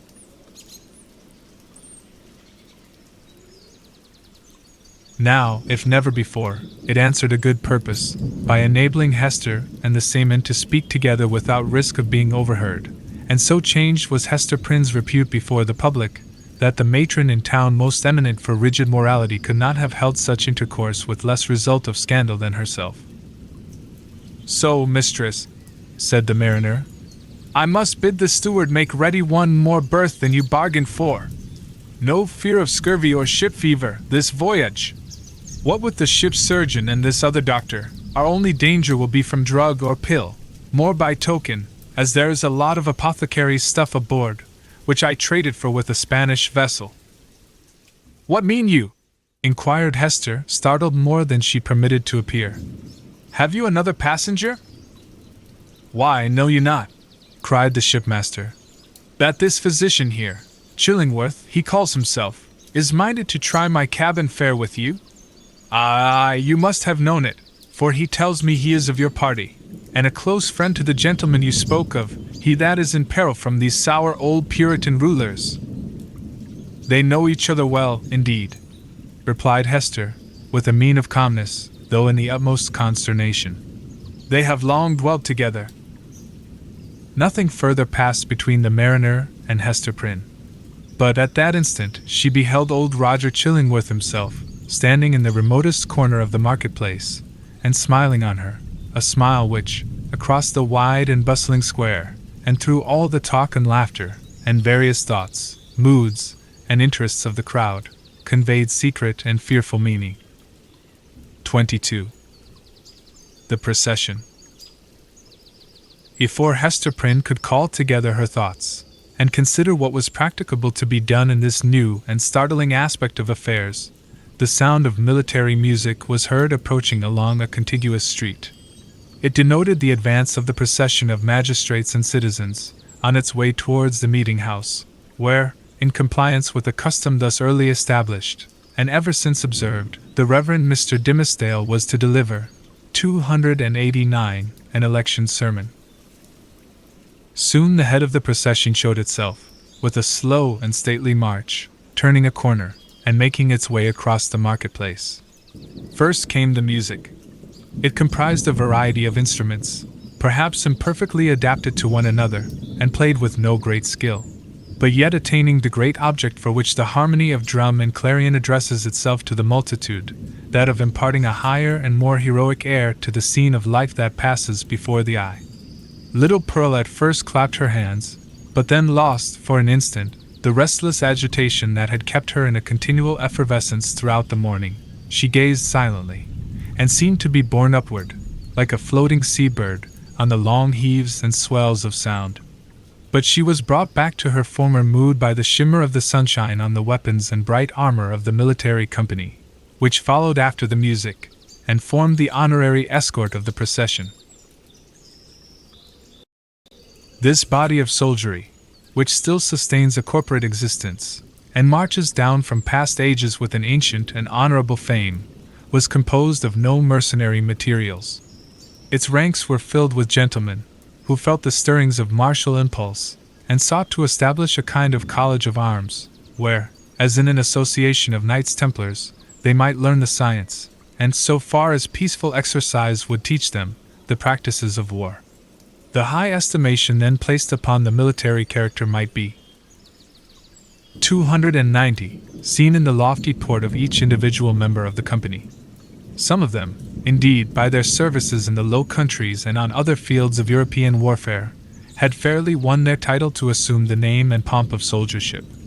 The entire array, moreover, clad in burnished steel, and with plumage nodding over their bright morions, had a brilliancy of effect which no modern display can aspire to equal. And yet the men of civil eminence, who came immediately behind the military escort, were better worth a thoughtful observer's eye. Even in outward demeanor, they showed a stamp of majesty that made the warrior's haughty stride look vulgar, if not absurd. It was an age when what we call talent had far less consideration than now, but the massive materials which produced stability and dignity of character a great deal more. The people possessed, by hereditary right, the quality of reverence, which, in their descendants, if it survive at all, exists in smaller proportion, and with a vastly diminished force, in the selection and estimate of public men. The change may be for good or ill, and is partly, perhaps, for both.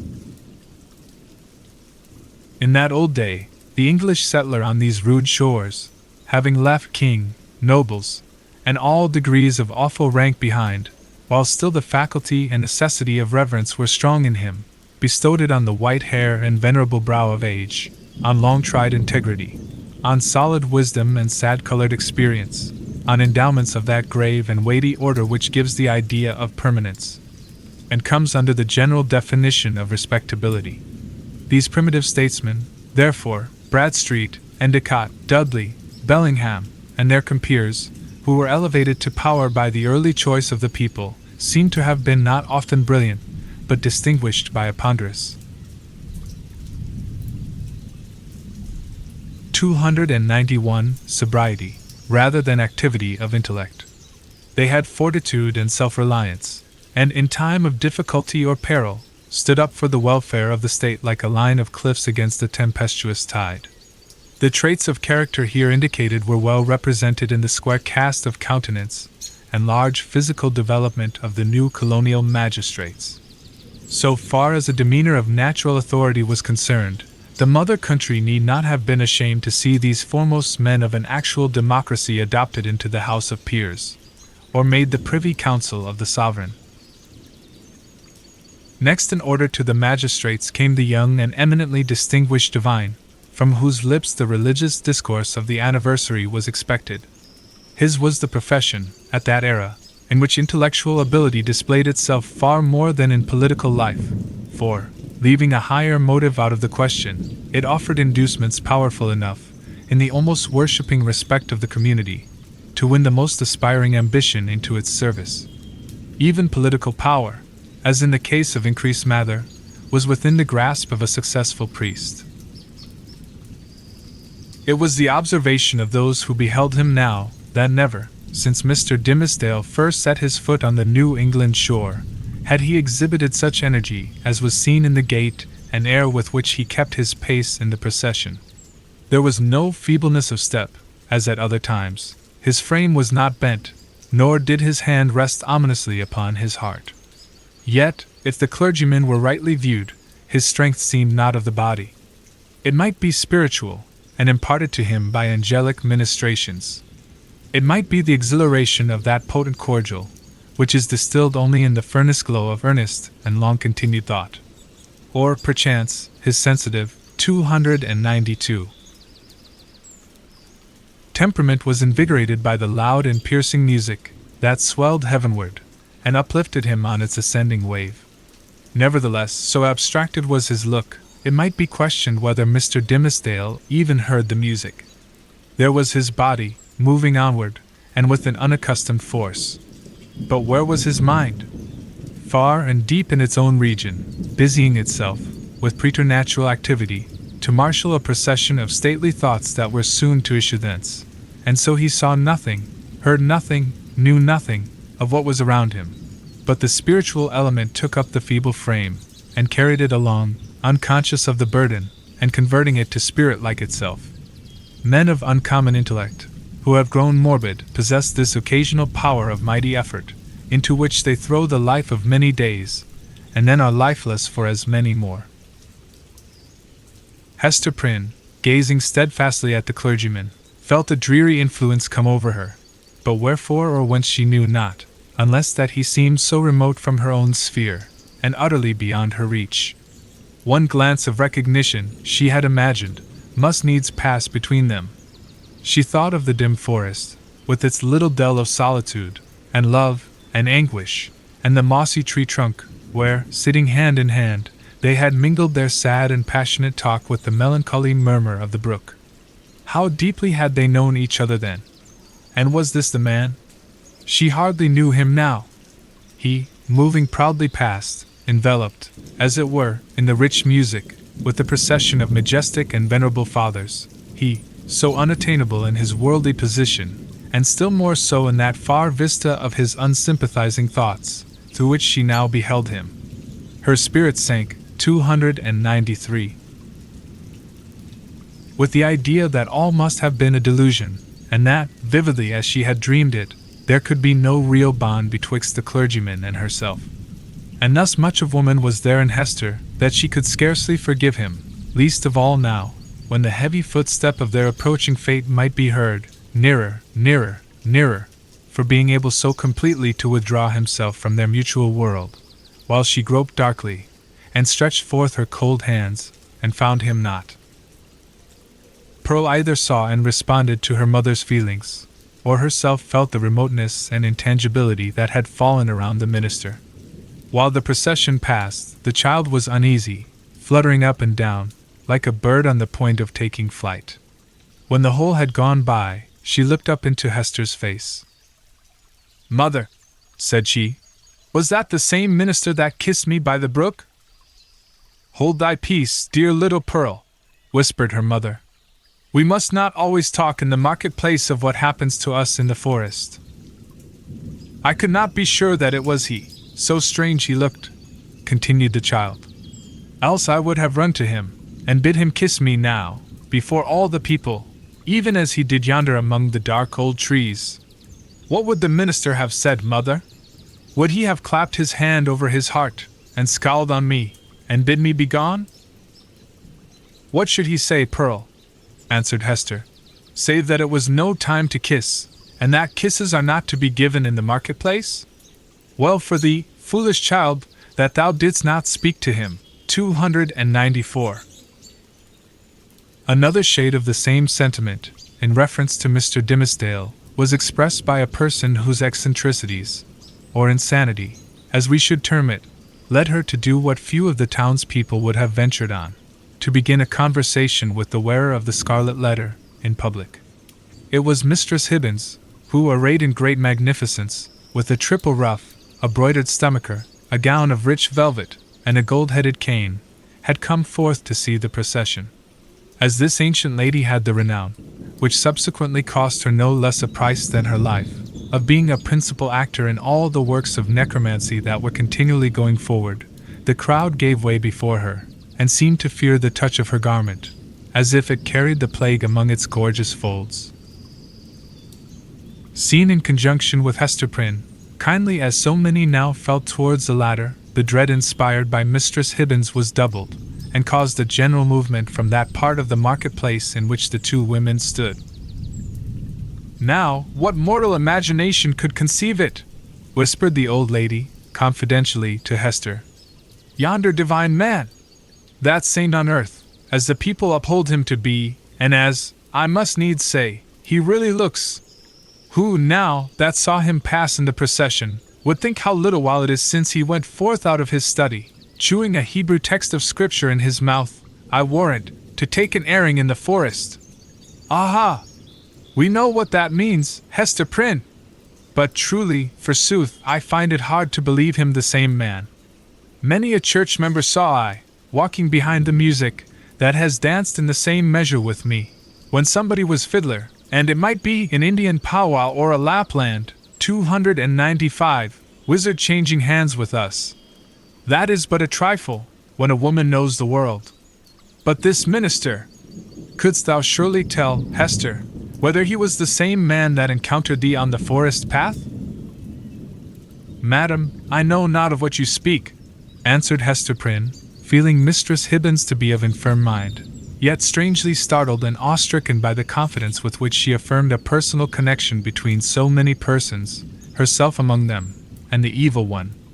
It is not for me to talk lightly of a learned and pious minister of the word, like the Reverend Mr. Dimmesdale. Fie, woman, fie!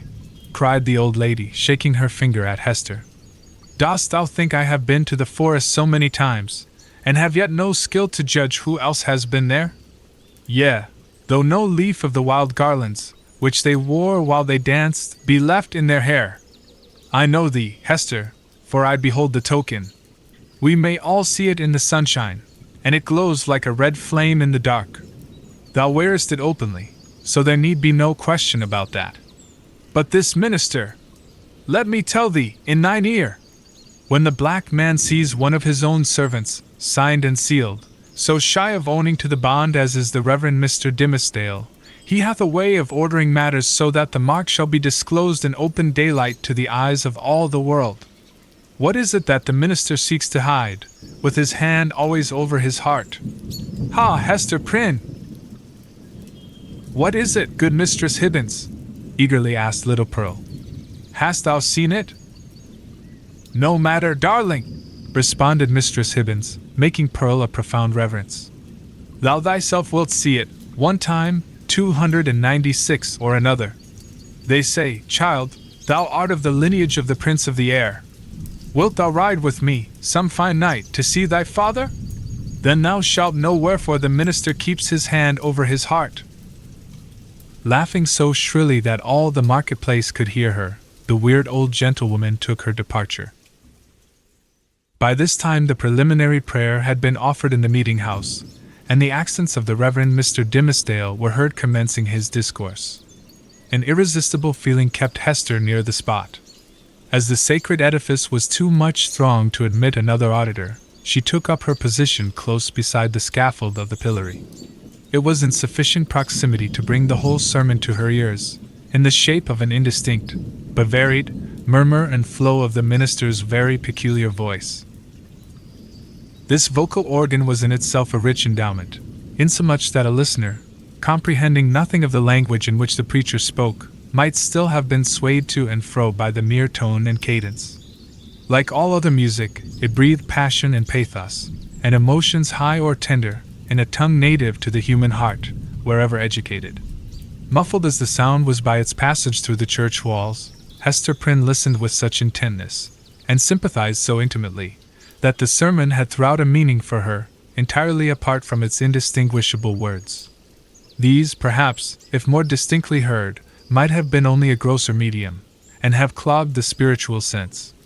Now she caught the low undertone, as of the wind sinking down to repose itself, then ascended with it, as it rose through progressive gradations of sweetness and power, until its volume seemed to envelop her.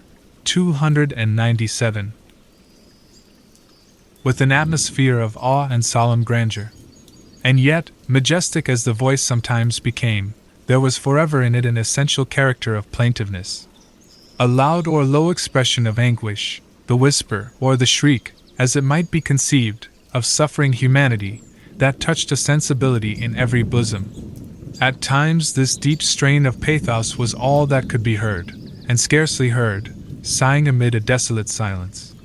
But even when the minister's voice grew high and commanding, when it gushed irrepressibly upward, when it assumed its utmost breadth and power, so overfilling the church as to burst its way through the solid walls, and diffuse itself in the open air, still, if the auditor listened intently, and for the purpose, he could detect the same cry of pain. What was it? The complaint of a human heart, sorrow-laden, perchance guilty, telling its secret, whether of guilt or sorrow, to the great heart of mankind, beseeching its sympathy or forgiveness, at every moment, in each accent, and never in vain. It was this profound and continual undertone that gave the clergyman his most appropriate power. During all this time, Hester stood, statue-like, at the foot of the scaffold. If the minister's voice had not kept her there would nevertheless have been an inevitable magnetism in that spot, when she dated the first hour of her life of ignominy. There was a sense within her, too ill-defined to be made a thought, but weighing heavily on her mind, that her whole orb of life, both before and after, was connected with this spot, as with the one point that gave it unity. Little Pearl, meanwhile, had quitted her mother's side, and was playing at her own will about the marketplace. She made the somber crowd cheerful by her erratic and glistening ray wink with a frown. 298. Even as a bird of bright plumage illuminates a whole tree of dusky foliage, by darting to and fro, half seen and half concealed amid the twilight of the clustering leaves. She had an undulating, but oftentimes, a sharp and irregular movement. It indicated the restless vivacity of her spirit, which today was doubly indefatigable in its tiptoe dance, because it was played upon and vibrated with her mother's disquietude. Whenever Pearl saw anything to excite her ever-active and wandering curiosity, she flew thitherward and, as we might say, seized upon that man or thing as her own property, so far as she desired it, but without yielding the minutest degree of control over her motions and requital. The Puritans looked on, and if they smiled, were none the less inclined to pronounce the child a demon offspring, from the indescribable charm of beauty and eccentricity that shone through her little figure, and sparkled with its activity. She ran and looked the wild Indian in the face, and he grew conscious of a nature wilder than his own. Thence, with native audacity, but still with a reserve as characteristic, she flew into the midst of a group of mariners, the swarthy-cheeked wild men of the ocean, as the Indians were of the land, and they gazed wonderingly and admiringly at Pearl, as if a flake of the sea foam had taken the shape of a little maid, and were gifted with the soul of the sea fire, that flashes beneath the prow in the night time. One of these seafaring men, the shipmaster, indeed, who had spoken to Hester Prynne, was so smitten with Pearl's aspect, that he attempted to lay hands upon her, with purpose to snatch a kiss. Finding it as impossible to touch her as to catch a humming-bird in the air, he took from his hat the gold chain that was twisted about it, and threw it to the child. Pearl, 299, immediately twined it around her neck and waist, with such happy skill, that, once seen there, it became a part of her, and it was difficult to imagine her without it. "Thy mother is yonder woman with the scarlet letter," said the seaman. "Wilt thou carry her a message from me?" "If the message pleases me, I will," answered Pearl. "Then tell her," rejoined he, "that I spake again with the black-a-visaged, hump-shouldered old doctor, and he engages to bring his friend, the gentleman she wots of, aboard with him. So let thy mother take no thought, save for herself and thee. Wilt thou tell her this, thou witch baby?" "Mistress Hibbins says my father is the prince of the air," cried Pearl, with a naughty smile. "If thou callest me that ill name, I shall tell him of thee, and he will chase thy ship with a tempest." Pursuing a zigzag course across the marketplace, the child returned to her mother, and communicated what the mariner had said. Hester's strong, calm, steadfastly enduring spirit almost sank, at last, on beholding this dark and grim countenance of an inevitable doom, which, at the moment when a passage seemed to open for the minister and herself out of their labyrinth of misery, showed itself, with an unrelenting smile, right in the midst of their path. With her mind harassed by the terrible perplexity in which the shipmaster's intelligence involved her, she was also subjected to another trial. There were many people present, from the country round about, who had often heard of the Scarlet Letter, and to whom it had been made terrific by 100 false or exaggerated rumors, but who had never beheld it with their own bodily eyes. These, after exhausting other modes of amusement, 300, now thronged about Hester Prynne with rude and boorish intrusiveness. Unscrupulous as it was, however, it could not bring them nearer than a circuit of several yards. At that distance they accordingly stood, fixed there by the centrifugal force of the repugnance which the mystic symbol inspired. The whole gang of sailors, likewise, observing the press of spectators, and learning the purport of the Scarlet Letter, came and thrust their sunburnt and desperado-looking faces into the ring. Even the Indians were affected by a sort of cold shadow of the white man's curiosity, and gliding through the crowd, fastened their snake-like black eyes on Hester's bosom, conceiving, perhaps, that the wearer of this brilliantly embroidered badge must needs be a personage of high dignity among her people. Lastly, the inhabitants of the town, their own interest in this worn-out subject languidly reviving itself, by sympathy with what they saw others feel, lounged idly to the same quarter, and tormented Hester Prynne, perhaps more than all the rest, with their cool, well-acquainted gaze at her familiar shame. Hester saw and recognized the selfsame faces of that group of matrons, who had awaited her forthcoming from the prison door, 7 years ago, all save one, the youngest and only compassionate among them, whose burial robe she had since made. At the final hour, when she was so soon to fling aside the burning letter, it had strangely become the center of more remark and excitement, and was thus made to sear her breast more painfully than at any time since the first day she put it on. While Hester stood in that magic circle of ignominy, where the cunning cruelty of her sentence seemed to have fixed her forever, the admirable preacher was looking down from the 301 sacred pulpit upon an audience whose very inmost spirits had yielded to his control. The sainted minister in the church, the woman of the Scarlet Letter in the marketplace. What imagination would have been irreverent enough to surmise that the same scorching stigma was on them both? 23. The revelation of the Scarlet Letter. The eloquent voice, on which the souls of the listening audience had been borne aloft as on the swelling waves of the sea, at length came to a pause. There was a momentary silence, profound as what should follow the utterance of oracles. Then ensued a murmur and half-hushed tumult, as if the auditors, released from the high spell that had transported them into the region of another's mind, were returning into themselves, with all their awe and wonder still heavy on them.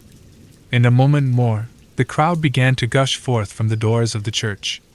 Now that there was an end, they needed other breath, more fit to support the gross and earthly life into which they relapsed, than that atmosphere which the preacher had converted into words of flame, and had burdened with the rich fragrance of his thought. In the open air their rapture broke into speech. The street and the marketplace absolutely babbled, from side to side, with 303 applauses of the minister. His hearers could not rest until they had told one another of what each knew better than he could tell, or hear. According to their united testimony, never had man spoken in so wise, so high, and so holy a spirit, as he that spake this day, nor had inspiration ever breathed through mortal lips more evidently than it did through his. Its influence could be seen, as it were, descending upon him, and possessing him, and continually lifting him out of the written discourse that lay before him, and filling him with ideas that must have been as marvelous to himself as to his audience.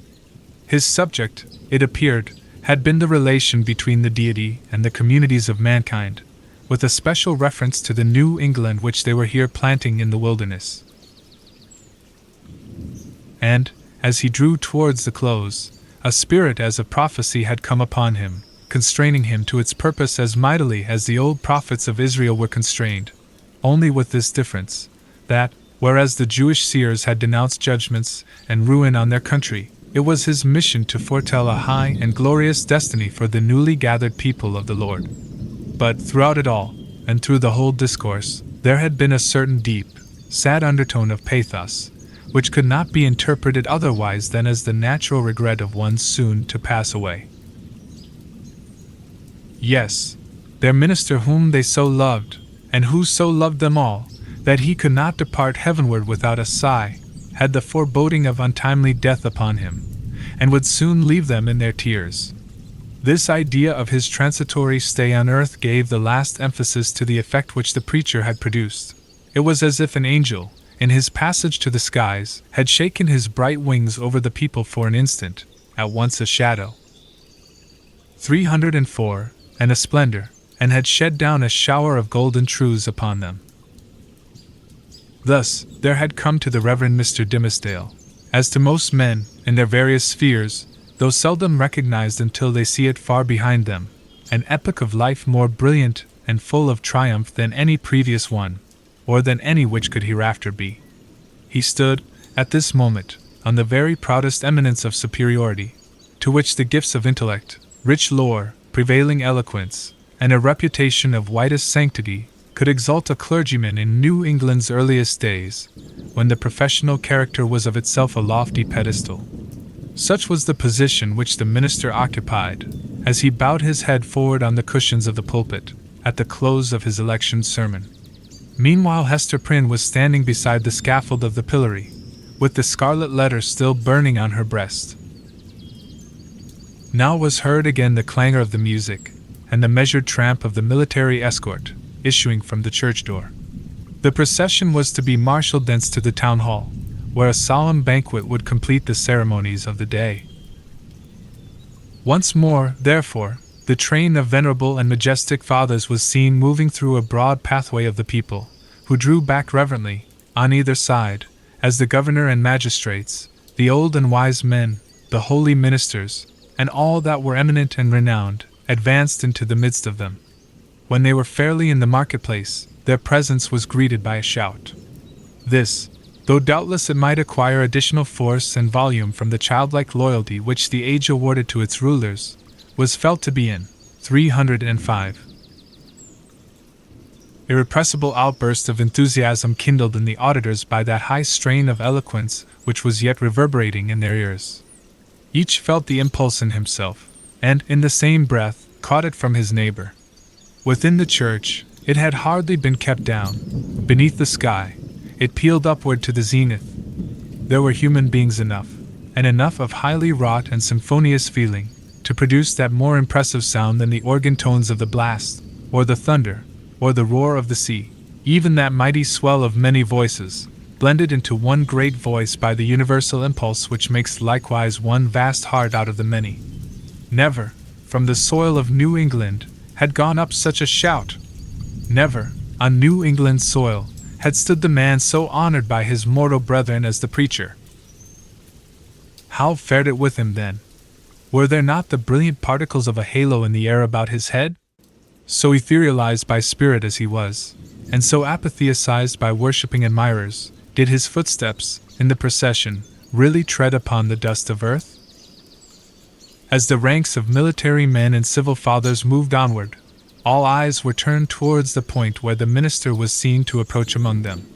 The shout died into a murmur, as one portion of the crowd after another obtained a glimpse of him. How feeble and pale he looked, amid all his triumph! The energy, or say, rather, the inspiration which had held him up, until he should have delivered the sacred message that brought its own strength along with it from heaven, was withdrawn, now that it had so faithfully performed its office. The glow, which they had just before beheld burning on his cheek, was extinguished, like a flame that sinks down hopelessly, 306, among the late decaying embers. It seemed hardly the face of a man alive, with such a death-like hue. It was hardly a man with life in him, that tottered on his path so nervelessly, yet tottered, and did not fall. One of his clerical brethren, it was the venerable John Wilson, observing the state in which Mr. Dimmesdale was left by the retiring wave of intellect and sensibility, stepped forward hastily to offer his support. The minister tremulously, but decidedly, repelled the old man's arm. He still walked onward, if that movement could be so described, which rather resembled the wavering effort of an infant, with its mother's arms in view, outstretched to tempt him forward. And now, almost imperceptible as were the latter steps of his progress, he had come opposite the well-remembered and weather-darkened scaffold, where, long since, with all that dreary lapse of time between, Hester Prynne had encountered the world's ignominious stare. There stood Hester, holding little Pearl by the hand, and there was the Scarlet Letter on her breast. The minister here made a pause, although the music still played the stately and rejoicing march to which the procession moved. It summoned him onward to the festival, but here he made a pause. Bellingham, for the last few moments, had kept an anxious eye upon him. He now left his own place in the procession, and advanced to give assistance, judging, from Mr. Dimmesdale's aspect, that he must otherwise inevitably fall. But there was something in the latter's expression that warned back the magistrate, although a man not readily obeying the vague intimations that pass from one spirit to another. The crowd, meanwhile, looked on with awe and wonder. This earthly faintness, 307, was, in their view, only another phase of the minister's celestial strength, nor would it have seemed a miracle too high to be wrought for one so holy, had he ascended before their eyes, waxing dimmer and brighter, and fading at last into the light of heaven. He turned towards the scaffold, and stretched forth his arms. "Hester," said he, "come hither! Come, my little Pearl!" It was a ghastly look with which he regarded them, but there was something at once tender and strangely triumphant in it. The child, with the bird-like motion which was one of her characteristics, flew to him, and clasped her arms about his knees. Hester Prynne, slowly, as if impelled by inevitable fate, and against her strongest will, likewise drew near, but paused before she reached him. At this instant, old Roger Chillingworth thrust himself through the crowd, or, perhaps, so dark, disturbed, and evil was his look, he rose up out of some nether region, to snatch back his victim from what he sought to do. Be that as it might, the old man rushed forward, and caught the minister by the arm. "Madman, hold! What is your purpose?" whispered he. "Wave back that woman! Cast off this child! All shall be well! Do not blacken your fame, and perish in dishonor! I can yet save you! Would you bring infamy on your sacred profession? Ha, tempter! Methinks thou art too late," answered the minister, encountering his eye fearfully, but firmly. "Thy power is not what it was. With God's help, I shall escape thee now." He again extended his hand to the woman of the Scarlet Letter. "Hester Prynne," cried he, with a piercing earnestness, "in 308 the name of him, so terrible and so merciful, who gives me grace, at this last moment, to do what, for my own heavy sin and miserable agony, I withheld myself from doing 7 years ago, come hither now, and twine thy strength about me. Thy strength, Hester, but let it be guided by the will which God hath granted me. This wretched and wronged old man is opposing it with all his might, with all his own might, and the fiends. Come, Hester, come! Support me up yonder scaffold!" The crowd was in a tumult. The men of rank and dignity, who stood more immediately around the clergyman, were so taken by surprise, and so perplexed as to the purport of what they saw, unable to receive the explanation which most readily presented itself, or to imagine any other, that they remained silent and inactive spectators of the judgment which Providence seemed about to work. They beheld the minister, leaning on Hester's shoulder, and supported by her arm around him, approach the scaffold, and ascend its steps, while still the little hand of the sin-born child was clasped in his. Old Roger Chillingworth followed, as one intimately connected with the drama of guilt and sorrow in which they had all been actors, and well entitled, therefore, to be present at its closing scene. "Hadst thou sought the whole earth over," said he, looking darkly at the clergyman, "there was no one place so secret, no high place nor lowly place, where thou couldst have escaped me, save on this very scaffold." "Thanks be to him who hath led me hither," answered the minister. Yet he trembled, and turned to Hester with an expression of doubt and anxiety in his eyes, not the less evidently betrayed that there was a feeble smile upon his lips. 309. "Is not this better," murmured he, "than what we dreamed of in the forest?" "I know not, she hurriedly replied. "Better? Yea, so we may both die, and little Pearl die with us." "For thee and Pearl, be it as God shall order," said the minister. "And God is merciful. Let me now do the will which he hath made plain before my sight. For, Hester, I am a dying man. So let me make haste to take my shame upon me." Partly supported by Hester Prynne, and holding one hand of little Pearl's, the Reverend Mr. Dimmesdale turned to the dignified and venerable rulers, to the holy ministers, who were his brethren, to the people, whose great heart was thoroughly appalled, yet overflowing with tearful sympathy, as knowing that some deep life matter, which, if full of sin, was full of anguish and repentance likewise, was now to be laid open to them. The sun, but little past its meridian, shone down upon the clergyman, and gave a distinctness to his figure, as he stood out from all the earth, to put in his plea of guilty at the bar of eternal justice. "People of New England," cried he, with a voice that rose over them, high, solemn, and majestic, yet had always a tremor through it, and sometimes a shriek, struggling up out of a fathomless depth of remorse and woe.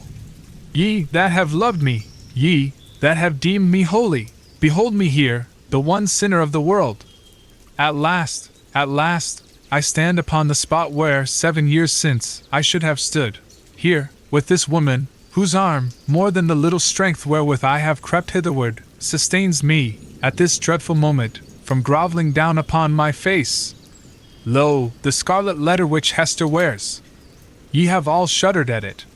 Wherever, 310, her walk hath been, wherever, so miserably burdened, she may have hoped to find repose, it hath cast a lurid gleam of awe and horrible repugnance round about her. But there stood one in the midst of you, at whose brand of sin and infamy ye have not shuddered." It seemed, at this point, as if the minister must leave the remainder of his secret undisclosed. But he fought back the bodily weakness, and still more, the faintness of heart, that was striving for the mastery with him. He threw off all assistance, and stepped passionately forward a pace before the woman and the child. "It was on him," he continued, with a kind of fierceness, so determined was he to speak out the whole. "God's eye beheld it. The angels were forever pointing at it. The devil knew it well, and fretted it continually with the touch of his burning finger. But he hid it cunningly from men, and walked among you with the mien of a spirit mournful, because so pure in a sinful world, and sad, because he missed his heavenly kindred. Now, at the death hour, he stands up before you. He bids you look again at Hester's scarlet letter.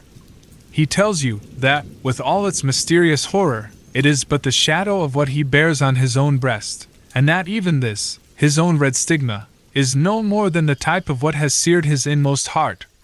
Stand any here that question God's judgment on a sinner? Behold a dreadful witness of it." With a convulsive motion, he tore away the ministerial band from before his breast. It was revealed, but it were irreverent, 312, to describe that revelation. For an instant, the gaze of the horror-stricken multitude was concentred on the ghastly miracle, while the minister stood, with a flush of triumph in his 313 face, as one who, in the crisis of acutest pain, had won a victory. Then, down he sank upon the scaffold. Hester partly raised him, and supported his head against her bosom. Old Roger Chillingworth knelt down beside him, with a blank, dull countenance, out of which the life seemed to have departed. "Thou hast escaped me," he repeated more than once. "Thou hast escaped me." "May God forgive thee," said the minister. "Thou, too, hast deeply sinned." He withdrew his dying eyes from the old man, and fixed them on the woman and the child. "My little Pearl," said he, feebly, and there was a sweet and gentle smile over his face, as of a spirit sinking into deep repose. Nay, now that the burden was removed, it seemed almost as if he would be sportive with the child. "Dear little Pearl, wilt thou kiss me now? Thou wouldst not, yonder, in the forest. But now thou wilt?" Pearl kissed his lips. A spell was broken. The great scene of grief, in which the wild infant bore a part, had developed all her sympathies, and as her tears fell upon her father's cheek, they were the pledge that she would grow up amid human joy and sorrow, nor forever do battle with the world, but be a woman in it. Towards her mother, too, Pearl's errand as a messenger of anguish was all fulfilled. "Hester," said the clergyman, "farewell." "Shall we not meet again?" whispered she, bending her face down close to his. "Shall we not spend our immortal life together? Surely, surely, we have ransomed one another, with all this woe. Thou lookest far into eternity, with those bright dying eyes. Then tell me what thou sayest. 314. "Hush, Hester, hush," said he, with tremulous solemnity. "The law we broke, the sin here so awfully revealed, let these alone be in thy thoughts. I fear. It may be that, when we forgot our God, when we violated our reverence each for the other's soul, it was thenceforth vain to hope that we could meet hereafter, in an everlasting and pure reunion. God knows, and He is merciful.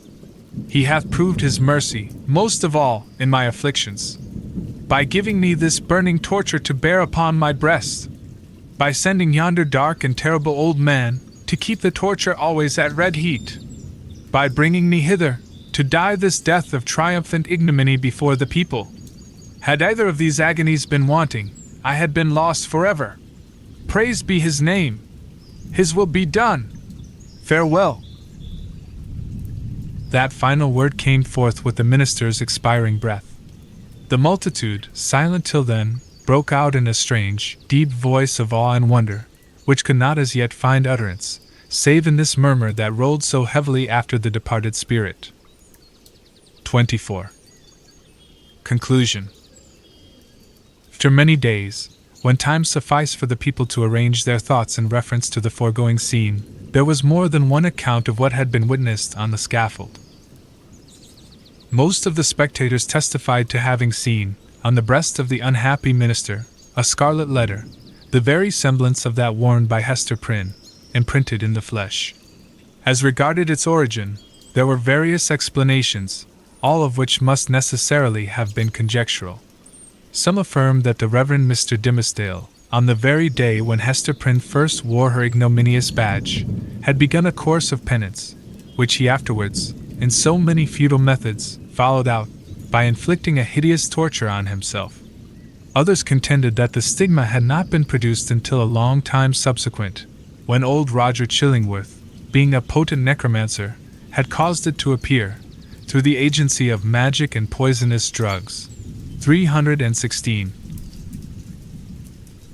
Others, again, and those best able to appreciate the minister's peculiar sensibility, and the wonderful operation of his spirit upon the body, whispered their belief that the awful symbol was the effect of the ever-active tooth of remorse, gnawing from the inmost heart outwardly, and at last manifesting heaven's dreadful judgment by the visible presence of the letter. The reader may choose among these theories.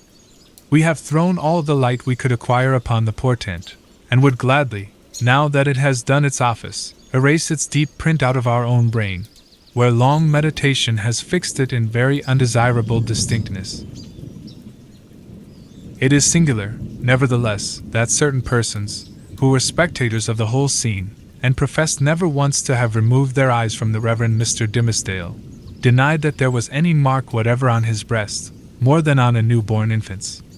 Neither, by their report, had his dying words acknowledged, nor even remotely implied, the slightest connection, on his part, with the guilt for which Hester Prynne had so long worn the Scarlet Letter. According to these highly respectable witnesses, the minister, conscious that he was dying, conscious, also, that the reverence of the multitude placed him already among saints and angels, had desired, by yielding up his breath in the arms of that fallen woman, to express to the world how utterly nugatory is the choicest of man's own righteousness. After exhausting life in his efforts for mankind's spiritual good, he had made the manner of his death a parable, in order to impress on his admirers the mighty and mournful lesson that, in the view of infinite purity, we are sinners all alike. It was to teach them that the holiest among us has but attained so far above his fellows as to discern. 317. More clearly the mercy which looks down, and repudiate more utterly the phantom of human merit, which would look aspiringly upward. Without disputing a truth so momentous, we must be allowed to consider this version of Mr. Dimmesdale's story as only an instance of that stubborn fidelity with which a man's friends, and especially a clergyman's, will sometimes uphold his character, when proofs, clear as the midday sunshine on the Scarlet Letter, establish him a false and sin-stained creature of the dust. The authority which we have chiefly followed, a manuscript of old date, drawn up from the verbal testimony of individuals, some of whom had known Hester Prynne, while others had heard the tale from contemporary witnesses, fully confirms the view taken in the foregoing pages. Among many morals which press upon us from the poor minister's miserable experience, we put only this into a sentence: Be true!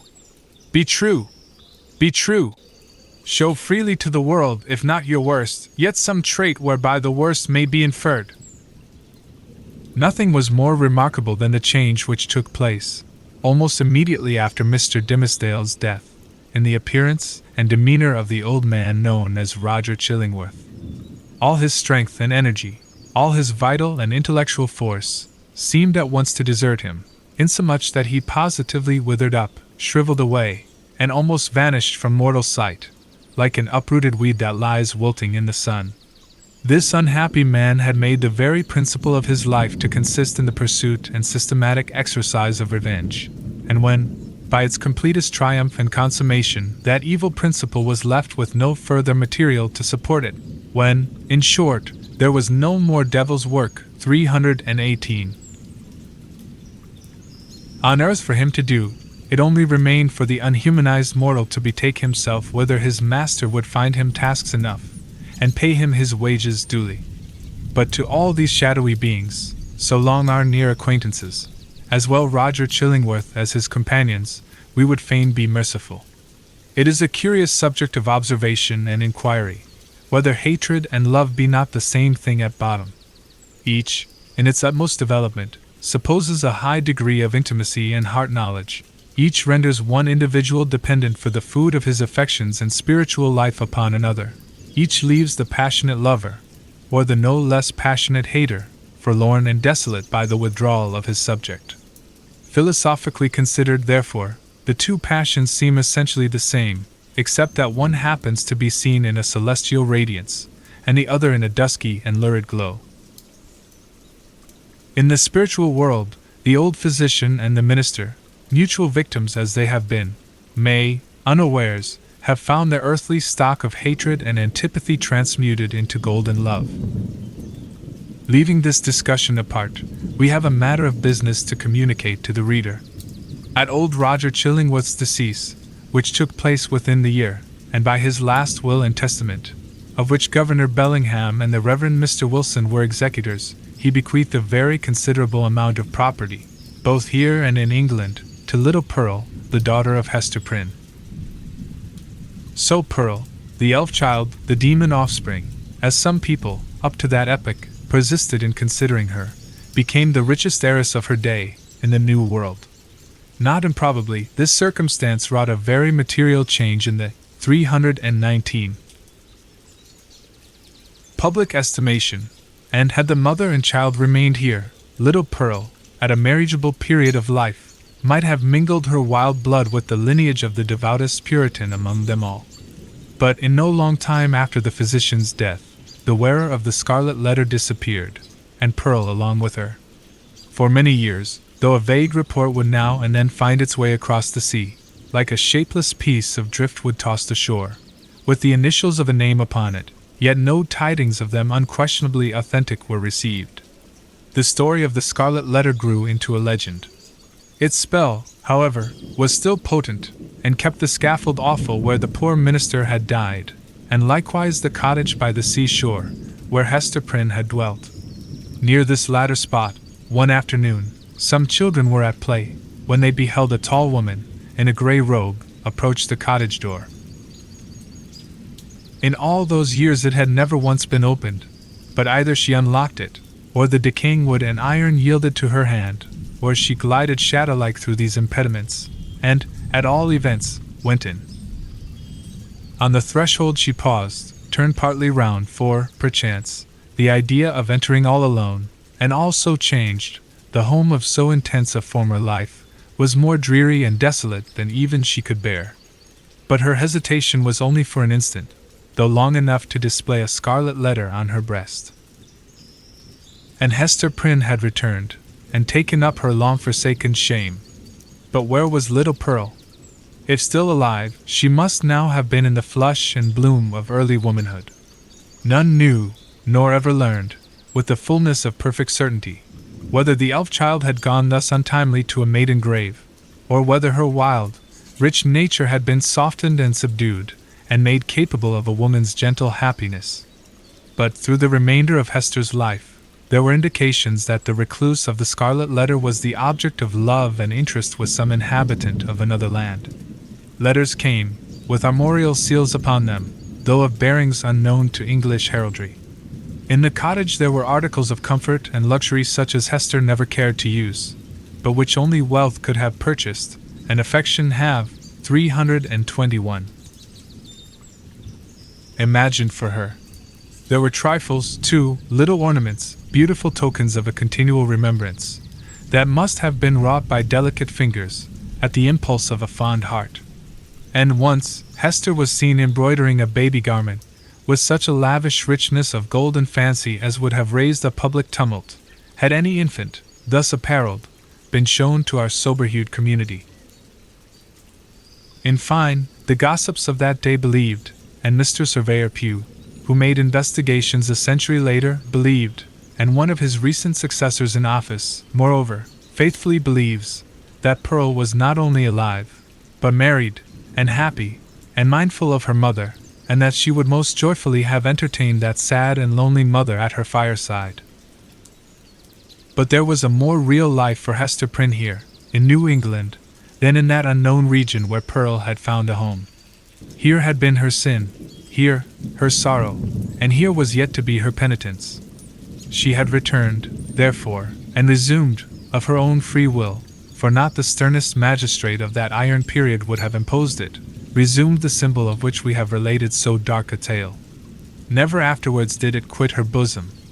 But in the lapse of the toilsome, thoughtful, and self-devoted years that made up Hester's life, the Scarlet Letter ceased to be a stigma which attracted the world's scorn and bitterness, and became a type of something to be sorrowed over, and looked upon with awe yet with reverence too.